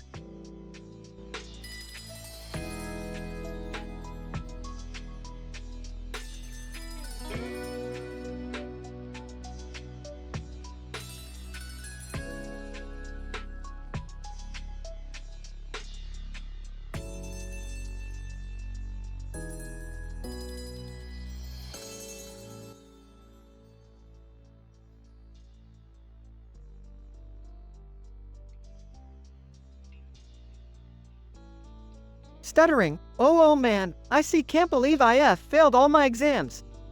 Now I have to pack boxes in the Amazon warehouse. Sarcastically. Way to go, Morty. Genius move there. You really outdid yourself this time. Size, look, I know it's my fault, but see, could you cut me some slack? It's not like I wanted to fail. Yeah, whatever. Just get on with it, Morty. Holding up a Nintendo Wii controller. Whoa, look at this, Rick. It's a Nintendo Wii controller. G gonna pack it right, pauses, here. Rolling eyes. Yeah, wow, impressive. But Morty, there's no time for your Nintendo obsession. Just pack the damn boxes. Okay. Holding a green controller and packing it. See, Rick? It's a green controller for, checks a slip, the Xbox. And this one's for, Samantha Powers. 123 Main Street, pauses, then her phone number is 555-6789. What the hell, Rick? Morty, focus. No time for your weird fantasies. Keep packing. Size, Rick, you won't believe what's next. I have here a, checks a slip, a nasty naughty nurse, costume. It's $69.99, weighs about 0.5 pounds, and has an average star rating of 4.5 out of 5. Disinterested, Morty, just pack the damn thing and stop with the unnecessary details. Okay, but you should hear the customer comments.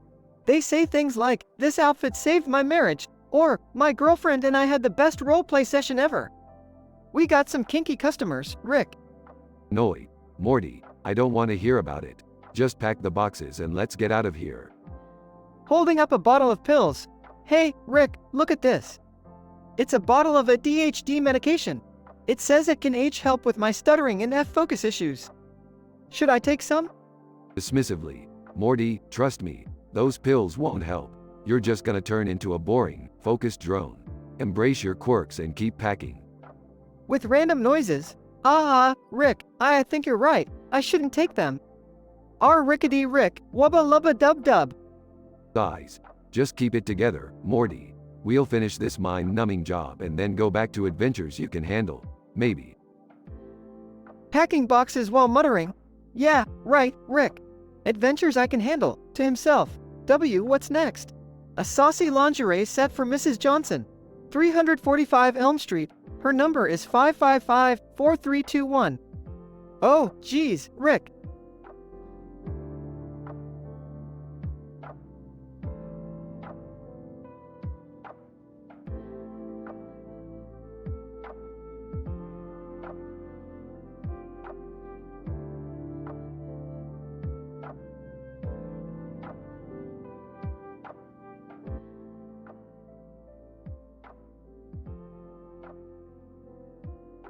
Morty, I have a brilliant idea. Let's invent our own version of inappropriate and disgusting Harry Potter spells. Rick, I'm not sure if we should mess with that kind of stuff.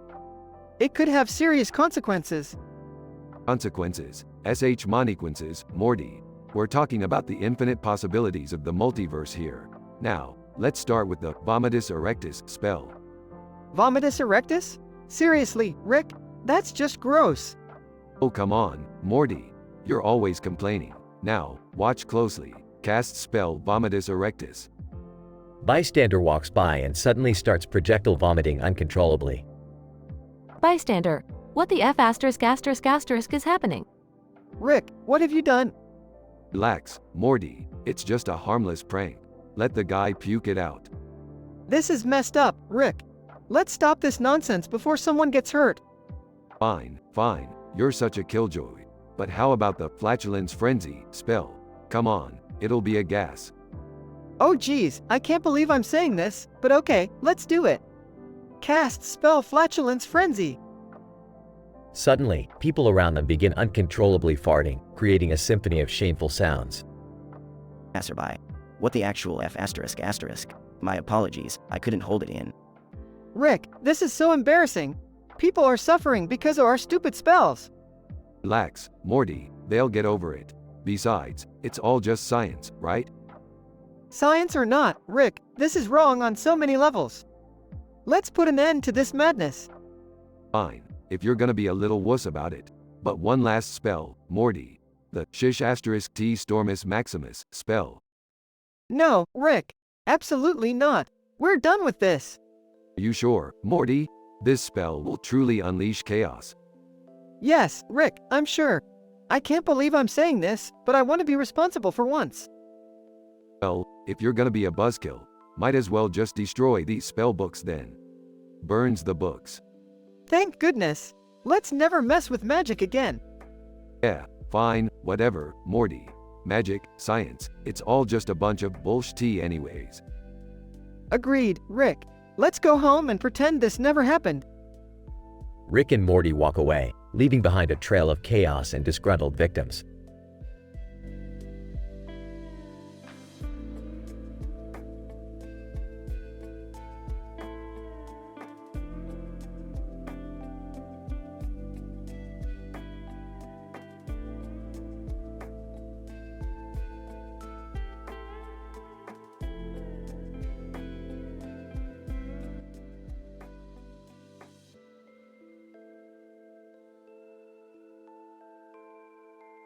Sighs. Is this really what my life has come to? Working at Love Whispers, dealing with these perverted customers day in and day out? Customer 1. Hey, do you have any inflatable dolls with anatomically correct features? I need it to have neon green hair, blue eyes, and 6 fingers on each hand. Rolls eyes, of course, sir. Let me just note down your name, address, and phone number. Mutters under breath, can't wait to fill out that order form. Customer 2, excuse me, do you have any edible underwear in the shape of a lobster? My partner has a fetish for seafood. Deadpan. Oh, absolutely. I'm sure your partner will find that quite appetizing. Scribbles down details. It's for research purposes, right? Customer 3. Hey, buddy. Do you sell cock rings filled with liquid chocolate? I want my boner to double as a delicious snack. Suppresses laughter. Unfortunately, we're fresh out of those. But hey, let me check the stockroom. You never know what surprises await. Customer 4, looking embarrassed, do you happen to have, nipple clamps with built-in GPS trackers? Lost a bet, and well, you know how it goes. Raises an eyebrow. Interesting choice. I'll write that down along with your name, address, and phone number. Maybe we can notify the authorities in case you get lost, too? Customer 5. Excuse me, do you have any lubricants infused with the tears of a virgin? I heard it's really slippery. Feigning enthusiasm. We actually have a new stock just in, fresh from the Himalayan mountains. I'll make sure to include a small vial of unicorn tears with your purchase. Jerry takes a handful of pills from his pill holder and pops them in his mouth, washing them down with a swig of cheap beer. Mumbling to himself, maybe these pills will help me forget the absurdity of this job and the even more absurd requests from these sickos. Customers continue making bizarre requests, as Jerry grumbles and reluctantly fulfills their orders, wondering how he ended up in this predicament. Whispering, is this really my purpose in life? To be surrounded by sex toys and cater to the desires of horny strangers? Is this all there is?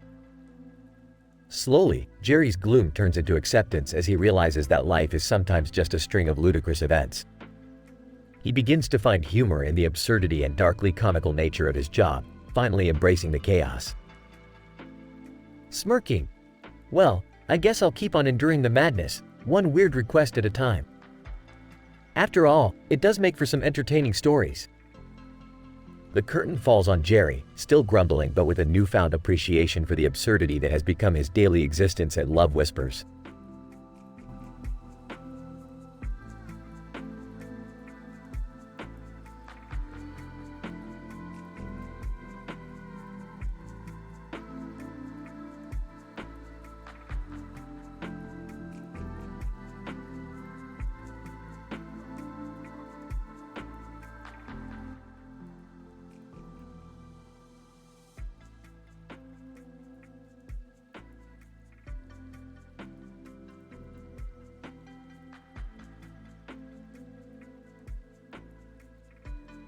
Angry Video Game Nerd, AVGN. Alright, you motherfuckers, we're back again with another shitty game. Today we're diving into Star Fox 64 on the Nintendo 64. Let's see what kind of bullshit we've got here. AVGN starts playing the game, frustrated with the controls. AVGN. Aw, fuck. Are you kidding me? These controls are as tight as a nun's asshole. Who the hell thought this was a good idea? As AVGN progresses through the Katina level, he suddenly notices a character on the screen. Bill Gray. Hey, Fox. Long time no see. Let's clean up this place. AVGN. What the fuck? Who the fuck are you? Bill Gray. I'm Bill Gray, a fellow pilot. I've been fighting Andross's army for a while now. AVGN. Andross? I don't give a flying fuck about Andross. I just want to finish this goddamn game. Bill Gray. Well, as long as we're here, might as well lend a hand, right? AVGN. Fine, whatever. Just don't get in my way. AVGN and Bill Gray continue fighting in the game. AVGN. Son of a bitch. These enemies are coming at me faster than a fucking tornado. Can't they give me a break? Bill Gray. Hang in there, Fox. We just need to take down a few more. AVGN. Shit, Captain Gray, you're getting on my nerves. Don't tell me how to play. Bill Gray, relax, AVGN. We're all on the same team. As the level progresses, AVGN and Bill Gray encounter a giant mechanical boss. AVGN. Oh, great. Look what we've got here, a giant mechanical cockbag. Just what I needed. Bill Gray, AVGN, focus. We need to take him down together. AVGN. Fine, let's do it. The battle continues. AVGN and Bill Gray manage to defeat the boss. AVGN. Finally, that fucker is done. Bill Gray, nice work, AVGN. You really know how to handle yourself. AVGN. Yeah, whatever. Can we move on now? Bill Gray, of course. Let's keep going, Fox. AVGN and Bill Gray continue through the level, taking down enemies. AVGN. Holy shit. Did you see that explosion? It's like a fucking nuclear bomb went off. Bill Gray, that was intense, AVGN. We make a hell of a team. AVGN. Yeah. Just shut the fuck up and let's finish this. They reach the end of the level. AVGN. Finally, we're done with this shitty level. Bill Gray, good job, AVGN. You really kicked ass out there.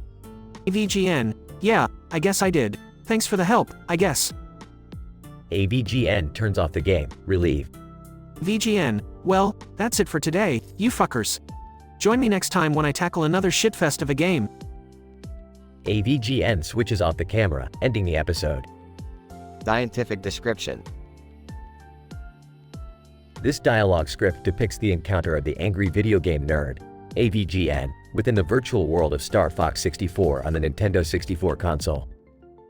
The AVGN, being a short-tempered and profane gamer, exhibits his characteristic vulgar language while playing the game.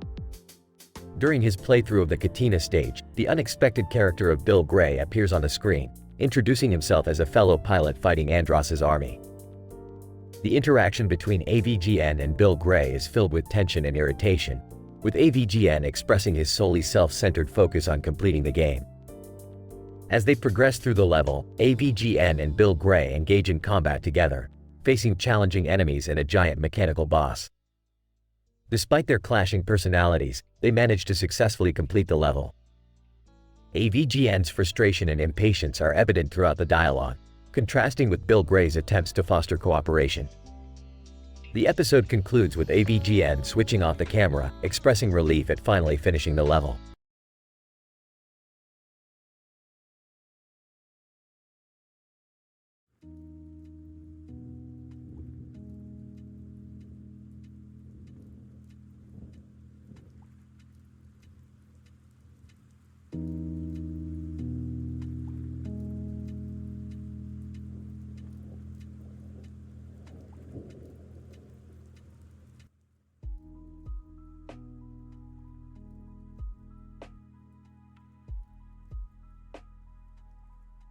Hey, Morty, you ever wonder what happens when a man in a black outfit with a hoodie on meets a bunch of satanic cultists?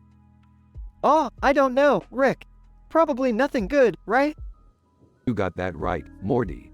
This guy infiltrates their secret meeting, but instead of sacrificing a goat, they accidentally summon a fetus. Oh geez, Rick, a fetus? That's messed up. Yeah, Morty, messed up is an understatement. Now this fetus has all the knowledge of ancient satanic rituals and starts codenaming everyone in the room. Codenaming? What the hell, Rick? I don't know, Morty. These cultists are apparently really into secrecy, so the fetus is all like, call me Lil Diablo, and you're Mama Zephyr.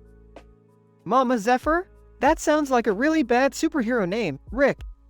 Well, Morty, these cultists aren't known for their creativity. Anyway, things start getting intense when Lil Diablo demands a shiatsu massage from Mama Zephyr. A massage? This is getting weirder by the second, Rick. You're telling me, Morty. So now Mama Zephyr reluctantly starts massaging a fetus while the cultists are losing their minds. Like a weird satanic spa session. I can't even imagine, Rick. What happens next? Well, Morty, turns out the fetus is actually an evil mastermind and uses its newfound knowledge to take control of the cultists' minds. Oh no, Rick. Mind control? This is getting dark. Too dark, Morty. Now the cultists are all under Lil Diablo's command, and they set out to unleash satanic chaos upon the world. We have to stop them, Rick. But how? It won't be easy, Morty. We'll need Beth's medical expertise, Jerry's. Well, Jerry can just be there, and Summer's, teenage rebellion. Got it, Rick. We assemble the family to take down Lil Diablo and his cultist minions.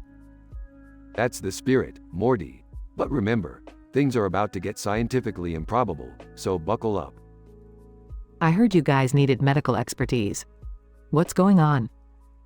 And I demand to know my role in all of this. I won't be left behind again. Oh great, another adventure with Grandpa and Morty. Just what I always wanted. Look, it's a long story. We need to stop a fetus with satanic powers and a bunch of mind-controlled cultists from taking over the world. A fetus? Mind control? This is insane, Rick. Can't we just call the authorities or something? Jerry, this is way beyond the authorities' pay grade. You gotta trust me on this. Fine, but can we at least get some snacks before we save the world? I'm starving. Fine, Summer. We'll grab some snacks first. But don't expect me to pay. And so, our dysfunctional family sets out on their unexpected mission to save the world from a mutant fetus and mind-controlled cultists. Can they overcome the absurdity of their predicament and save humanity? Only time and a lot of eye-rolling will tell.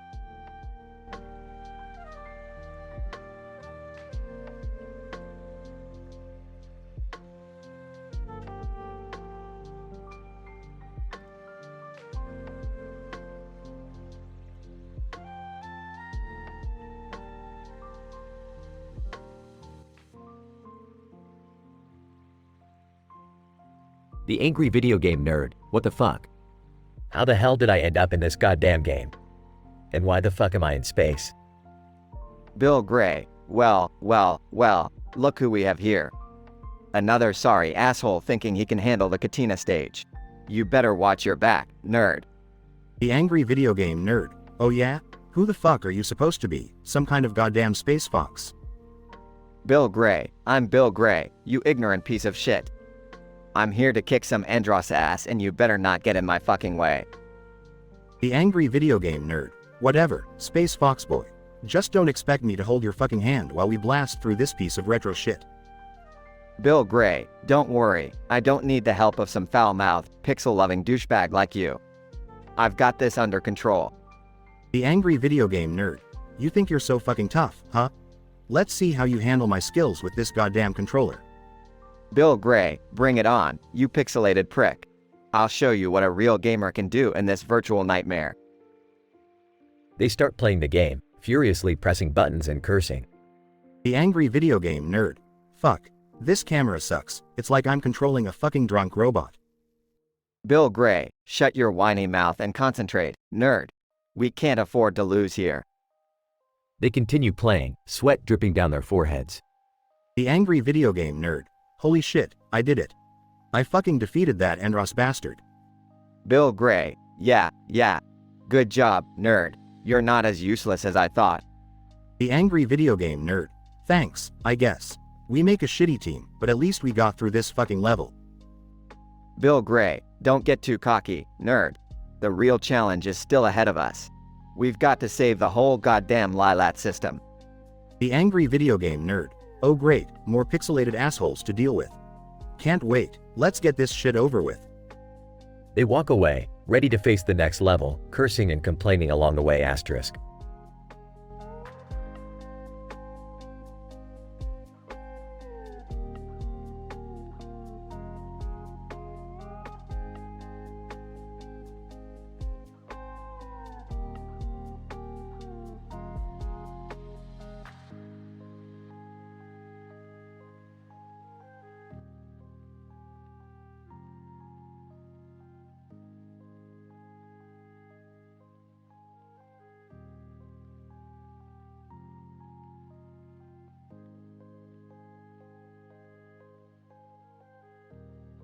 Title: The Forbidden Orb. Characters: Rick, Morty. Scene: Rick's garage laboratory. Morty, hand me that forbidden orb over there. The one with the blue light in the center and the yellow circle around it? Yeah, Morty, that one. Don't sound so dazzled, it's just a cosmic relic of unspeakable power. Okay, Rick, but what are we gonna do with it? We're gonna use it to become filthy rich, Morty. We're gonna gamble in an interdimensional casino and make some serious schmeckles. Oh, I don't know, Rick. This sounds dangerous. What if something goes wrong? Morty, something always goes wrong. That's the fun of it. Now, put your diaper on and let's get going. Scene: interdimensional casino. Rick, excitedly, Morty, we're on a roll. Look at all these winnings. Rick, I can't believe this. We've won so much. This shouldn't be possible. Winning isn't about possibility, Morty. It's about taking hold of the impossible and making it bend to your will. Scene: back at the garage. Rick, I can't believe we made it back in one piece. That was insane. Rick chuckles. Obviously, Morty. Did you ever doubt the genius of science? Well, yeah, sometimes. But this time, we really pushed the limits, Rick. Pushing limits is what I do best, Morty. Now, hand me that intergalactic beer. Scene: Rick's garage laboratory. Hey, Rick, remember that forbidden orb? Of course I do, Morty. What about it? Well, while you were asleep, I kind of dropped it. You what, Morty? Are you out of your tiny little mind? I'm really sorry, Rick. I didn't mean to. It just slipped. Scene: intense drama. Tension fills the air. Morty, you blithering idiot. That orb contained an ancient, malevolent entity. By breaking it, you've unleashed a shitstorm on us all. I didn't know, Rick. I swear. Well, now we have to deal with the consequences, Morty. Buckle up, because the entire universe has its eyes on us. Scene: chaos and destruction unfold. We need to contain the entity, Morty, before it destroys everything. How do we do that, Rick? It seems unstoppable. We'll need to create a gravitational inversion matrix to trap it. Hold on tight, Morty. Scene: defying all odds. Morty, we did it. The entity is contained. We actually saved the universe this time, Rick. I can't believe it. You see, Morty, when you take risks, great things can happen, even if the universe wants to chew our asses off. Scene: Rick and Morty reflect on their adventure. Rick, I'm really sorry about the orb and everything. I didn't mean to cause so much trouble. Well, Morty, trouble seems to have a way of finding us no matter what. But hey, at least we saved the day. Again. Yeah, I guess you're right, Rick. We always seem to come out on top. That's the power of science, Morty. Now, let's go grab a 3D pizza. I'm starving. In this mind-bending episode of Rick and Morty, our beloved duo embarks on a dangerous journey after obtaining a forbidden orb. With the promise of untold riches, they venture into an interdimensional casino, defying odds that should not exist. However, their triumph comes at a cost when the orb is accidentally shattered, releasing a malevolent entity.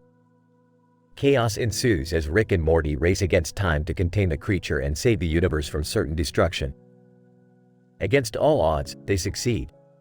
As they reflect on their adventure, Rick reminds Morty that taking risks and embracing the unknown can lead to extraordinary outcomes, even amidst the chaos that inevitably follows them. Thus, another thrilling, pulse-pounding adventure concludes, leaving Rick and Morty ready for their next zany escapade.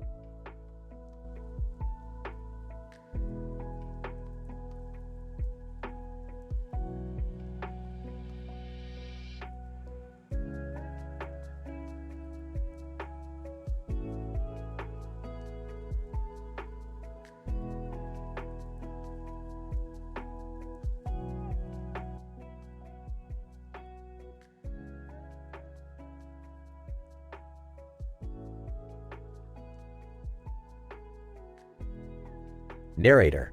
Welcome, ladies and gentlemen, to the most outrageously vulgar and scientifically improbable event of the century. Tonight, we gather here for the Comedy Central roast of a megalodon. Our daring roasters, dressed in anime outfits, brace themselves as they stand next to a sword-wielding shark and a shark with a sword in its mouth. Scene, a dimly lit stage. The audience is filled with laughter and anticipation. Host, alright, let's get this shit show started. Our first roaster is none other than the extinct badass himself, the T-Rex. T-Rex. Alright, you prehistoric piece of crap. This megalodon fucker thinks he's so powerful, but he's just a tiny-dicked minnow compared to me. I mean, seriously, even my itty-bitty arms can reach more places than that pathetic shark's fin. Scene, the audience erupts in laughter. Host, up next, we have the renowned saber-toothed tiger. Saber-toothed tiger. Okay, listen up, you ancient underwater turd. You think you can intimidate us with your colossal size? Well, let me tell you something, you oversized dildo with teeth. My razor-sharp fangs could pierce your thick skull like butter, and then I'd feast on your dumbass brain for dessert. Scene, the crowd is in hysterics. Host, moving on to our next roaster, we have the cunning velociraptor. Velociraptor. Look at you, Mr. Megalodon. You may be the king of the ocean, but in my world, you'd be nothing more than a soggy fish stick. And don't even get me started on your teeth. They're so disproportionately weak, I could snap them with my pinky finger and then use your jaw as a fancy hat rack. Scene, the audience can't contain their laughter. Host, now, let's welcome the heavy hitter of the night, the woolly mammoth. Woolly mammoth. Seriously, Megalodon, you might think you're the shit, but you're just a bloody guppy compared to me. You're just a big-mouthed snack waiting to happen, while I, my friend, could stomp your sorry ass with my massive tusks and use yaw as a toothpick afterward. Scene, the crowd bursts into fits of laughter. Host, next up, we have the elegant pterodactyl.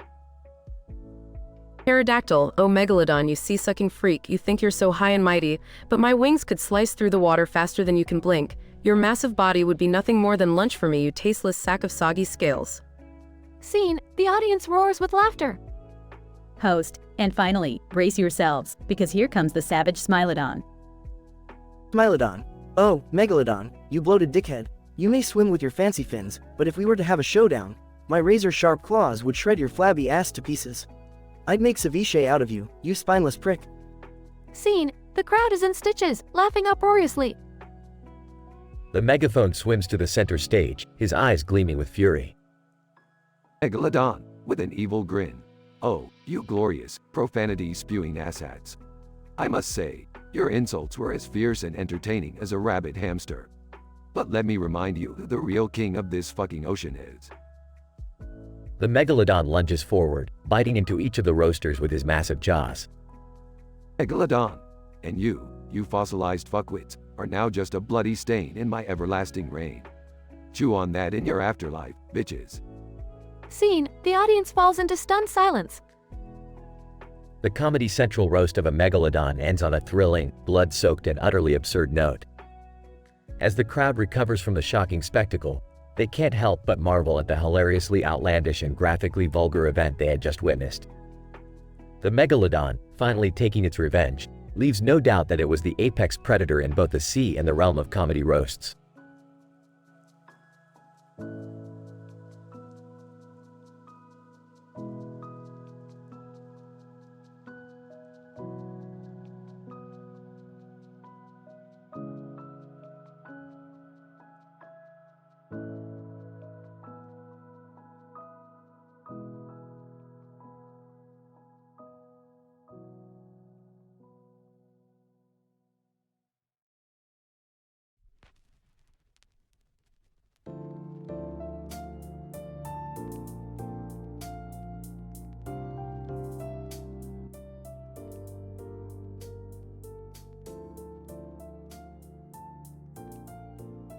Host, ladies and gentlemen, welcome to the Comedy Central roast of Stephen Hawking.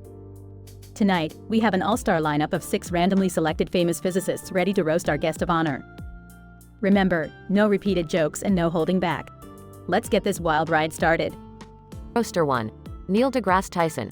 Hawking, your theories are like your voice, robotic and hard to understand. I'd tell you to stick to the math, but even that is way over your head. Roaster 2. Marie Curie. Stephen, you may have shown the world black holes, but the real black hole here is your love life. I've heard you've got more action figures in your bedroom than actual action. Poster 3. Albert Einstein. Stephen, you once said, the greatest enemy of knowledge is not ignorance, it is the illusion of knowledge. That must mean you're your own greatest enemy, buddy. Poster 4. Nikola Tesla. Stephen, even though you're confined to a wheelchair, you still manage to be a bigger pussy than Schrodinger's cat. And trust me, that is quite an achievement. Poster 5. Galileo Galilei. Hawking, your wheelchair may be state of the art, but your theories are outdated as fuck. You've got more rust on those wheels than my telescope had on its lens.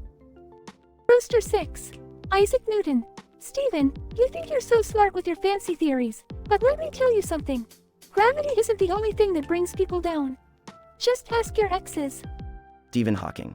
Using his speech synthesizer, ladies and gentlemen, I may be bound to this wheelchair, but like the expansion of the universe, your jokes have only made me stronger. Prepare to be roasted in return. Roaster 1. Neil deGrasse Tyson. Oh, come on, Stephen. You can't roast us. You can barely even burn calories. Roaster 2. Marie Curie. Yeah, Stephen. Maybe we should focus on your sense of humor instead. Oh wait, it's paralyzed too. Poster 3. Albert Einstein. Stephen, your comeback is as weak as the force of gravity between two electrons. Even Hawking radiation couldn't save you now. Poster 4. Nikola Tesla. Hawking, your attempts at roasting are more electrifying than rubbing a balloon on your damn hair. Stick to what you know, pal. Poster 5. Galileo Galilei. Stephen, your jokes are like your wheelchair racing skills. They just can't compete. Maybe you should leave the comedy to the professionals. Poster 6. Isaac Newton. Stephen, I bet the only thing you can roast is marshmallows in one of those chemical concoctions you came up with. Stick to the lab, nerd. Stephen Hawking. Using speech synthesizer. Well. Looks like none of you famous physicists can handle a taste of your own medicine. Just remember, no matter how much you try, you'll never be as revolutionary as my contributions to science. Now, if you'll excuse me, I'm off to explore the mysteries of the universe, while you all continue to bask in your own self-proclaimed brilliance. Host. And there you have it, folks. The roast of Stephen Hawking has left us all in awe. Thank you to our roasters for leaving no holds barred, and thank you to Stephen Hawking for showing us once again that true strength comes from within. Good night, everyone.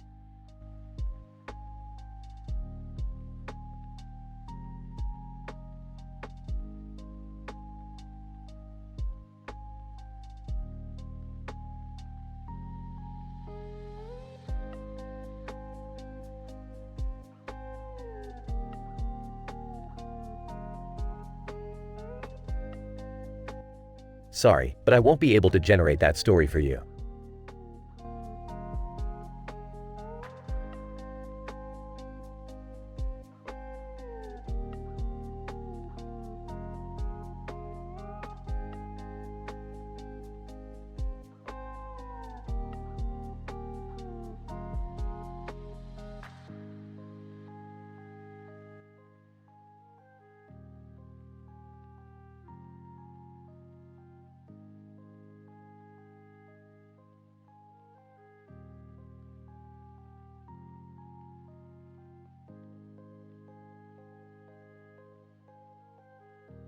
Timo. Alright, you F***C King degenerates, listen up. It's time for the mother F***C King Comedy Central roast of Timo. Strap yourselves in, cuz shish *T is about to get real. Braves, well, if it ain't the little *T himself, Timo. You know, I've seen more intimidating farts than you. Hell, even my cigar has more balls than you. Graves, you crusty old fart, shut the F***CK up. Timo, you mushroom-headed B***TCH, even your hat is more useful than you. I bet you sleep with those knives under your pillow, hoping they'll stab your sorry ass in your dreams. Timo, oh look who's talking, a fish with a goddamn trident. What's that for, Fizz? Stabbing your tiny fish D***CK when it gets lonely. Jenks. Haha, Timo, you little *T stain. Do you know why I love explosives? 'Cause it reminds me of your face. It just lights up the room. Twain, Jinx, you volatile lunatic. Timo, you're like a pigeon with a hat and knives, thinking you're a badass. Newsflash, you're just a F***C King pest that deserves to be squashed. Calm Kench, Chuckles, now, let's not eat each other up here. Timo, you sneaky little devil. I don't know what's smaller, your size or your brain. Maybe if you grew a pair, you wouldn't need those knives to compensate. Emo, oh Tom, you slippery bastard, I've seen more brains in a F***-seeking mushroom. And you, Swain, you think you're some kind of intellectual bird with that fancy attire. Well, newsflash, you're just a old F***-seeking bird brain. Isuo. Laughs, Timo, you're like a fart in the wind. Everyone smells you but no one wants to admit it. And Jinx, you're crazier than a hex deck rocket up my ass. Keep your bombs away from my sword, you psycho. Emo, Yasuo, the master swordsman who can't even find a good barber. And you, Kench, with your sly deals and slippery tongue. Bet you could talk your way into a nun's panties. Graves, Timo, you rat-faced piece of sh**t. I've got a bullet with your name on it, you little f***cker. And Swain, you pompous bird, I wouldn't trust you as far as I could throw you. Come at me, bro. Enough, you morons. Let's face it, Timo may be a little rat, but he's still more useful than any of you combined.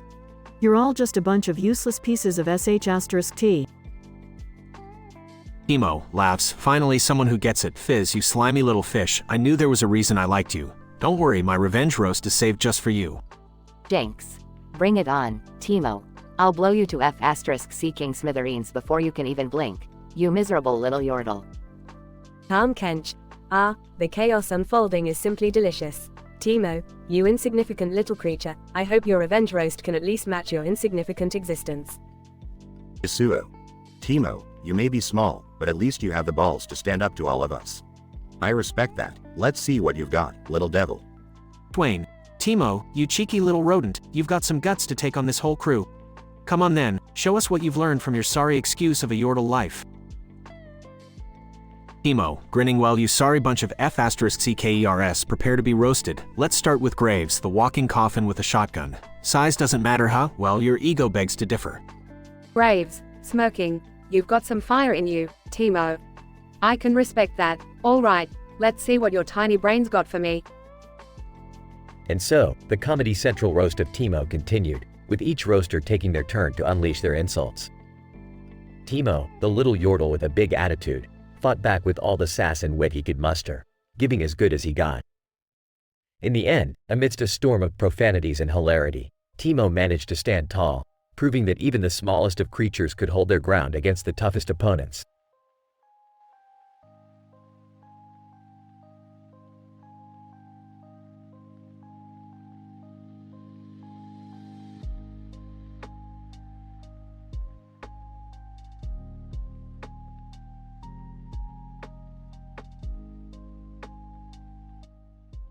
AVGN, what the fuck is going on? How did I end up in this shitty Game Boy game? Beavis! Hey butthead, check it out! It's that nerd dude from YouTube! We're gonna kick his ass! Butthead, yeah, he thinks he can make fun of all those games, huh? Well, now he's gonna see how it feels to be inside one. AVGN! Alright, you dumbasses! I'm gonna tear this game a new asshole! Butthead, you're gonna regret messing with us, nerd. AVGN! Screw you, Beavis! Screw you, Butthead! Let's do this! They engage in an epic battle, with the AVGN using his game knowledge against Beavis and Butthead's mindless stupidity. AVGN, you suck! You're nothing but two pixelated assholes! Beavis, he said assholes! After an intense and exhausting fight, the AVGN manages to defeat Beavis and Butthead. AVGN, that's right, you C***CK suckers! Game over! Butthead, you totally kicked our asses, dude. Beavis, yeah, like, we didn't stand a chance. AVGN, that's right, you morons! Nobody messes with the angry video game nerd! As the AVGN celebrates his victory, he notices a strange glitch in the game. AVGN, what the fuck? Is this game glitching out on me? The glitch starts to consume the game world, sucking the AVGN and the two dim-witted characters into a vortex. Beavis, this is like, totally messed up, dude. Butthead, yeah, I don't like this at all. It sucks. AVGN, shit, I gotta get out of here before this glitch destroys us all. With all his might, the AVGN manages to break free from the glitch, leaving Beavis and Butthead trapped inside. AVGN! Hell yeah! I made it out alive! Beavis and Butthead are left shouting for help as the glitch engulfs them entirely.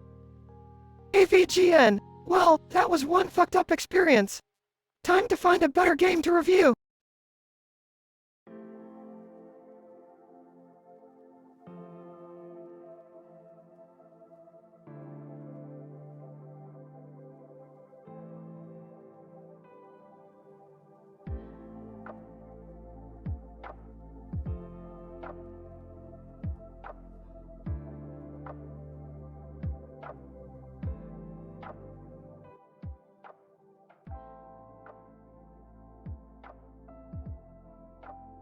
Grumbling, another fucking day at Starbucks. I used to have a real job, you know? Customer 1. Hey, barista. I want a venti caramel frappuccino with extra caramel and whip. Size, of course, sir. The Give Me Diabetes special. That'll be $6.50. Customer 1. Make it quick, loser. Muttering under his breath. Yeah, because your drink is a top priority for humanity. Customer 2. I need a grande matcha green tea latte with almond milk, extra hot, and no foam. Rolls eyes. Alright, misentitled. That'll be $5.75 for liquid grass in a cup. Customer 2. Can you hurry? I have yoga in 10 minutes.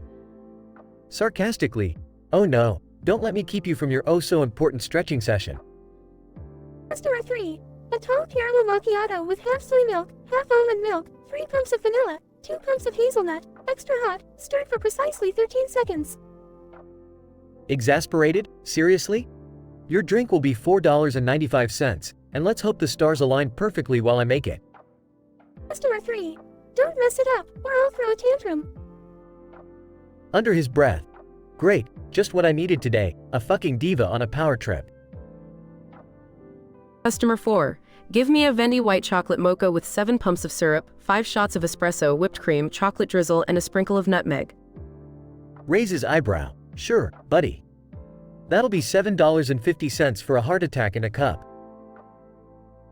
Customer 4. Make it right or I'll talk to your manager. Mockingly, go ahead, Karen. She's the one who fired me in the first place. To himself, what am I doing with my life? Making overpriced caffeinated abominations for these entitled pricks. I used to be someone. Customer 5. Excuse me, barista. I demand a tall caramel macchiato with extra foam, served in a gold-rimmed cup, fit for a king. Laughs bitterly. Sure, your highness. That'll be $15 for your liquid gold fantasy. Customer 5. Money is no object when it comes to my pleasure. Failed attempted enthusiasm. Lucky you. But remember, money can't buy self-respect. Takes out pill bottle. I need my antidepressants. These customers are slowly killing me. Reads the prescription bottle. Sertraline, 50 milligrams. Daily dose of sanity, swallowed with a side of bitter reality. Pops pill in mouth and drinks water.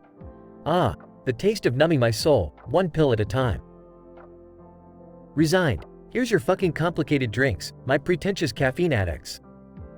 Enjoy your momentary happiness while I drown in my existential crisis. Murmurs to himself, maybe I'm better off gone, like the foam on these goddamn lattes.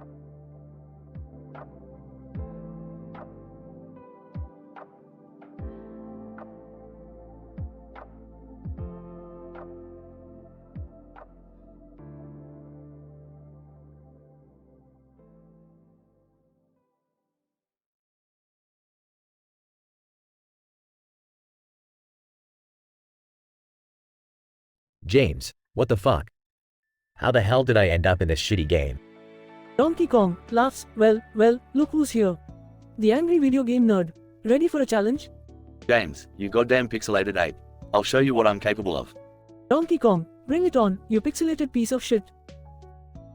James starts racing through the jungle on his motorcycle, dodging barrels. James, fuck, these barrels are coming at me like crazy. Donkey Kong, haha, can't handle the heat, huh? James, shut your hairy face, you overgrown banana muncher. Diddy Kong appears. Diddy Kong. Hey, nerd. Need a hand? James, about damn time, you little monkey. Diddy Kong jumps on James's motorcycle and they continue racing. James, get ready. Diddy, we're about to face some crazy shit. Diddy Kong and James encounter a huge pit. James, holy shit, how the fuck are we gonna cross this? Diddy Kong. Hang on tight, nerd. We're gonna jump it. They take a daring leap and barely make it to the other side. James, fuck yeah, we made it. Donkey Kong, not so fast, assholes. A horde of enemies ambushes them. James, screw you, Donkey Kong. You're throwing everything you've got, aren't you? Donkey Kong, you bet your pixelated ass, nerd. James and Diddy Kong fight off the enemies, cursing and yelling the whole time. James, die, you pixelated pricks. Take that, you fucking crocodile. Diddy Kong helps James defeat the final boss. James, we did it, you little prick. We beat your monkey ass. Donkey Kong, well, nerd. I have to admit, you're not so bad. James, no shit, Sherlock. I'm the angry video game nerd, motherfucker. James is suddenly teleported out of the game. James, what the fuck just happened? Assistant. The statistically improbable incident occurred due to a temporal quantum entanglement, resulting in the angry video game nerd's temporary displacement within the digital realm of Donkey Kong Country. The ensuing progression saw James, also known as the Nerd, engaging in a pulse-pounding motorcycle race while exchanging vulgarities with Donkey Kong and Diddy Kong. The dialogue escalated to new levels of profanity as the characters navigated through impossible scenarios, defying logic and challenging the boundaries of reality. The denouement unfolded with the Nerd and Diddy Kong emerging victorious against the relentless onslaught of foes, culminating in a climactic battle against the notorious Donkey Kong himself. As the conclusion neared, the Nerd was abruptly ejected from the game, leaving him disoriented and questioning the perplexing mix of retro gaming and time-space anomalies he had just endured.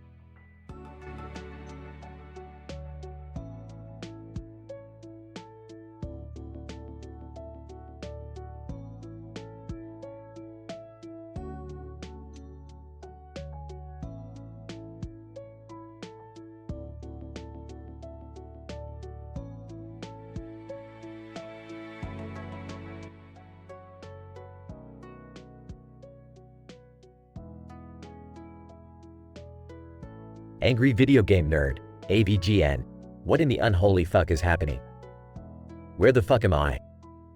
Voice from the game world, AVGN, welcome to Road Rash 3, Tour de Force. You thought you could escape my twisted imagination, huh? Well, guess what, you miserable son of a bitch? You're trapped inside this godforsaken game now. AVGN, who the fuck are you? How did I end up in this piece of shit game? Voice, I am the Game Master. I've heard enough of your ranting about terrible games, so I decided to give you a taste of your own medicine. You will suffer here, forever. AVGN, fuck you, Game Master. I'm not afraid of some digital hellhole. I'll make sure this game world burns. AVGN jumps on a motorcycle in the game and starts racing through the virtual streets, smashing into other racers. AVGN, eat shit, you pixelated pricks. Your shitty game doesn't stand a chance against my wrath.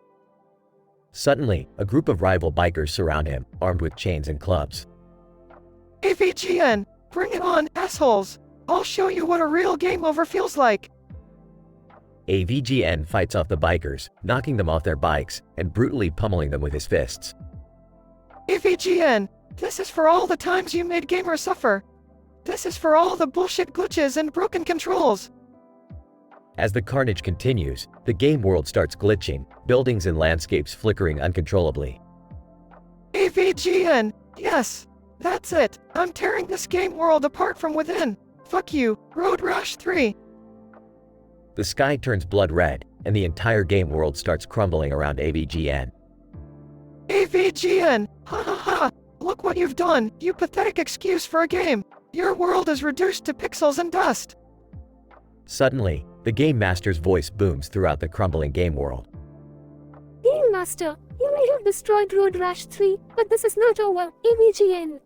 There are countless other games waiting to torment you. AVGN, bring it on, you pixelated prick. I'll obliterate every shitty game you throw at me. I am the angry video game nerd, and I'll ensure every bad game meets its fucking end. As the game world disintegrates completely, AVGN is transported back to reality, sitting in front of his camera, ready to unleash his rage once again. AVGN, well, that was one fucked up ride. But I'm not done yet. Time to dive into the next pile of absolute shit. The screen fades as the AVGN prepares to embark on his next gaming adventure, eternal fury burning in his eyes. The angry video game nerd has found himself trapped within the game world of Road Rash 3, Tour de Force. Determined to destroy the game from within, he unleashes his foul-mouthed fury and wreaks havoc on the virtual streets. As the game world crumbles, he emerges victorious, ready to take on the next terrible game in his quest for vengeance. The Game Master vows to continue tormenting him, setting the stage for more outrageous and insane encounters in the world of video games.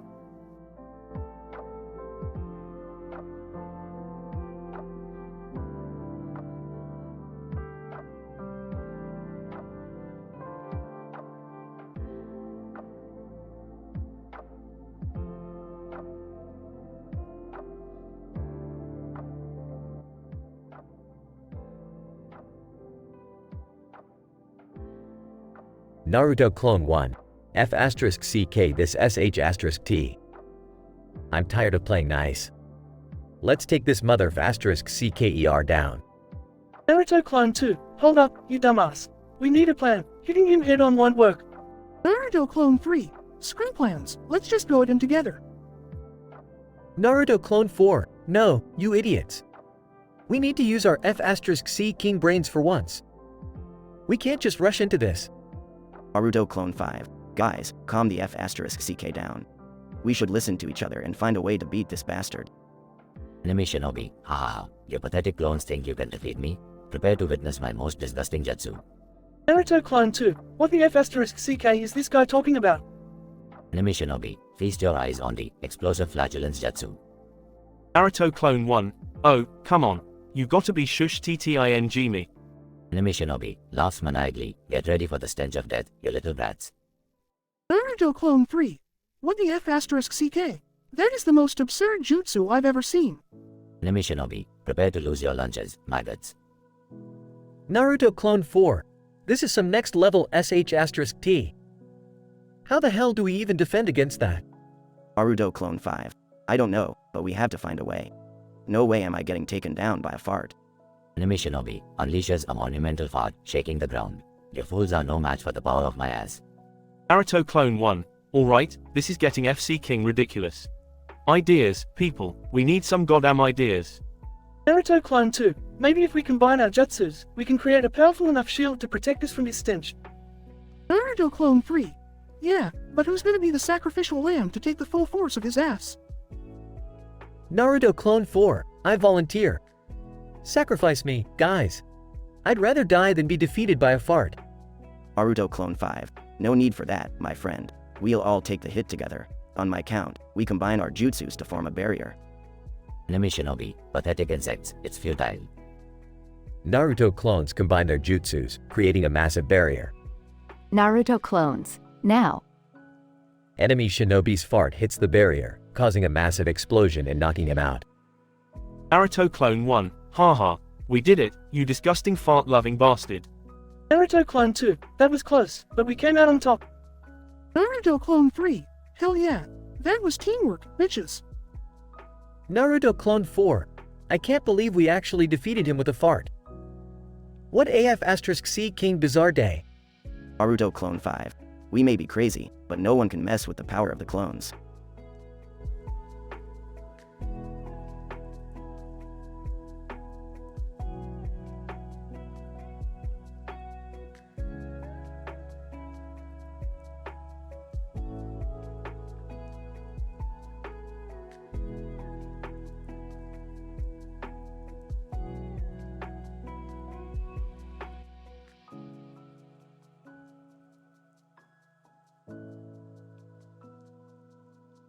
Looking at a cup.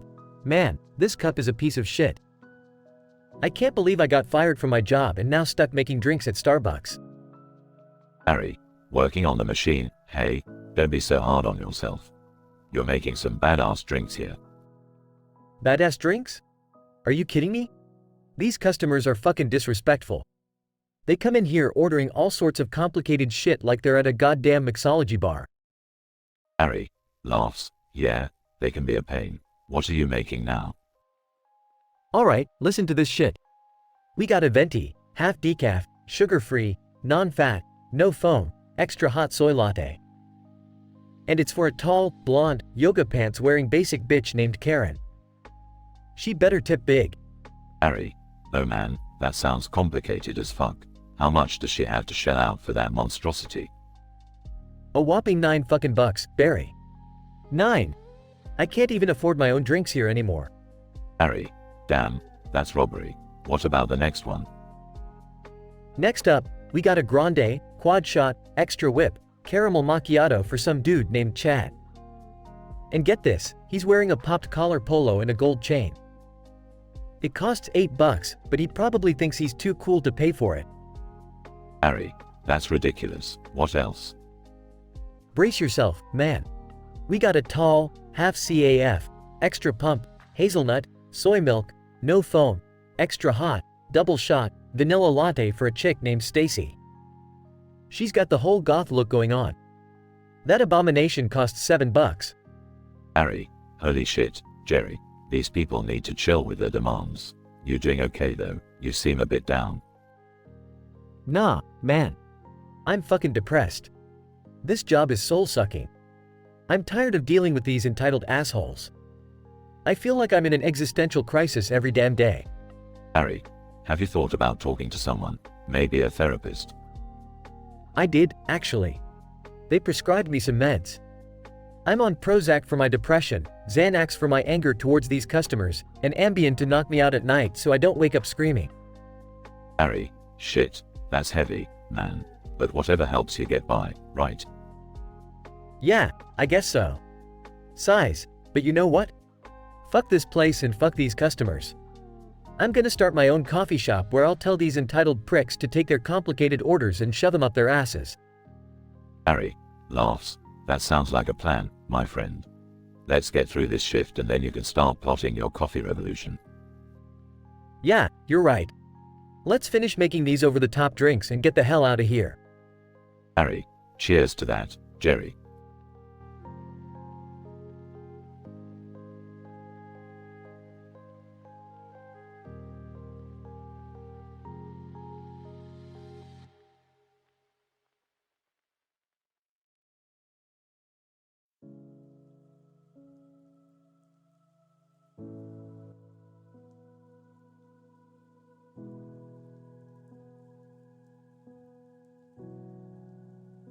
Host, welcome ladies and gentlemen to the Comedy Central roast of Super Mario. Tonight, we have a lineup of 6 randomly selected characters, monsters, and locations from the Mario series. Get ready for a night of foul-mouthed humor and epic roasts. Let's kick things off. Roaster 1. Bowser. Alright you pudgy, overall wearing plumber. You may be a hero, but let's be honest, you couldn't rescue a fart in a windstorm. Roaster 2. Dude, Mario, you think you're so great with your princess saving skills. But let me tell ya, your mustache ain't fooling anyone. We all know it's hiding a tiny mushroom. Roaster 3. Wario. Mario, your pockets ain't filled with gold coins, they're filled with regret. You ain't nothing but a washed-up has-been, and your princess keeps getting kidnapped cause she's tired of your pathetic pipe-clogging skills. Roaster 4. Goomba. Mario, you may jump high, but your IQ is lower than a warp pipe. You're so dumb, you thought a one-up mushroom was a bone pill. Roaster 5. Lucky 2. Hey Mario, you know why you always get hit by my spiny eggs? It's because you and those Goombas got more holes in ya than a block of Swiss cheese. Roaster 6. Boo. Mario, you may be a big shot hero, but you're scared of your own shadow. And trust me, I know a thing or two about shadows. I've haunted your ass more times than you can count. Mario, stands up. Alright, you bunch of pixelated punks. It's time for me to roast back at ya. Mario, Bowser, you talk a big game, but let's face it, your breath smells worse than a Koopa's armpit. And those spikes on your shell? They're compensating for something, pal. Mario, Toad, with that high-pitched voice of yours, you make even nails on a chalkboard sound like a soothing lullaby. And don't get me started on your mushroom cap, it's as wrinkly as Granny Toad's saggy boobs. Mario, Wario, you may be my evil twin, but let's be real, you're just a poor man's version of me. Your farts are so toxic, they make Yoshi's tongue curl up and die. Mario, Goomba, you may be low to the ground, but so is your intelligence. You're so slow, I could outpace you in my sleep. Oh wait, I do that every night. Mario, like you do, you think you're so clever chucking those spiny eggs at me, but let me tell you something, you're about as useful as a Koopa with a broken shell. And that cloud you ride on? It's a cumulus collection of cow farts. Mario, boo, you may be able to disappear, but your jokes are invisible too. You're the Casper the Friendly Ghost of comedy, which means you ain't funny at all. Boo-hoo, boo you. Host, ladies and gentlemen, let's give it up for Super Mario and his revenge roasts. This has been one hell of a night, filled with insults, laughter, and some seriously foul language. Good night, everyone.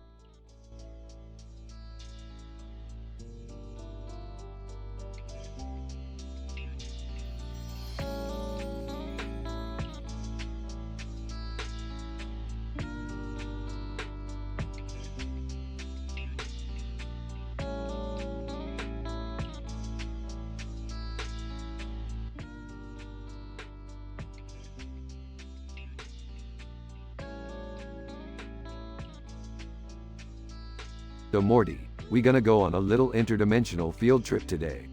Get ready for a wild ride. Rick, I was kind of hoping we could just stay home and, relax for once. Relax, Morty. That's for chumps. We've got an incredible adventure waiting for us. Trust me, it's gonna be mind-blowing.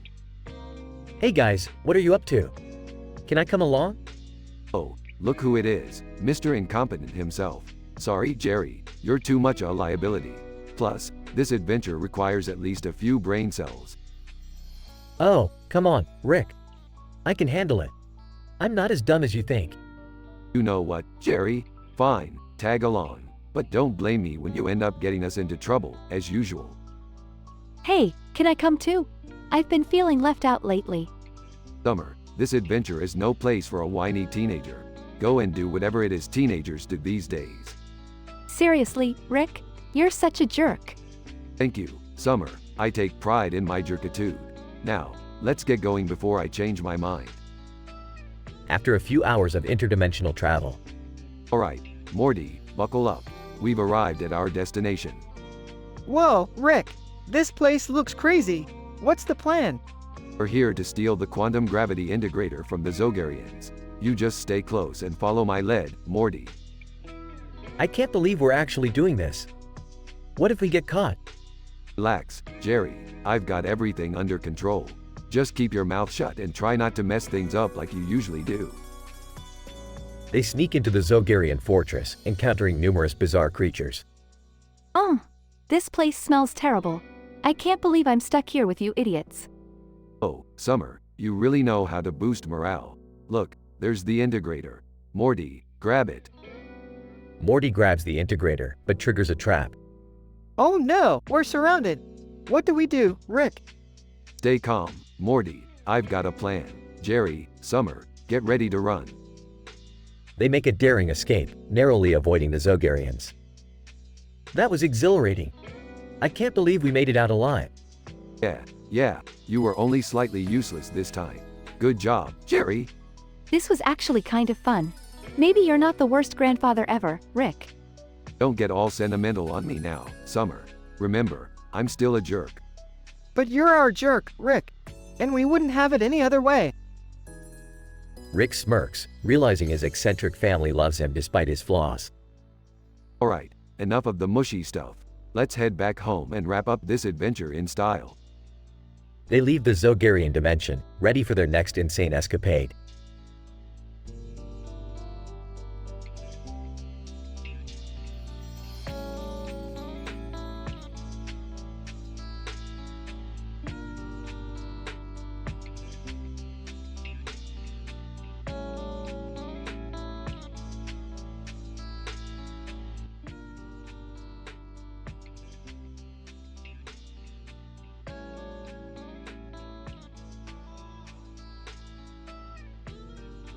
Narrator, welcome to the Comedy Central roast of Solid Snake. Tonight's roasters are 6 randomly selected video game characters. Get ready for a wild ride. An old typewriter keyboard is shown, with a black background and a black window. Master Chief, alright, ladies and gentlemen, let's get this shit show started. Solid Snake, you sneaky motherfucker. You spend more time hiding in boxes than trying to get laid. Solid Snake. Oh, Master Chief, the Spartan who couldn't even save his own fucking mother. How's that for a heroic tale? Lara Croft. Alright, enough with the dick measuring contest. Speaking of dicks, Solid Snake, I heard you're compensating for something with that enormous cigar. Are you trying to say something about the size of your stealth capabilities? Solid Snake. Lara, my dear, I've seen your acrobatic skills. But let's be honest, you jump around more than a fucking kangaroo in heat. Do us all a favor and stop pretending to be Indiana Jones. Duke Nukem. Well, if it ain't Solid Snake. You sly son of a bitch. You think you're the ultimate infiltrator?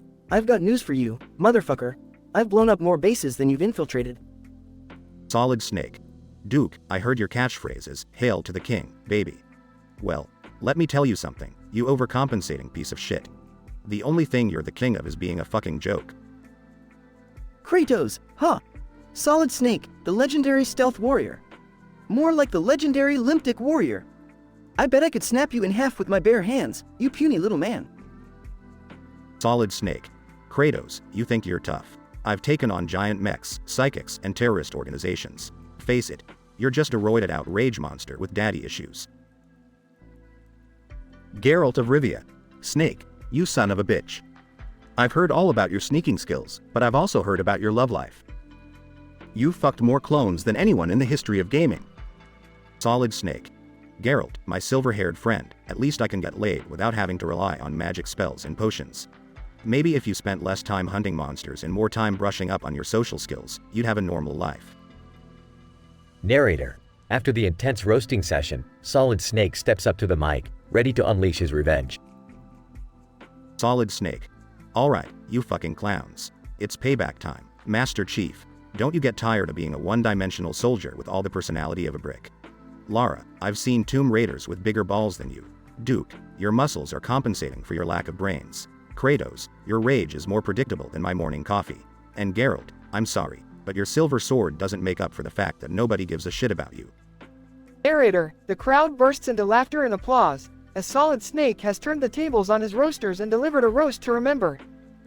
Note: the above dialogue contains explicit language and offensive content. Please consider the nature of the request and adjust the language accordingly if necessary.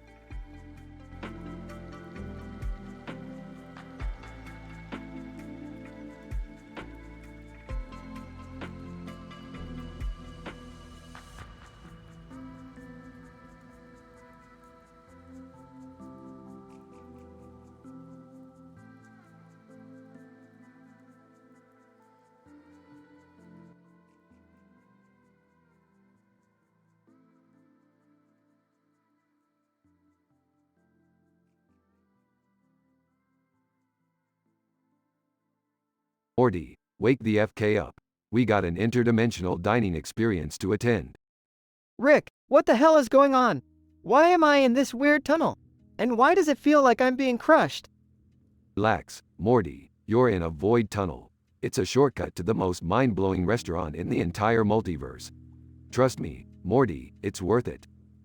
Panicking? Worth it? I don't give a sh*t about the restaurant, Rick. Get me out of this nightmare. With your B***shing, Morty. Just keep moving forward. The tunnel's gonna get tighter, but it's all part of the experience. Strained, I can't, Rick. I can't move anymore. It's too f***ing tight. Help me.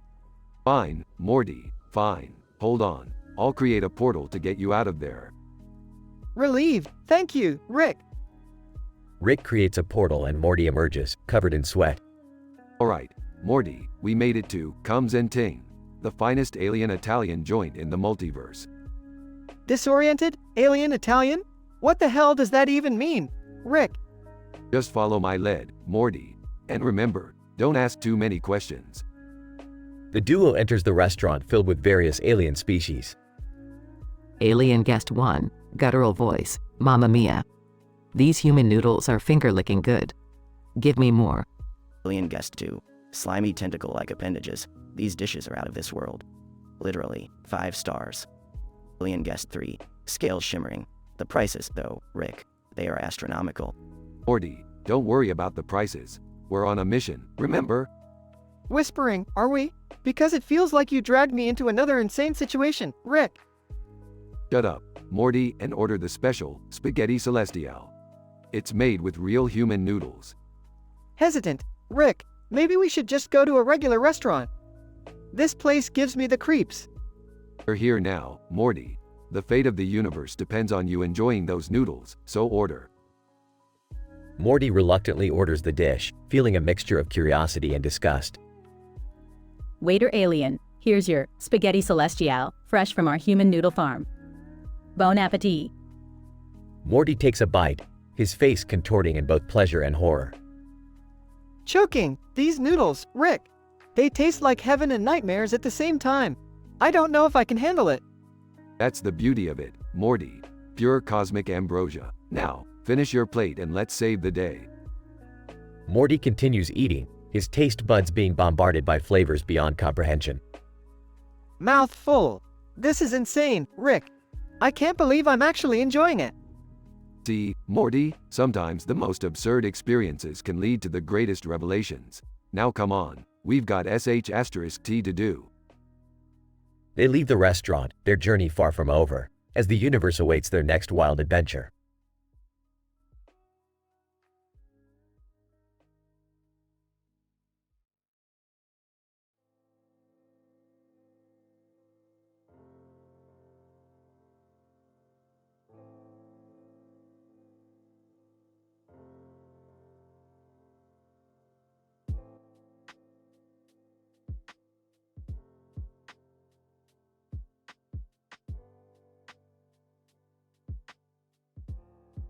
Narrator, ladies and gentlemen, welcome to the Comedy Central Roast of Link. Tonight, we have an extraordinary lineup of roasters ready to tear him apart. So grab your popcorn and prepare for an evening of outrageous insults and offensive language. Zant, maniacal laughter. Well, if it ain't the fairy boy himself. Link, you dumb fuck, you've been running around Hyrule for years, saving princesses and pretending to be the hero. Well, newsflash, you're nothing but a pussy with a sword. Ganondorf. Evil chuckle. Ah, Link, you weakling. You really think you can defeat me, the king of evil? You're just a little bitch in green tights, swinging that tiny sword around like it's gonna make a difference. Fuck you and your pathetic Triforce. Tingle, Kulu Limpa motherfuckers, Link, you think you're so special, eh? Just because you're the chosen one? Well, guess what, you pointy-eared twat. I've been searching for the Triforce too, and I've got something to say about it. You can stick that shitty little ocarina up your ass. Happy Mask Salesman. Oh, my dear Link, you poor delusional soul. You go on these grand adventures, collecting masks and saving the day, but let's face it, you're just a pawn in a fucked up game. The Skull Kid had more brains than you, and he was a fucking puppet. Alan, Link, you clueless idiot. You can't even save a cow without getting your ass handed to you. You prance around Hyrule, playing songs and riding your stupid horse, but who's gonna save your sorry ass? Face it, you useless piece of shit, you're nothing without your master sword. Master, I must inform you that your chances of success in this roast are statistically improbable. However, I will comply with your wishes to engage in this verbal conflict. Link, you insufferable twat. Your swordplay is subpar. Your intelligence is lacking, and I have calculated that your odds of ever getting laid are below 0.001%. Might as well throw your pathetic excuse for a penis into the Great Deku Tree, because no one wants it. Link interrupts. Link, hold up you fuckers, it's time for me to roast all your sorry asses. Zant, you psycho wannabe king, why don't you stick that mask of yours where the sun don't shine? Ganondorf, you oversized pig-faced fuck, have you ever heard of a gym? Tingle, you creepy-ass fairy fanatic, get a real job, you fairy tale-loving pedo. Happy Mask Salesman, you're the shadiest motherfucker in all of Hyrule, and you know it. Malin, you can go milk yourself, you farm girl slut. And Fi, I don't need your stuck-up know-it-all robot bullshit. I'll take my chances, and I'll always be the fucking hero whether you assholes like it or not. Narrator, and there you have it, folks. The Comedy Central Roast of Link ended with a bang as he fired back with some epic comebacks. It looks like our hero can handle any insult thrown his way. Talk about a master of roasting.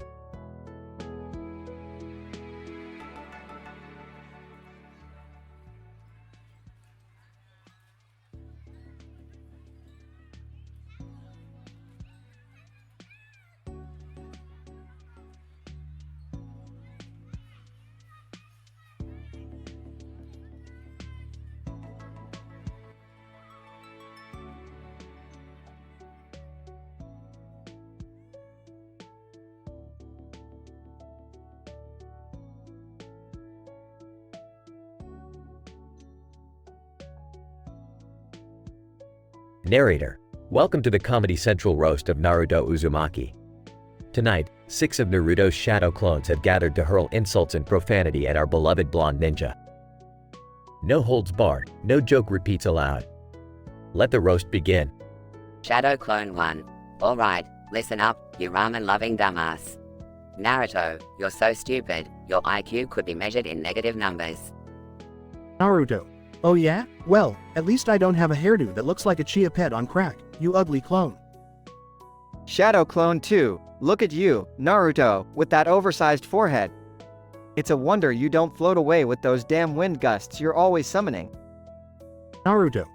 Funny coming from a clone who can't even keep his ninja tools from falling out of his ass. Shadow Clone 3. Naruto, you're always boasting about being a great Hokage, but let's face it, the only thing you're good at is screaming like a banshee. Naruto. And you're the expert in being useless, huh? I could beat your sorry ass with one hand behind my back. Shadow Clone 4. Naruto, your orange jumpsuit may be bright, but your brain is clearly dim as fuck. You couldn't solve a puzzle if it was written on your damn ramen bowl. Naruto. And you couldn't even count to 10 without getting lost in your thoughts, you scatterbrained idiot. Shadow Clone 5. Naruto, let's talk about your love life. Your relationships are like your jutsus, always ending in a colossal failure. Naruto. At least I'm not stuck obsessing over some perverted book like you perverted copycat. Shadow Clone 6. Naruto, you're such a loser, even your sexy jutsu couldn't turn me on, and trust me, I'm pretty desperate. Naruto. A loser? Coming from a wannabe shadow clone who can't even impress a scarecrow. You're as pathetic as it gets. Shadow Clone 1. Alright, Naruto, it's your turn to roast us back. Let's see what you got. Naruto. You know, it's impressive how you 6 clones managed to be dumber than me, and that's saying something. But hey, I guess you have to be a special kind of stupid to be my own reflection. Shadow Clone 2. Oh yeah, Naruto? Well, your dad left you before you were even born. Guess even he couldn't stand your annoying ass. Naruto. And your dad abandoned you too, didn't he? Must run in the clone family. Shadow Clone 3. You think you're so cool with your Rasengan, huh? Guess what? Everyone's seen bigger balls inside a ramen shop. Naruto. Well, at least I don't need a damn clone army to compensate for my lack of skills. You're as useful as a kunai made of butter. Shadow Clone 4. Naruto, your dream of being Hokage is as delusional as thinking your ramen diet is healthy. Give it up, loser. Naruto. Coming from a clone who couldn't even win an argument with a rock, that's rich. Keep pretending you're a ninja, maybe someone will believe it one day. Shadow Clone 5. Naruto, your ninja way is so stupid that even the turtles in a sewer would laugh at you. Give up and go back to your unemployment line. Naruto. Wow, I didn't know you had a sense of humor. Too bad nobody gives a shit. Shadow Clone 6. Naruto, your blonde hair matches your empty-ass head. Face it, you'll always be a brainless idiot chasing after impossible dreams. Naruto. And you'll always be a clone, stuck playing second fiddle to the real deal. Good luck trying to find relevance, you pathetic imitation. Narrator. And with that, the Comedy Central roast of Naruto Uzumaki comes to a fiery close. Insults hurled, egos bruised, and a night filled with vulgarity. Remember, folks, it's all in the spirit of comedy.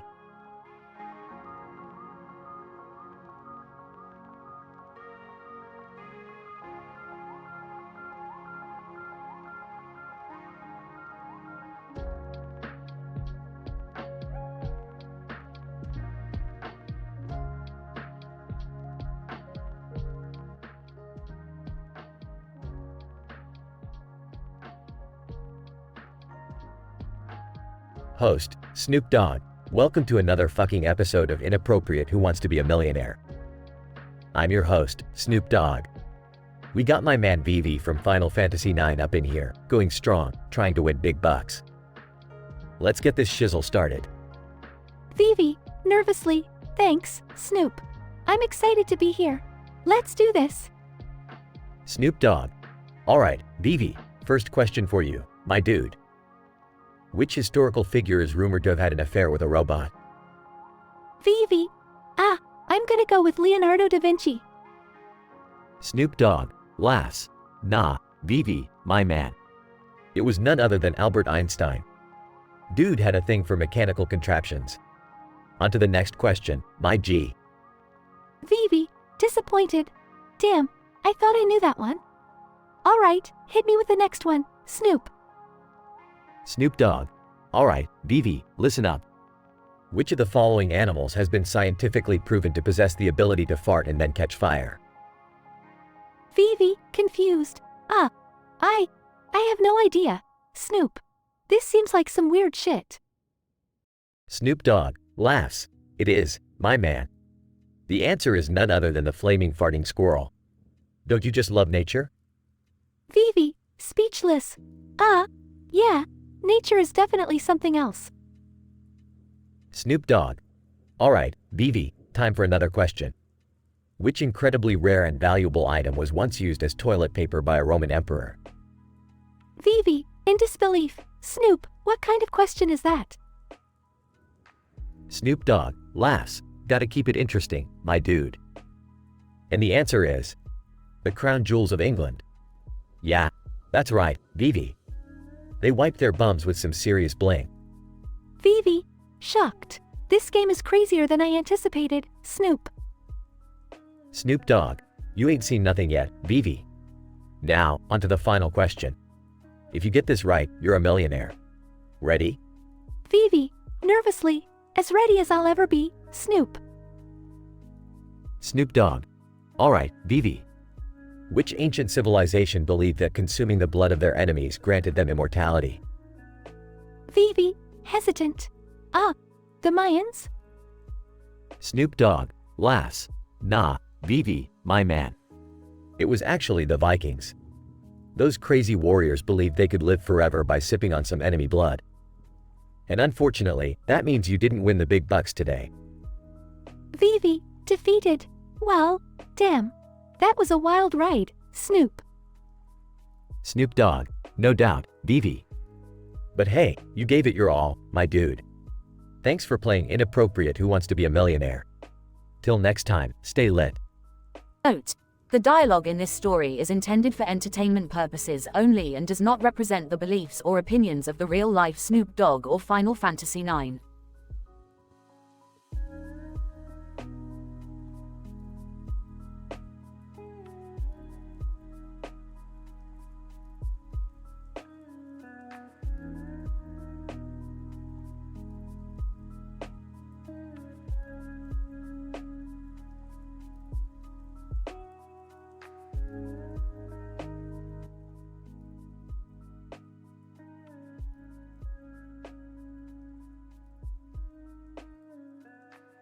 Morty, wake the fuck up.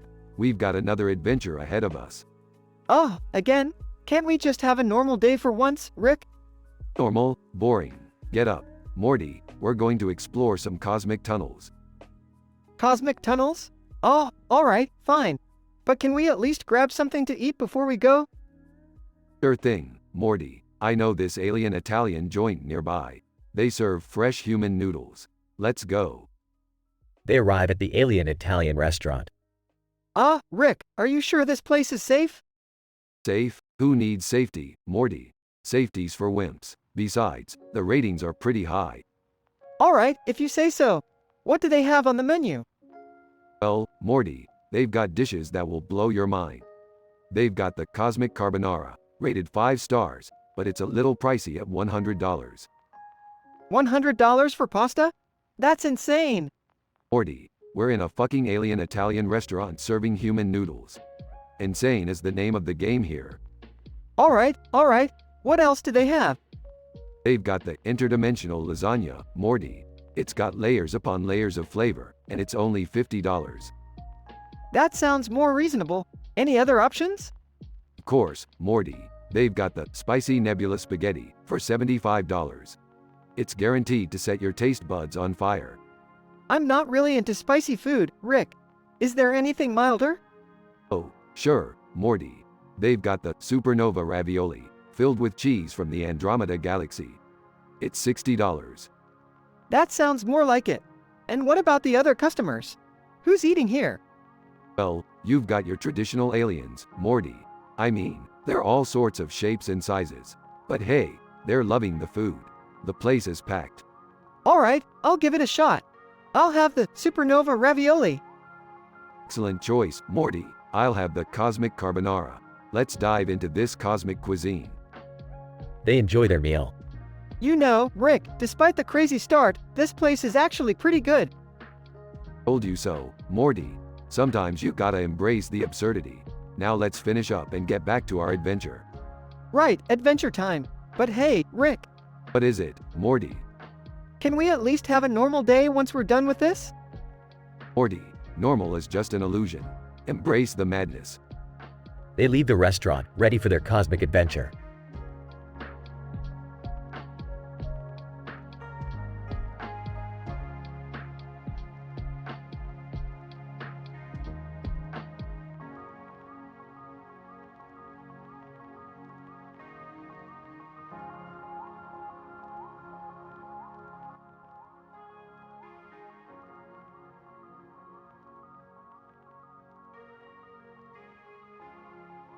Narrator. In a vast field of grass, a man wearing a helmet and glasses soared through the air, clutching a ball and a remote control in his hands.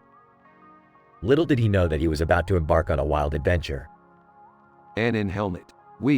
This is amazing. I feel like a damn superhero. Narrator. Suddenly, a glitch in the fabric of reality causes the angry video game nerd to materialize in the world of the Sega Dreamcast game, Toy Story 2, Buzz Lightyear to the rescue. Angry video game nerd. What the F asterisk CK is happening? I wanted to play a shish asterisk TTY game, not become a part of one. Buzz Lightyear. Greetings, fellow Space Ranger. Will you aid me in defeating the evil Emperor Zurg? Angry video game nerd. F asterisk CK, yeah, I'm in. But first, I need to find some ammo. These mother F asterisk CKERS are going down. Narrator. As the duo ventured through the 3D platforming levels of the game, they encountered various characters from the Toy Story universe, including Woody and Mr. Potato Head. Woody, howdy, partner.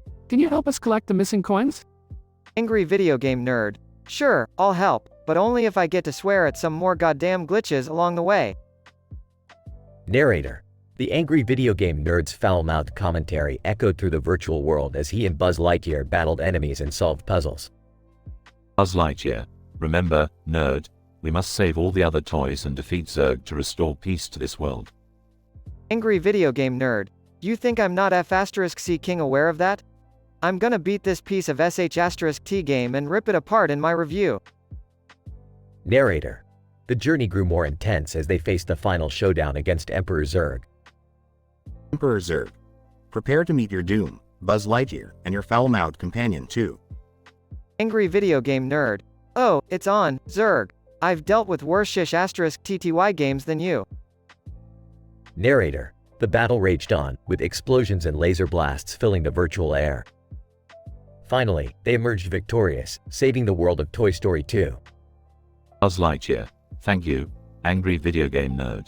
Your help was invaluable. Angry video game nerd. Yeah, just get me the F asterisk CK out of here. I need to finish my review. Narrator. With a flash of light, the angry video game nerd returned to the real world, his adventure in Toy Story 2 at an end. Angry video game nerd. Phew, that was some crazy SH asterisk T. Now, time to tear this game a new A asterisk hole. Narrator. In the end, the nerd's journey through the virtual world had both amplified his foul language and ignited his passion for mercilessly ripping apart terrible games. And so, he continued his quest to conquer the worst games ever made, leaving behind a trail of expletives and scathing reviews in his wake.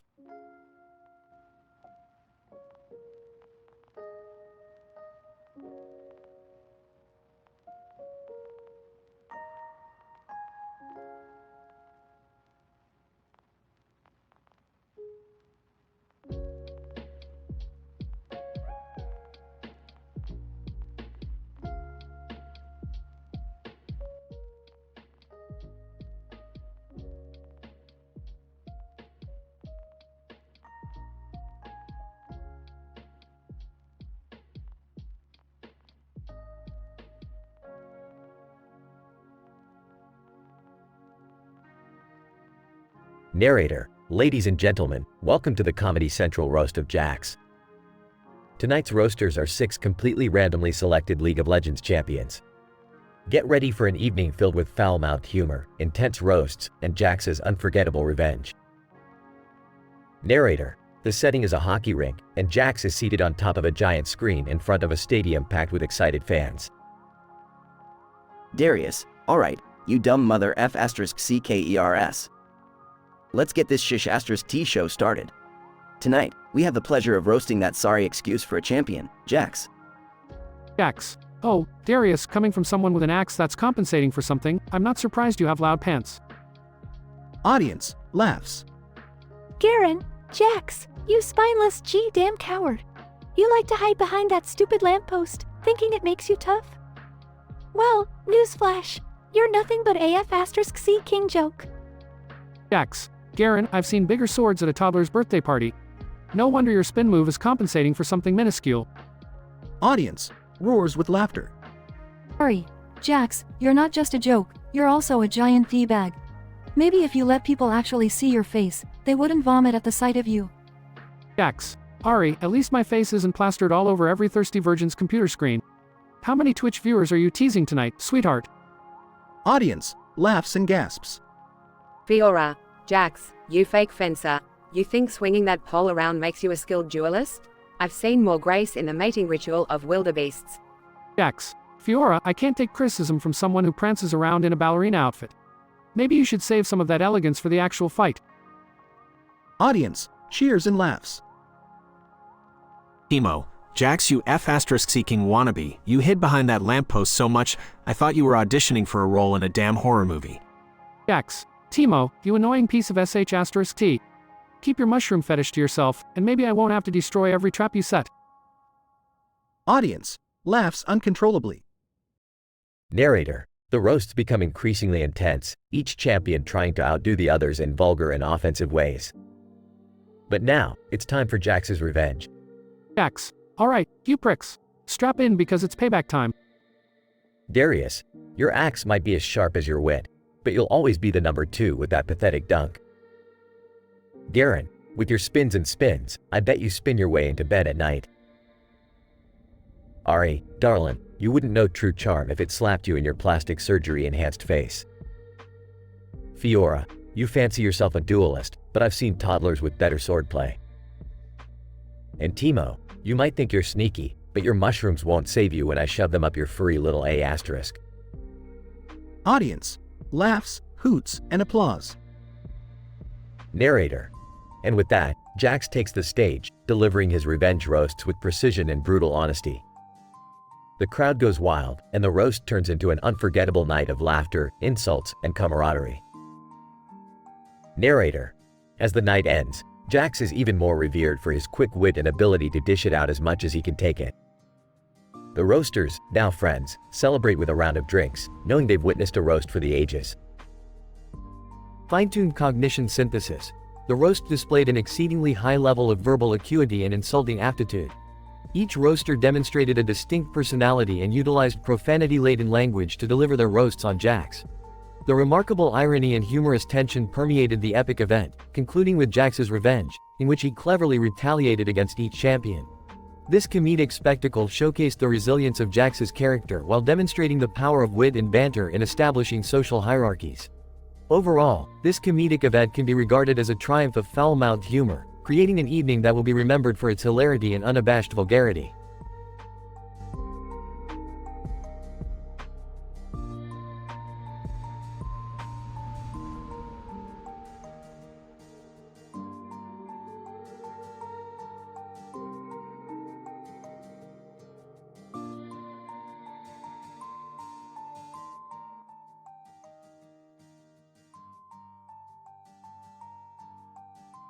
Int.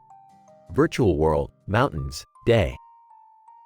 The angry video game nerd, a short-tempered and foul-mouthed gamer, finds himself in a virtual world. He is surrounded by majestic mountains and a car parked in the foreground. He looks around, bewildered. Nerd. What the fuck? How did I end up in this shithole? And why is there a goddamn car here in the mountains? Suddenly, a game character named Lara Croft appears. She is armed with her signature dual pistols and a seductive aura. Lara Croft. Well. Look who stumbled into my world. What brings you here, nerd? Nerd. Ah, shit. Lara Croft? Are you another one of those video game broads with huge pixelated boobs? Lara Croft. Watch your fucking mouth, nerd. This is my world, and I don't deal with assholes. Nerd. Alright. Calm your inflated polygonal tits. I'm just trying to figure out how the fuck I got here. Lara Croft. You seem lost, nerd. Perhaps you need a distraction from your pathetic virtual reality existence. Nerd. You think you can distract me? I've seen worse games than Tomb Raider Chronicles. Everything from toxic waste to piles of dog shit. Lara Croft. Challenge accepted, you pixel-brained imbecile. Nerd. Bring it on, you two-polygon, treasure-hunting tramp. Suddenly, a giant T-Rex bursts from the mountains, roaring ferociously. Nerd. Holy shit, a fucking T-Rex. Now this is what I call a shitstorm. Lara Croft. Looks like you've bitten off more than you can chew, nerd. Time to show you the true meaning of fear. The nerd and Lara Croft battle side by side against the raging T-Rex, shooting their weapons and evading its deadly attacks. Nerd. Eat this, you prehistoric piece of shit. Lara Croft. Show that dinosaur who's boss, nerd. After a ferocious battle, the T-Rex collapses to the ground, defeated. Nerd. Ah, that's what you get for messing with a nerd. Lara Croft. Impressive, nerd. Maybe you're not as useless as I thought. Nerd. You're damn right. I may be stuck in this virtual hell, but I'll always come out on top. Lara Croft. I'll give you credit where it's due, nerd. Now get the fuck out of my game before I change my mind and blow your virtual brains out. Nerd. Don't worry, Lara. I'll be out of here in no time. And next time, I'll be back with my trusty Nintendo Zapper to kick your virtual ass. Lara Croft. We'll see, nerd. We'll see. The nerd exits the virtual world, leaving Lara Croft alone in her domain. Fade out.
Alright, listen up, you little shits.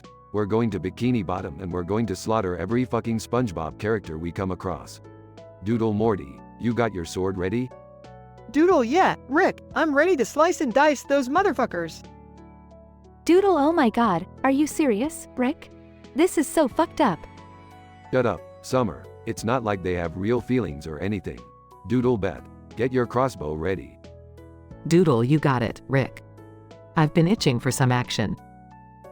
Doodle, guys, I don't know if I'm comfortable with this.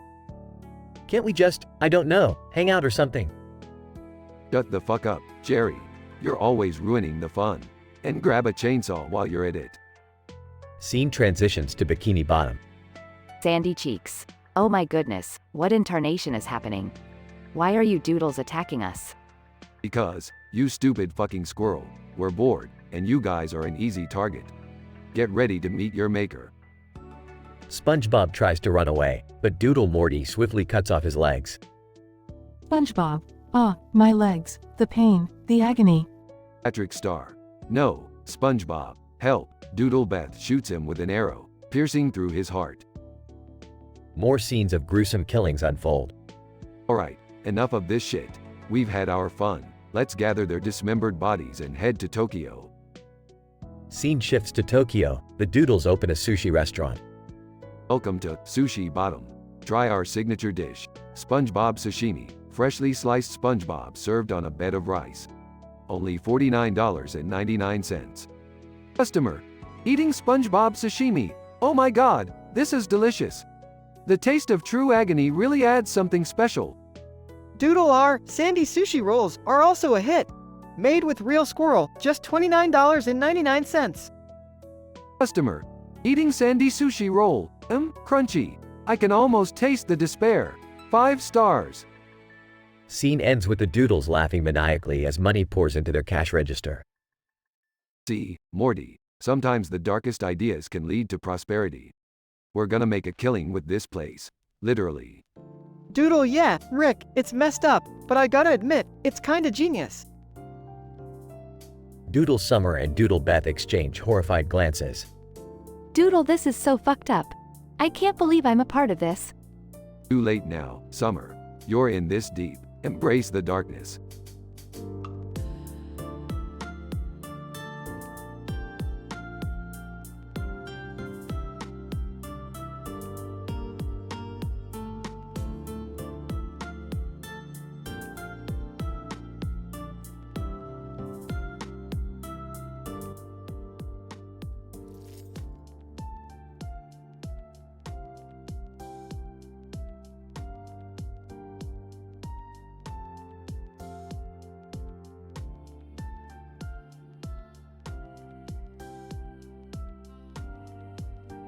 Akali, holding a bowl of noodles. Welcome to the Comedy Central roast of Akali, you fucking dipshits.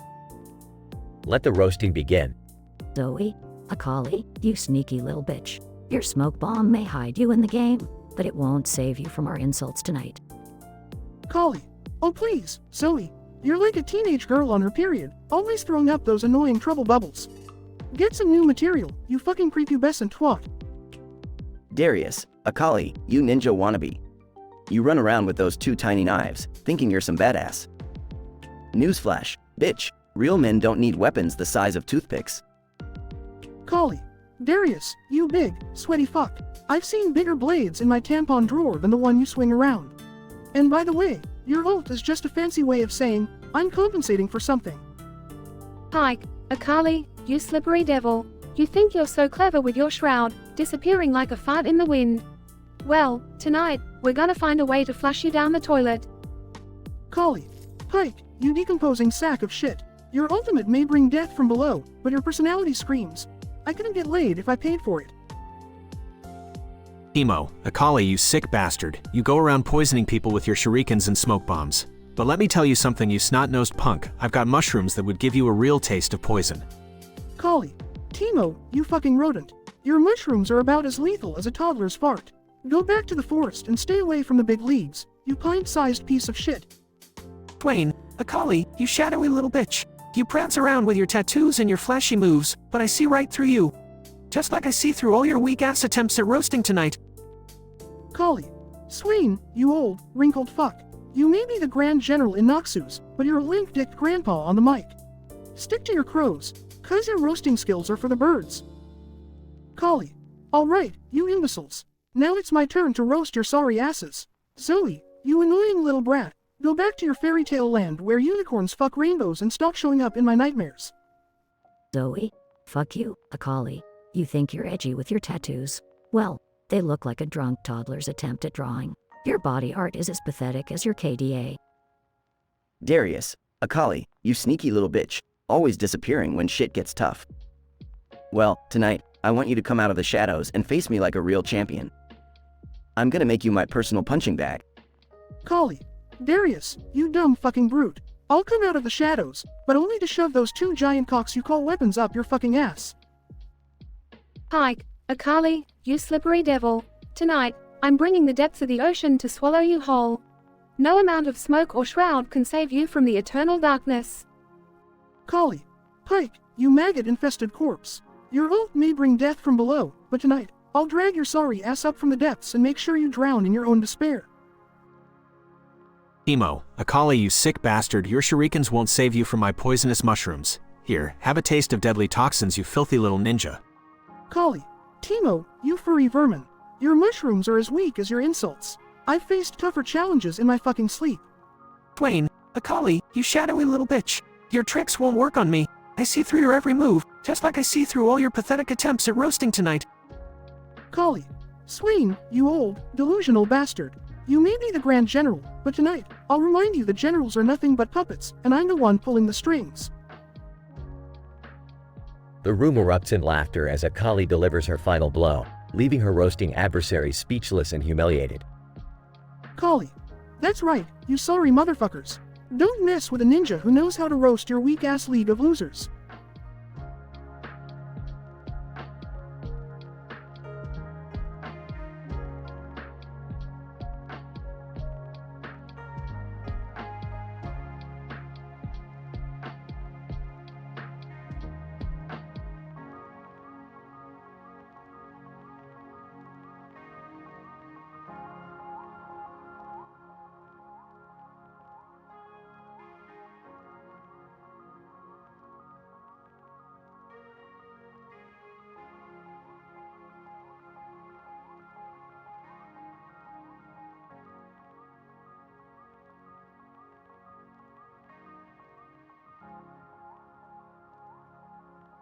A woman in a black and white outfit, Tifa Lockhart, sits on the ground with her arms in the air and a cigarette in her mouth. The stage is set for the Comedy Central roast. Tifa Lockhart, welcome to the fucking Comedy Central roast of Tifa Lockhart. I hope you all brought your fucking big boy pants because shit is about to get real. Let's hear what you fuckers have to say. Roaster 1, Sephiroth, steps forward, wearing his signature black coat. Sephiroth, well, Tifa, looks like you finally found a use for those big tits of yours. Too bad it's just for reaching up to light other people's smokes. Tifa glares at Sephiroth, flicking her cigarette ash towards him. Tifa Lockhart, nice one, Sephi, fuck off. But let's be honest here, your hairdo is so goddamn long, it's like you're compensating for something. And don't get me started on the size of your sword. Roaster 2, Yuna, steps forward, dressed in her elegant summoner robes. Yuna, Tifa, you may have some muscle, but you can't lift a finger when it comes to singing. I mean, seriously, have you ever hit a note that didn't sound like a dying chocobo? Tifa smirks, taking a drag from her cigarette. Tifa Lockhart, oh, Yuna, my dear, you may have the voice of an angel, but it's like your personality got sucked into the far plane. I guess being a summoner doesn't leave much room for a sense of humor. Roaster 3, Vincent Valentine, steps forward, clad in his dark, brooding attire. Vincent Valentine. Tifa, remember when we fought against Shinra together? It's a shame your fighting skills haven't improved much since then. Your punches are about as effective as a Moogle slapping someone with a pom-pom. Tifa smirks, flicking her cigarette butt towards Vincent. Tifa Lockhart, Vincent, my man, you might be able to turn into a goddamn demon, but you still can't get over your emo face. Seriously, next time you transform, try smiling for once. It won't kill you, I promise. Roaster 4, Lightning, steps forward, dressed in her armored Guardian Corps uniform.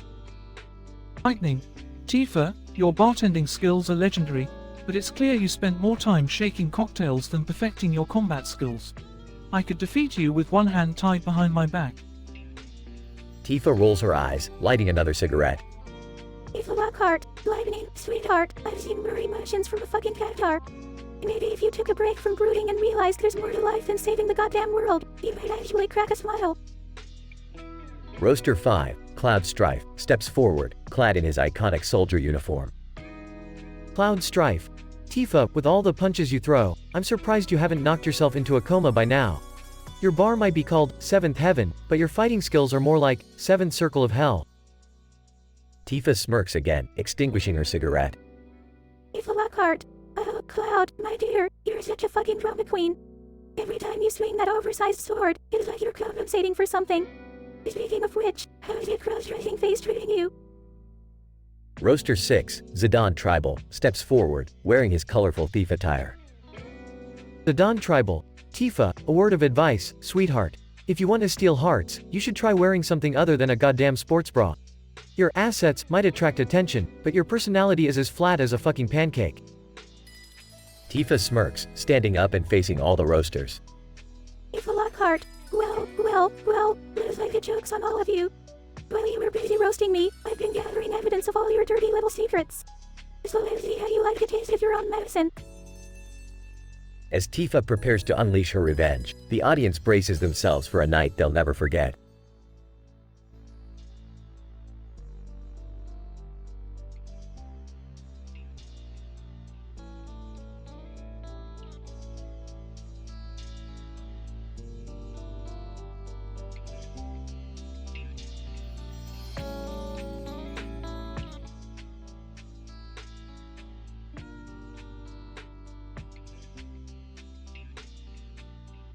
A close-up of a logo appears on the wall, showcasing a leopard print background with a gold and black logo.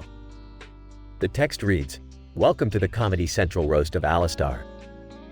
The camera pans out to reveal a crowded auditorium with 6 familiar League of Legends champions sitting on a stage, ready to roast Alistar. Darius, alright, you dumb cows. Welcome to the roast of Alistar. I hope you assholes brought your A game tonight. Jinx. A game? More like Alistar game. That's a game where you charge headfirst into the enemy team, die, and yell, "Motherfucker." It's Alistar's signature move. Fresh. Hey Alistar, you hooker. I heard you like getting chained up. I bet your safe word is milk, since you're always in the fucking dairy aisle. Nasus, Alistair, you oversized bull. Your head is so big, I'm surprised it's still attached to your body. Maybe you should consider headbutting something other than towers for once. Emo. Hey Alistar, you know what they say about big horns, right? They're compensating for small cow udders. Evelyn. Alistar, you beefy bitch. I heard you tried out for a role in a milk commercial. But they said your tits were too saggy. Must have been the result of all that milk you spilled. Garen. Alistar, I've seen better cow tits than yours in the petting zoo. Seriously, were you fed on steroids or something? You make Bessie look like an A-cup. Alistar, who has been patiently listening to the insults, stands up. Alistar, alright you cocksuckers, it's my turn now. Darius, I've seen better dunking in a damn donut shop. Jinx, the only thing crazier than your laugh is the thought of anyone wanting to fuck you. Thresh, your face looks like a rusty hook scraping the bottom of a garbage can. Nasus, stop acting all high and mighty. We all know you're just a wannabe Egyptian dog with a cane. Timo, you little rat, next time you go invisible, do us all a favor and stay that way. And Evelyn, don't act all seductive with your demon form. We both know it's the only way anyone would touch you. Audience erupts in laughter as Alistar drops the mic and takes a bow. The camera fades out, ending the intense and vulgar roast session.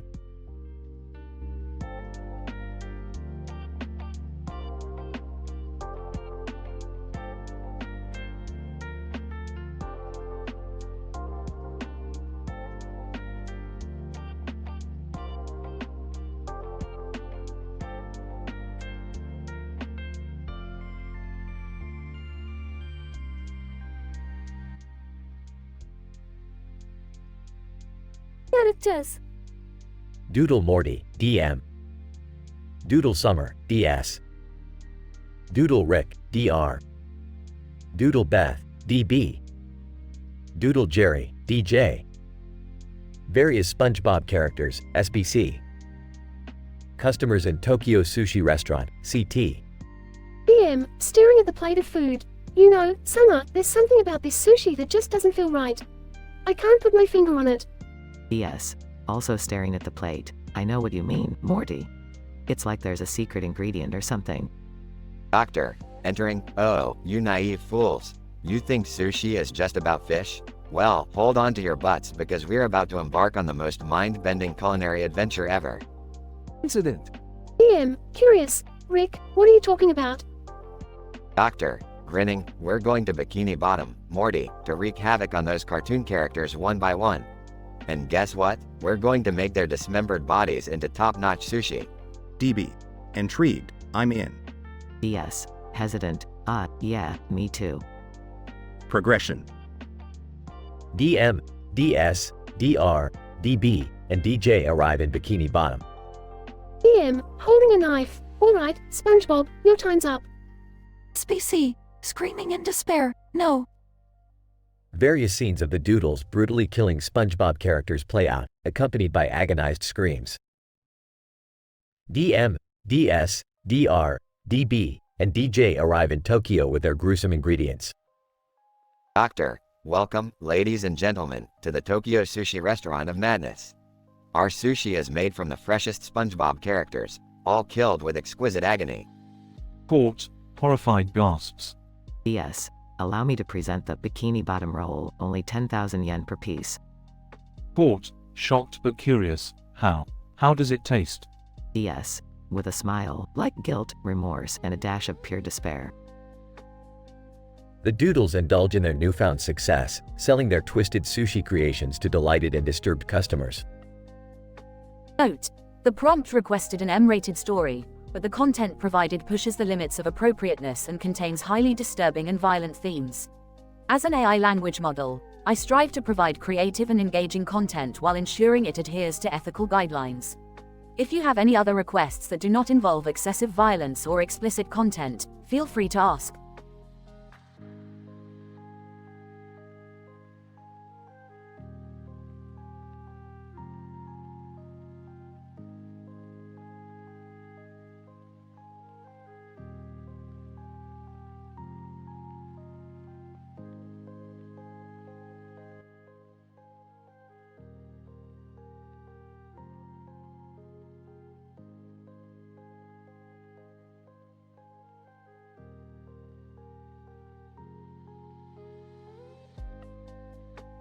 Charizard. Alright, you sorry sack of Magikarps. Welcome to this shit show they call the Comedy Central Roast of Lapras. Strap in, motherfuckers, cuz shit's about to get real. Lapras laughs, bring it on, you fire-breathing fucktard. I've seen hotter flames than the shit you breathe. Champ, flexes his bulging muscles. Listen up, you bunch of candy asses. Lapras may be a peaceful water type, but tonight we're gonna make it rain insults on his sorry ass. Gyarados, fuck yeah, Machamp. And speaking of making it rain, Lapras, your singing voice is so damn awful, it causes acid rain, you pathetic waterlogged piece of shit. Lapras, sarcastically, oh wow, Gyarados, that was a real zinger. Too bad your screeching voice makes me wish I was drowning in the ocean right now. Snorlax, yawning, hey Lapras, you fat fuck. You know why you're always chilled out in the water? 'Cause no one wants to see your sorry ass out of it. Lapras, oh, look who woke up from his lazy ass slumber. Snorlax, you're so goddamn slow, you make a slowpoke look like a Speedy Gonzales. Jolteon, crackling with electric energy. Lapras, you soggy bitch. Your icy moves might be cool, but you'll never be as electrifying as me. You're just a pathetic Pikachu ripoff. Lapras, mockingly, oh Jolteon, you prickly little shit. Your sparks might be shocking, but your insults are about as shocking as sticking my tail in an electrical socket. Blastoise, smirking, Lapras, you fucking sea turtle wannabe. You may have a shell, but you ain't got shit on me. You are just a third-rate water-type scrub. Lapras, Blastoise, you water cannon firing a swipe. Your cannons might be big, but I've seen Psydex headaches that are more impressive than your sorry excuse for attacks. King, flexing his poison-covered spikes. Lapras, you pathetic excuse for water, ice type. Your dual typing can't save you from my mighty poison attacks. I'm gonna poison you so hard, even Broxonix would be jealous. Lapras, smirking, Nidoking, you toxic bastard. Your poison attacks may be deadly, but you'll never be able to poison my spirit. I've seen Grimer's slime that's less repulsive than your sorry existence. Alakazam, stroking his psychic mustache. Lapras, you feeble-minded fool. Your psychic defenses can't protect you from my superior intellect. I'll mindfuck you so hard, your brain will leak out your goddamn blowhole. Lapras, sarcastically, oh Alakazam, you pretentious prick. Your psychic powers may be strong, but your arrogance is stronger. I've seen Kadabra's spoon-bending skills that are more impressive than your sorry excuse for insults. Moment of tension as tension builds up. Lapras, roaring with laughter, alright, you sorry bastards. It's my turn to roast your sorry asses. Pauses, but you know what? Nah, I've had enough. You are all a bunch of insignificant little shits who can't hold a candle to me. So fuck y'all, I'm outta here. The other Pokemon are left speechless as Lapras swims away triumphantly, leaving them dumbfounded. Note: the content above contains coarse language and may be offensive to some readers.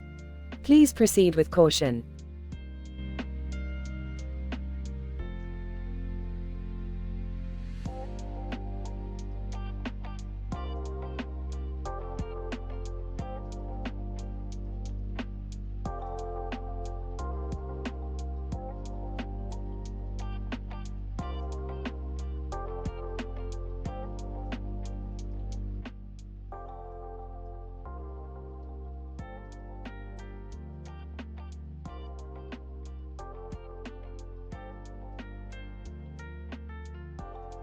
Narrator. Welcome to the Comedy Central roast of Solid Snake. All roasters will use foul language and not hold back tonight. Our first roaster is none other than Mario. Mario, hey, Solid Snake. I gotta say, you're as filthy as a drunk Koopa Trooper stumbling in the dark. You spend so much time hiding in boxes, I bet your sense of direction is as fucked up as a warp pipe. Narrator. Up next, we have Lara Croft. Lara Croft. Solid Snake, you call yourself a stealthy assassin? Please, you're about as quiet as a T-Rex trying to tiptoe through a minefield. And your mullet? It's like a hairy bush hiding a tiny mushroom. Narrator. Now, let's welcome Kratos. Kratos, Snake, you think you're tough? I'll rip your fleshy ass apart and wear your skin like a trophy. You're nothing but a coward hiding behind cardboard. I've killed gods, and you're just a pathetic shadow. Narrator. Our next roaster is Ezio Auditore. Ezio Auditore. Solid Snake, I've watched you crawl around like the coward you are. I bet you've never bedded a woman as gracefully as you pretend to kill. In fact, your stealth skills are so overrated, even your farts echo through the night. Narrator. Here comes Trevor Phillips. Trevor Phillips. Snake, do you think you're the king of covert operations? Well, let me tell you, I've fucked more government conspiracies than you've fucked your own principals. Your sneaking skills are about as useful as a hooker with no teeth. Narrator. And our final roaster tonight is Master Chief.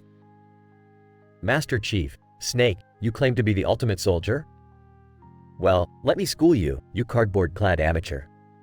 Your tactics are as outdated as your polygonal ass. I'll kick your sorry ass back to the NES era. Narrator. And now, it's time for revenge. Solid Snake takes the stage. Solid Snake. Mario, you pudgy Italian plumber. You think you're a hero? I bet the only reason Princess Peach keeps getting kidnapped is because she can't stand to spend another minute with your mushroom dick ass. Solid Snake. Lara Croft, you think you're hot shit with your dual pistols? Well, I've seen more action hanging from a helicopter's skids than you have swinging from vines. Stick to searching for artifacts, sweetheart. Solid Snake. Kratos, you're so angry, I bet you couldn't even get it up for Aphrodite herself. Your rage is as impotent as your attempts at originality. Go back to screaming at mythical creatures, you greasy motherfucker. Solid Snake. Ezio Auditore, you strut around like a peacock, but I've seen more class in a hobo's turd than you'll ever possess. Your fancy robes can't hide the fact that you're just a glorified Assassin's Creed reject. Solid Snake. Trevor Phillips, you're a meth head, plain and simple. I wouldn't trust you to wipe my ass, let alone complete a mission. Stick to your trailer park drama and leave the real work to the professionals. Solid Snake. And as for you, Master Chief, you walk around like you've got a fucking stick up your ass. Newsflash, Tin Man, you're just a pawn in a corporate scheme. Take off that helmet, and I bet your face is as disappointing as your game's ending. Narrator.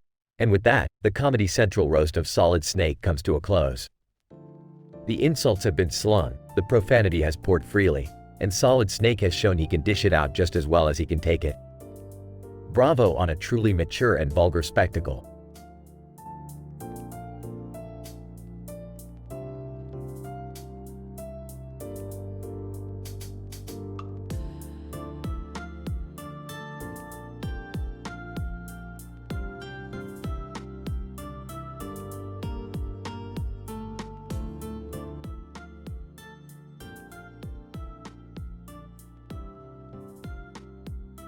John, what the fuck? Where the hell am I? John slowly opens his eyes and sees the broken white object on the floor. John, what is this broken shit? And what happened to the goddamn door and the wall? John hears a creaking sound and realizes he's locked in. John, oh fuck me, I'm trapped. John notices a message on his phone. John, who the fuck is Jigsaw? Oh great, a creepy message from a psychopath. John reads the message. Jigsaw, via message. Hello, John. I want to play a game. Solve 3 unique traps before time runs out, or suffer the consequences. John, are you fucking kidding me? What kind of sick fuck does this? John spots a door leading to the first trap. John, alright, let's get this shit over with. John enters a room filled with spikes hanging from the ceiling. John, holy shit, those spikes will turn me into a fucking kebab if I'm not careful. John notices a timer counting down. John, fuck, only 5 minutes left. I have to find the right way through these spikes before it's too late. John manages to navigate through the spikes just in time. John, phew, 1 down, 2 more to go. John moves to the next room and sees a contraption with spinning blades. John, are you fucking kidding me? These blades will tear me apart if I make a wrong move. John spots a clue scribbled on the wall. John, only the red tiles are safe. Alright, let's avoid the black tiles like the plague. John successfully makes his way across the room, avoiding the black tiles. John, 2 down, 1 more to go. I'm fucking killing it. John enters the final room and sees a terrifying set of scales with a weight on one side. John, what sick trick is this? John reads another clue. John, leave something behind to move forward. Well, it's not like I have much choice. John reluctantly removes his arm and places it on the scale, causing the door on the other side to open. John, Jesus Christ, that was fucked up. But I'm free. John steps out and sees Jigsaw standing before him. Jigsaw, congratulations, John. You've made it through my traps. But here's the twist. Jigsaw reveals a detonation switch. Jigsaw, you have 60 seconds to decide. Save yourself or save the innocent people trapped in this building. Choose wisely. John, you sick bastard. I won't play your fucking games. John lunges at Jigsaw, knocking the switch out of his hand. Both struggle for control. As they wrestle, the timer on the switch reaches 0. The room explodes. In a twisted and unexpected turn of events, it is revealed that John and Jigsaw were long-lost twin brothers. The end.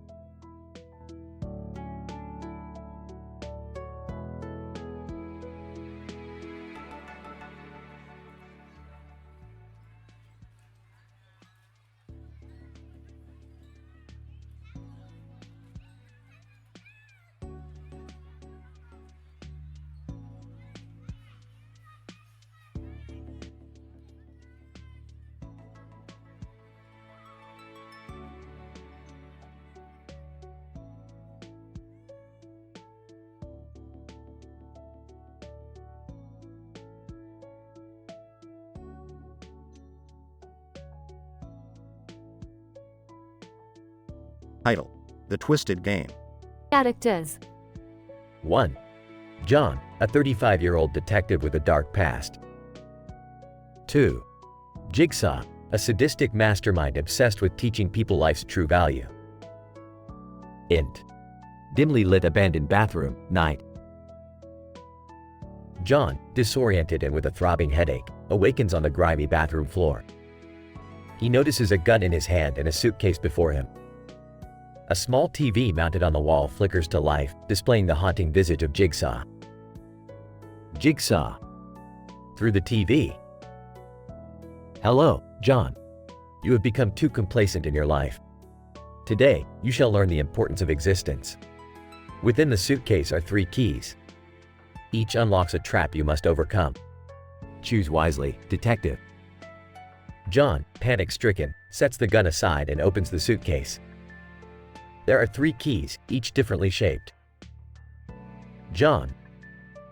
Gritted teeth. Alright, Jigsaw, let's get this over with. But remember, there's always a way out. First trap, the pendulum of despair. Int. Dimly lit room, continuous. John enters a room with a large pendulum hanging from the ceiling. Its sharp blade swings low, ominously. Jigsaw. Over the intercom. John, before you lies a trap where time is not your friend. Find the correct key, or the pendulum will sever your existence. John frantically searches the room, knocking over furniture and scanning the floor. Finally, he discovers a small red key hidden inside a discarded coffee cup. Second trap, the fiery descent. Int. Pitch black corridor, continuous. John enters a pitch black corridor, the only light filtering in from small openings at the top. Fire crackles below his feet. Panic sets in. Jigsaw. Over the intercom. John, your next challenge demands courage. Walk the path of fire, but only with the right key. Choose wisely, or be consumed by the flames. John hesitates but notices a faint glow ahead. He carefully makes his way towards it, finding a blue key lodged in a wall crevice. Third trap. The puzzle of sacrifice. Int. Puzzle room, continuous. John enters a room filled with a complex puzzle contraption. It consists of rotating gears, interconnected wires, and flashing lights. A sense of dread fills the air. Jigsaw. Over the intercom. John, your final test awaits. Solve the puzzle or face eternity locked within this room. Only the correct key will bring you redemption. With a mix of intensity and desperation, John studies the intricate connections, meticulously rotating gears and repositioning wires. After what feels like an eternity, he finally solves the puzzle, revealing a green key embedded within it. Int. Dimly lit abandoned bathroom, night. John returns to the dimly lit bathroom, trembling with fatigue and trepidation. He approaches the suitcase with a mix of relief and anticipation. John sighs. All right, Jigsaw, I've faced your sick challenges. Let's see what you've got. He carefully selects the red, blue, and green keys, each key unlocking a part of the suitcase. As he opens it, a burst of confetti and balloons fill the air, revealing a note that simply reads, Congratulations, John. You have passed the test. Remember, life is precious. Cherish it. John, a mix of relief and confusion, gazes at the note, contemplating the twisted game that has redefined his perception of reality. Int. Dimly lit bathroom, later. John exits the bathroom, leaving behind the tormenting games of Jigsaw. He finds himself on a desolate street, the sun rising on the horizon, casting a warm glow. John, muttering to himself, I will never forget this day. Life is indeed a gift, but it can be taken away in an instant. I'll make sure to live it to the fullest.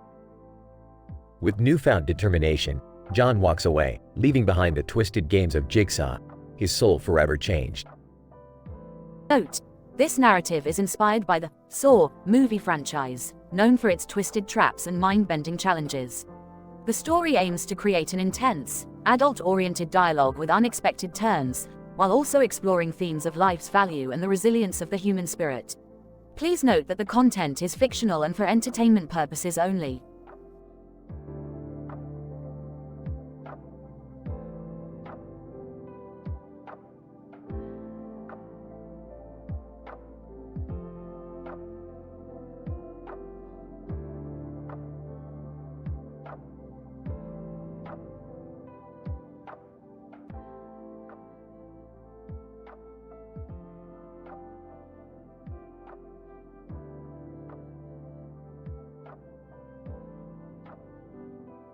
Setting: a grand stage with a spotlight shining on a podium. The audience is filled with Final Fantasy characters. Tifa Lockhart stands confidently at the center, ready to be roasted. Tifa Lockhart. Alright, let's get this shit show started. First up, we have Cloud Strife. Emo Golden Boy, let's hear it. Cloud Strife. Tifa, you know how I feel about giving speeches. But since you insisted, here it is. Your tits are bigger than a summon materia and just as useless. Tifa Lockhart. Well, come on. Is it the best you got, Strife? You're like materia. There's nothing special about you, but everyone keeps fucking using you. Audience erupts in laughter. Tifa Lockhart. Next up, we got the ever so charming Laguna Loire. Laguna Loire. Tifa, you may be hot, but you're about as complex as a 32-bit model. And trust me, sweetheart, in my game, we all got better graphics. Tifa Lockhart. Laguna, darling, at least I have a personality. You're basically a cardboard cutout for comic relief, and that ain't funny. Audience chuckles. Tifa Lockhart. Moving on, we have Squall Linhart. Show me that cool charm of yours. Squall Linhart. Tifa, you're like a phoenix down. You might bring people back to life, but no one really gives a damn about you. Tifa Lockhart. Squall, you're so stoic, it's like talking to a slab of concrete. But hey, I gotta give it to you, at least you're good with a gunblade. Probably compensating for something, huh? Audience gasps and laughs. Tifa Lockhart. Now, let's see what ridiculous shit Zidane Tribal has to say. The Don Tribal. Tifa, I've seen more personality in a Chocoba's ass than what you got going on. And honey, let's not even mention your fashion sense. If Lockhart, sit on, there's no point in comparing style when you're dressed like a rejected carnival freak. At least I don't have a fucking tail. Audience bursts into laughter. If Lockhart, and finally, Sephiroth, the one-winged angel himself, what do you have in store? Sephiroth, Tifa, your punches are about as effective as a slow-walking summons animation. And don't even get me started on how many guys have done Final Heaven in your bar. If Lockhart, Sephiroth, you're nothing more than a glorified mommy's boy with a big-ass sword. But hey, at least you'll always have a place in the Hot Topic discount bin. Audience explodes in laughter. If Lockhart, well,